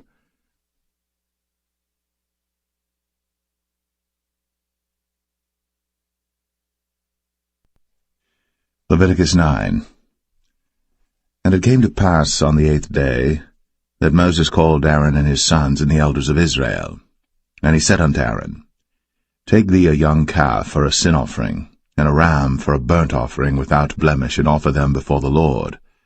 And unto the children of Israel thou shalt speak, saying, Take ye a kid of the goats for a sin offering, and a calf and a lamb, both of the first year, without blemish, for a burnt offering. Also a bullock and a ram for peace offerings to sacrifice before the Lord, and a meat offering mingled with oil. For today the Lord will appear unto you. And they brought that which Moses commanded before the tabernacle of the congregation, and all the congregation drew near, and stood before the Lord. And Moses said, This is the thing which the Lord commanded that ye should do, and the glory of the Lord shall appear unto you. And Moses said unto Aaron, Go unto the altar, and offer thy sin offering, and thy burnt offering, and make an atonement for thyself, and for the people, and offer the offering of the people, and make an atonement for them as the Lord commanded. Aaron therefore went unto the altar, and slew the calf of the sin offering, which was for himself. And the sons of Aaron brought the blood unto him, and he dipped his finger in the blood, and put it upon the horns of the altar, and poured out the blood at the bottom of the altar. But the fat and the kidneys and the caul above the liver of the sin offering he burnt upon the altar, as the Lord commanded Moses. And the flesh and the hide he burnt with fire without the camp, and he slew the burnt offering. And Aaron's sons presented unto him the blood which he sprinkled round about upon the altar. And they presented the burnt offering unto him, with the pieces thereof, and the head, and he burnt them upon the altar. And he did wash the inwards and the legs, and burnt them upon the burnt offering on the altar. And he brought the people's offering, and took the goat which was the sin offering for the people, and slew it, and offered it for sin as the first. And he brought the burnt offering, and offered it according to the manner. And he brought the meat offering, and took an handful thereof, and burnt it upon the altar, beside the burnt sacrifice of the morning. He slew also the bullock and the ram for a sacrifice of peace offerings, which was for the people. And Aaron's sons presented unto him the blood which he sprinkled upon the altar round about. And the fat of the bullock and of the ram, the rump, and that which covereth the inwards, and the kidneys, and the caul above the liver, And they put the fat upon the breasts, and he burnt the fat upon the altar. And the breasts and the right shoulder Aaron waved for a wave offering before the Lord, as Moses commanded. And Aaron lifted up his hand toward the people, and blessed them, and came down from offering of the sin offering, and the burnt offering, and peace offerings. And Moses and Aaron went into the tabernacle of the congregation, and came out, and blessed the people. And the glory of the Lord appeared unto all the people.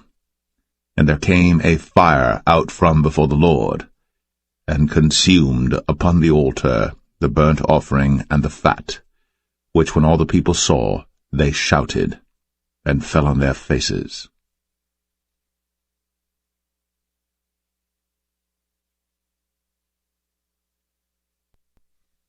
Leviticus 10. And Nadab and Abihu, the sons of Aaron, took either of them his censer, and put fire therein, and put incense thereon, and offered strange fire before the Lord, which he commanded them not. And there went out fire from the Lord, and devoured them, and they died before the Lord. Then Moses said unto Aaron, This is it that the Lord spake, saying, I will be sanctified in them that come nigh me, and before all the people I will be glorified. And Aaron held his peace. And Moses called Mishael and Elzaphan, the sons of Uzziel, the uncle of Aaron, and said unto them, Come near, carry your brethren from before the sanctuary out of the camp. So they went near, and carried them in their coats out of the camp, as Moses had said. And Moses said unto Aaron, and unto Eleazar, and unto Ithamar his sons, Uncover not your heads, neither rend your clothes, lest ye die, and lest wrath come upon all the people. But let your brethren, the whole house of Israel, bewail the burning which the Lord hath kindled. And ye shall not go out from the door of the tabernacle of the congregation, lest ye die. For the anointing oil of the Lord is upon you. And they did, according to the word of Moses.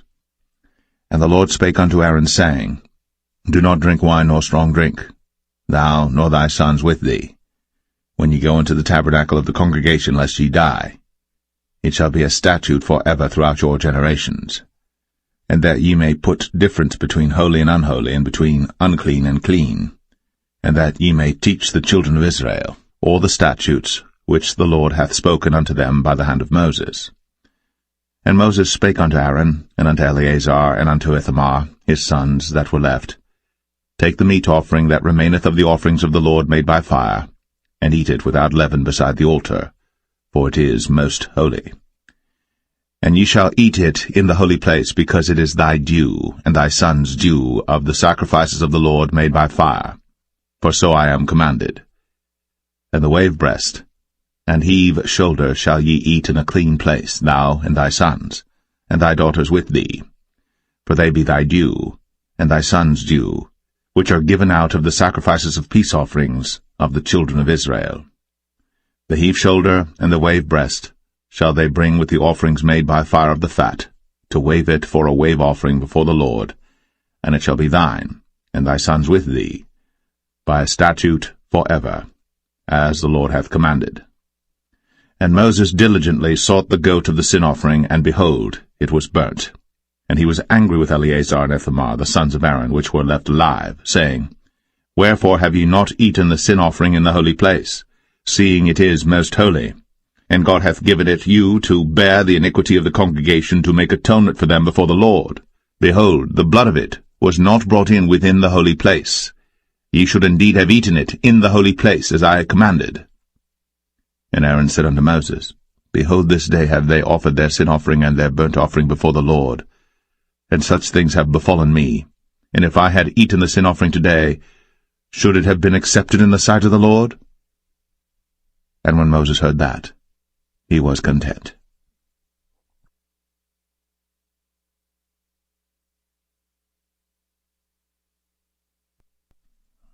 Leviticus 11. And the Lord spake unto Moses and to Aaron, saying unto them, Speak unto the children of Israel, saying, These are the beasts, which ye shall eat among all the beasts that are on the earth.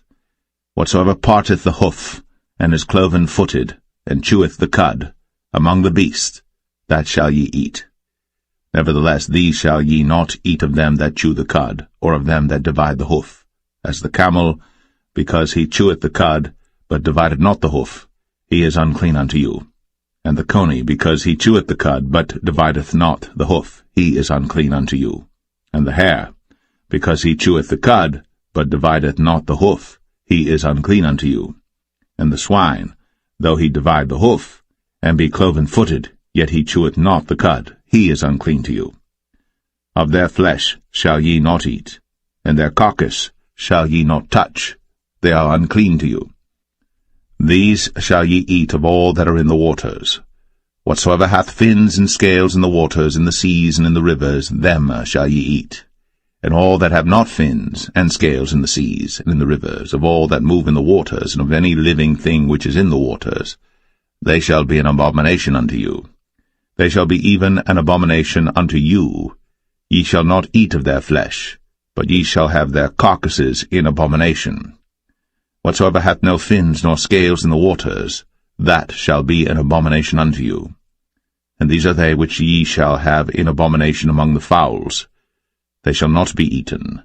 They are an abomination, the eagle, and the ossifrage, and the osprey, and the vulture, and the kite after his kind, every raven after his kind, and the owl, and the nighthawk, and the cuckoo, and the hawk after his kind, and the little owl, and the cormorant, and the great owl, and the swan, and the pelican, and the gyre eagle, and the stork, the heron after her kind, and the lapwing, and the bat.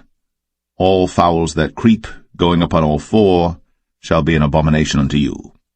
Yet these may ye eat of every flying creeping thing that goeth upon all four, which have legs above their feet, to leap withal upon the earth. Even these of them ye may eat, the locust after his kind, and the bald locust after his kind, and the beetle after his kind, and the grasshopper after his kind. But all other flying creeping things which have 4 feet shall be an abomination unto you. And for these ye shall be unclean. Whosoever toucheth the carcass of them shall be unclean until the even. And whosoever beareth aught of the carcass of them shall wash his clothes, and be unclean until the even. The carcasses of every beast which divideth the hoof, and is not cloven-footed, nor cheweth the cud, are unclean unto you. Every one that toucheth them shall be unclean. And whatsoever goeth upon his paws among all manner of beasts that go on all four, those are unclean unto you. Whoso toucheth their carcass shall be unclean until the even. And he that beareth the carcass of them shall wash his clothes, and be unclean until the even. They are unclean unto you. These also shall be unclean unto you among the creeping things that creep upon the earth, the weasel, and the mouse, and the tortoise after his kind, and the ferret, and the chameleon, and the lizard, and the snail, and the mole. These are unclean to you among all that creep. Whosoever doth touch them, when they be dead, shall be unclean until the even. And upon whatsoever any of them, when they are dead, doth fall, it shall be unclean, whether it be any vessel of wood, or raiment, or skin, or sack, whatsoever vessel it be, wherein any work is done, it must be put into water, and it shall be unclean until the even. So it shall be cleansed. And every earthen vessel, whereinto any of them falleth, whatsoever is in it shall be unclean, and ye shall break it. Of all meat which may be eaten, that on which such water cometh shall be unclean, and all drink that may be drunk in every such vessel shall be unclean. And everything whereupon any part of their carcass falleth shall be unclean, whether it be oven, or ranges, or pots, they shall be broken down, for they are unclean, and shall be unclean unto you. Nevertheless a fountain or pit wherein there is plenty of water shall be clean, but that which toucheth their carcass shall be unclean. And if any part of their carcass fall upon any sowing seed which is to be sown, it shall be clean. But if any water be put upon the seed, and any part of their carcass fall thereon, it shall be unclean unto you. And if any beast of which ye may eat die, he that toucheth the carcass thereof shall be unclean until the even.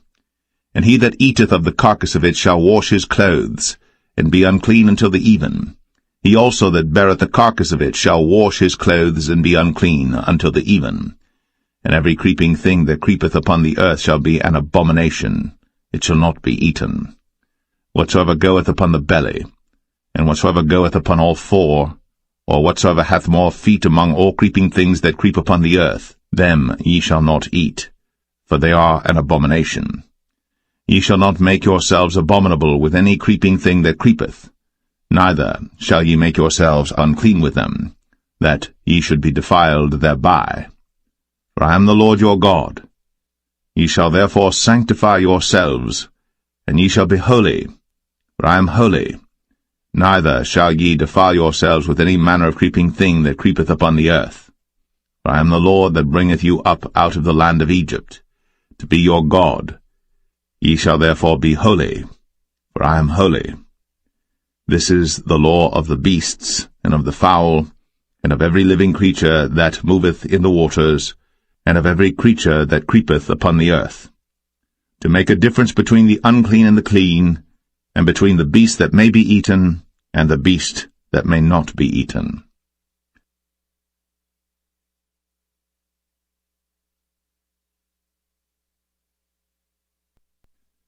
Leviticus 12. And the Lord spake unto Moses, saying, Speak unto the children of Israel, saying, If a woman have conceived seed, and born a man-child, then she shall be unclean 7 days, according to the days of the separation for her infirmity shall she be unclean. And in the 8th day the flesh of his foreskin shall be circumcised, and she shall then continue in the blood of her purifying 33 days. She shall touch no hallowed thing, nor come into the sanctuary until the days of her purifying be fulfilled. And if she bear a maid-child, then she shall be unclean 2 weeks, as in her separation, and she shall continue in the blood of her purifying 66 days. And when the days of her purifying are fulfilled, for a son or for a daughter, she shall bring a lamb of the first year for a burnt offering, and a young pigeon, or a turtle dove, for a sin offering, unto the door of the tabernacle of the congregation, unto the priest, who shall offer it before the Lord, and make an atonement for her, and she shall be cleansed from the issue of her blood. This is the law for her that hath borne a male or a female. And if she be not able to bring a lamb, then she shall bring 2 turtles or 2 young pigeons, the one for the burnt offering and the other for a sin offering, and the priest shall make an atonement for her, and she shall be clean.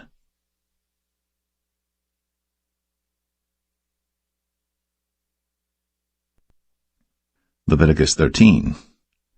And the Lord spake unto Moses and Aaron, saying, When a man shall have in the skin of his flesh a rising, a scab, or bright spot, and it be in the skin of his flesh like the plague of leprosy, then he shall be brought unto Aaron the priest, or unto one of his sons the priests.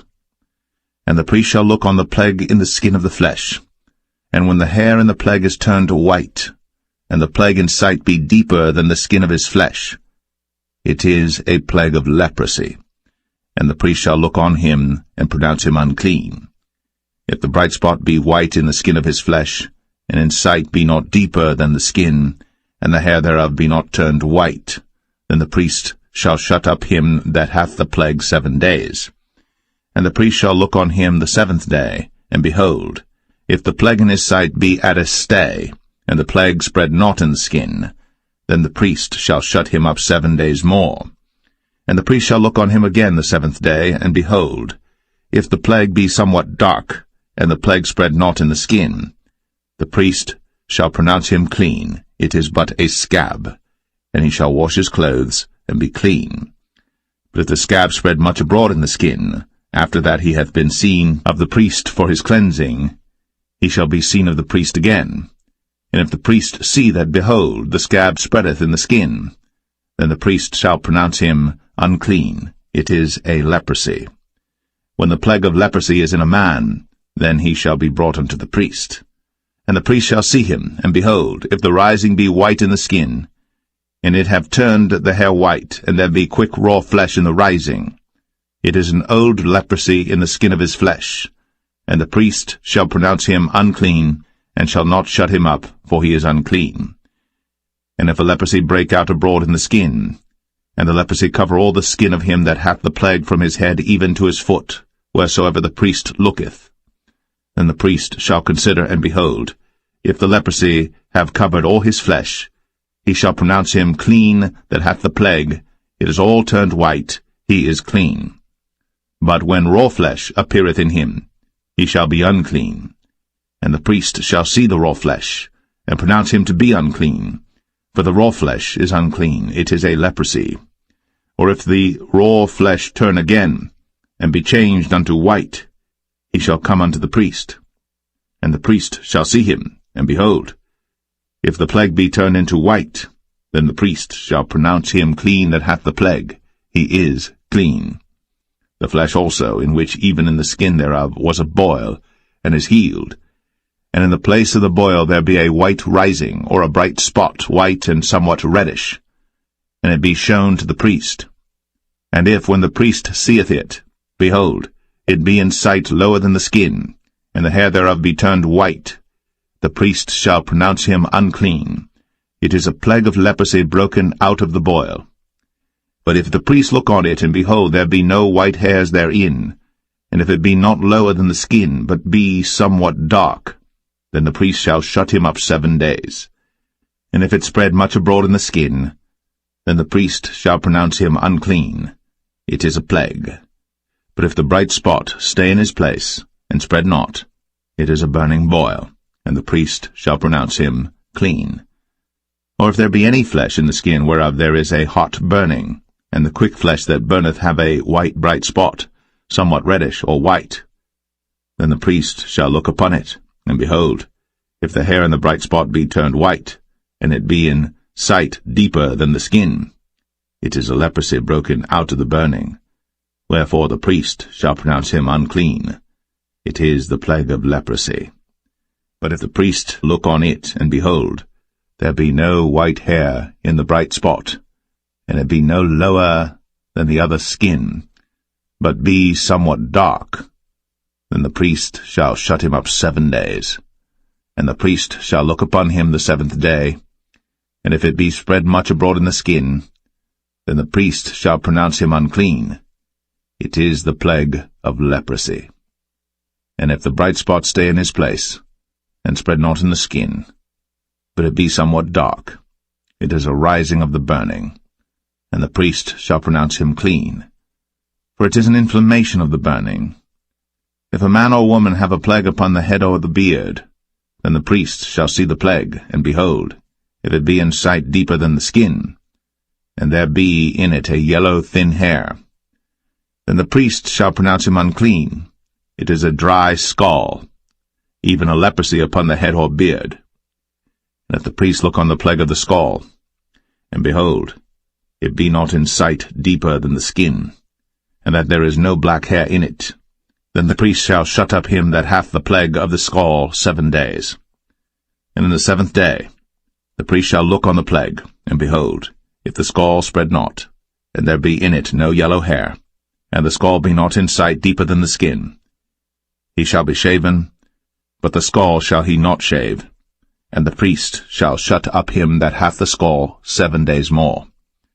And in the 7th day the priest shall look on the scall, and behold, if the scall be not spread in the skin, nor be in sight deeper than the skin, then the priest shall pronounce him clean, and he shall wash his clothes, and be clean. But if the scall spread much in the skin after his cleansing, then the priest shall look on him, and behold, if the scall be spread in the skin, the priest shall not seek for yellow hair, he is unclean. But if the scall be in his sight at a stay, and that there is black hair grown up therein, the scall is healed, he is clean, and the priest shall pronounce him clean.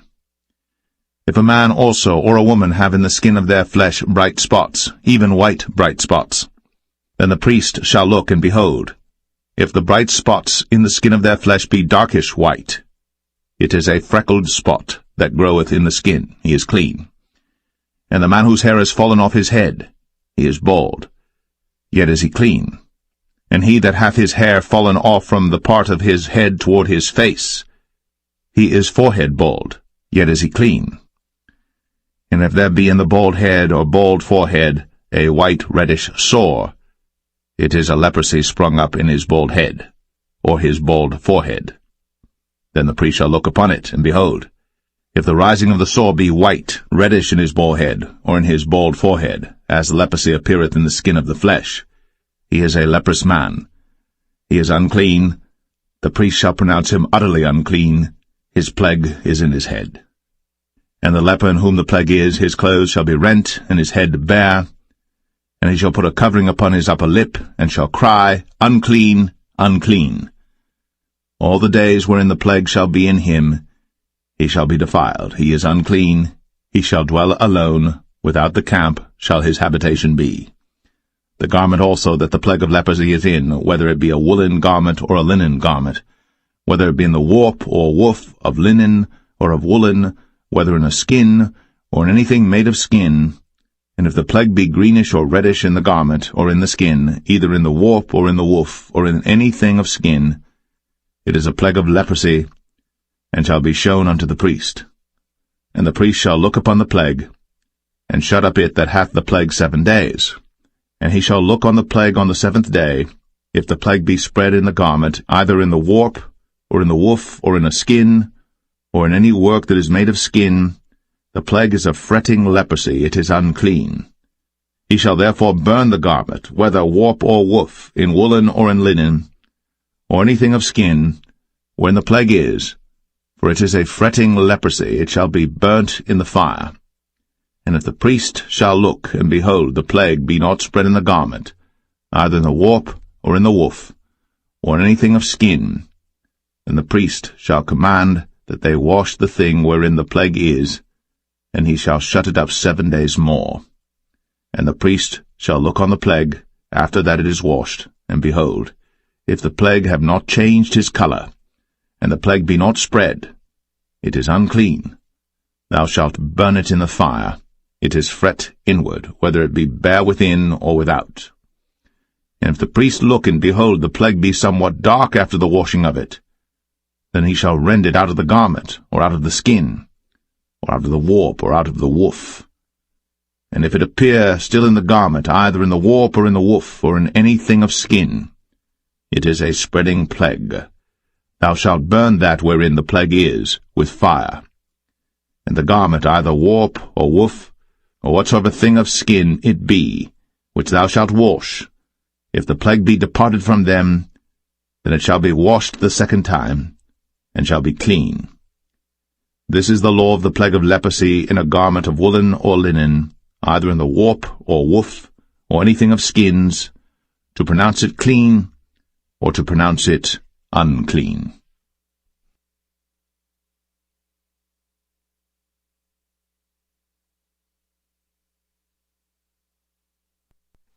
Leviticus 14. And the Lord spake unto Moses, saying, This shall be the law of the leper in the day of his cleansing. He shall be brought unto the priest.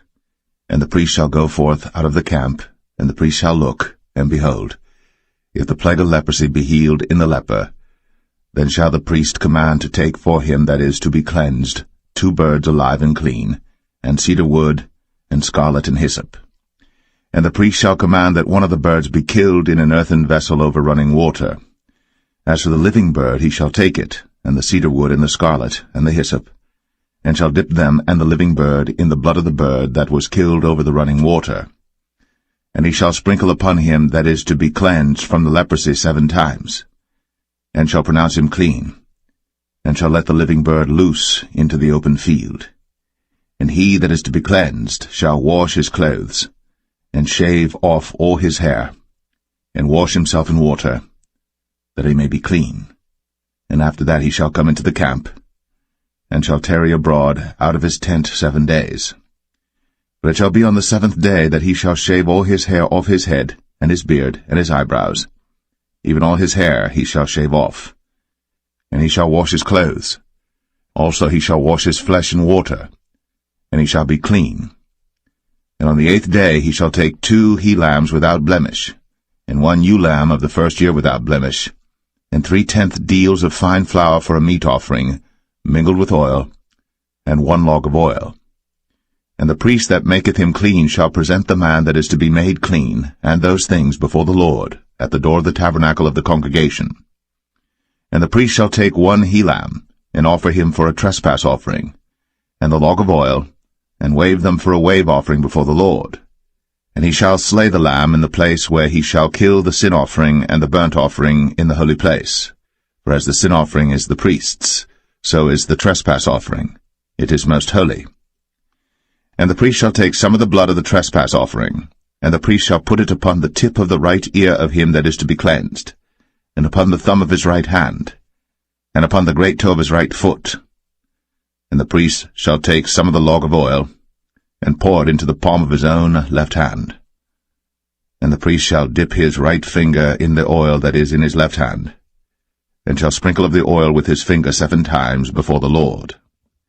And of the rest of the oil that is in his hand shall the priest put upon the tip of the right ear of him that is to be cleansed, and upon the thumb of his right hand, and upon the great toe of his right foot, upon the blood of the trespass offering.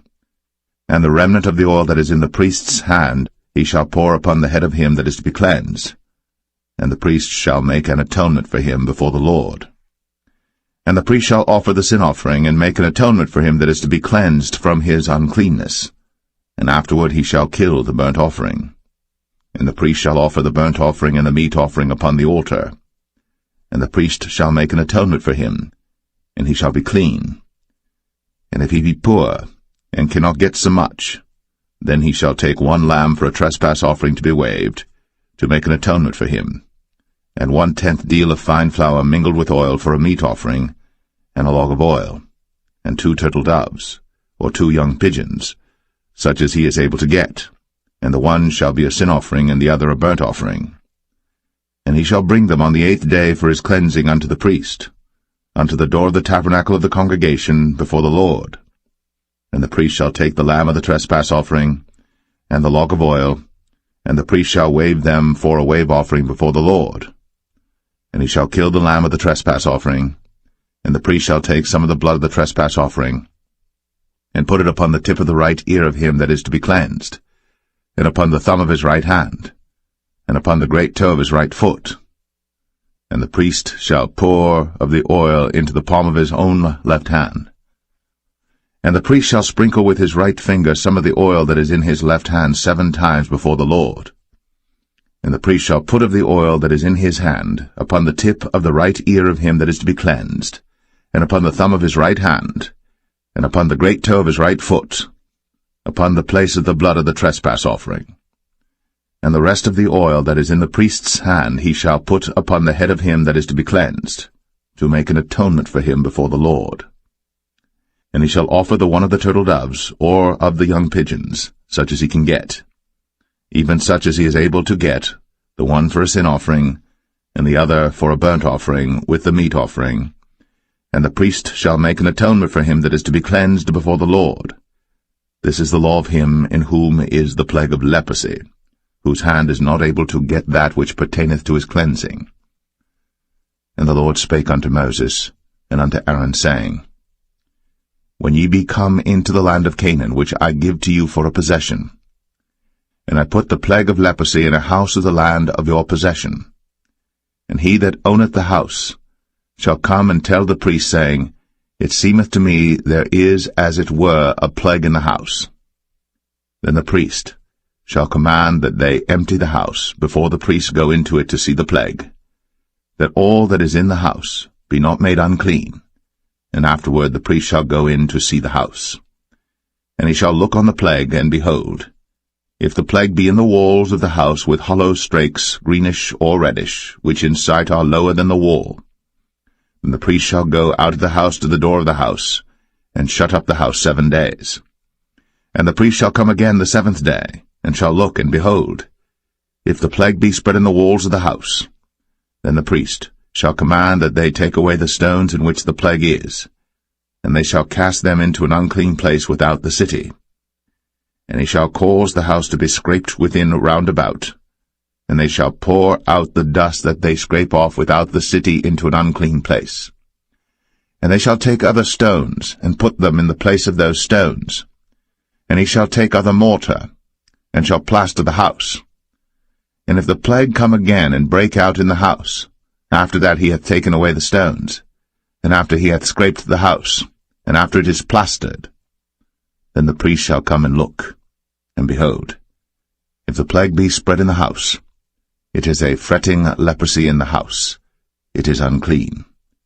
And he shall break down the house, the stones of it, and the timber thereof, and all the mortar of the house, and he shall carry them forth out of the city into an unclean place. Moreover, he that goeth into the house all the while that it is shut up shall be unclean until the even. And he that lieth in the house shall wash his clothes, and he that eateth in the house shall wash his clothes.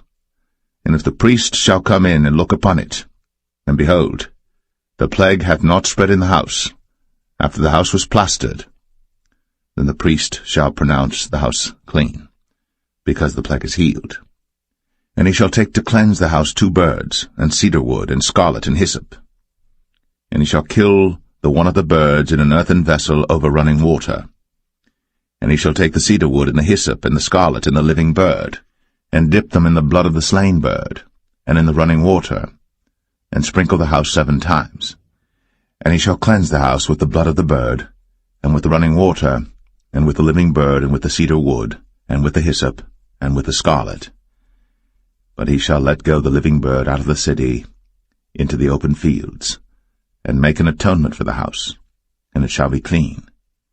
This is the law for all manner of plague of leprosy, and scall, and for the leprosy of a garment and of a house, and for a rising, and for a scab, and for a bright spot, to teach when it is unclean, and when it is clean. This is the law of leprosy.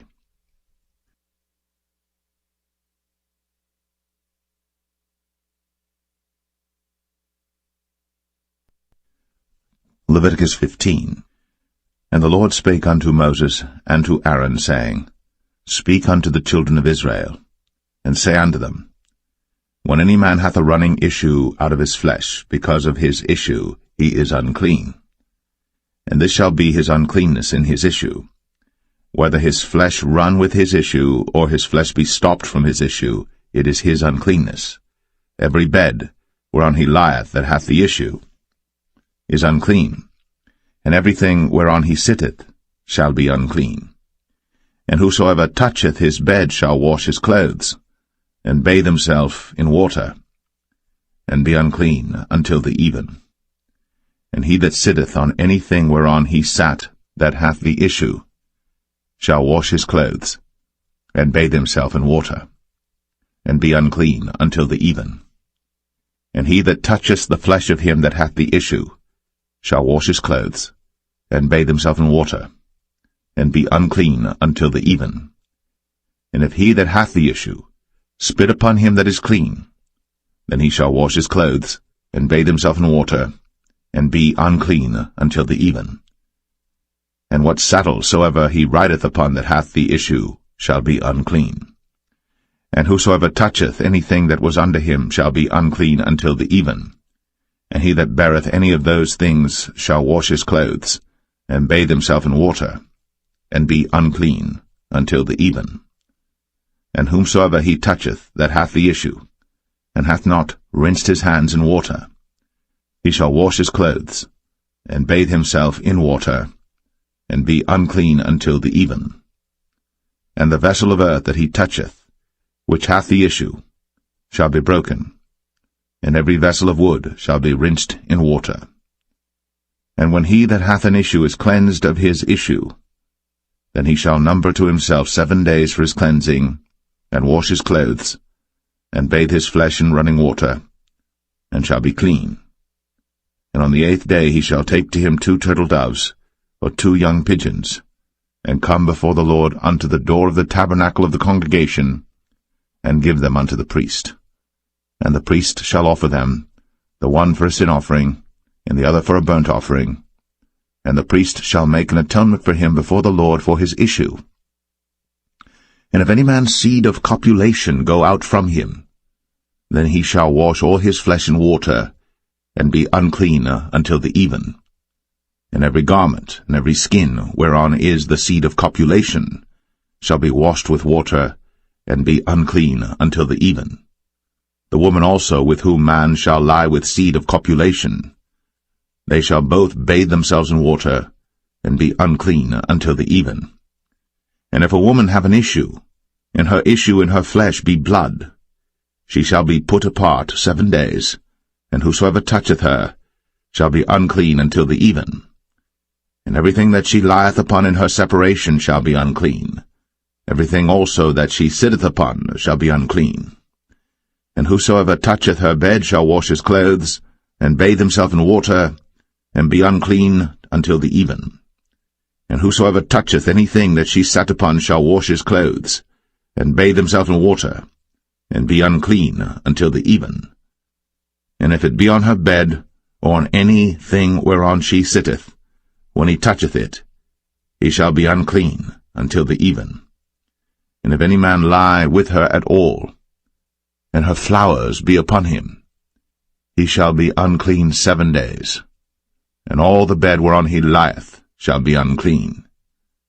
And if a woman have an issue of her blood many days out of the time of her separation, or if it run beyond the time of her separation, all the days of the issue of her uncleanness shall be as the days of her separation. She shall be unclean. Every bed whereon she lieth all the days of her issue shall be unto her as the bed of her separation. And whatsoever she sitteth upon shall be unclean, as the uncleanness of her separation. And whosoever toucheth those things shall be unclean, and shall wash his clothes, and bathe himself in water, and be unclean until the even. But if she be cleansed of her issue, then she shall number to herself 7 days, and after that she shall be clean. And on the 8th day she shall take unto her 2 turtles, or 2 young pigeons, and bring them unto the priest, to the door of the tabernacle of the congregation. And the priest shall offer the one for a sin offering, and the other for a burnt offering, and the priest shall make an atonement for her before the Lord for the issue of her uncleanness. Thus shall ye separate the children of Israel from their uncleanness, that they die not in their uncleanness, when they defile my tabernacle that is among them. This is the law of him that hath an issue, and of him whose seed goeth from him, and is defiled therewith, and of her that is sick of her flowers, and of him that hath an issue, of the man, and of the woman, and of him that lieth with her, that is unclean.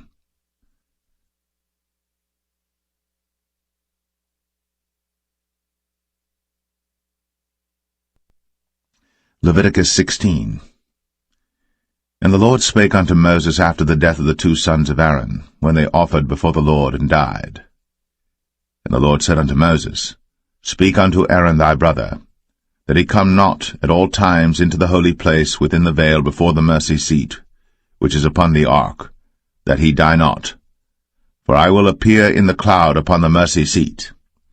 Thus shall Aaron come into the holy place with a young bullock for a sin offering, and a ram for a burnt offering.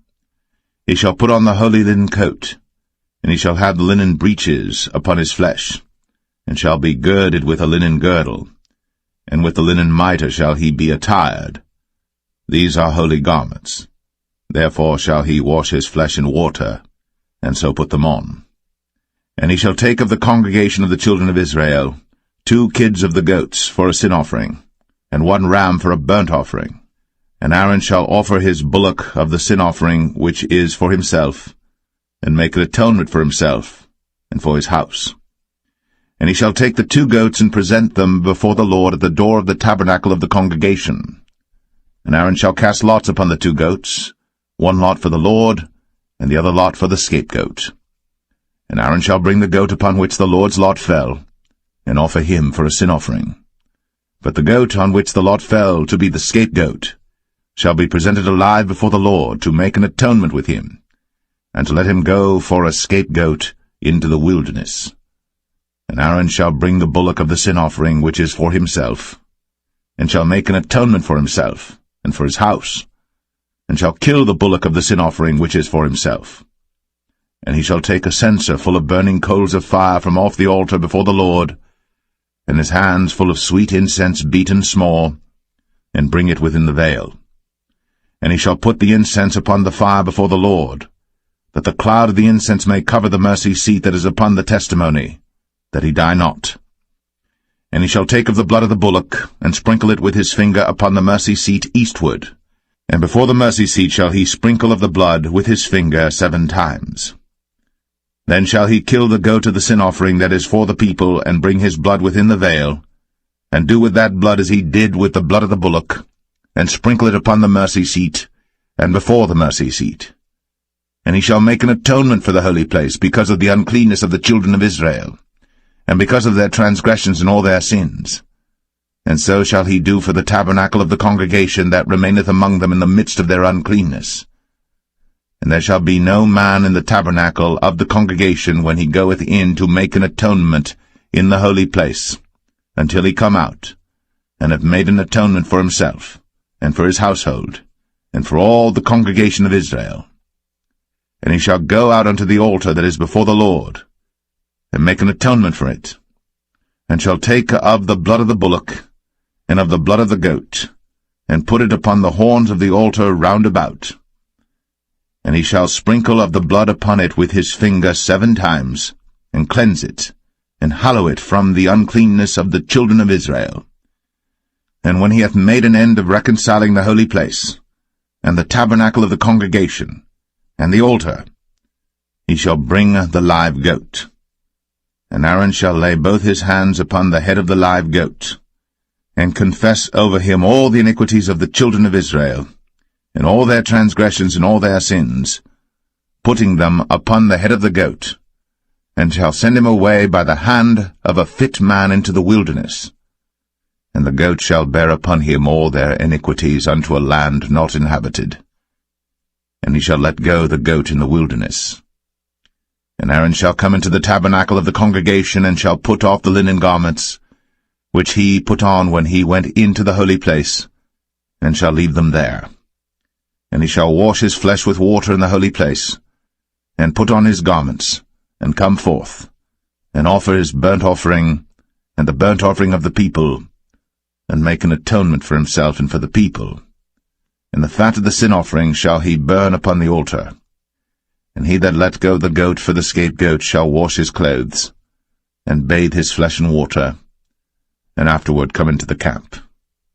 And the bullock for the sin offering, and the goat for the sin offering, whose blood was brought in to make atonement in the holy place, shall one carry forth without the camp, and they shall burn in the fire their skins, and their flesh, and their dung. And he that burneth them shall wash his clothes, and bathe his flesh in water, and afterward he shall come into the camp. And this shall be a statute for ever unto you, that in the 7th month, on the 10th day of the month, ye shall afflict your souls, and do no work at all, whether it be one of your own country or a stranger that sojourneth among you.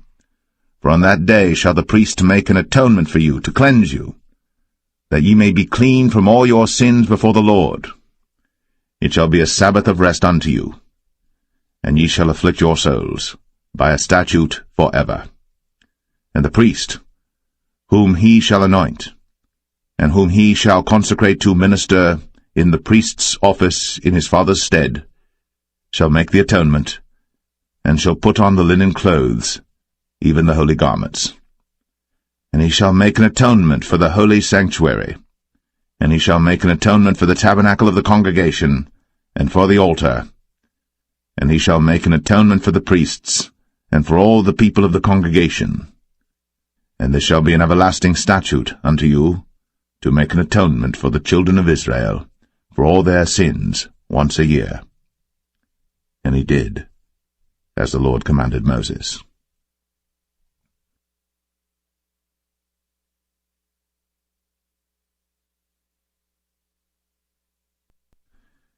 Leviticus 17. And the Lord spake unto Moses, saying, Speak unto Aaron, and unto his sons, and unto all the children of Israel, and say unto them, This is the thing which the Lord hath commanded, saying, What man soever there be of the house of Israel that killeth an ox, or lamb, or goat, in the camp, or that killeth it out of the camp, and bringeth it not unto the door of the tabernacle of the congregation to offer an offering unto the Lord before the tabernacle of the Lord, blood shall be imputed unto that man, he hath shed blood, and that man shall be cut off from among his people. To the end that the children of Israel may bring their sacrifices which they offer in the open field, even that they may bring them unto the Lord, unto the door of the tabernacle of the congregation, unto the priest, and offer them for peace offerings unto the Lord.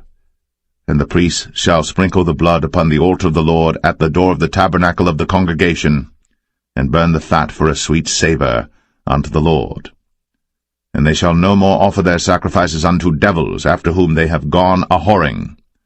This shall be a statute for ever unto them throughout their generations. And thou shalt say unto them, Whatsoever man there be of the house of Israel, or of the strangers which sojourn among you, that offereth a burnt offering or sacrifice, and bringeth it not unto the door of the tabernacle of the congregation, to offer it unto the Lord, even that man shall be cut off from among his people. And whatsoever man there be of the house of Israel, or of the strangers that sojourn among you, that eateth any manner of blood, I will even set my face against that soul that eateth blood, and will cut him off from among his people. For the life of the flesh is in the blood, and I have given it to you upon the altar to make an atonement for your souls. For it is the blood that maketh an atonement for the soul. Therefore I said unto the children of Israel, No soul of you shall eat blood, neither shall any stranger that sojourneth among you eat blood. And whatsoever man there be of the children of Israel, or of the strangers that sojourn among you, which hunteth and catcheth any beast or fowl that may be eaten, he shall even pour out the blood thereof, and cover it with dust. For it is the life of all flesh, the blood of it is for the life thereof. Therefore I said unto the children of Israel, Ye shall eat the blood of no manner of flesh, for the life of all flesh is the blood thereof. Whosoever eateth it shall be cut off. And every soul that eateth that which died of itself, or that which was torn with beasts, whether it be one of your own country or a stranger, he shall both wash his clothes, and bathe himself in water, and be unclean until the even. Then shall he be clean. But if he wash them not, nor bathe his flesh, then he shall bear his iniquity.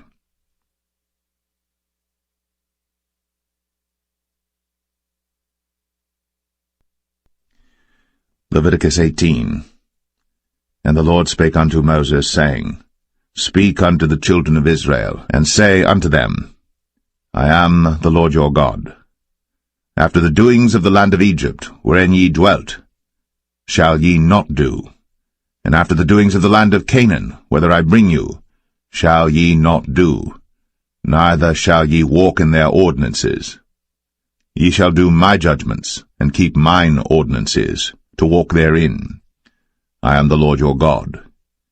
Ye shall therefore keep my statutes and my judgments, which if a man do, he shall live in them. I am the Lord. None of you shall approach to any that is near of kin to him, to uncover their nakedness.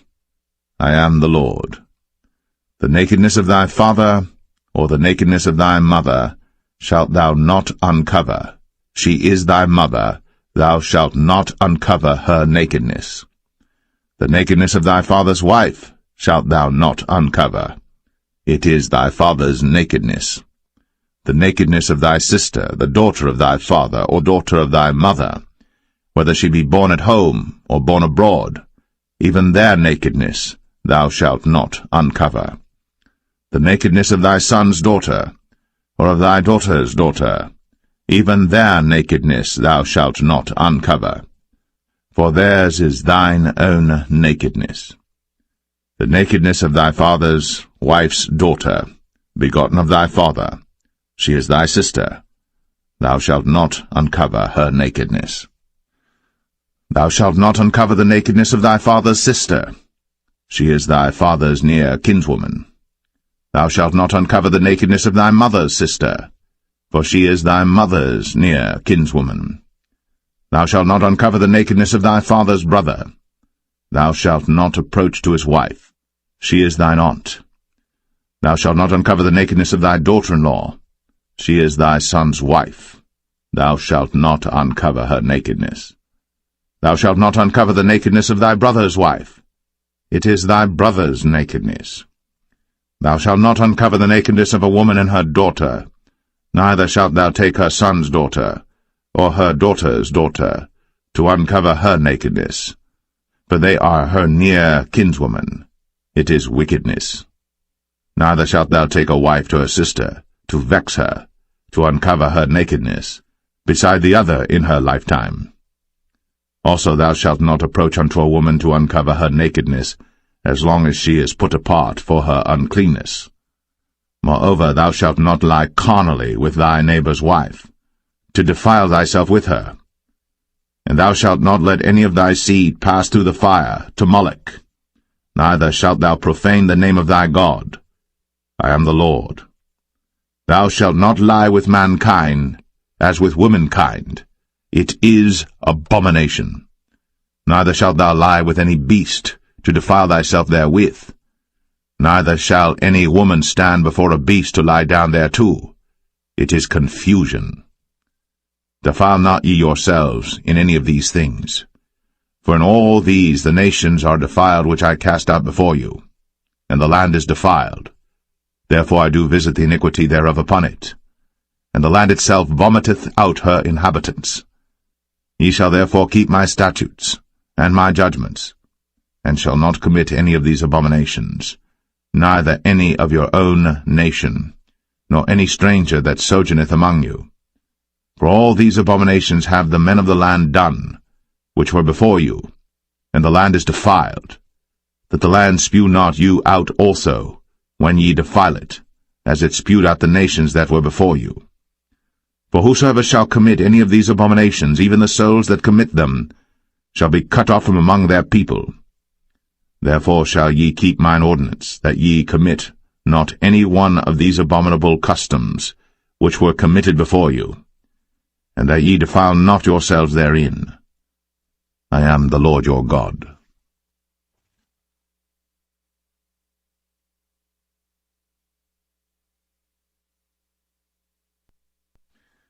Leviticus 19. And the Lord spake unto Moses, saying, Speak unto all the congregation of the children of Israel, and say unto them, Ye shall be holy, for I, the Lord your God, am holy. Ye shall fear every man his mother, and his father, and keep my Sabbaths. I am the Lord your God.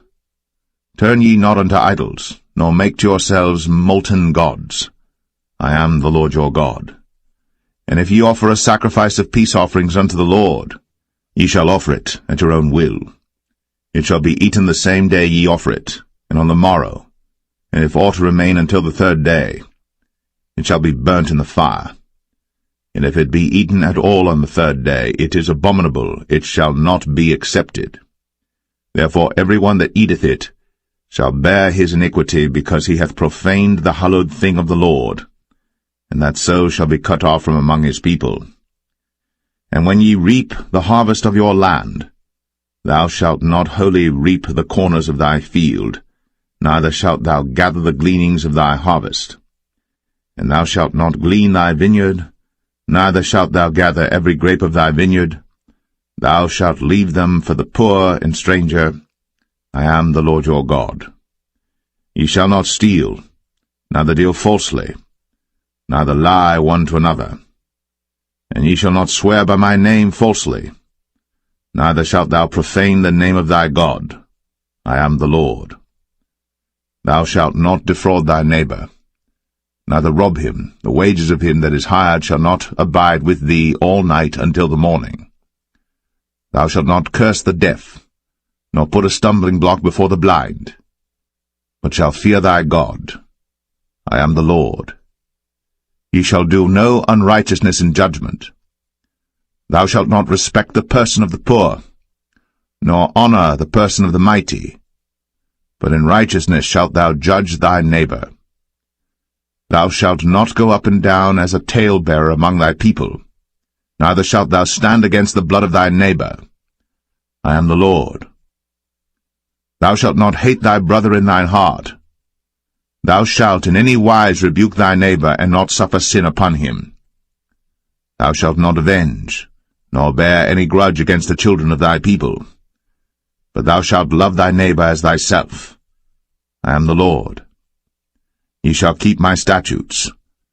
Thou shalt not let thy cattle gender with a diverse kind. Thou shalt not sow thy field with mingled seed, neither shall a garment mingled of linen and woolen come upon thee. And whosoever lieth carnally with a woman that is a bondmaid, betrothed to an husband, and not at all redeemed, nor freedom given her, she shall be scourged. They shall not be put to death, because she was not free. And he shall bring his trespass offering unto the Lord, unto the door of the tabernacle of the congregation, even a ram for a trespass offering. And the priest shall make an atonement for him with the ram of the trespass offering before the Lord for his sin which he hath done, and the sin which he hath done shall be forgiven him. And when ye shall come into the land, and shall have planted all manner of trees for food, then ye shall count the fruit thereof as uncircumcised. 3 years shall it be as uncircumcised unto you. It shall not be eaten of. But in the 4th year all the fruit thereof shall be holy to praise the Lord withal. And in the 5th year shall ye eat of the fruit thereof, that it may yield unto you the increase thereof. I am the Lord your God. Ye shall not eat anything with the blood, neither shall ye use enchantment, nor observe times. Ye shall not round the corners of your heads, neither shalt thou mar the corners of thy beard. Ye shall not make any cuttings in your flesh for the dead, nor print any marks upon you. I am the Lord. Do not prostitute thy daughter to cause her to be a whore, lest the land fall to whoredom, and the land become full of wickedness. Ye shall keep my Sabbaths, and reverence my sanctuary. I am the Lord. Regard not them that have familiar spirits, neither seek after wizards, to be defiled by them. I am the Lord your God. Thou shalt rise up before the hoary head, and honour the face of the old man, and fear thy God. I am the Lord. And if a stranger sojourn with thee in your land, ye shall not vex him. But the stranger that dwelleth with you shall be unto you as one born among you, and thou shalt love him as thyself. For ye were strangers in the land of Egypt. I am the Lord your God. Ye shall do no unrighteousness in judgment, and meet yard in weight or in measure. Just balances, just weights, a just ephah, and a just hin shall ye have. I am the Lord your God, which brought you out of the land of Egypt. Therefore shall ye observe all my statutes, and all my judgments, and do them. I am the Lord.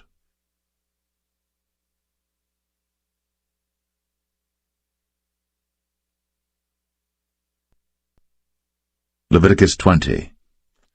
And the Lord spake unto Moses, saying, Again, thou shalt say to the children of Israel, Whosoever he be of the children of Israel, or of the strangers that sojourn in Israel, that giveth any of his seed unto Moloch, he shall surely be put to death.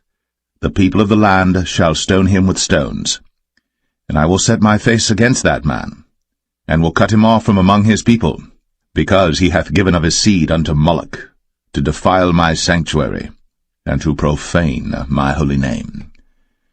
And if the people of the land do any ways hide their eyes from the man, when he giveth of his seed unto Moloch, and kill him not, then I will set my face against that man, and against his family, and will cut him off, and all that go a-whoring after him, to commit whoredom with Moloch from among their people.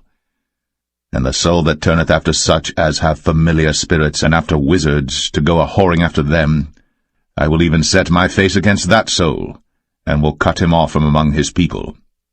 Sanctify yourselves, therefore, and be ye holy, for I am the Lord your God. And ye shall keep my statutes, and do them.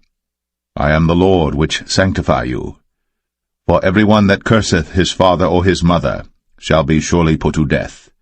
He hath cursed his father or his mother, his blood shall be upon him. And the man that committeth adultery with another man's wife, even he that committeth adultery with his neighbor's wife, the adulterer and the adulteress, shall surely be put to death. And the man that lieth with his father's wife hath uncovered his father's nakedness. Both of them shall surely be put to death. Their blood shall be upon them. And if a man lie with his daughter-in-law, both of them shall surely be put to death. They have wrought confusion. Their blood shall be upon them. If a man also lie with mankind, as he lieth with a woman, both of them have committed an abomination. They shall surely be put to death. Their blood shall be upon them. And if a man take a wife and her mother, it is wickedness. They shall be burnt with fire, both he and they, that there be no wickedness among you. And if a man lie with a beast, he shall surely be put to death, and ye shall slay the beast. And if a woman approach unto any beast, and lie down thereto, thou shalt kill the woman and the beast. They shall surely be put to death. Their blood shall be upon them. And if a man shall take his sister, his father's daughter, or his mother's daughter, and see her nakedness, and she see his nakedness, it is a wicked thing, when they shall be cut off in the sight of their people. He hath uncovered his sister's nakedness, he shall bear his iniquity.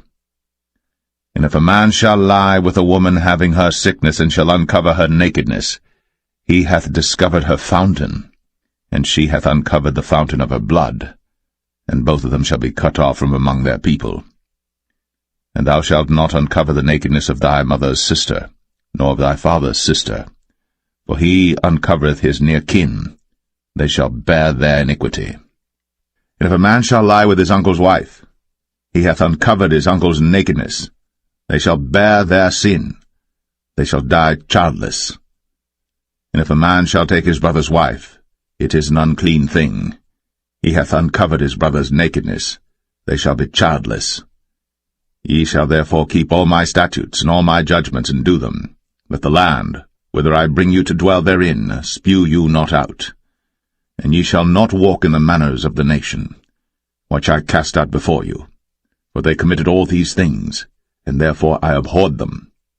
But I have said unto you, Ye shall inherit their land, and I will give it unto you to possess it, the land that floweth with milk and honey. I am the Lord your God, which have separated you from other people. Ye shall therefore put difference between clean beasts and unclean, and between unclean fowls and clean.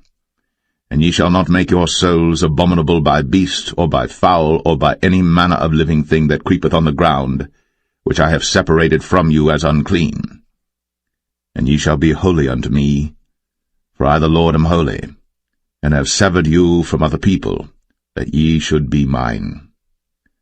A man also, or woman that hath a familiar spirit, or that is a wizard, shall surely be put to death. They shall stone them with stones, their blood shall be upon them.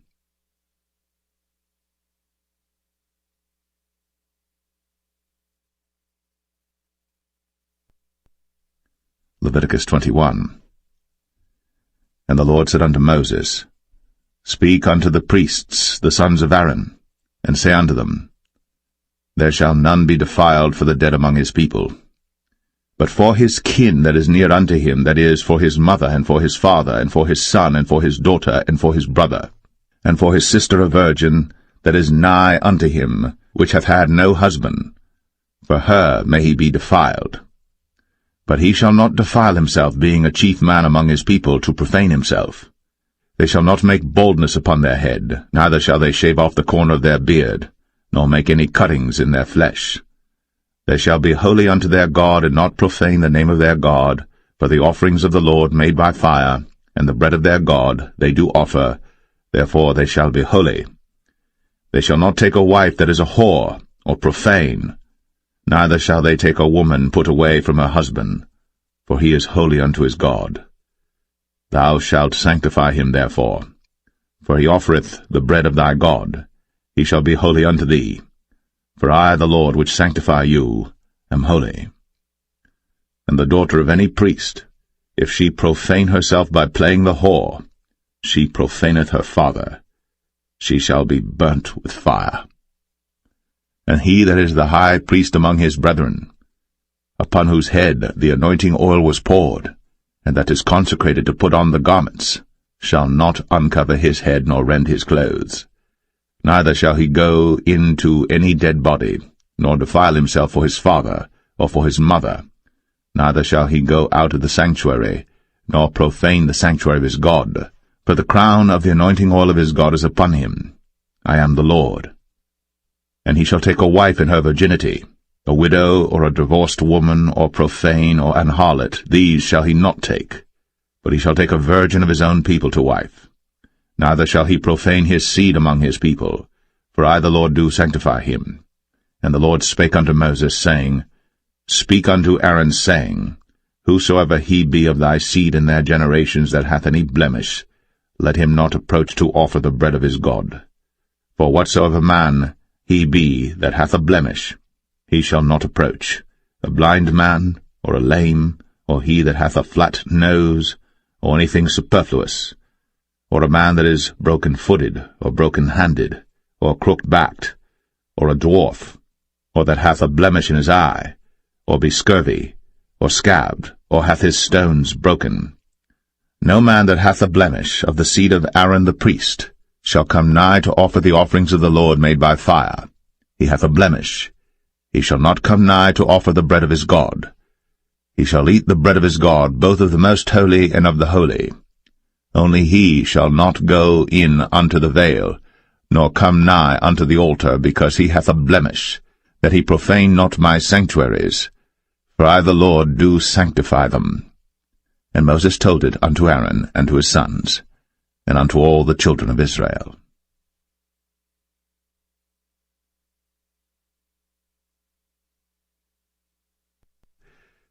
Leviticus 22. And the Lord spake unto Moses, saying, Speak unto Aaron and to his sons, that they separate themselves from the holy things of the children of Israel, and that they profane not my holy name in those things which they hallow unto me. I am the Lord. Say unto them, Whosoever he be of all your seed among your generations, that goeth unto the holy things, which the children of Israel hallow unto the Lord, having his uncleanness upon him, that soul shall be cut off from my presence. I am the Lord. What man soever of the seed of Aaron is a leper, or hath a running issue, he shall not eat of the holy things until he be clean. And whoso toucheth anything that is unclean by the dead, or a man whose seed goeth from him, or whosoever toucheth any creeping thing, whereby he may be made unclean, or a man of whom he may take uncleanness, whatsoever uncleanness he hath, the soul which hath touched any such shall be unclean until even, and shall not eat of the holy things, unless he wash his flesh with water. And when the sun is down, he shall be clean, and shall afterward eat of the holy things, because it is his food. That which dieth of itself, or is torn with beasts, he shall not eat to defile himself therewith. I am the Lord. They shall therefore keep mine ordinance, lest they bear sin for it, and die therefore, if they profane it. I the Lord do sanctify them. There shall no stranger eat of the holy thing. A sojourner of the priest, or an hired servant, shall not eat of the holy thing. But if the priest buy any soul with his money, he shall eat of it. And he that is born in his house, they shall eat of his meat. If the priest's daughter also be married unto a stranger, she may not eat of an offering of the holy things. But if the priest's daughter be a widow, or divorced, and have no child, and is returned unto her father's house, as in her youth, she shall eat of her father's meat. But there shall no stranger eat thereof. And if a man eat of the holy thing unwittingly, then he shall put the 5th part thereof unto it, and shall give it unto the priest with the holy thing. And they shall not profane the holy things of the children of Israel, which they offer unto the Lord, or suffer them to bear the iniquity of trespass, when they eat their holy things. For I the Lord do sanctify them. And the Lord spake unto Moses, saying, Speak unto Aaron and to his sons, and unto all the children of Israel, and say unto them, Whatsoever he be of the house of Israel, or of the strangers in Israel, that will offer his oblation for all his vows, and for all his freewill offerings, which they will offer unto the Lord for a burnt offering. Ye shall offer at your own will a male without blemish, of the beeves, of the sheep, or of the goats. But whatsoever hath a blemish, that shall ye not offer, for it shall not be acceptable for you. And whosoever offereth a sacrifice of peace offerings unto the Lord to accomplish his vow, or a freewill offering in beeves or sheep, it shall be perfect to be accepted. There shall be no blemish therein.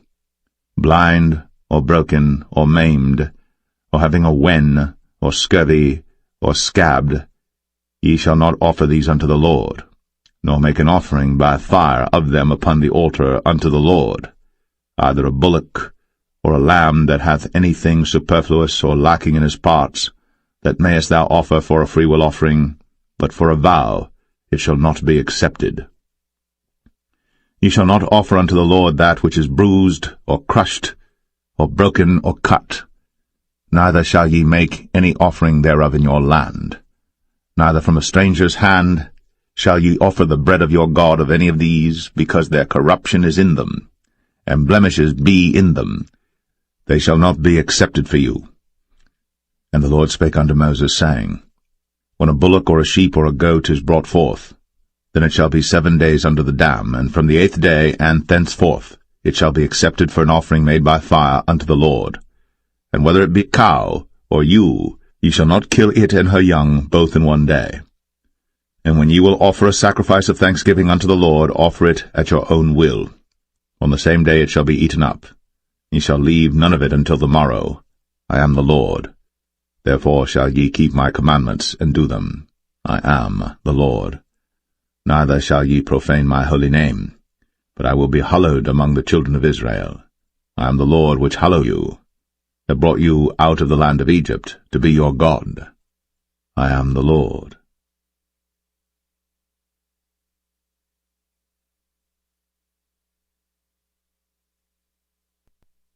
Leviticus 23. And the Lord spake unto Moses, saying, Speak unto the children of Israel, and say unto them, Concerning the feasts of the Lord, which ye shall proclaim to be holy convocations, even these are my feasts. 6 days shall work be done, but the 7th day is the Sabbath of rest, and holy convocation. Ye shall do no work therein. It is the Sabbath of the Lord in all your dwellings. These are the feasts of the Lord, even holy convocations, which ye shall proclaim in their seasons. In the 14th day of the 1st month at even is the Lord's Passover, and on the 15th day of the same month is the feast of unleavened bread unto the Lord. 7 days ye must eat unleavened bread. In the 1st day ye shall have an holy convocation.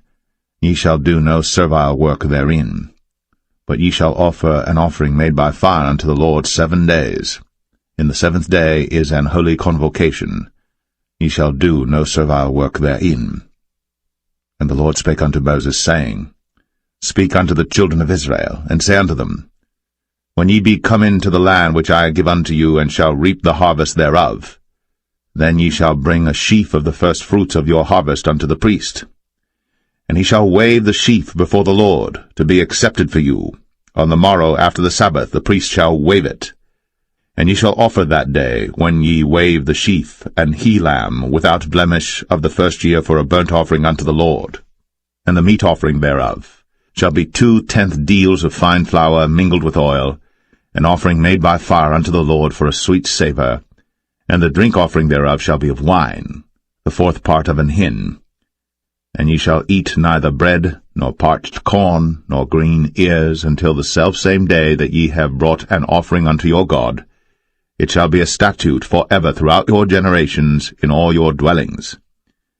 And ye shall count unto you from the morrow after the Sabbath, from the day that ye brought the sheaf of the wave offering, 7 Sabbaths shall be complete. Even unto the morrow, after the 7th Sabbath, shall ye number 50 days. And ye shall offer a new meat offering unto the Lord. Ye shall bring out of your habitations 2 wave loaves of 2/10 deals. They shall be of fine flour. They shall be baked with leaven. They are the first fruits unto the Lord. And ye shall offer with the bread 7 lambs without blemish of the first year, and 1 young bullock, and 2 rams. They shall be for a burnt offering unto the Lord, with their meat offering, and their drink offerings, even an offering made by fire of sweet savour unto the Lord. Then ye shall sacrifice 1 kid of the goats for a sin offering, and 2 lambs of the first year for a sacrifice of peace offerings. And the priest shall wave them with the bread of the firstfruits for a wave offering before the Lord. With the 2 lambs they shall be holy to the Lord for the priests. And ye shall proclaim on the selfsame day that it may be an holy convocation unto you. Ye shall do no servile work therein. It shall be a statute for ever in all your dwellings throughout your generations. And when ye reap the harvest of your land, thou shalt not make clean riddance of the corners of thy field when thou reapest, neither shalt thou gather any gleanings of thy harvest. Thou shalt leave them unto the poor, and to the stranger. I am the Lord your God. And the Lord spake unto Moses, saying, Speak unto the children of Israel, saying, In the 7th month, in the 1st day of the month, shall ye have a Sabbath, a memorial of blowing of trumpets, and holy convocation. Ye shall do no servile work therein, but ye shall offer an offering made by fire unto the Lord. And the Lord spake unto Moses, saying, Also on the 10th day of this 7th month there shall be a day of atonement. It shall be an holy convocation unto you. And ye shall afflict your souls, and offer an offering made by fire unto the Lord. And ye shall do no work in that same day. For it is a day of atonement, to make an atonement for you before the Lord your God. For whatsoever soul it be that shall not be afflicted in that same day, he shall be cut off from among his people. And whatsoever soul it be that doeth any work in that same day, the same soul will I destroy from among his people. He shall do no manner of work. It shall be a statute for ever throughout your generations in all your dwellings. It shall be unto you a Sabbath of rest, and ye shall afflict your souls. In the 9th day of the month at even, from even unto even shall ye celebrate your Sabbath. And the Lord spake unto Moses, saying, Speak unto the children of Israel, saying, The 15th day of this 7th month shall be the Feast of Tabernacles for 7 days unto the Lord.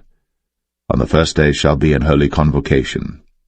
Ye shall do no servile work therein. 7 days ye shall offer an offering made by fire unto the Lord. On the 8th day shall be an holy convocation unto you. And ye shall offer an offering made by fire unto the Lord. It is a solemn assembly, and ye shall do no servile work therein. These are the feasts of the Lord which ye shall proclaim to be holy convocations, to offer an offering made by fire unto the Lord, a burnt offering, and a meat offering, a sacrifice, and drink offerings, everything upon his day. Beside the Sabbaths of the Lord, and beside your gifts, and beside all your vows, and beside all your free will offerings which ye give unto the Lord, also in the 15th day of the 7th month, when ye have gathered in the fruit of the land, ye shall keep a feast unto the Lord 7 days. On the 1st day shall be a Sabbath, and on the 8th day shall be a Sabbath. And ye shall take you on the 1st day the boughs of goodly trees, branches of palm trees, and the boughs of thick trees, and willows of the brook. And ye shall rejoice before the Lord your God 7 days. And ye shall keep it a feast unto the Lord 7 days in the year. It shall be a statute for ever in your generations. Ye shall celebrate it in the 7th month. Ye shall dwell in booths 7 days. All that are Israelites born shall dwell in booths. That your generations may know that I made the children of Israel to dwell in booths, when I brought them out of the land of Egypt. I am the Lord your God. And Moses declared unto the children of Israel the feasts of the Lord.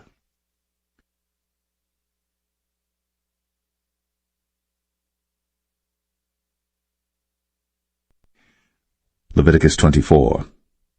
And the Lord spake unto Moses, saying, Command the children of Israel, that they bring unto thee pure oil olive beaten for the light, to cause the lamps to burn continually. Without the veil of the testimony, in the tabernacle of the congregation, shall Aaron order it from the evening unto the morning before the Lord continually. It shall be a statute for ever in your generations. He shall order the lamps upon the pure candlestick before the Lord continually. And thou shalt take fine flour, and bake 12 cakes thereof. 2/10 deals shall be in one cake. And thou shalt set them in 2 rows, 6 in a row, upon the pure table before the Lord. And thou shalt put pure frankincense upon each row, that it may be on the bread for a memorial, even an offering made by fire unto the Lord. Every Sabbath he shall set it in order before the Lord continually, being taken from the children of Israel by an everlasting covenant. And it shall be Aaron's and his sons, and they shall eat it in the holy place. For it is most holy unto him of the offerings of the Lord made by fire, by a perpetual statute. And the son of an Israelitish woman, whose father was an Egyptian, went out among the children of Israel.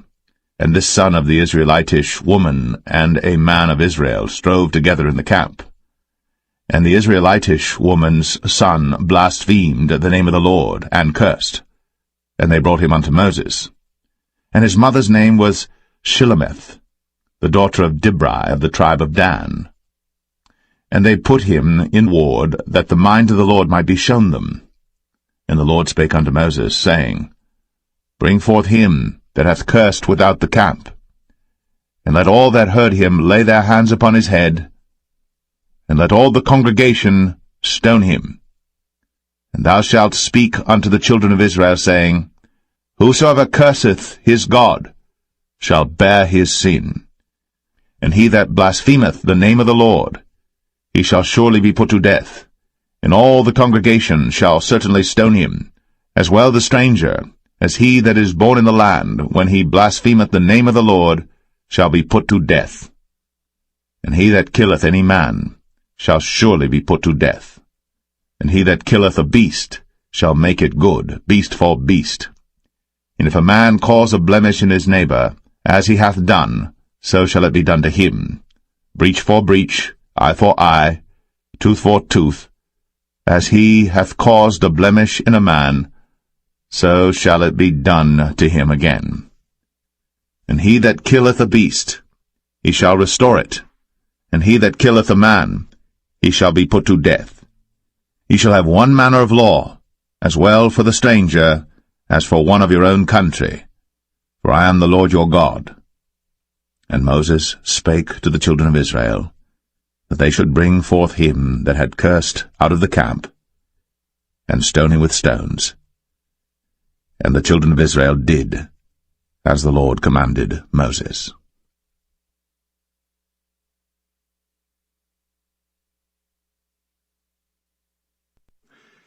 Leviticus 25. And the Lord spake unto Moses in Mount Sinai, saying, Speak unto the children of Israel, and say unto them, When ye come into the land which I give you, then shall the land keep a Sabbath unto the Lord.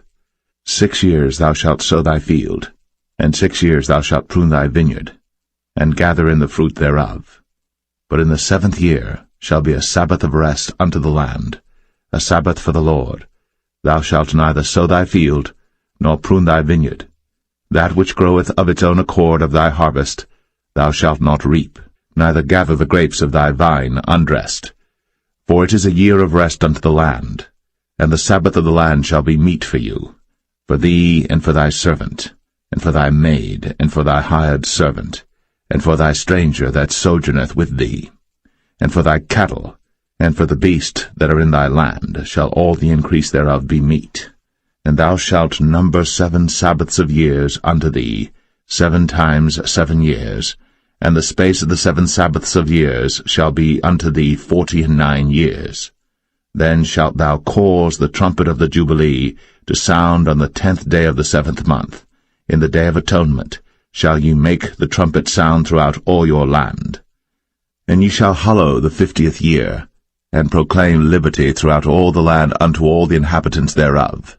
It shall be a jubilee unto you. And ye shall return every man unto his possession, and ye shall return every man unto his family. A jubilee shall that 50th year be unto you. Ye shall not sow, neither reap that which groweth of itself in it, nor gather the grapes in it of thy vine undressed. For it is the jubilee. It shall be holy unto you. Ye shall eat the increase thereof out of the field. In the year of this Jubilee ye shall return every man unto his possession. And if thou sell aught unto thy neighbor, or buyest aught of thy neighbor's hand, ye shall not oppress one another.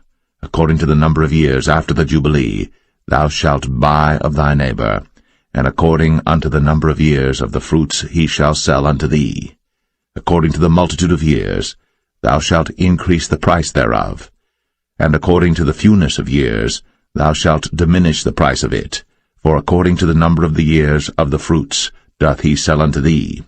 Ye shall not therefore oppress one another, but thou shalt fear thy God, for I am the Lord your God. Wherefore ye shall do my statutes, and keep my judgments, and do them.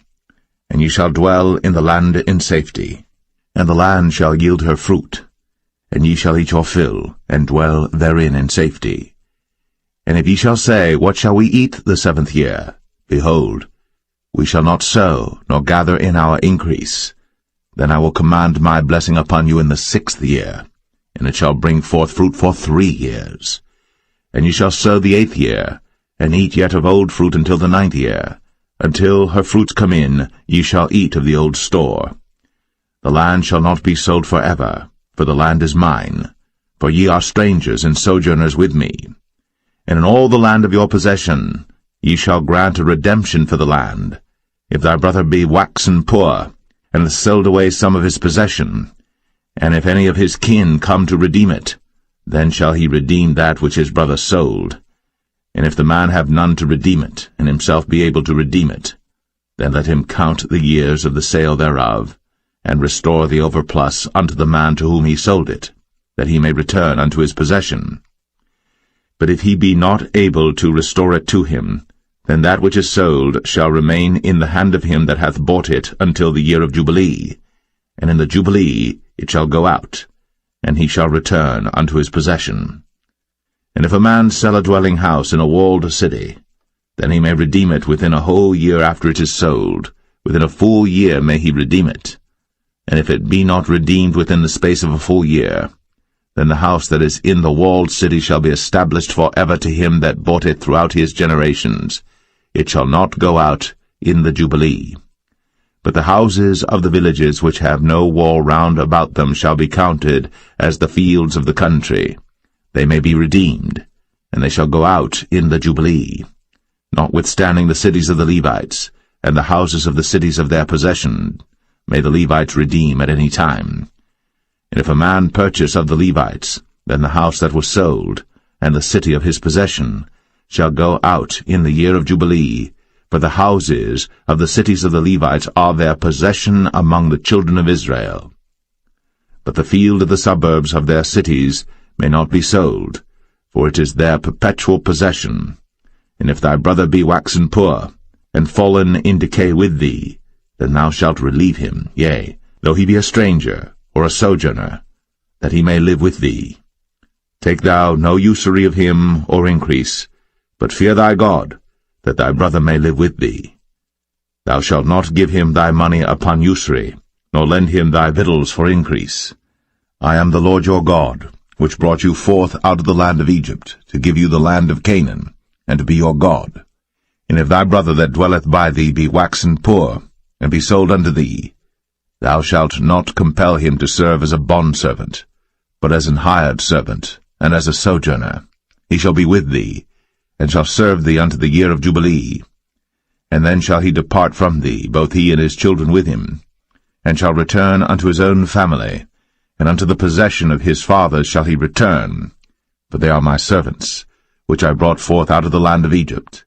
They shall not be sold as bondmen. Thou shalt not rule over him with rigor, but shalt fear thy God. Both thy bondmen and thy bondmaids, which thou shalt have, shall be of the heathen that are round about you. Of them shall ye buy bondmen and bondmaids. Moreover, of the children of the strangers that do sojourn among you, of them shall ye buy, and of their families that are with you, which they begat in your land, and they shall be your possession. And ye shall take them as an inheritance for your children after you, to inherit them for a possession. They shall be your bondmen for ever.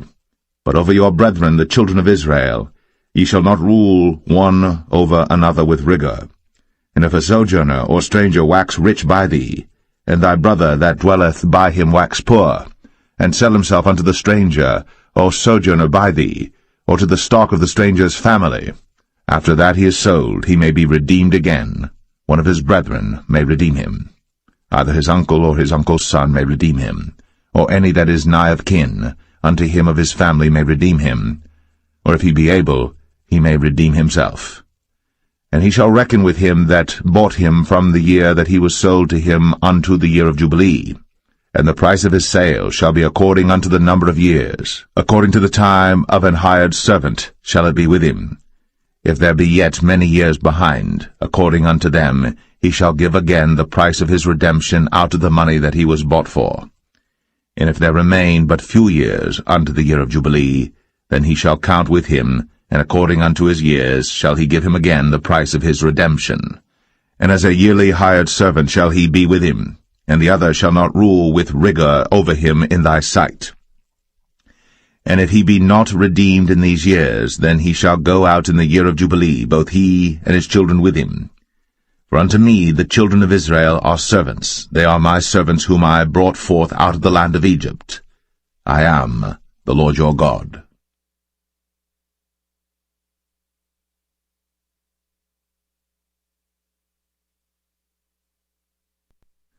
Leviticus 26. Ye shall make you no idols nor graven image, neither rear you up a standing image, neither shall ye set up any image of stone in your land, to bow down unto it, for I am the Lord your God. Ye shall keep my Sabbaths, and reverence my sanctuary. I am the Lord. If ye walk in my statutes, and keep my commandments, and do them, then I will give you rain in due season, and the land shall yield her increase, and the trees of the field shall yield their fruit.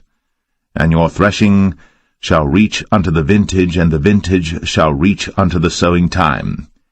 And ye shall eat your bread to the full, and dwell in your land safely. And I will give peace in the land, and ye shall lie down, and none shall make you afraid. And I will rid evil beasts out of the land, neither shall the sword go through your land. And ye shall chase your enemies, and they shall fall before you by the sword.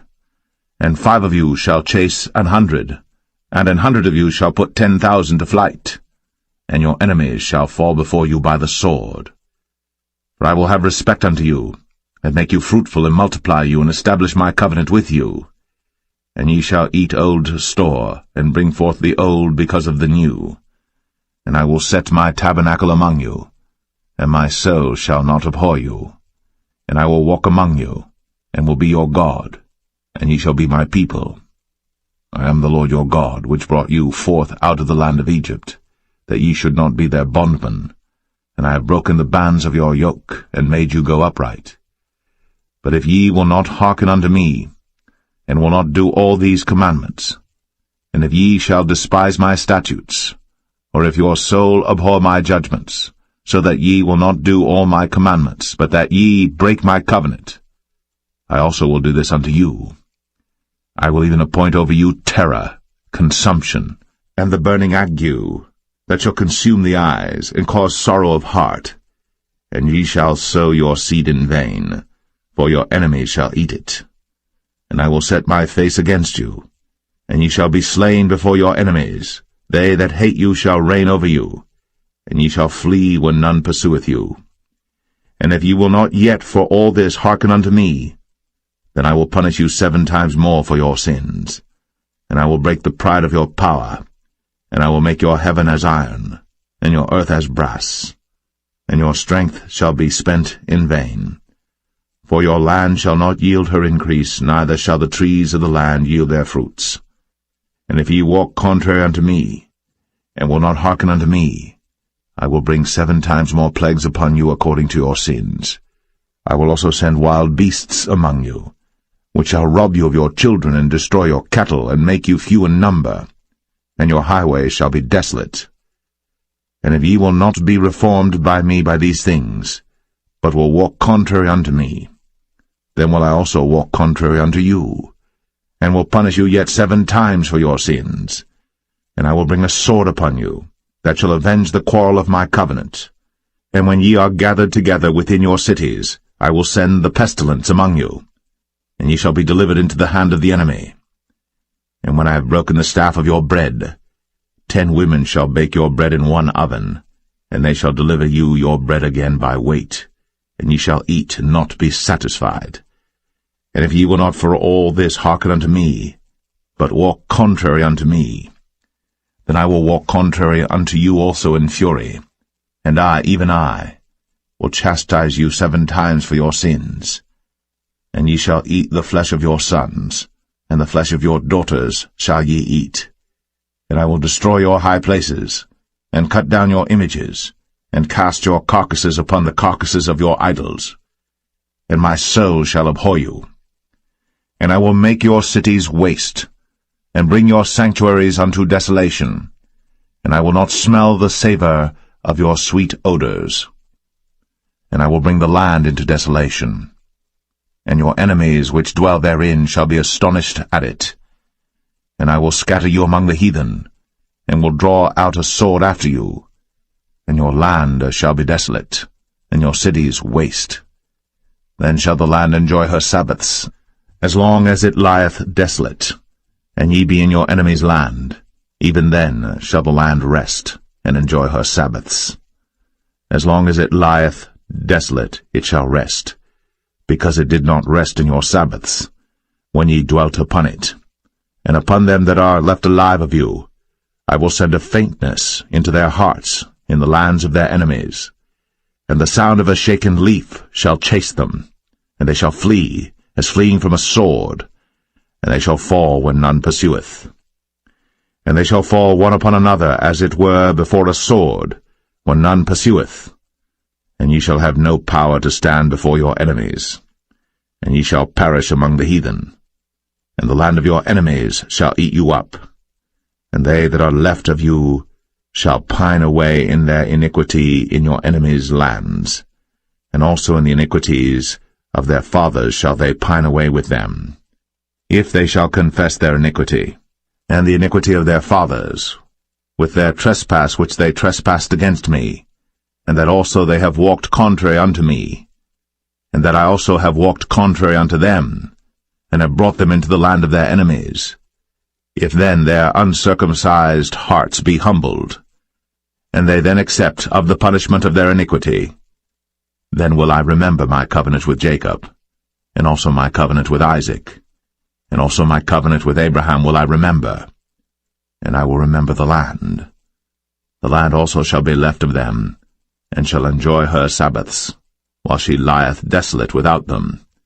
And they shall accept of the punishment of their iniquity, even because they despised my judgments, and because their soul abhorred my statutes. And yet for all that, when they be in the land of their enemies, I will not cast them away, neither will I abhor them to destroy them utterly, and to break my covenant with them, for I am the Lord their God.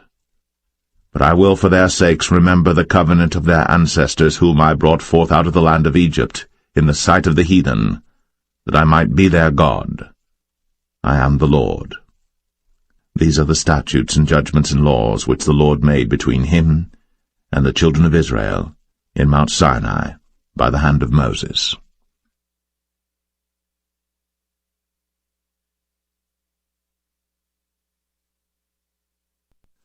Leviticus 27. And the Lord spake unto Moses, saying, Speak unto the children of Israel, and say unto them, When a man shall make a singular vow, the person shall be for the Lord by thy estimation. And thy estimation shall be of the male from 20 years old even unto 60 years old. Even thy estimation shall be 50 shekels of silver after the shekel of the sanctuary. And if it be a female, then thy estimation shall be 30 shekels. And if it be from 5 years old even unto 20 years old, then thy estimation shall be of the male 20 shekels, and for the female 10 shekels. And if it be from a month old even unto 5 years old, then thy estimation shall be of the male 5 shekels of silver, and for the female thy estimation shall be 3 shekels of silver. And if it be from 60 years old and above, if it be a male, then thy estimation shall be 15 shekels, and for the female 10 shekels. But if he be poorer than thy estimation, then he shall present himself before the priest, and the priest shall value him, according to his ability that vowed shall the priest value him.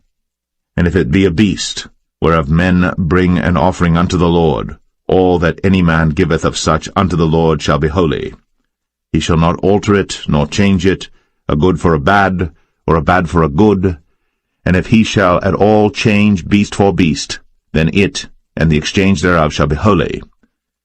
And if it be any unclean beast, of which they do not offer a sacrifice unto the Lord, then he shall present the beast before the priest.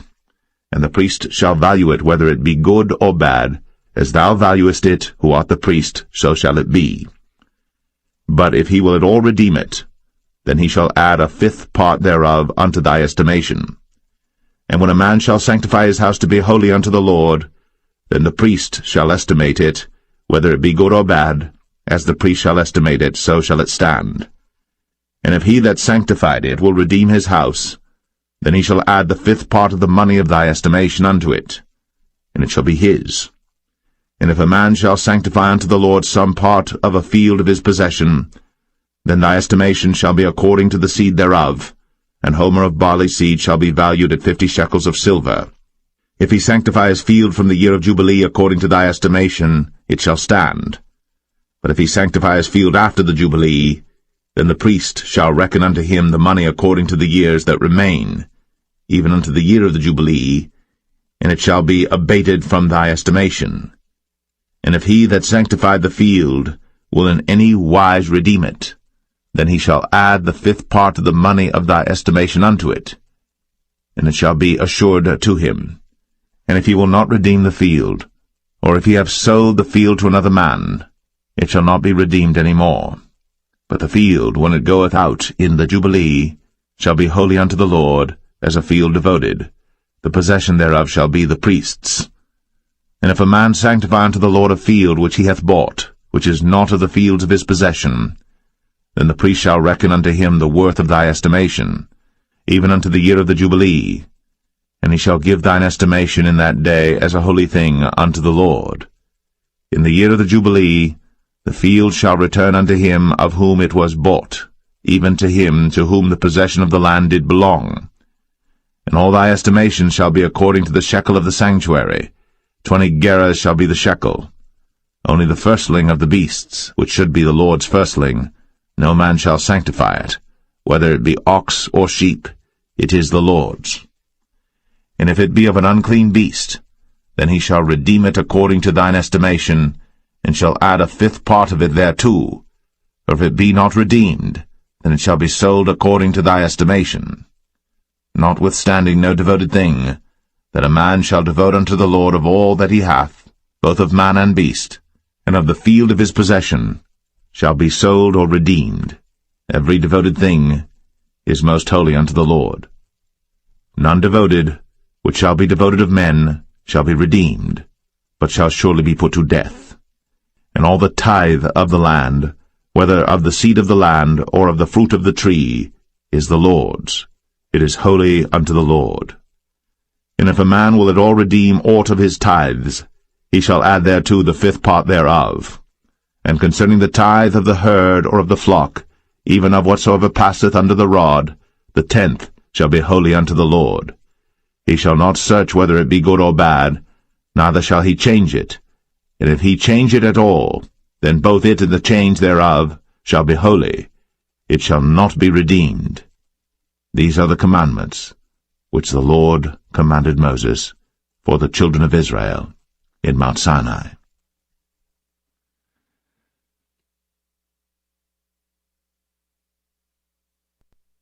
The Book of Numbers, chapter 1.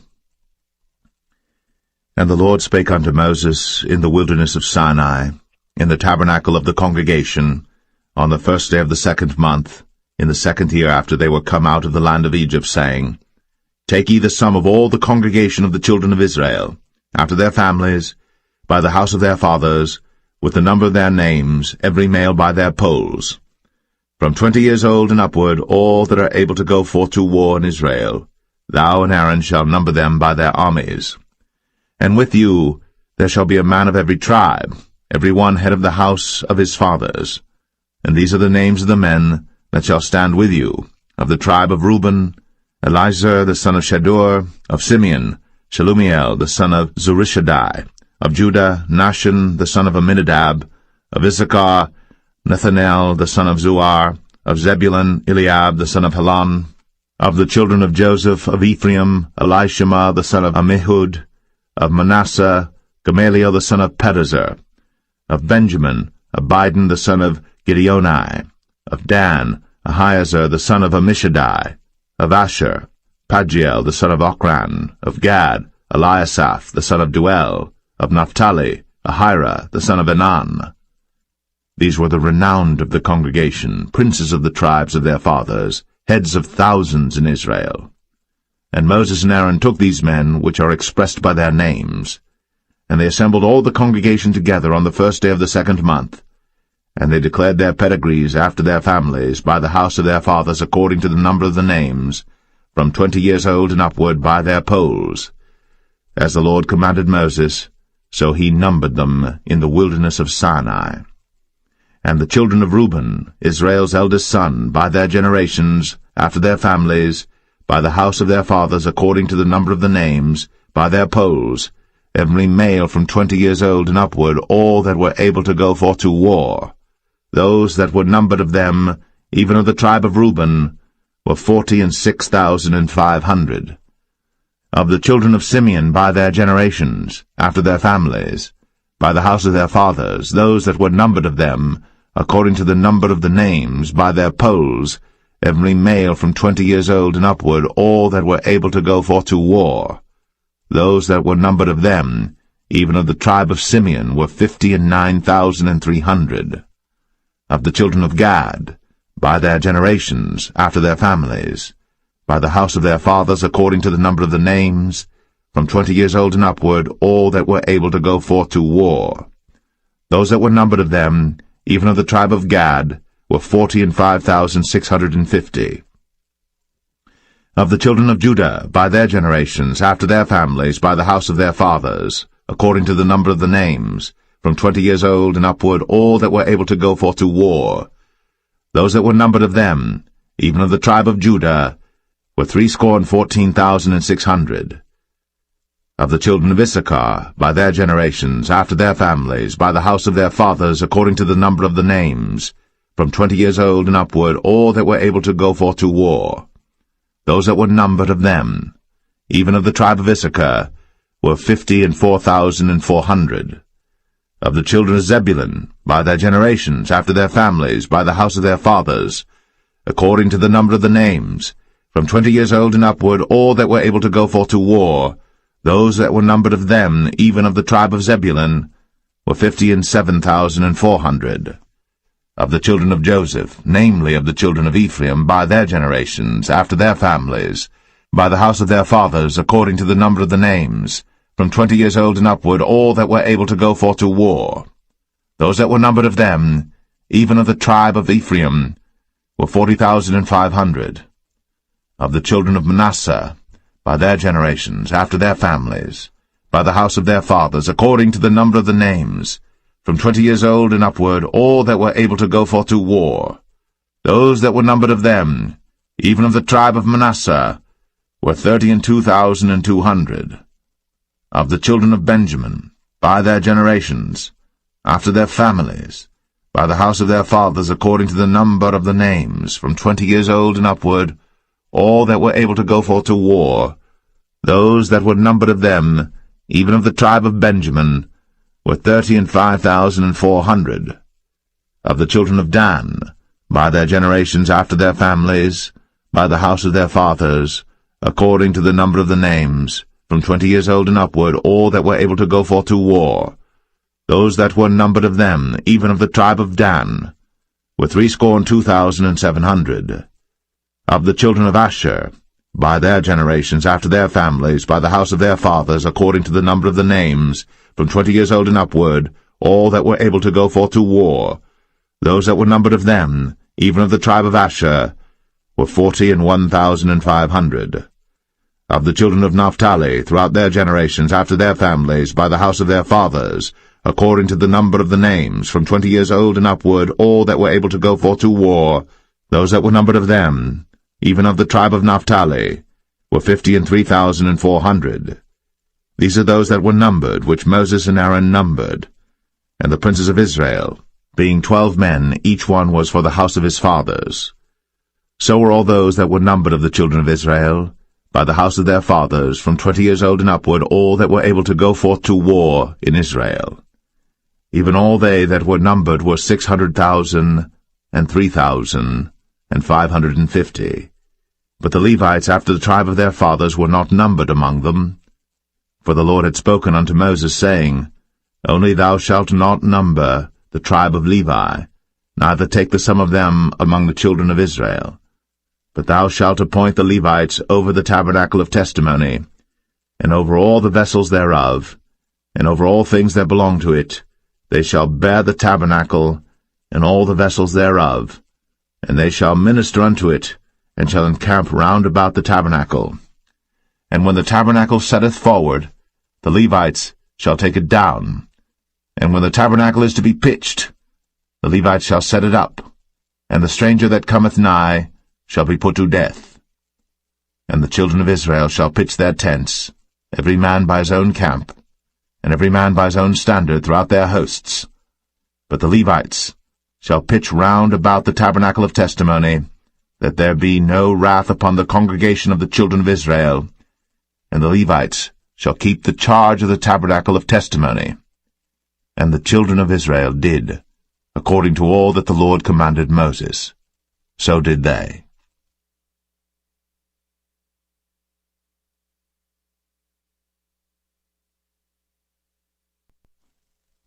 Numbers 2.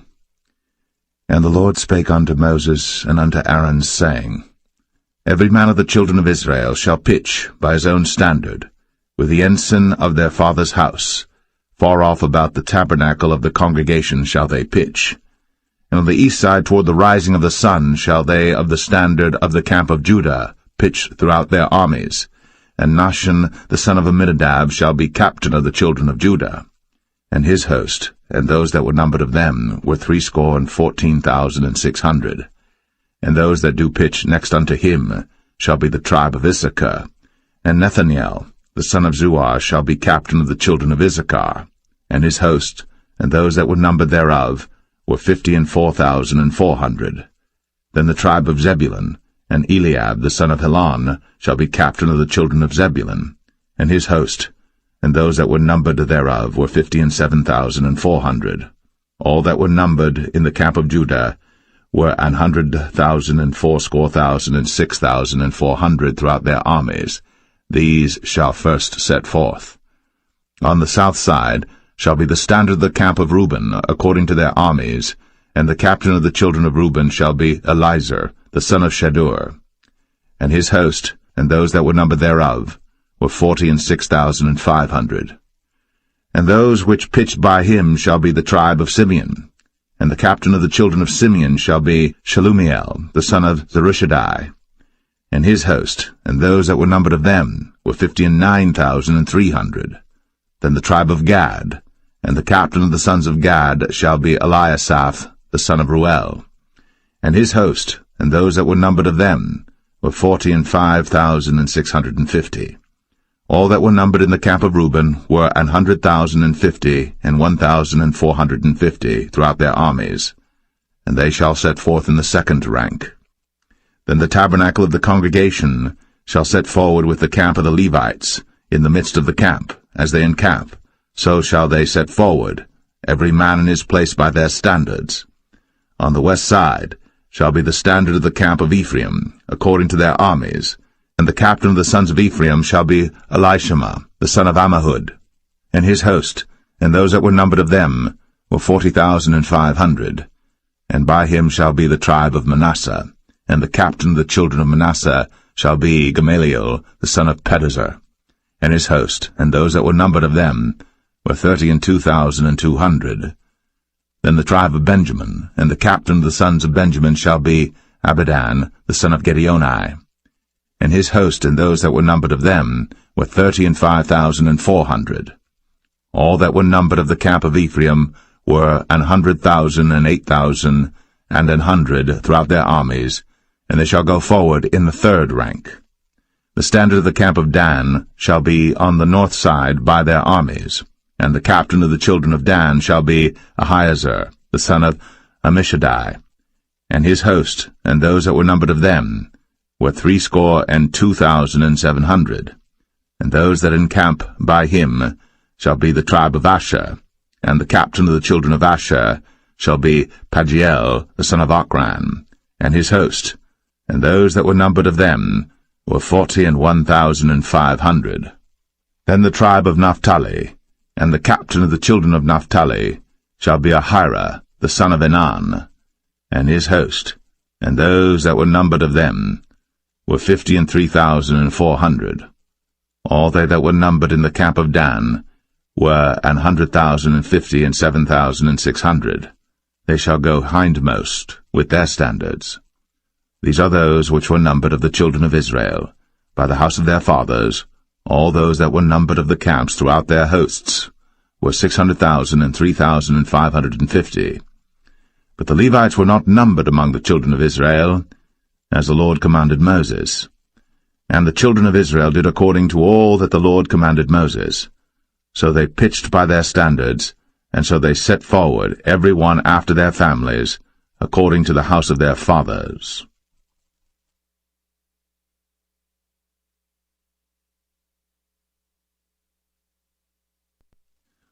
Numbers 3. These also are the generations of Aaron and Moses in the day that the Lord spake with Moses in Mount Sinai. And these are the names of the sons of Aaron, Nadab the firstborn, and Abihu, Eleazar, and Ithamar. These are the names of the sons of Aaron, the priests which were anointed, whom he consecrated to minister in the priest's office. And Nadab and Abihu died before the Lord, when they offered strange fire before the Lord in the wilderness of Sinai, and they had no children. And Eleazar and Ithamar ministered in the priest's office in the sight of Aaron their father. And the Lord spake unto Moses, saying, Bring the tribe of Levi near, and present them before Aaron the priest, that they may minister unto him. And they shall keep his charge, and the charge of the whole congregation before the tabernacle of the congregation, to do the service of the tabernacle. And they shall keep all the instruments of the tabernacle of the congregation, and the charge of the children of Israel, to do the service of the tabernacle. And thou shalt give the Levites unto Aaron, and to his sons. They are wholly given unto him out of the children of Israel. And thou shalt appoint Aaron and his sons, and they shall wait on their priest's office, and the stranger that cometh nigh shall be put to death. And the Lord spake unto Moses, saying, And I, behold, I have taken the Levites from among the children of Israel, instead of all the firstborn that openeth the matrix among the children of Israel. Therefore the Levites shall be mine. Because all the firstborn are mine, for on the day that I smote all the firstborn in the land of Egypt, I hallowed unto me all the firstborn in Israel, both man and beast. Mine shall they be. I am the Lord. And the Lord spake unto Moses in the wilderness of Sinai, saying, Number the children of Levi after the house of their fathers by their families. Every male from a month old and upward shalt thou number them. And Moses numbered them according to the word of the Lord, as he was commanded.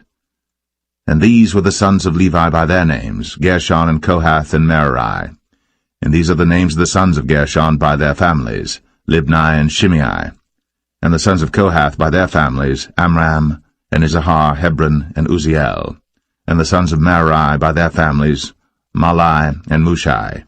These are the families of the Levites according to the house of their fathers. Of Gershon was the family of the Libnites, and the family of the Shimeites. These are the families of the Gershonites. Those that were numbered of them, according to the number of all the males, from a month old and upward, even those that were numbered of them, were 7,500. The families of the Gershonites shall pitch behind the tabernacle westward. And the chief of the house of the father of the Gershonites shall be Eliasaph the son of Lael. And the charge of the sons of Gershon in the tabernacle of the congregation shall be the tabernacle, and the tent, the covering thereof, and the hanging for the door of the tabernacle of the congregation, and the hangings of the court, and the curtain for the door of the court which is by the tabernacle, and by the altar round about, and the cords of it for all the service thereof. And of Kohath was the family of the Amramites, and the family of the Isharites, and the family of the Hebronites, and the family of the Uzzielites. These are the families of the Kohathites. In the number of all the males from a month old and upward were 8,600, keeping the charge of the sanctuary. The families of the sons of Kohath shall pitch on the side of the tabernacle southward. And the chief of the house of the father of the families of the Kohathites shall be Elizaphan the son of Uzziel. And their charge shall be the ark, and the table, and the candlestick, and the altars, and the vessels of the sanctuary wherewith they minister, and the hanging, and all the service thereof. And Eleazar the son of Aaron the priest shall be chief over the chief of the Levites, and have the oversight of them that keep the charge of the sanctuary. Of Merari was the family of the Mahlites, and the family of the Mushites. These are the families of Merari. And those that were numbered of them, according to the number of all the males, from a month old and upward, were 6,200. And the chief of the house of the father of the families of Merari was Zuriel, the son of Abihail. These shall pitch on the side of the tabernacle northward. And under the custody and charge of the sons of Merari shall be the boards of the tabernacle, and the bars thereof, and the pillars thereof, and the sockets thereof, and all the vessels thereof, and all that serveth thereto, and the pillars of the court round about, and their sockets, and their pins, and their cords. But those that encamp before the tabernacle toward the east, even before the tabernacle of the congregation eastward, shall be Moses and Aaron and his sons, keeping the charge of the sanctuary for the charge of the children of Israel, and the stranger that cometh nigh shall be put to death. All that were numbered of the Levites, which Moses and Aaron numbered at the commandment of the Lord, throughout their families, all the males from a month old and upward, were 22,000. And the Lord said unto Moses, Number all the firstborn of the males of the children of Israel from a month old and upward, and take the number of their names. And thou shalt take the Levites for me, I am the Lord, instead of all the firstborn among the children of Israel, and the cattle of the Levites instead of all the firstlings among the cattle of the children of Israel. And Moses numbered, as the Lord commanded him, all the firstborn among the children of Israel, and all the firstborn males by the number of names, from a month old and upward, of those that were numbered of them, were 22,213. And the Lord spake unto Moses, saying, Take the Levites instead of all the firstborn among the children of Israel, and the cattle of the Levites instead of their cattle, and the Levites shall be mine. I am the Lord. And for those that are to be redeemed of the 213 of the firstborn of the children of Israel, which are more than the Levites, thou shalt even take 5 shekels apiece by the poll. After the shekel of the sanctuary shalt thou take them. The shekel is 20 gerahs. And thou shalt give the money wherewith the odd number of them is to be redeemed, unto Aaron and to his sons. And Moses took the redemption money of them that were over and above them that were redeemed by the Levites. Of the firstborn of the children of Israel took he the money, 1,365 shekels, after the shekel of the sanctuary. And Moses gave the money of them that were redeemed unto Aaron and to his sons, according to the word of the Lord, as the Lord commanded Moses.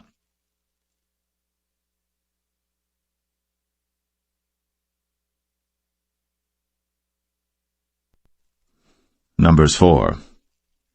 And the Lord spake unto Moses and unto Aaron, saying, Take the sum of the sons of Kohath, from among the sons of Levi, after their families, by the house of their fathers, from 30 years old and upward, even until 50 years old, all that enter into the host, to do the work in the tabernacle of the congregation. This shall be the service of the sons of Kohath, in the tabernacle of the congregation, about the most holy things. And when the camp setteth forward, Aaron shall come, and his sons, and they shall take down the covering veil, and cover the ark of the testimony with it, and shall put thereon the covering of badgers' skins, and shall spread over it a cloth wholly of blue, and shall put in the staves thereof. And upon the table of showbread they shall spread a cloth of blue, and put thereon the dishes, and the spoons, and the bowls, and covers to cover withal, and the continual bread shall be thereon.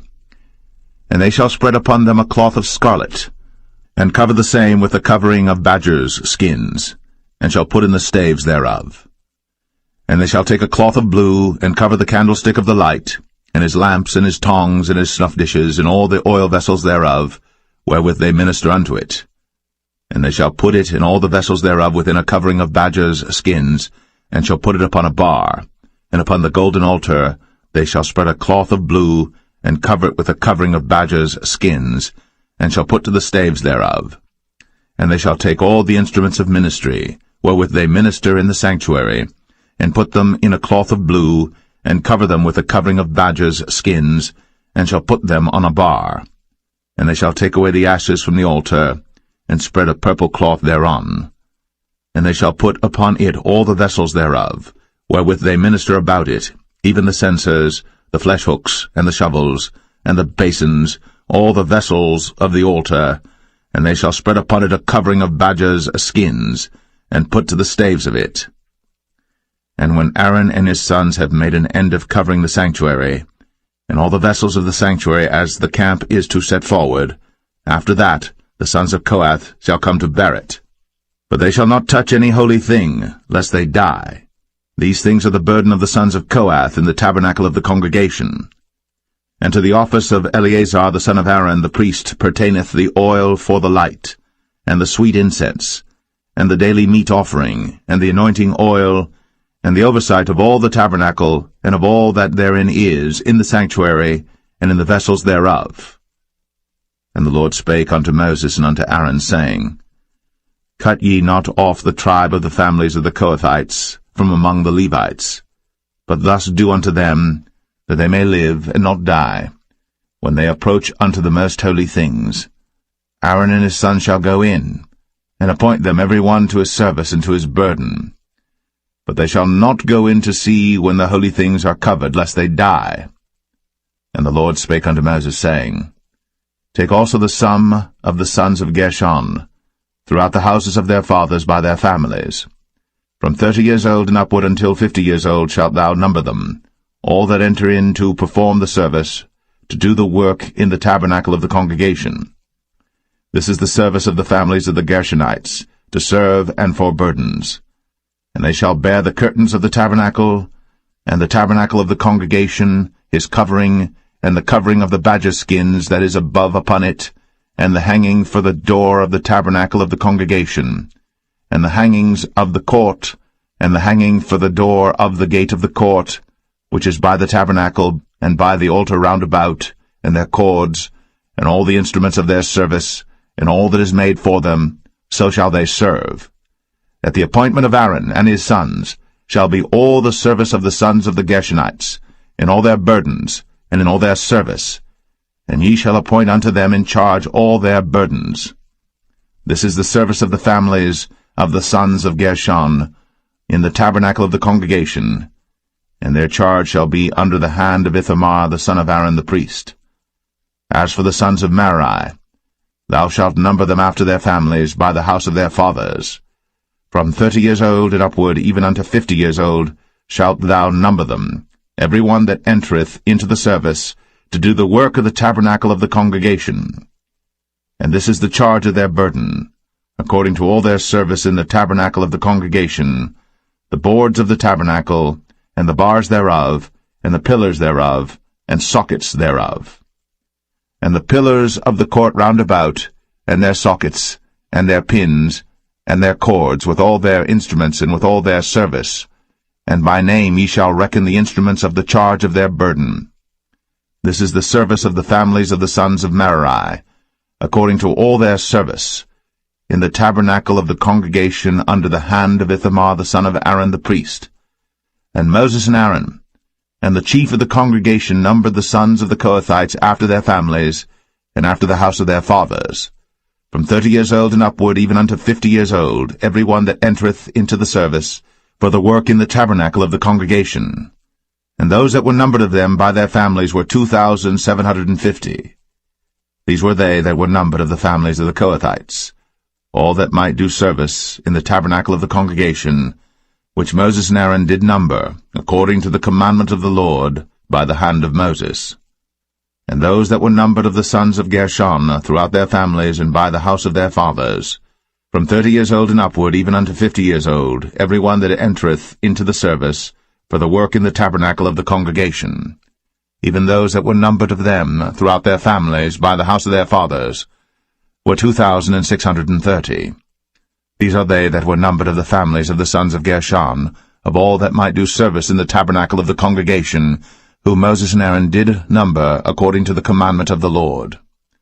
And those that were numbered of the families of the sons of Merari, throughout their families by the house of their fathers, from 30 years old and upward, even unto 50 years old, every one that entereth into the service, for the work in the tabernacle of the congregation, even those that were numbered of them after their families were 3,200. These be those that were numbered of the families of the sons of Merari, whom Moses and Aaron numbered according to the word of the Lord by the hand of Moses. All those that were numbered of the Levites, whom Moses and Aaron and the chief of Israel numbered, after their families, and after the house of their fathers, from 30 years old and upward, even unto 50 years old, every one that came to do the service of the ministry, and the service of the burden in the tabernacle of the congregation. Even those that were numbered of them were 8,580. According to the commandment of the Lord they were numbered by the hand of Moses, every one according to his service, and according to his burden. Thus were they numbered of him, as the Lord commanded Moses.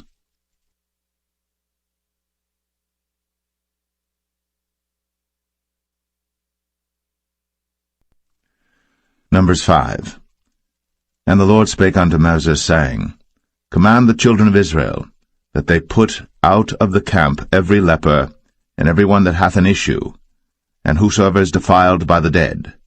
Both male and female shall ye put out, without the camp shall ye put them, that they defile not their camps, in the midst whereof I dwell.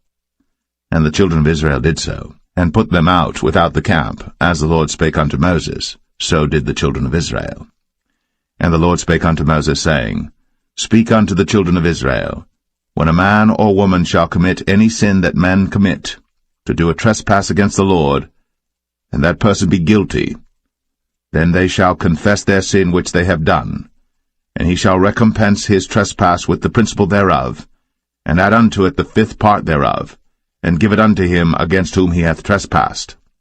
But if the man have no kinsman to recompense the trespass unto, let the trespass be recompensed unto the Lord, even to the priest, beside the ram of the atonement, whereby an atonement shall be made for him. And every offering of all the holy things of the children of Israel, which they bring unto the priest, shall be his. And every man's hallowed things shall be his. Whatsoever any man giveth the priest, it shall be his.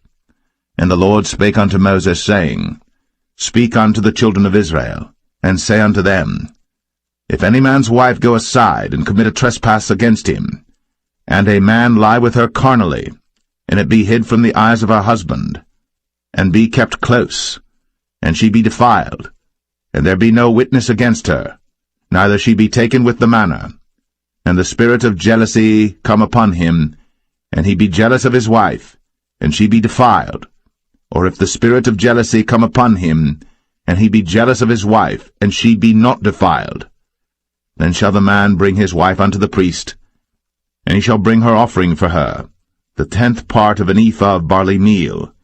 He shall pour no oil upon it, nor put frankincense thereon, for it is an offering of jealousy, an offering of memorial, bringing iniquity to remembrance.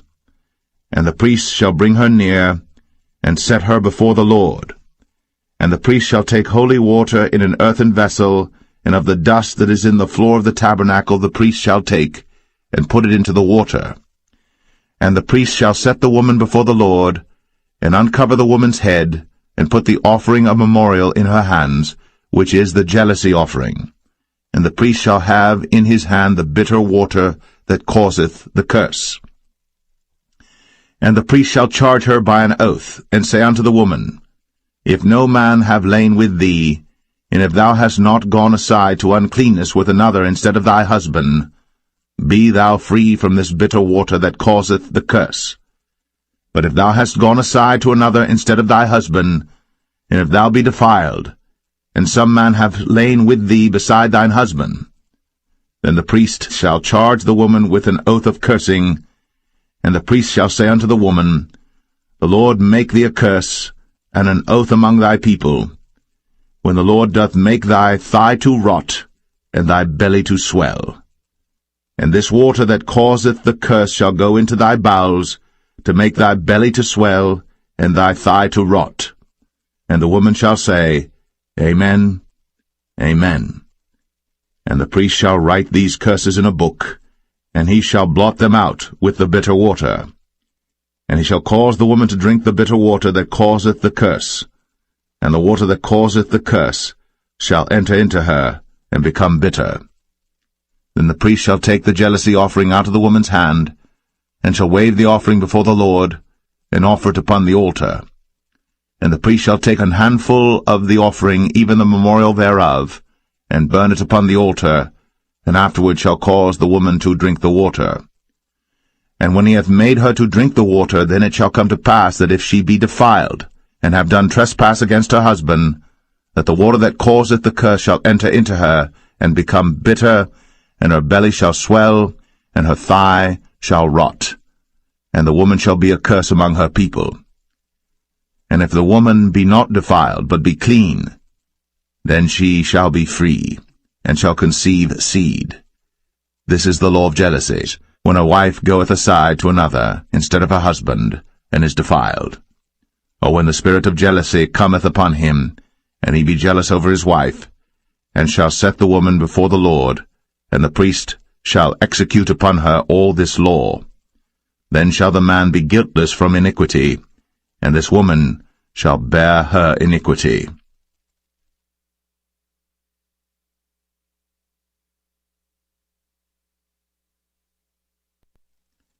Number 6. And the Lord spake unto Moses, saying, Speak unto the children of Israel, and say unto them, When either man or woman shall separate themselves to vow a vow of a Nazirite, to separate themselves unto the Lord, he shall separate himself from wine and strong drink, and shall drink no vinegar of wine, or vinegar of strong drink. Neither shall he drink any liquor of grapes, nor eat moist grapes or dried. All the days of his separation shall he eat nothing that is made of the vine tree, from the kernels even to the husk. All the days of the vow of his separation there shall no razor come upon his head, until the days be fulfilled, in the which he separateth himself unto the Lord. He shall be holy, and shall let the locks of the hair of his head grow. All the days that he separateth himself unto the Lord, he shall come at no dead body. He shall not make himself unclean for his father, or for his mother, for his brother, or for his sister, when they die, because the consecration of his God is upon his head. All the days of his separation he is holy unto the Lord. And if any man die very suddenly by him, and he hath defiled the head of his consecration, then he shall shave his head in the day of his cleansing. On the 7th day shall he shave it. And on the 8th day he shall bring 2 turtles, or 2 young pigeons, to the priest, to the door of the tabernacle of the congregation, and the priest shall offer the one for a sin offering, and the other for a burnt offering, and make an atonement for him, for that he sinned by the dead, and shall hallow his head that same day. And he shall consecrate unto the Lord the days of his separation, and shall bring a lamb of the first year for a trespass offering, but the days that were before shall be lost, because his separation was defiled. And this is the law of the Nazirite. When the days of his separation are fulfilled, he shall be brought unto the door of the tabernacle of the congregation, and he shall offer his offering unto the Lord, 1 he-lamb of the first year without blemish for a burnt offering, and 1 ewe-lamb of the first year without blemish for a sin offering, and 1 ram without blemish for peace offerings, and a basket of unleavened bread, cakes of fine flour mingled with oil, and wafers of unleavened bread anointed with oil, and their meat offering, and their drink offerings. And the priest shall bring them before the Lord, and shall offer his sin offering and his burnt offering. And he shall offer the ram for a sacrifice of peace offerings unto the Lord, with the basket of unleavened bread. The priest shall offer also his meat offering and his drink offering. And the Nazirite shall shave the head of his separation at the door of the tabernacle of the congregation, and shall take the hair of the head of his separation, and put it in the fire which is under the sacrifice of the peace offerings. And the priest shall take the sodden shoulder of the ram, and 1 unleavened cake out of the basket, and 1 unleavened wafer, and shall put them upon the hands of the Nazarite, after the hair of his separation is shaven. And the priest shall wave them for a wave offering before the Lord. This is holy for the priest, with the wave breast and heave shoulder. And after that the Nazarite may drink wine. This is the law of the Nazarite who hath vowed, and of his offering unto the Lord for his separation, beside that his hand shall get, according to the vow which he vowed, so he must do after the law of his separation. And the Lord spake unto Moses, saying, Speak unto Aaron and unto his sons, saying, On this wise ye shall bless the children of Israel, saying unto them, The Lord bless thee, and keep thee. The Lord make his face shine upon thee, and be gracious unto thee. The Lord lift up his countenance upon thee, and give thee peace. And they shall put my name upon the children of Israel, and I will bless them.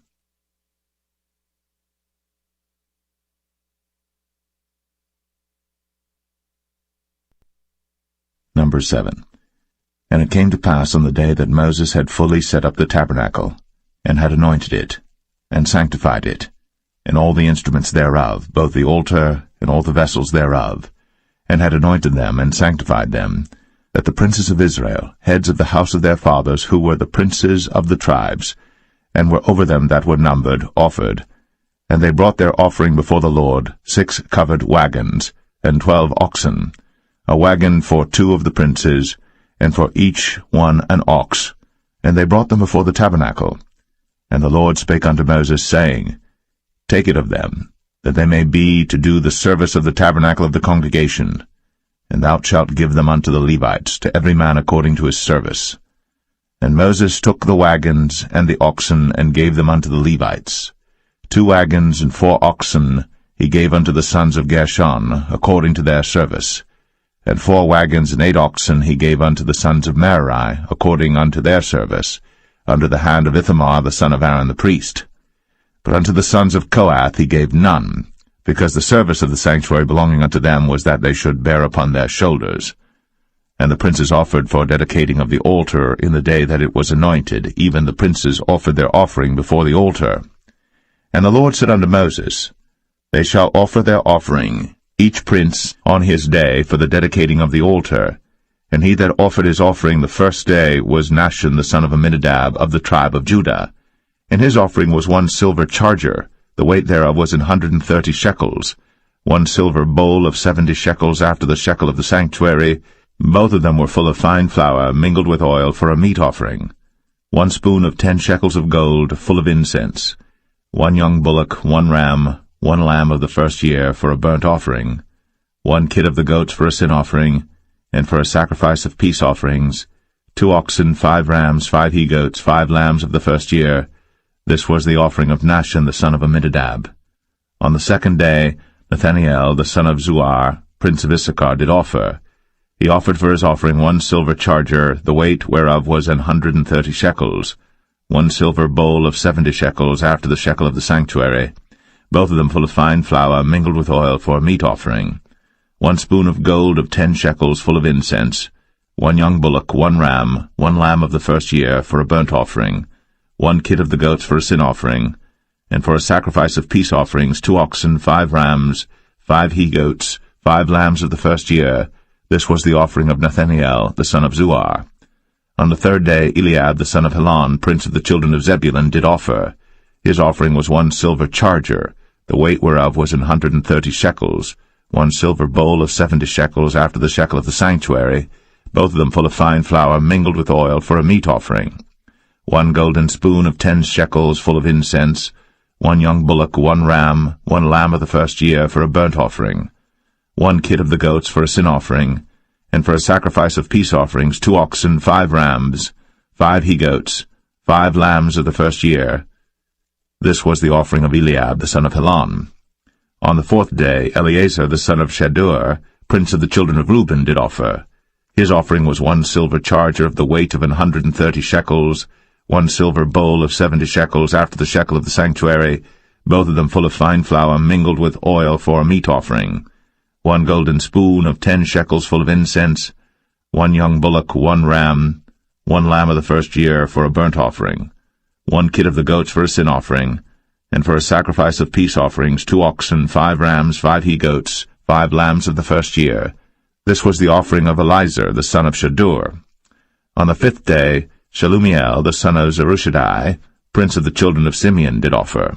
His offering was 1 silver charger, the weight whereof was 130 shekels, 1 silver bowl of 70 shekels, after the shekel of the sanctuary, both of them full of fine flour mingled with oil for a meat offering, 1 golden spoon of 10 shekels full of incense, 1 young bullock, 1 ram, 1 lamb of the first year for a burnt offering, 1 kid of the goats for a sin offering, and for a sacrifice of peace offerings 2 oxen, 5 rams, 5 he-goats, 5 lambs of the first year.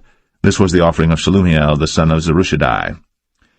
On the 6th day, Eliasaph, the son of Deuel, prince of the children of Gad, offered. His offering was 1 silver charger of the weight of 130 shekels, a silver bowl of 70 shekels, after the shekel of the sanctuary, both of them full of fine flour mingled with oil for a meat offering, 1 golden spoon of 10 shekels full of incense, 1 young bullock, 1 ram, 1 lamb of the first year for a burnt offering, 1 kid of the goats for a sin offering, and for a sacrifice of peace offerings 2 oxen, 5 rams, 5 he-goats, 5 lambs of the first year. This was the offering of Eliasaph, the son of Deuel. On the 7th day, Elishama, the son of Ammihud, prince of the children of Ephraim, offered. His offering was 1 silver charger, the weight whereof was 130 shekels, 1 silver bowl of 70 shekels, after the shekel of the sanctuary, both of them full of fine flour mingled with oil for a meat offering, 1 golden spoon of 10 shekels full of incense, 1 young bullock, 1 ram, 1 lamb of the first year for a burnt offering, 1 kid of the goats for a sin offering, and for a sacrifice of peace offerings 2 oxen, 5 rams, 5 he-goats, 5 lambs of the first year. This was the offering of Elishama, the son of Ammihud. On the 8th day offered Gamaliel, the son of Pedahzur, prince of the children of Manasseh. His offering was 1 silver charger of the weight of 130 shekels, 1 silver bowl of 70 shekels, after the shekel of the sanctuary, both of them full of fine flour mingled with oil for a meat offering, 1 golden spoon of 10 shekels full of incense, 1 young bullock, 1 ram, 1 lamb of the first year for a burnt offering, 1 kid of the goats for a sin offering, and for a sacrifice of peace offerings 2 oxen, 5 rams, 5 he-goats, 5 lambs of the first year. This was the offering of Gamaliel, the son of Pedahzur. On the 9th day, Abidan, the son of Gideoni, prince of the children of Benjamin, offered. His offering was 1 silver charger, the weight whereof was 130 shekels, 1 silver bowl of 70 shekels, after the shekel of the sanctuary, both of them full of fine flour mingled with oil for a meat offering, 1 golden spoon of 10 shekels full of incense, 1 young bullock, 1 ram, 1 lamb of the first year for a burnt offering, 1 kid of the goats for a sin offering, and for a sacrifice of peace offerings 2 oxen, 5 rams, 5 he-goats, 5 lambs of the first year. This was the offering of Abidan, the son of Gideoni. On the 10th day, Ahiezer, the son of Ammishaddai, prince of the children of Dan, offered. His offering was 1 silver charger, the weight whereof was 130 shekels, 1 silver bowl of 70 shekels, after the shekel of the sanctuary, both of them full of fine flour mingled with oil for a meat offering, 1 golden spoon of 10 shekels full of incense, 1 young bullock, 1 ram, 1 lamb of the first year for a burnt offering, 1 kid of the goats for a sin offering, and for a sacrifice of peace offerings 2 oxen, 5 rams, 5 he-goats, 5 lambs of the first year. This was the offering of Ahiezer, the son of Ammishaddai. On the 11th day, Pagiel, the son of Ochran, prince of the children of Asher, offered. His offering was 1 silver charger, the weight whereof was 130 shekels, 1 silver bowl of 70 shekels, after the shekel of the sanctuary, both of them full of fine flour mingled with oil for a meat offering, 1 golden spoon of 10 shekels full of incense, 1 young bullock, 1 ram, 1 lamb of the first year for a burnt offering, 1 kid of the goats for a sin offering, and for a sacrifice of peace offerings 2 oxen, 5 rams, 5 he-goats, 5 lambs of the first year. This was the offering of Pagiel, the son of Ochran. On the 12th day, Ahira, the son of Anan, prince of the children of Naphtali, offered. His offering was 1 silver charger, the weight whereof was 130 shekels, 1 silver bowl of 70 shekels, after the shekel of the sanctuary, both of them full of fine flour mingled with oil for a meat offering, 1 golden spoon of 10 shekels full of incense, 1 young bullock, 1 ram, 1 lamb of the first year for a burnt offering, 1 kid of the goats for a sin offering, and for a sacrifice of peace offerings 2 oxen, 5 rams, 5 he-goats, 5 lambs of the first year. This was the offering of Ahira, the son of Anan. This was the dedication of the altar in the day when it was anointed by the princes of Israel. 12 chargers of silver, 12 silver bowls, 12 spoons of gold, each charger of silver weighing 130 shekels, each bowl 70, all the silver vessels weighed 2,400 shekels after the shekel of the sanctuary. The golden spoons were 12, full of incense, weighing 10 shekels apiece, after the shekel of the sanctuary. All the gold of the spoons was 120 shekels. All the oxen for the burnt offering were 12 bullocks, the rams 12, the lambs of the first year 12, with their meat offering, and the kids of the goats for sin offering 12. And all the oxen for the sacrifice of the peace offerings were 20 and 4 bullocks, the rams 60, the he-goats 60, the lambs of the first year 60. This was the dedication of the altar. After that it was anointed. And when Moses was gone into the tabernacle of the congregation to speak with him, then he heard the voice of one speaking unto him from off the mercy seat, that was upon the ark of testimony, from between the 2 cherubims, and he spake unto him.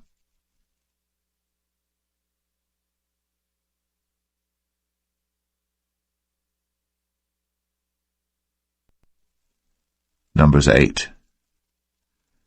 And the Lord spake unto Moses, saying, Speak unto Aaron, and say unto him, When thou lightest the lamps, the 7 lamps shall give light over against the candlestick. And Aaron did so. He lighted the lamps thereof over against the candlestick, as the Lord commanded Moses. And this work of the candlestick was of beaten gold, unto the shaft thereof, unto the flowers thereof was beaten work, according unto the pattern which the Lord had shown Moses. So he made the candlestick. And the Lord spake unto Moses, saying, Take the Levites from among the children of Israel, and cleanse them. And thus shalt thou do unto them to cleanse them. Sprinkle water of purifying upon them, and let them shave all their flesh, and let them wash their clothes, and so make themselves clean. Then let them take a young bullock with his meat offering, even fine flour mingled with oil, and another young bullock shalt thou take for a sin offering. And thou shalt bring the Levites before the tabernacle of the congregation, and thou shalt gather the whole assembly of the children of Israel together. And thou shalt bring the Levites before the Lord, and the children of Israel shall put their hands upon the Levites. And Aaron shall offer the Levites before the Lord for an offering of the children of Israel, that they may execute the service of the Lord.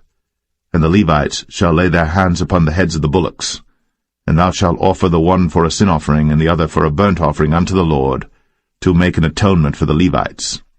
And thou shalt set the Levites before Aaron, and before his sons, and offer them for an offering unto the Lord. Thus shalt thou separate the Levites from among the children of Israel, and the Levites shall be mine. And after that shall the Levites go in to do the service of the tabernacle of the congregation, and thou shalt cleanse them and offer them for an offering.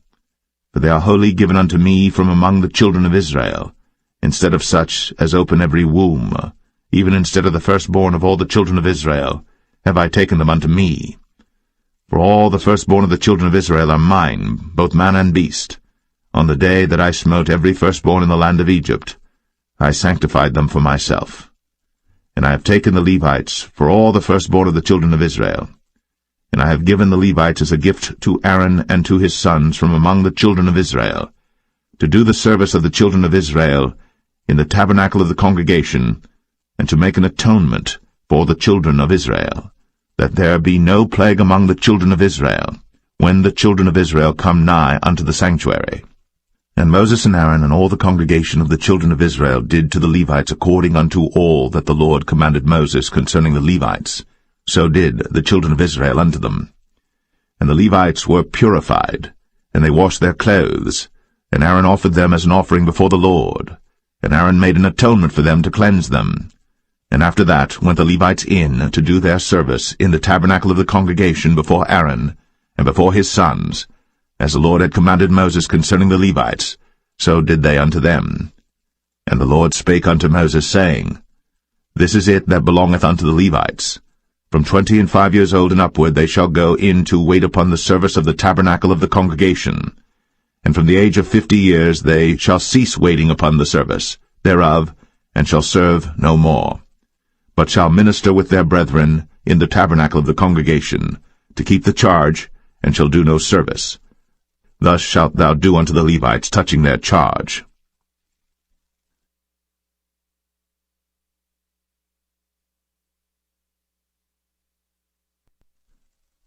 Numbers 9.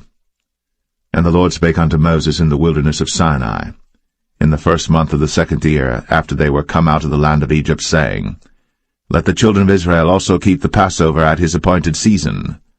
In the 14th day of this month, at even, ye shall keep it in his appointed season, according to all the rites of it, and according to all the ceremonies thereof, shall ye keep it. And Moses spake unto the children of Israel, that they should keep the Passover. And they kept the Passover on the 14th day of the 1st month, at even, in the wilderness of Sinai, according to all that the Lord commanded Moses, so did the children of Israel. And there were certain men, who were defiled by the dead body of a man, that they could not keep the Passover on that day. And they came before Moses and before Aaron on that day. And those men said unto him, We are defiled by the dead body of a man. Wherefore are we kept back, that we may not offer an offering of the Lord in his appointed season among the children of Israel? And Moses said unto them, Stand still, and I will hear what the Lord will command concerning you. And the Lord spake unto Moses, saying, Speak unto the children of Israel, saying, If any man of you or of your posterity shall be unclean by reason of a dead body, or be in a journey afar off, yet he shall keep the Passover unto the Lord. The 14th day of the 2nd month at even they shall keep it, and eat it with unleavened bread and bitter herbs. They shall leave none of it unto the morning, nor break any bone of it. According to all the ordinances of the Passover they shall keep it. But the man that is clean, and is not in a journey, and forbeareth to keep the Passover, even the same soul shall be cut off from among his people, because he brought not the offering of the Lord in his appointed season. That man shall bear his sin. And if a stranger shall sojourn among you, and will keep the Passover unto the Lord, according to the ordinance of the Passover, and according to the manner thereof, so shall he do. Ye shall have one ordinance, both for the stranger and for him that was born in the land. And on the day that the tabernacle was reared up, the cloud covered the tabernacle, namely, the tent of the testimony. And at even there was upon the tabernacle as it were the appearance of fire until the morning. So it was always. The cloud covered it by day, and the appearance of fire by night. And when the cloud was taken up from the tabernacle, then after that the children of Israel journeyed. In the place where the cloud abode, there the children of Israel pitched their tents. At the commandment of the Lord the children of Israel journeyed, and at the commandment of the Lord they pitched. As long as the cloud abode upon the tabernacle they rested in their tents. And when the cloud tarried long upon the tabernacle many days, then the children of Israel kept the charge of the Lord, and journeyed not. And so it was, when the cloud was a few days upon the tabernacle, according to the commandment of the Lord, they abode in their tents, and according to the commandment of the Lord they journeyed. And so it was, when the cloud abode from even unto the morning, and that the cloud was taken up in the morning, then they journeyed. Whether it was by day or by night that the cloud was taken up, they journeyed. Or whether it were 2 days, or a month, or a year, that the cloud tarried upon the tabernacle, remaining thereon, the children of Israel abode in their tents, and journeyed not. But when it was taken up, they journeyed. At the commandment of the Lord they rested in the tents, and at the commandment of the Lord they journeyed. They kept the charge of the Lord, at the commandment of the Lord, and by the hand of Moses.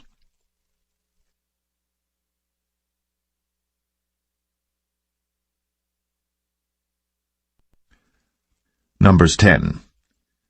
And the Lord spake unto Moses, saying, Make thee 2 trumpets of silver. Of a whole piece shalt thou make them, that thou mayest use them for the calling of the assembly, and for the journeying of the camps. And when they shall blow with them, all the assembly shall assemble themselves to thee at the door of the tabernacle of the congregation. And if they blow but with 1 trumpet, then the princes, which are heads of the thousands of Israel, shall gather themselves unto thee. When ye blow an alarm, then the camps that lie on the east parts shall go forward.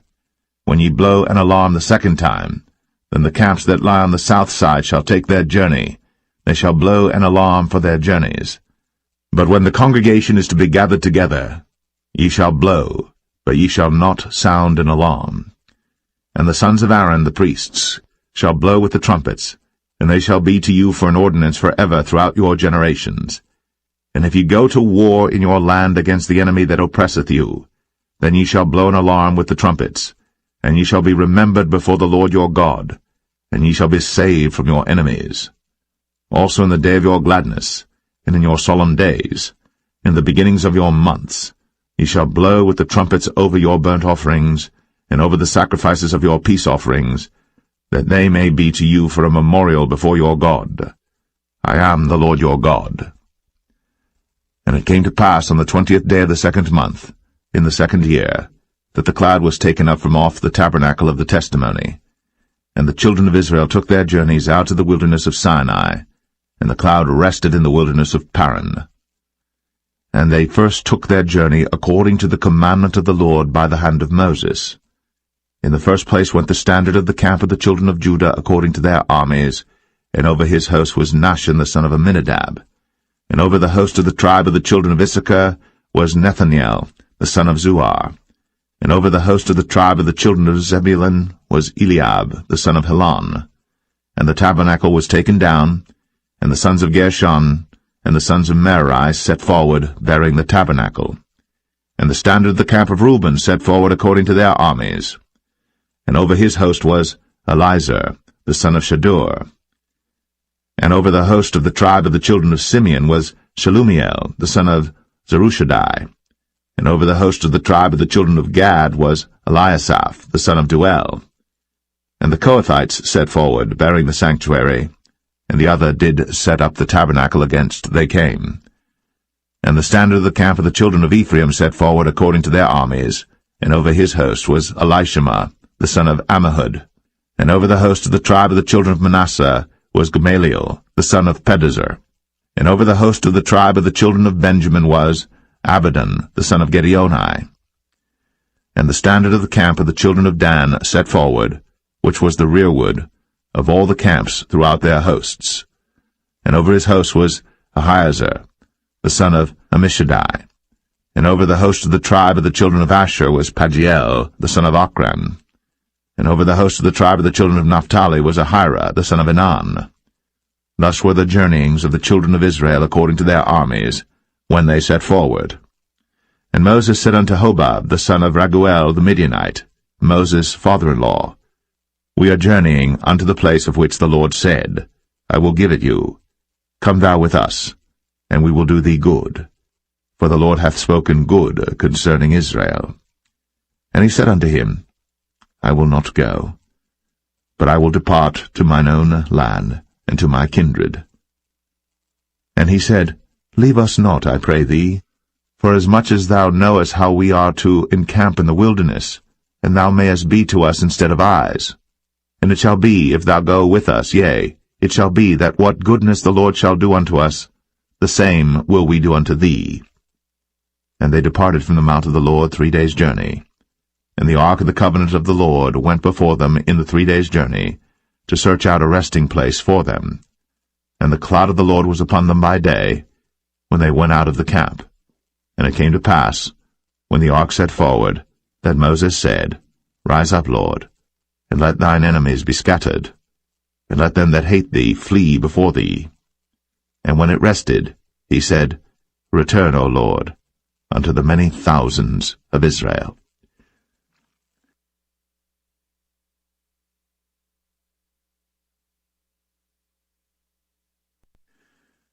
Numbers 11.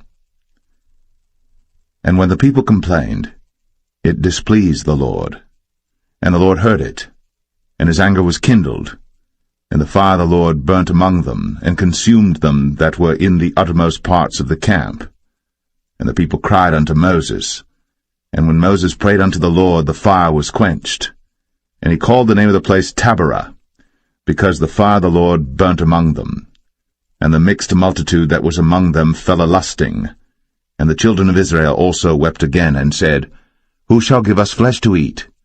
We remember the fish which we did eat in Egypt freely, the cucumbers, and the melons, and the leeks, and the onions, and the garlic. But now our soul is dried away. There is nothing at all beside this manna before our eyes. And the manna was as coriander seed, and the color thereof as the color of bdellium.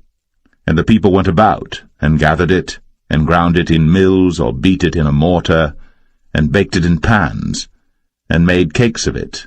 And the taste of it was as the taste of fresh oil. And when the dew fell upon the camp in the night, the manna fell upon it. Then Moses heard the people weep throughout their families, every man in the door of his tent. And the anger of the Lord was kindled greatly. Moses also was displeased. And Moses said unto the Lord, Wherefore hast thou afflicted thy servant? And wherefore have I not found favor in thy sight, that thou layest the burden of all this people upon me? Have I conceived all this people? Have I begotten them, that thou shouldst say unto me, Carry them in thy bosom, as a nursing father beareth the sucking child, unto the land which thou swarest unto their fathers? Whence should I have flesh to give unto all this people? For they weep unto me, saying, Give us flesh, that we may eat.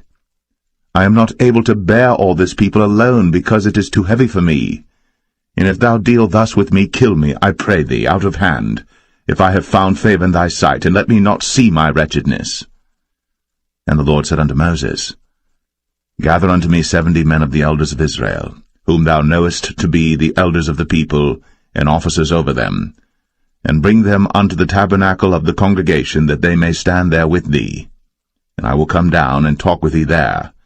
And I will take of the Spirit which is upon thee, and will put it upon them, and they shall bear the burden of the people with thee, that thou bear it not thyself alone. And say thou unto the people, Sanctify yourselves against tomorrow, and ye shall eat flesh. For ye have wept in the ears of the Lord, saying, Who shall give us flesh to eat? For it was well with us in Egypt. Therefore the Lord will give you flesh, and ye shall eat.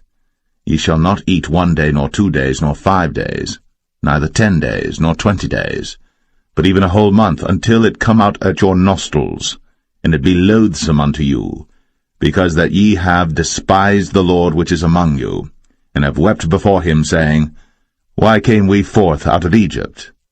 And Moses said, The people among whom I am are 600,000 footmen, and thou hast said, I will give them flesh, that they may eat a whole month. Shall the flocks and the herds be slain for them to suffice them? Or shall all the fish of the sea be gathered together for them to suffice them? And the Lord said unto Moses, Is the Lord's hand waxed short? Thou shalt see now whether my word shall come to pass unto thee or not. And Moses went out, and told the people the words of the Lord, and gathered the 70 men of the elders of the people, and set them round about the tabernacle. And the Lord came down in a cloud, and spake unto him, and took of the Spirit that was upon him, and gave it unto the 70 elders. And it came to pass that, when the Spirit rested upon them, they prophesied, and did not cease. But there remained 2 of the men in the camp. The name of the one was Eldad, and the name of the other Medad. And the Spirit rested upon them, and they were of them that were written, but went not out unto the tabernacle, and they prophesied in the camp. And there ran a young man, and told Moses, and said, Eldad and Medad do prophesy in the camp.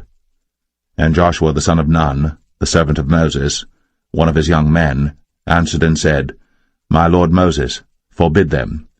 And Moses said unto him, Enviest thou for my sake? Would God that all the Lord's people were prophets, and that the Lord would put his Spirit upon them. And Moses gat him into the camp, he and the elders of Israel.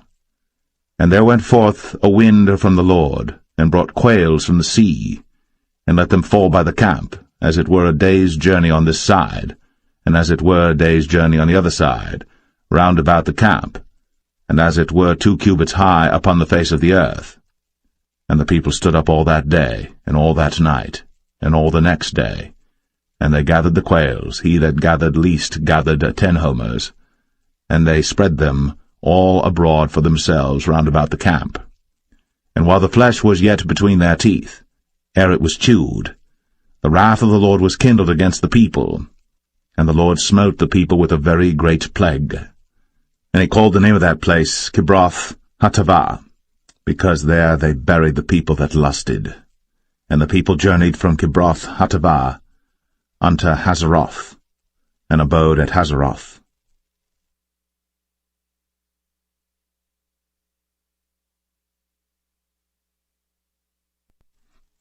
Numbers 12. And Miriam and Aaron spake against Moses because of the Ethiopian woman whom he had married, for he had married an Ethiopian woman. And they said, Hath the Lord indeed spoken only by Moses? Hath he not spoken also by us? And the Lord heard it. Now the man Moses was very meek, above all the men which are upon the face of the earth. And the Lord spake suddenly unto Moses, and unto Aaron, and unto Miriam, Come out ye three unto the tabernacle of the congregation. And they three came out. And the Lord came down in the pillar of the cloud, and stood in the door of the tabernacle, and called Aaron and Miriam. And they both came forth. And he said, Hear now my words. If there be a prophet among you, I the Lord will make myself known unto him in a vision, and will speak unto him in a dream. My servant Moses is not so, who is faithful in all mine house. With him will I speak mouth to mouth, even apparently, and not in dark speeches. And the similitude of the Lord shall he behold. Wherefore then were ye not afraid to speak against my servant Moses? And the anger of the Lord was kindled against them, and he departed. And the cloud departed from off the tabernacle, and behold, Miriam became leprous, white as snow. And Aaron looked upon Miriam, and behold, she was leprous. And Aaron said unto Moses, Alas, my Lord, I beseech thee, lay not the sin upon us, wherein we have done foolishly, and wherein we have sinned. Let her not be as one dead, of whom the flesh is half consumed, when he cometh out of his mother's womb. And Moses cried unto the Lord, saying, Heal her now, O God, I beseech thee. And the Lord said unto Moses, If her father had but spit in her face, should she not be ashamed 7 days? Let her be shut out from the camp 7 days, and after that let her be received in again. And Miriam was shut out from the camp 7 days. And the people journeyed not till Miriam was brought in again. And afterward the people removed from Hazeroth, and pitched in the wilderness of Paran.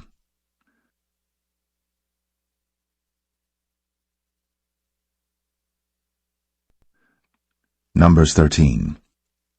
And the Lord spake unto Moses, saying, Send thou men, that they may search the land of Canaan, which I give unto the children of Israel. Of every tribe of their fathers shall ye send a man, every one a ruler among them.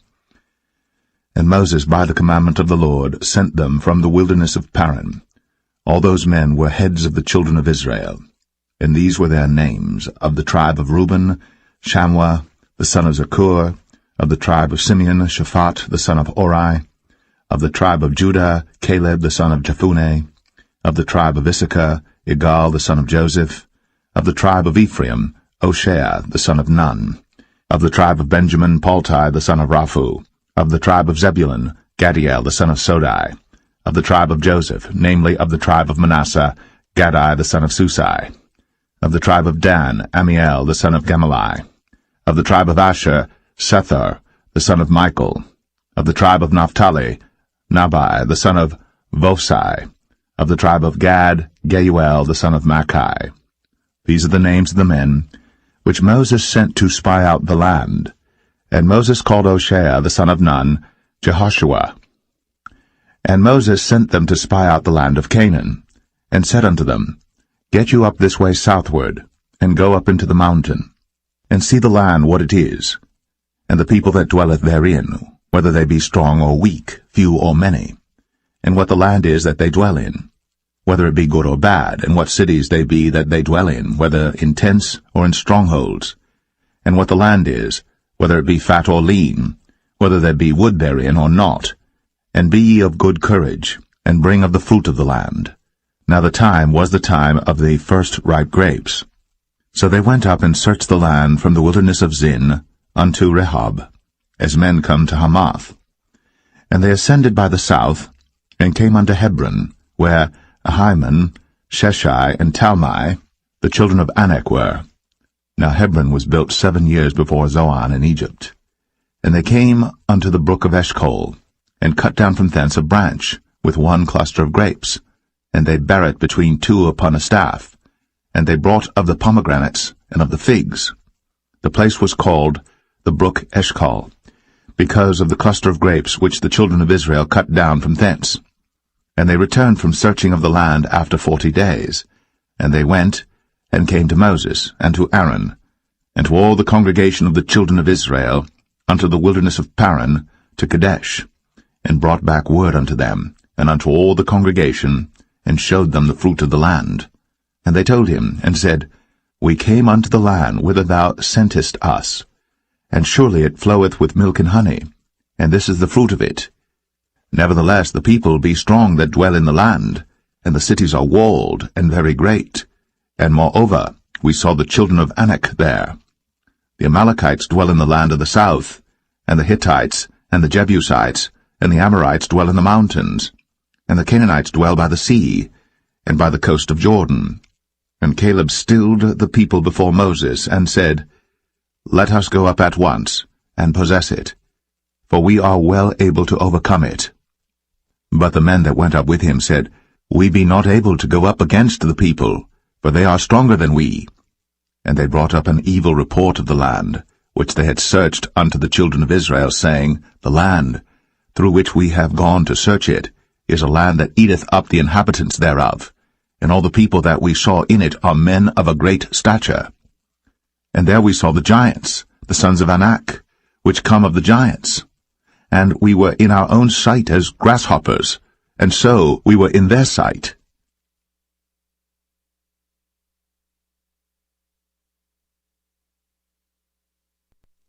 Numbers 14. And all the congregation lifted up their voice, and cried, and the people wept that night.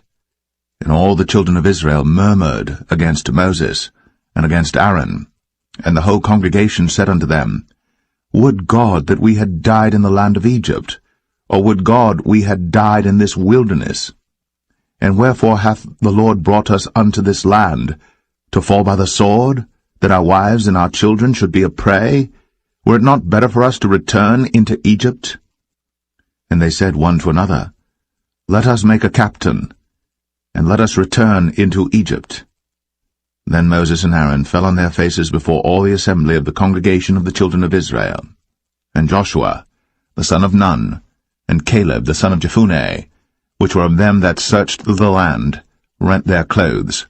And they spake unto all the company of the children of Israel, saying, The land, which we passed through to search it, is an exceeding good land. If the Lord delight in us, then he will bring us into this land, and give it us, a land which floweth with milk and honey.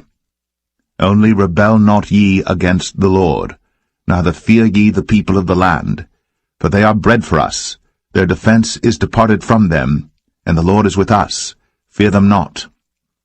But all the congregation bade stone them with stones. And the glory of the Lord appeared in the tabernacle of the congregation before all the children of Israel. And the Lord said unto Moses, How long will this people provoke me? And how long will it be ere they believe me, for all the signs which I have shown among them? I will smite them with the pestilence, and disinherit them, and will make of thee a greater nation, and mightier than they. And Moses said unto the Lord, Then the Egyptians shall hear it, for thou broughtest up this people in thy might from among them, and they will tell it to the inhabitants of this land. For they have heard that thou, Lord, art among this people, that thou, Lord, art seen face to face, and that thy cloud standeth over them, and that thou goest before them by daytime in a pillar of a cloud, and in a pillar of fire by night. Now if thou shalt kill all this people as one man, then the nations which have heard the fame of thee will speak, saying, Because the Lord was not able to bring this people into the land which he sware unto them, therefore he hath slain them in the wilderness. And now I beseech thee, let the power of my Lord be great, according as thou hast spoken, saying, The Lord is long-suffering, and of great mercy, forgiving iniquity and transgression, and by no means clearing the guilty, visiting the iniquity of the fathers upon the children unto the third and fourth generation. Pardon, I beseech thee, the iniquity of this people according unto the greatness of thy mercy, and as thou hast forgiven this people from Egypt even until now. And the Lord said, I have pardoned according to thy word. But as truly as I live, all the earth shall be filled with the glory of the Lord, because all those men which have seen my glory and my miracles, which I did in Egypt and in the wilderness, and have tempted me now these 10 times, and have not hearkened to my voice, surely they shall not see the land which I swear unto their fathers, neither shall any of them that provoked me see it. But my servant Caleb, because he had another spirit with him, and hath followed me fully, him will I bring into the land whereinto he went, and his seed shall possess it. Now the Amalekites and the Canaanites dwelt in the valley. Tomorrow turn you, and get you into the wilderness by the way of the Red Sea. And the Lord spake unto Moses and unto Aaron, saying, How long shall I bear with this evil congregation, which murmur against me? I have heard the murmurings of the children of Israel, which they murmur against me. Say unto them, As truly as I live, saith the Lord, as ye have spoken in mine ears, so will I do to you. Your carcasses shall fall in this wilderness, and all that were numbered of you according to your whole number, from 20 years old and upward, which have murmured against me. Doubtless ye shall not come into the land, concerning which I swear to make you dwell therein, save Caleb the son of Jephunneh, and Joshua the son of Nun. But your little ones, which ye said should be a prey, them will I bring in, and they shall know the land which ye have despised.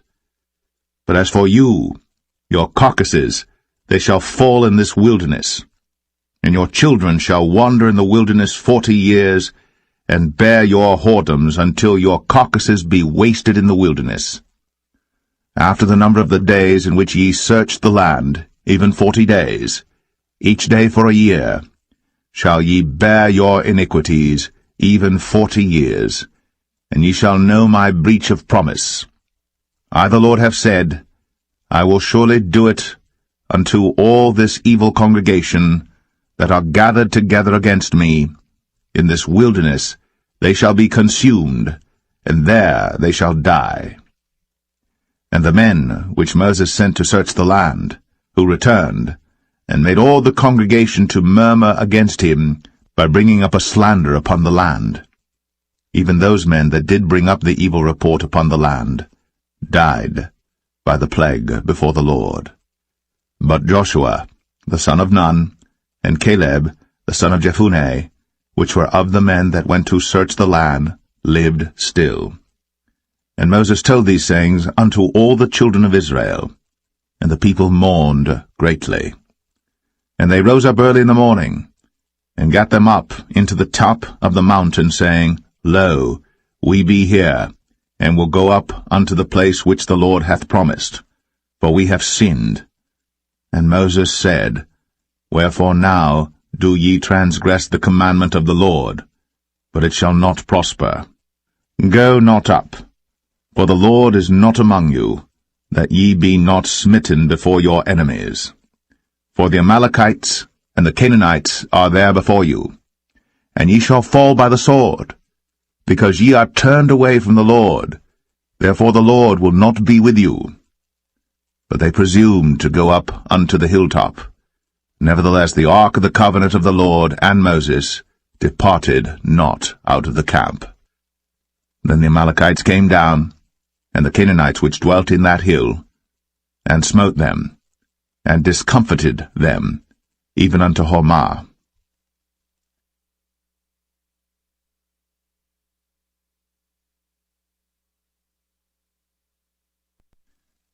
Numbers 15. And the Lord spake unto Moses, saying, Speak unto the children of Israel, and say unto them, When ye be come into the land of your habitations, which I give unto you, and will make an offering by fire unto the Lord, a burnt offering, or a sacrifice in performing a vow, or in a freewill offering, or in your solemn feasts, to make a sweet savour unto the Lord, of the herd or of the flock, then shall he that offereth his offering unto the Lord bring a meat offering of 1/10 deal of flour mingled with the 4th part of an hin of oil, and the 4th part of an hin of wine for a drink offering shalt thou prepare with the burnt offering or sacrifice for 1 lamb. Or for a ram thou shalt prepare for a meat offering 2/10 deals of flour mingled with the 3rd part of an hin of oil. And for a drink offering thou shalt offer the 3rd part of an hin of wine for a sweet savour unto the Lord. And when thou preparest a bullock for a burnt offering, or for a sacrifice in performing a vow, or peace offerings unto the Lord, then shall he bring with a bullock a meat offering of 3/10 deals of flour mingled with 1/2 an hin of oil. And thou shalt bring for a drink offering 1/2 an hin of wine, for an offering made by fire, of a sweet savour unto the Lord. Thus shall it be done for 1 bullock, or for 1 ram, or for a lamb, or a kid, according to the number that ye shall prepare. So shall ye do to every one according to their number. All that are born of the country shall do these things after this manner, in offering an offering made by fire, of a sweet savour unto the Lord. And if a stranger sojourn with you, or whosoever be among you in your generations, and will offer an offering made by fire, of a sweet savour unto the Lord, as ye do, so he shall do. 1 ordinance shall be both for you of the congregation, and also for the stranger that sojourneth with you, an ordinance for ever in your generations, as ye are, so shall the stranger be before the Lord. 1 law and 1 manner shall be for you, and for the stranger that sojourneth with you. And the Lord spake unto Moses, saying, Speak unto the children of Israel, and say unto them, When ye come into the land whither I bring you, then it shall be that when ye eat of the bread of the land, ye shall offer up an heave offering unto the Lord. Ye shall offer up a cake of the first of your dough for an heave offering. As ye do the heave offering of the threshing floor, so shall ye heave it. Of the first of your dough ye shall give unto the Lord an heave offering in your generations. And if ye have erred, and not observed all these commandments which the Lord hath spoken unto Moses, even all that the Lord hath commanded you by the hand of Moses, from the day that the Lord commanded Moses, and henceforward among your generations, then it shall be, if aught be committed by ignorance without the knowledge of the congregation, that all the congregation shall offer 1 young bullock for a burnt offering, for a sweet savour unto the Lord, with his meat offering and his drink offering, according to the manner, and 1 kid of the goats for a sin offering. And the priest shall make an atonement for all the congregation of the children of Israel, and shall be forgiven them, for it is ignorance, and they shall bring their offering, a sacrifice made by fire unto the Lord, and their sin offering before the Lord, for their ignorance. And it shall be forgiven all the congregation of the children of Israel, and the stranger that sojourneth among them, seeing all the people were in ignorance. And if any soul sin through ignorance, then he shall bring a she-goat of the first year for sin offering, and the priest shall make an atonement for the soul that sinneth ignorantly. When he sinneth by ignorance before the Lord, to make an atonement for him, and it shall be forgiven him. Ye shall have 1 law for him that sinneth through ignorance, both for him that is born among the children of Israel, and for the stranger that sojourneth among them. But the soul that doeth aught presumptuously, whether he be born in the land or a stranger, the same reproacheth the Lord, and that soul shall be cut off from among his people, because he hath despised the word of the Lord, and hath broken his commandment. That soul shall utterly be cut off. His iniquity shall be upon him.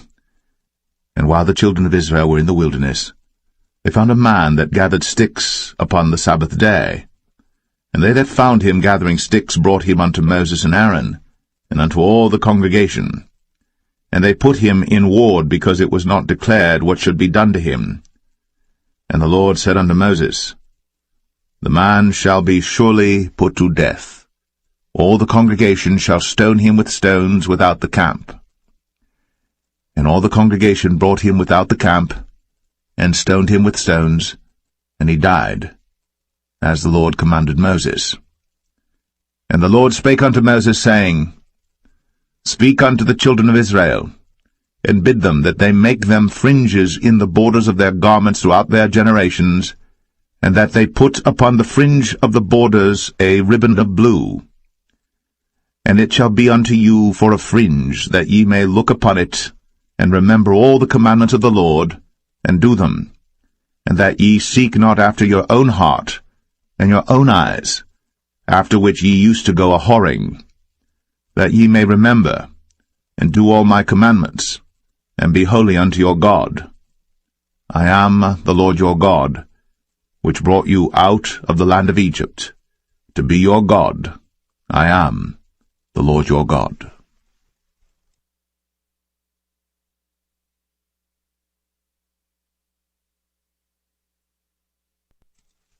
Numbers 16. Now Korah the son of Izhar, the son of Kohath, the son of Levi, and Dathan and Abiram, the sons of Eliab, and On the son of Paulett, sons of Reuben, took men. And they rose up before Moses with certain of the children of Israel, 250 princes of the assembly, famous in the congregation, men of renown.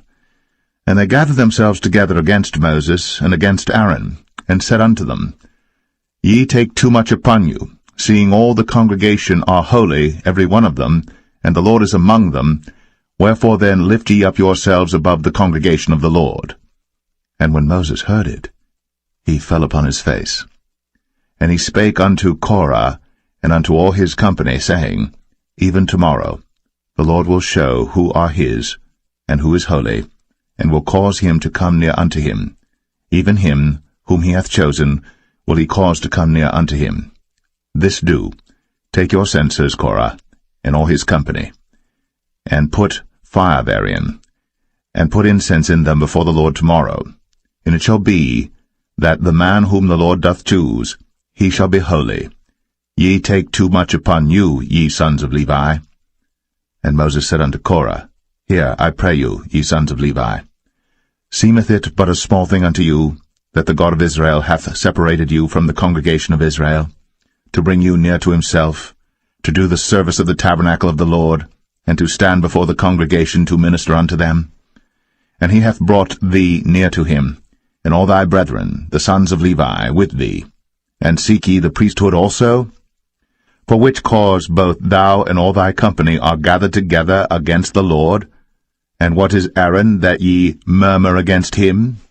And Moses sent to call Dathan and Abiram, the sons of Eliab, which said, We will not come up. Is it a small thing that thou hast brought us up out of the land that floweth with milk and honey, to kill us in the wilderness, except thou make thyself altogether a prince over us? Moreover, thou hast not brought us into a land that floweth with milk and honey, or given us inheritance of fields and vineyards. Wilt thou put out the eyes of these men? We will not come up. And Moses was very wroth, and said unto the Lord, Respect not thou their offering. I have not taken one ass from them, neither have I hurt one of them. And Moses said unto Korah, Be thou and all thy company before the Lord, thou and they, and Aaron, tomorrow. And take every man his censer, and put incense in them, and bring ye before the Lord every man his censer, 250 censers, thou also, and Aaron, each of you, his censer. And they took every man his censer, and put fire in them, and laid incense thereon, and stood in the door of the tabernacle of the congregation with Moses and Aaron. And Korah gathered all the congregation against them unto the door of the tabernacle of the congregation. And the glory of the Lord appeared unto all the congregation. And the Lord spake unto Moses and unto Aaron, saying, Separate yourselves from among this congregation, that I may consume them in a moment. And they fell upon their faces and said, O God, the God of the spirits of all flesh, shall one man sin, and wilt thou be wroth with all the congregation? And the Lord spake unto Moses, saying, Speak unto the congregation, saying, Get you up from about the tabernacle of Korah, Dathan, and Abiram. And Moses rose up, and went unto Dathan and Abiram, and the elders of Israel followed him. And he spake unto the congregation, saying, Depart, I pray you, from the tents of these wicked men, and touch nothing of theirs, lest ye be consumed in all their sins. So they gat up from the tabernacle of Korah, Dathan and Abiram, on every side. And Dathan and Abiram came out, and stood in the door of their tents, and their wives and their sons, and their little children. And Moses said, Hereby ye shall know that the Lord hath sent me to do all these works, for I have not done them of mine own mind. If these men die the common death of all men, or if they be visited after the visitation of all men, then the Lord hath not sent me. But if the Lord make a new thing, and the earth open her mouth, and swallow them up with all that appertain unto them, and they go down quick into the pit, then ye shall understand that these men have provoked the Lord. And it came to pass, as he had made an end of speaking all these words, that the ground clave asunder that was under them, and the earth opened her mouth, and swallowed them up, and their houses, and all the men that appertained unto Korah, and all their goods. They and all that appertained to them went down alive into the pit, and the earth closed upon them, and they perished from among the congregation. And all Israel that were round about them fled at the cry of them, for they said, Lest the earth swallow us up also. And there came out a fire from the Lord, and consumed the 250 men that offered incense. And the Lord spake unto Moses, saying, Speak unto Eleazar, the son of Aaron the priest, that he take up the censers out of the burning, and scatter thou the fire yonder, for they are hallowed. The censers of these sinners against their own souls, let them make them broad plates for a covering of the altar, for they offered them before the Lord. Therefore they are hallowed, and they shall be a sign unto the children of Israel. And Eleazar the priest took the brazen censers wherewith they that were burnt had offered, and they were made broad plates for a covering of the altar, to be a memorial unto the children of Israel, that no stranger which is not of the seed of Aaron come near to offer incense before the Lord, that he be not as Korah, and as his company, as the Lord said to him by the hand of Moses. But on the morrow all the congregation of the children of Israel murmured against Moses, and against Aaron, saying, Ye have killed the people of the Lord. And it came to pass, when the congregation was gathered against Moses and against Aaron, that they looked toward the tabernacle of the congregation, and behold, the cloud covered it, and the glory of the Lord appeared. And Moses and Aaron came before the tabernacle of the congregation. And the Lord spake unto Moses, saying, Get you up from among this congregation, that I may consume them as in a moment. And they fell upon their faces. And Moses said unto Aaron, Take a censer, and put fire therein from off the altar, and put on incense, and go quickly unto the congregation, and make an atonement for them, for there is wrath gone out from the Lord, the plague is begun. And Aaron took as Moses commanded, and ran into the midst of the congregation, and behold, the plague was begun among the people. And he put on incense, and made an atonement for the people. And he stood between the dead and the living, and the plague was stayed. Now they that died in the plague were 14,700, beside them that died about the matter of Korah. And Aaron returned unto Moses, unto the door of the tabernacle of the congregation, and the plague was stayed.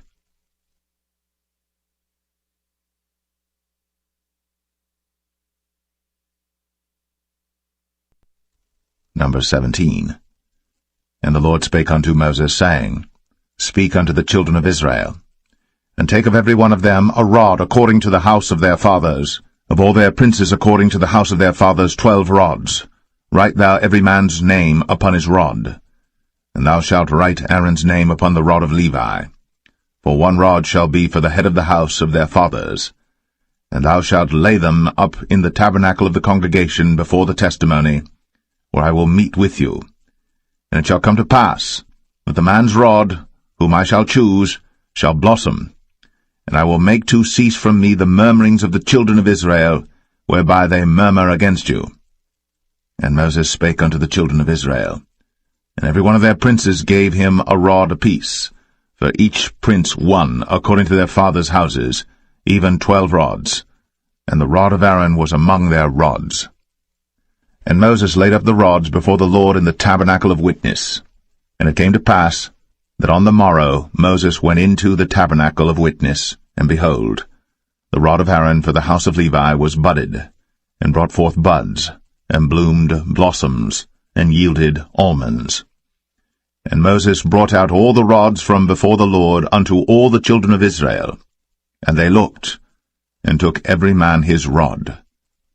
And the Lord said unto Moses, Bring Aaron's rod again before the testimony to be kept for a token against the rebels. And thou shalt quite take away their murmurings from me, that they die not. And Moses did so. As the Lord commanded him, so did he. And the children of Israel spake unto Moses, saying, Behold, we die, we perish, we all perish. Whosoever cometh anything near unto the tabernacle of the Lord shall die. Shall we be consumed with dying?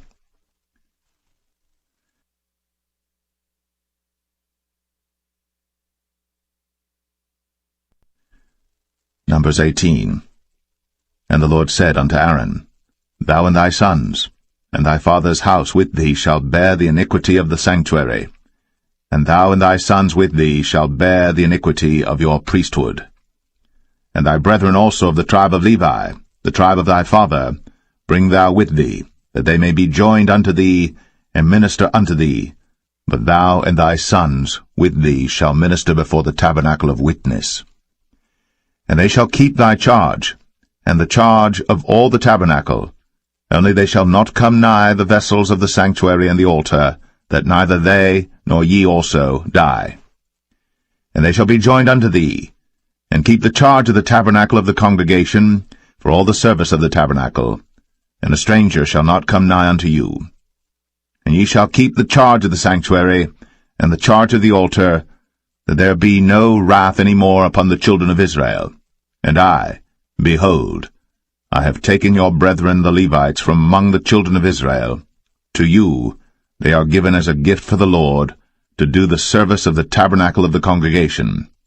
Therefore thou, and thy sons with thee, shall keep your priest's office for everything of the altar, and within the veil, and ye shall serve. I have given your priest's office unto you as a service of gift, and the stranger that cometh nigh shall be put to death. And the Lord spake unto Aaron, Behold, I also have given thee the charge of mine heave offerings of all the hallowed things of the children of Israel. Unto thee have I given them by reason of the anointing, and to thy sons by an ordinance for ever. This shall be thine of the most holy things, reserved from the fire, every oblation of theirs, every meat offering of theirs, and every sin offering of theirs, and every trespass offering of theirs, which they shall render unto me, shall be most holy for thee, and for thy sons. In the most holy place shalt thou eat it, every male shall eat it. It shall be holy unto thee. And this is thine, the heave offering of their gift, with all the wave offerings of the children of Israel. I have given them unto thee, and to thy sons and to thy daughters with thee, by a statute for ever. Every one that is clean in thy house shall eat of it. All the best of the oil, all the best of the wine, and of the wheat, the first fruits of them which they shall offer unto the Lord, them have I given thee.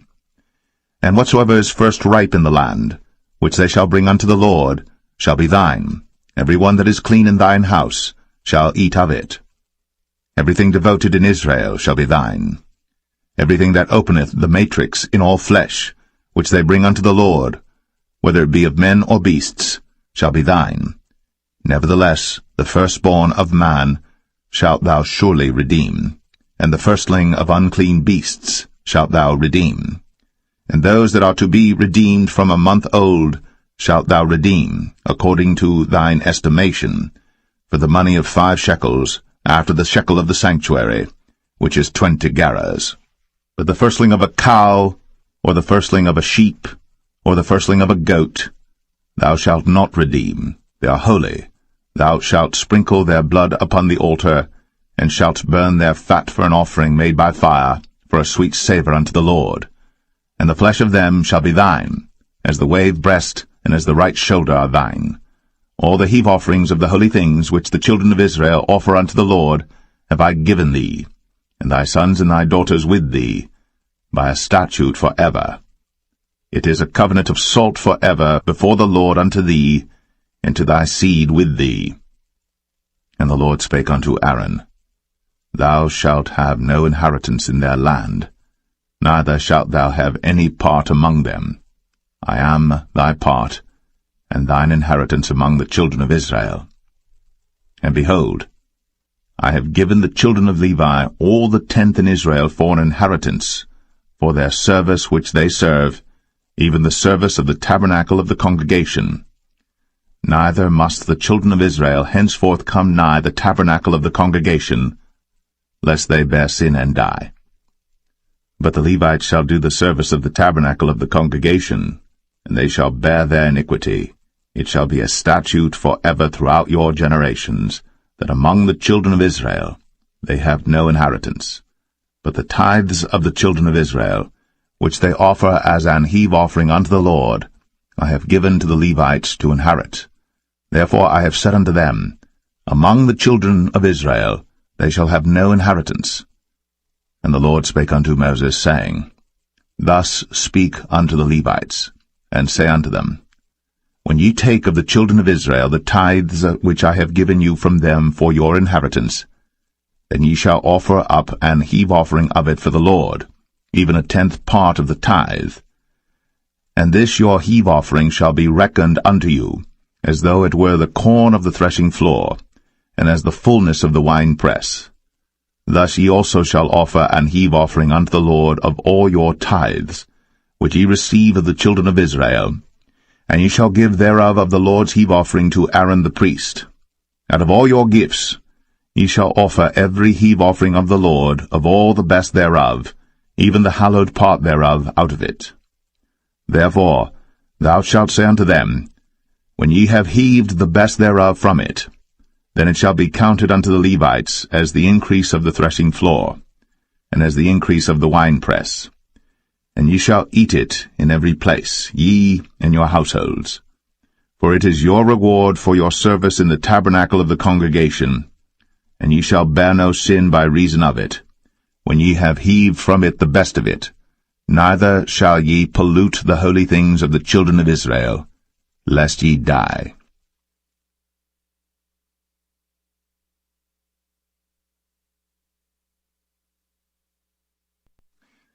Numbers 19.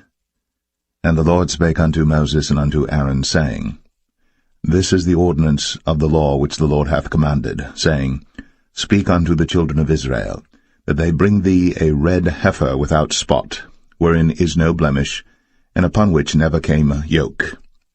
And ye shall give her unto Eleazar the priest, that he may bring her forth without the camp, and one shall slay her before his face.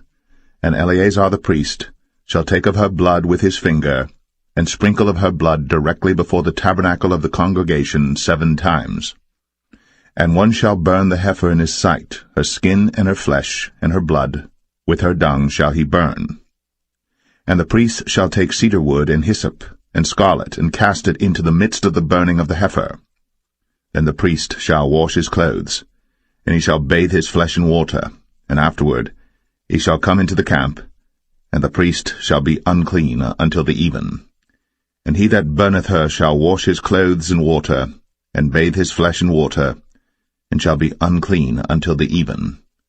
And the man that is clean shall gather up the ashes of the heifer, and lay them up without the camp in a clean place. And it shall be kept for the congregation of the children of Israel for a water of separation. It is a purification for sin. And he that gathereth the ashes of the heifer shall wash his clothes, and be unclean until the even. And it shall be unto the children of Israel, and unto the stranger that sojourneth among them, for a statute for ever. He that toucheth the dead body of any man shall be unclean 7 days. He shall purify himself with it on the 3rd day, and on the 7th day he shall be clean. But if he purify not himself the 3rd day, then the 7th day he shall not be clean. Whosoever toucheth the dead body of any man that is dead, and purifieth not himself, defileth the tabernacle of the Lord, and that soul shall be cut off from Israel, because the water of separation was not sprinkled upon him. He shall be unclean, his uncleanness is yet upon him. This is the law when a man dieth in a tent. All that come into the tent, and all that is in the tent, shall be unclean 7 days. And every open vessel, which hath no covering bound upon it, is unclean. And whosoever toucheth one that is slain with a sword in the open fields, or a dead body, or a bone of a man, or a grave, shall be unclean 7 days. And for an unclean person, they shall take of the ashes of the burnt heifer, of purification for sin, and running water shall be put thereto in a vessel. And a clean person shall take hyssop, and dip it in the water, and sprinkle it upon the tent, and upon all the vessels, and upon the persons that were there, and upon him that touched a bone, or one slain, or one dead, or a grave. And the clean person shall sprinkle upon the unclean on the 3rd day, and on the 7th day. And on the 7th day he shall purify himself, and wash his clothes, and bathe himself in water, and shall be clean at even. But the man that shall be unclean, and shall not purify himself, that soul shall be cut off from among the congregation, because he hath defiled the sanctuary of the Lord. The water of separation hath not been sprinkled upon him. He is unclean. And it shall be a perpetual statute unto them, that he that sprinkleth the water of separation shall wash his clothes, and he that toucheth the water of separation shall be unclean until even. And whatsoever the unclean person toucheth shall be unclean, and the soul that toucheth it shall be unclean until even.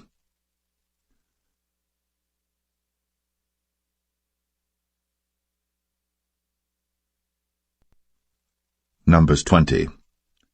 Then came the children of Israel, even the whole congregation, into the desert of Zin, in the 1st month, and the people abode in Kadesh. And Miriam died there, and was buried there. And there was no water for the congregation, and they gathered themselves together against Moses and against Aaron. And the people chode with Moses, and spake, saying, Would God that we had died when our brethren died before the Lord! And why have ye brought up the congregation of the Lord into this wilderness, that we and our cattle should die there? And wherefore have ye made us to come up out of Egypt, to bring us in unto this evil place? It is no place of seed, or of figs, or of vines, or of pomegranates, neither is there any water to drink. Then Moses and Aaron went from the presence of the assembly unto the door of the tabernacle of the congregation, and they fell upon their faces, and the glory of the Lord appeared unto them.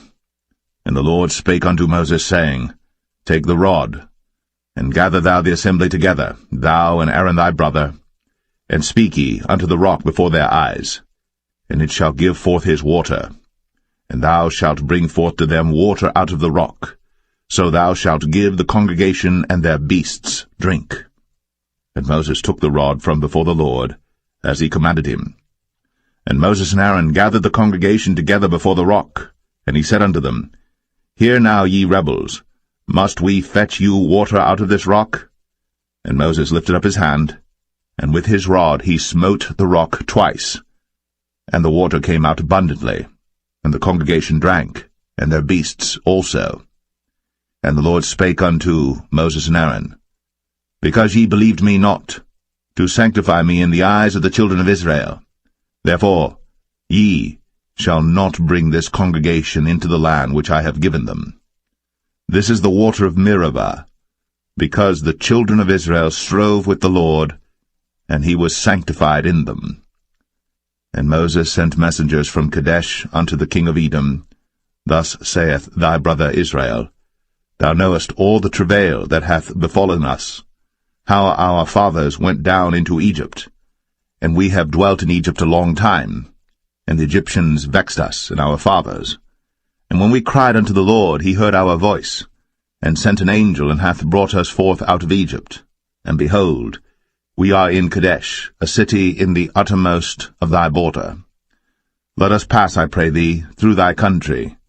We will not pass through the fields, or through the vineyards, neither will we drink of the water of the wells.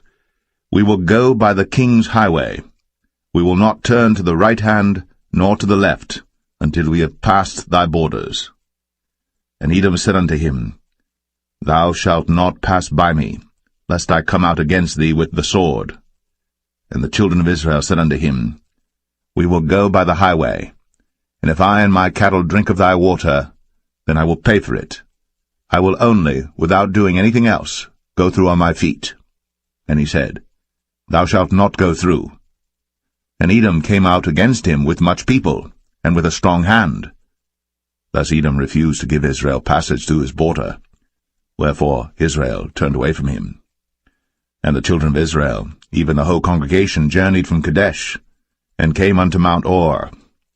And the Lord spake unto Moses and Aaron in Mount Or, by the coast of the land of Edom, saying, Aaron shall be gathered unto his people, for he shall not enter into the land which I have given unto the children of Israel, because ye rebelled against my word at the water of Meribah.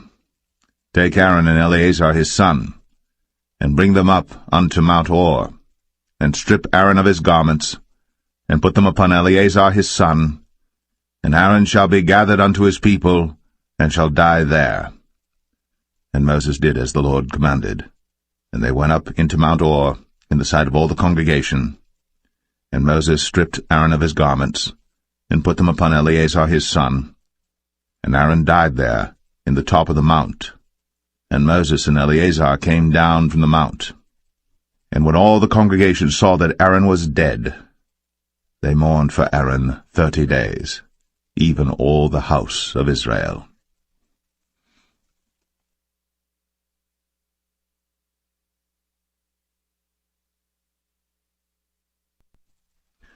Numbers 21.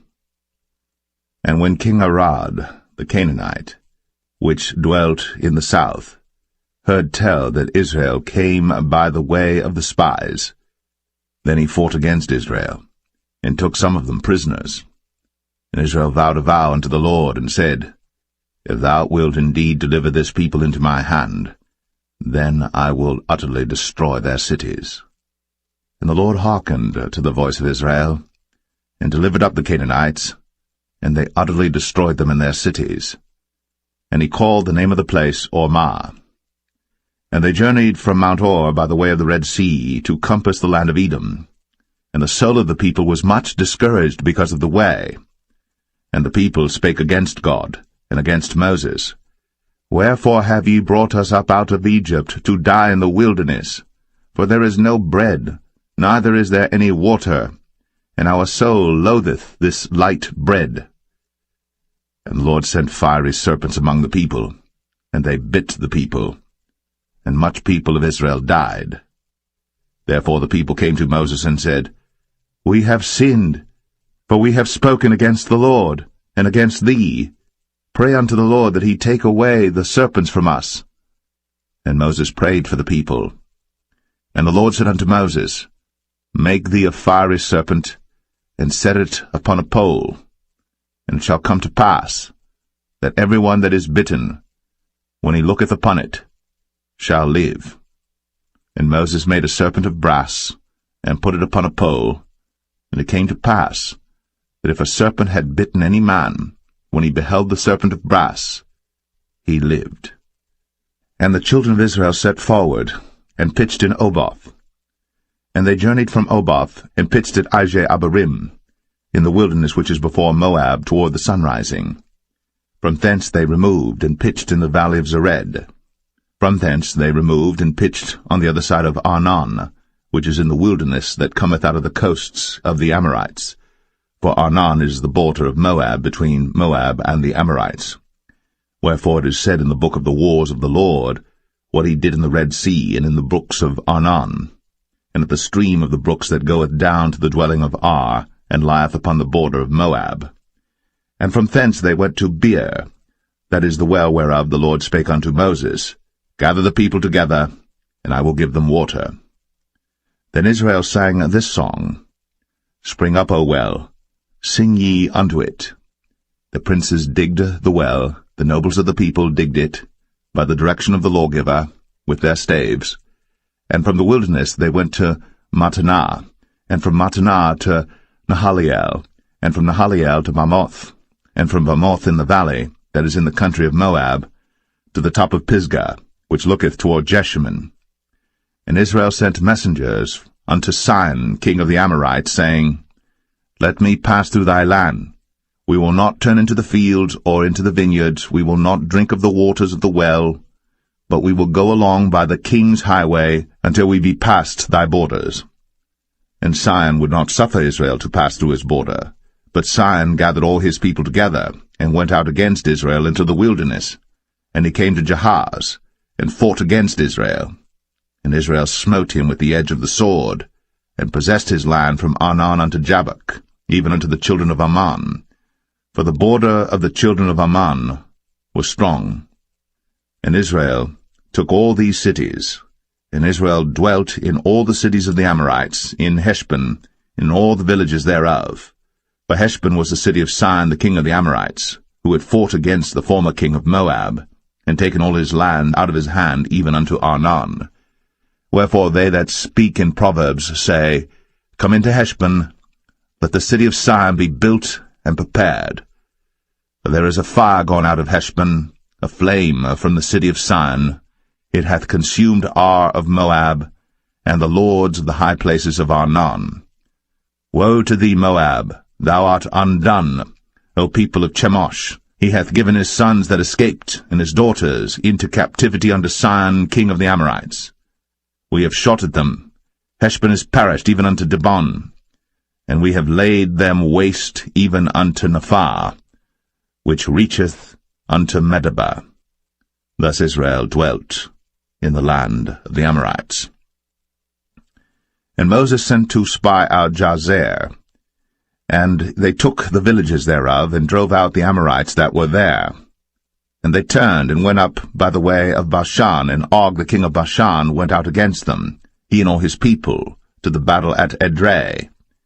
And the Lord said unto Moses, Fear him not, for I have delivered him into thy hand, and all his people and his land. And thou shalt do to him as thou didst unto Sihon king of the Amorites, which dwelt at Heshbon. So they smote him, and his sons, and all his people, until there was none left him alive, and they possessed his land.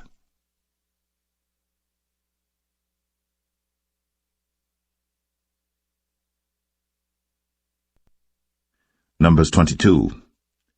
And the children of Israel set forward, and pitched in the plains of Moab, on this side Jordan, by Jericho. And Balak the son of Zippor saw all that Israel had done to the Amorites.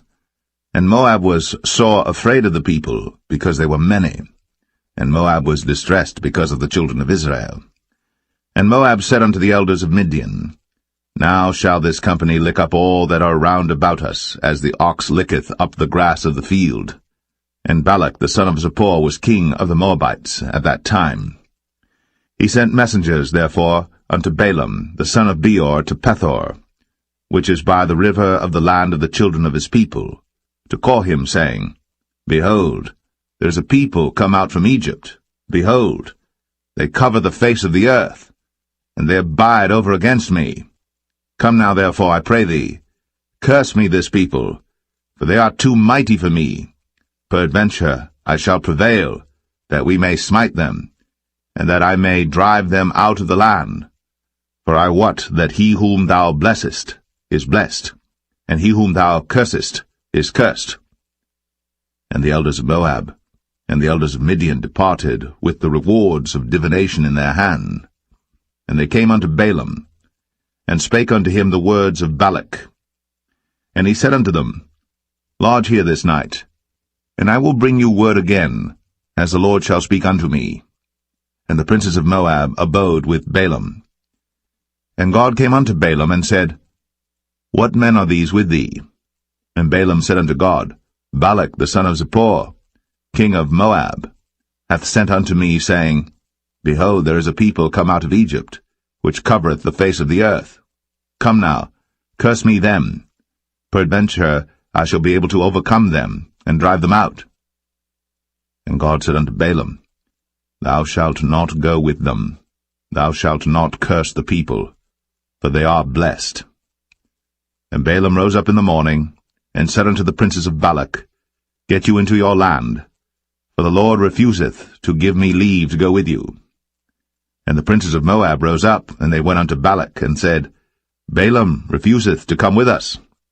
And Balak sent yet again princes, more, and more honorable than they. And they came to Balaam, and said to him, Thus saith Balak the son of Zippor, Let nothing, I pray thee, hinder thee from coming unto me. For I will promote thee unto very great honor, and I will do whatsoever thou sayest unto me. Come therefore, I pray thee, curse me this people. And Balaam answered and said unto the servants of Balak, If Balak would give me his house full of silver and gold, I cannot go beyond the word of the Lord my God to do less or more. Now therefore I pray you, tarry ye also here this night, that I may know what the Lord will say unto me more. And God came unto Balaam at night, and said unto him, If the men come to call thee, rise up and go with them. But yet the word which I shall say unto thee, that shalt thou do. And Balaam rose up in the morning, and saddled his ass, and went with the princes of Moab. And God's anger was kindled because he went. And the angel of the Lord stood in the way for an adversary against him. Now he was riding upon his ass, and his 2 servants were with him.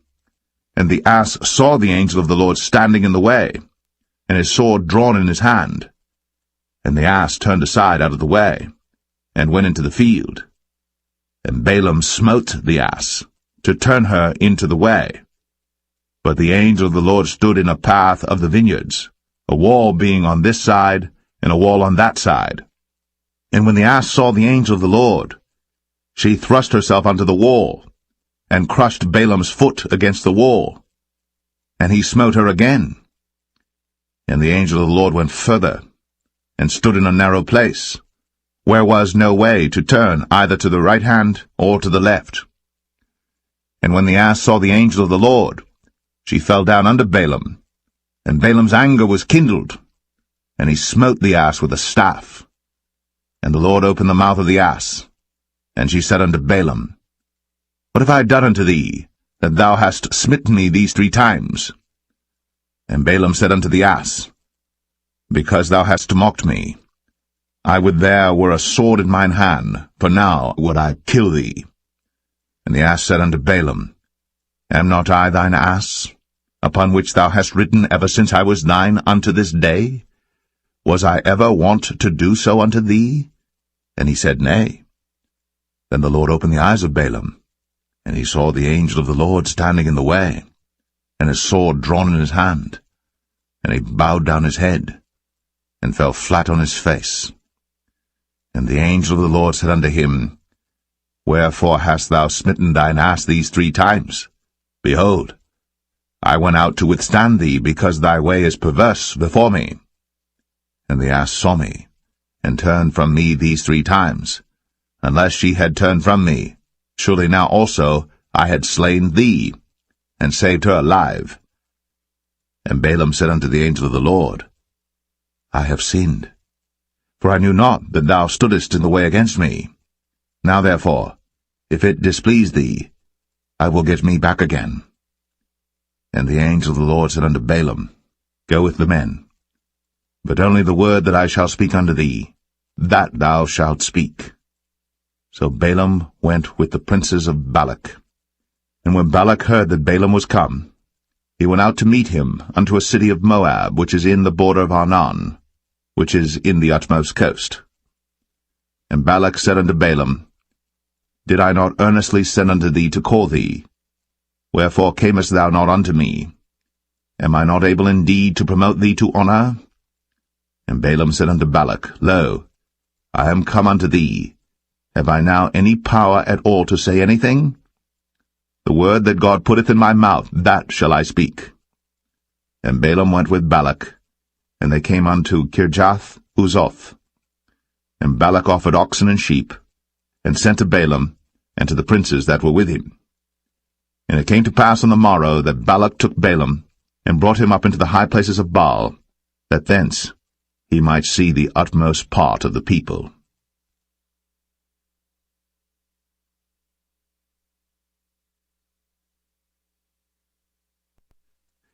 Numbers 23. And Balaam said unto Balak, Build me here 7 altars, and prepare me here 7 oxen and 7 rams. And Balak did as Balaam had spoken. And Balak and Balaam offered on every altar a bullock and a ram. And Balaam said unto Balak, Stand by thy burnt offering, and I will go. Peradventure the Lord will come to meet me, and whatsoever he showeth me, I will tell thee. And he went to an high place. And God met Balaam, and he said unto him, I have prepared 7 altars, and I have offered upon every altar a bullock and a ram. And the Lord put a word in Balaam's mouth, and said, Return unto Balak, and thus thou shalt speak. And he returned unto him, and lo, he stood by his burnt sacrifice, he and all the princes of Moab. And he took up his parable, and said, Balak the king of Moab hath brought me from Aram out of the mountains of the east, saying, Come, curse me, Jacob, and come, defy Israel. How shall I curse whom God hath not cursed? Or how shall I defy whom the Lord hath not defied? For from the top of the rocks I see him, and from the hills I behold him. Lo, the people shall dwell alone, and shall not be reckoned among the nations. Who can count the dust of Jacob, and the number of the 4th part of Israel? Let me die the death of the righteous, and let my last end be like his. And Balak said unto Balaam, What hast thou done unto me? I took thee to curse mine enemies, and behold, thou hast blessed them altogether. And he answered and said, Must I not take heed to speak that which the Lord hath put in my mouth? And Balak said unto him, Come, I pray thee, with me unto another place, from whence thou mayest see them. Thou shalt see but the utmost part of them, and shalt not see them all. And curse me them from thence. And he brought him into the field of Zophim, to the top of Pisgah, and built 7 altars, and offered a bullock and a ram on every altar. And he said unto Balak, Stand here by thy burnt offering, while I meet the Lord yonder. And the Lord met Balaam, and put a word in his mouth, and said, Go again unto Balak, and say thus. And when he came to him, behold, he stood by his burnt offering, and the princes of Moab with him. And Balak said unto him, What hath the Lord spoken? And he took up his parable, and said, Rise up, Balak, and hear. Hearken unto me, thou son of Zippor. God is not a man, that he should lie, neither the son of man, that he should repent. Hath he said, and shall he not do it? Or hath he spoken, and shall he not make it good? Behold, I have received commandment to bless, and he hath blessed, and I cannot reverse it. He hath not beheld iniquity in Jacob, neither hath he seen perverseness in Israel. The Lord his God is with him, and the shout of a king is among them. God brought them out of Egypt. He hath, as it were, the strength of an unicorn. Surely there is no enchantment against Jacob, neither is there any divination against Israel. According to this time it shall be said of Jacob and of Israel, What hath God wrought? Behold, the people shall rise up as a great lion, and lift up himself as a young lion. He shall not lie down until he eat of the prey, and drink the blood of the slain. And Balak said unto Balaam, Neither curse them at all, nor bless them at all. But Balaam answered, and said unto Balak, Told not I thee, saying, All that the Lord speaketh, that I must do? And Balak said unto Balaam, Come, I pray thee, I will bring thee unto another place. Peradventure it will please God that thou mayest curse me them from thence. And Balak brought Balaam unto the top of Peor, that looketh toward Jeshimon. Then Balaam said unto Balak, Build me here 7 altars, and prepare me here 7 bullocks and 7 rams. And Balak did as Balaam had said, and offered a bullock and a ram on every altar.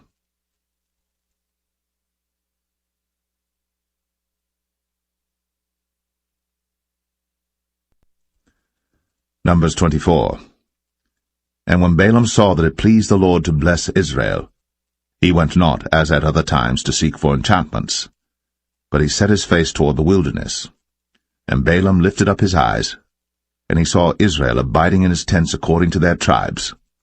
And the Spirit of God came upon him.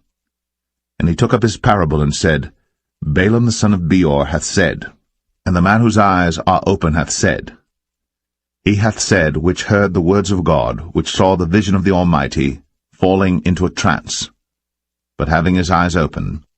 How goodly are thy tents, O Jacob, and thy tabernacles, O Israel! As the valleys are they spread forth, as gardens by the river's side, as the trees of lign aloes which the Lord hath planted, and as cedar trees beside the waters. He shall pour the water out of his buckets, and his seed shall be in many waters, and his king shall be higher than Agag, and his kingdom shall be exalted. God brought him forth out of Egypt. He hath, as it were, the strength of an unicorn. He shall eat up the nations, his enemies, and shall break their bones and pierce them through with his arrows. He couched, he lay down as a lion, and as a great lion. Who shall stir him up? Blessed is he that blesseth thee, and cursed is he that curseth thee. And Balak's anger was kindled against Balaam. And he smote his hands together. And Balak said unto Balaam, I called thee to curse mine enemies, and behold, thou hast altogether blessed them these 3 times. Therefore now flee thou to thy place. I thought to promote thee unto great honour, but lo, the Lord hath kept thee back from honour. And Balaam said unto Balak, Spake I not also to thy messengers which thou sentest unto me, saying, If Balak would give me his house full of silver and gold, I cannot go beyond the commandment of the Lord, to do either good or bad of mine own mind. But what the Lord saith, that will I speak. And now behold, I go unto my people. Come therefore, and I will advertise thee what this people shall do to thy people in the latter days. And he took up his parable and said, Balaam the son of Beor hath said, and the man whose eyes are open hath said, He hath said, which heard the words of God, and knew the knowledge of the Most High, which saw the vision of the Almighty, falling into a trance, but having his eyes open. I shall see him, but not now. I shall behold him, but not nigh. There shall come a star out of Jacob, and a scepter shall rise out of Israel, and shall smite the corners of Moab, and destroy all the children of Sheth. And Edom shall be a possession, Sire also shall be a possession for his enemies. And Israel shall do valiantly. Out of Jacob shall come he that shall have dominion, and shall destroy him that remaineth of the city. And when he looked on Amalek, he took up his parable and said, Amalek was the first of the nations, but his latter end shall be that he perish for ever. And he looked on the Kenites, and took up his parable, and said, Strong is thy dwelling place, and thou puttest thy nest in a rock. Nevertheless, the Kenites shall be wasted, until Ashur shall carry thee away captive. And he took up his parable, and said, Alas, who shall live when God doeth this? And ships shall come from the coast of Chittim, and shall afflict Ashur, and shall afflict Eber, and he also shall perish for ever. And Balaam rose up, and went, and returned to his place, and Balak also went his way.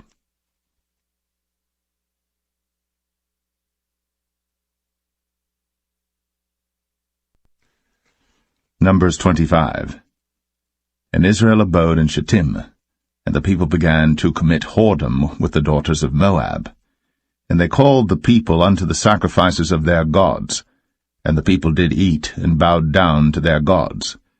And Israel joined himself unto Baal-peor, and the anger of the Lord was kindled against Israel. And the Lord said unto Moses, Take all the heads of the people, and hang them up before the Lord against the sun, that the fierce anger of the Lord may be turned away from Israel. And Moses said unto the judges of Israel, Slay ye every one his men that were joined unto Baal-peor. And behold, one of the children of Israel came and brought unto his brethren a Midianitish woman in the sight of Moses, and in the sight of all the congregation of the children of Israel, who were weeping before the door of the tabernacle of the congregation. And when Phinehas the son of Eleazar the son of Aaron the priest saw it, he rose up from among the congregation, and took a javelin in his hand, and he went after the man of Israel into the tent, and thrust both of them through, the man of Israel and the woman through her belly. So the plague was stayed from the children of Israel. And those that died in the plague were 24,000.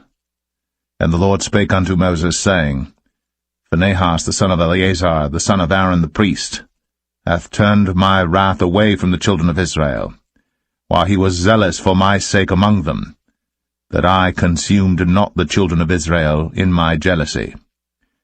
Wherefore say, Behold, I give unto him my covenant of peace, and he shall have it, and his seed after him, even the covenant of an everlasting priesthood, because he was zealous for his God, and made an atonement for the children of Israel. Now the name of the Israelite that was slain, even that was slain with the Midianitish woman, was Zimri, the son of Salu, a prince of a chief house among the Simeonites. And the name of the Midianitish woman that was slain was Cosbi, the daughter of Zur. He was head over a people, and of a chief house in Midian. And the Lord spake unto Moses, saying, Vex the Midianites, and smite them, for they vex you with their wiles, wherewith they have beguiled you in the matter of Peor, and in the matter of Cosbi, the daughter of a prince of Midian, their sister, which was slain in the day of the plague, for Peor's sake.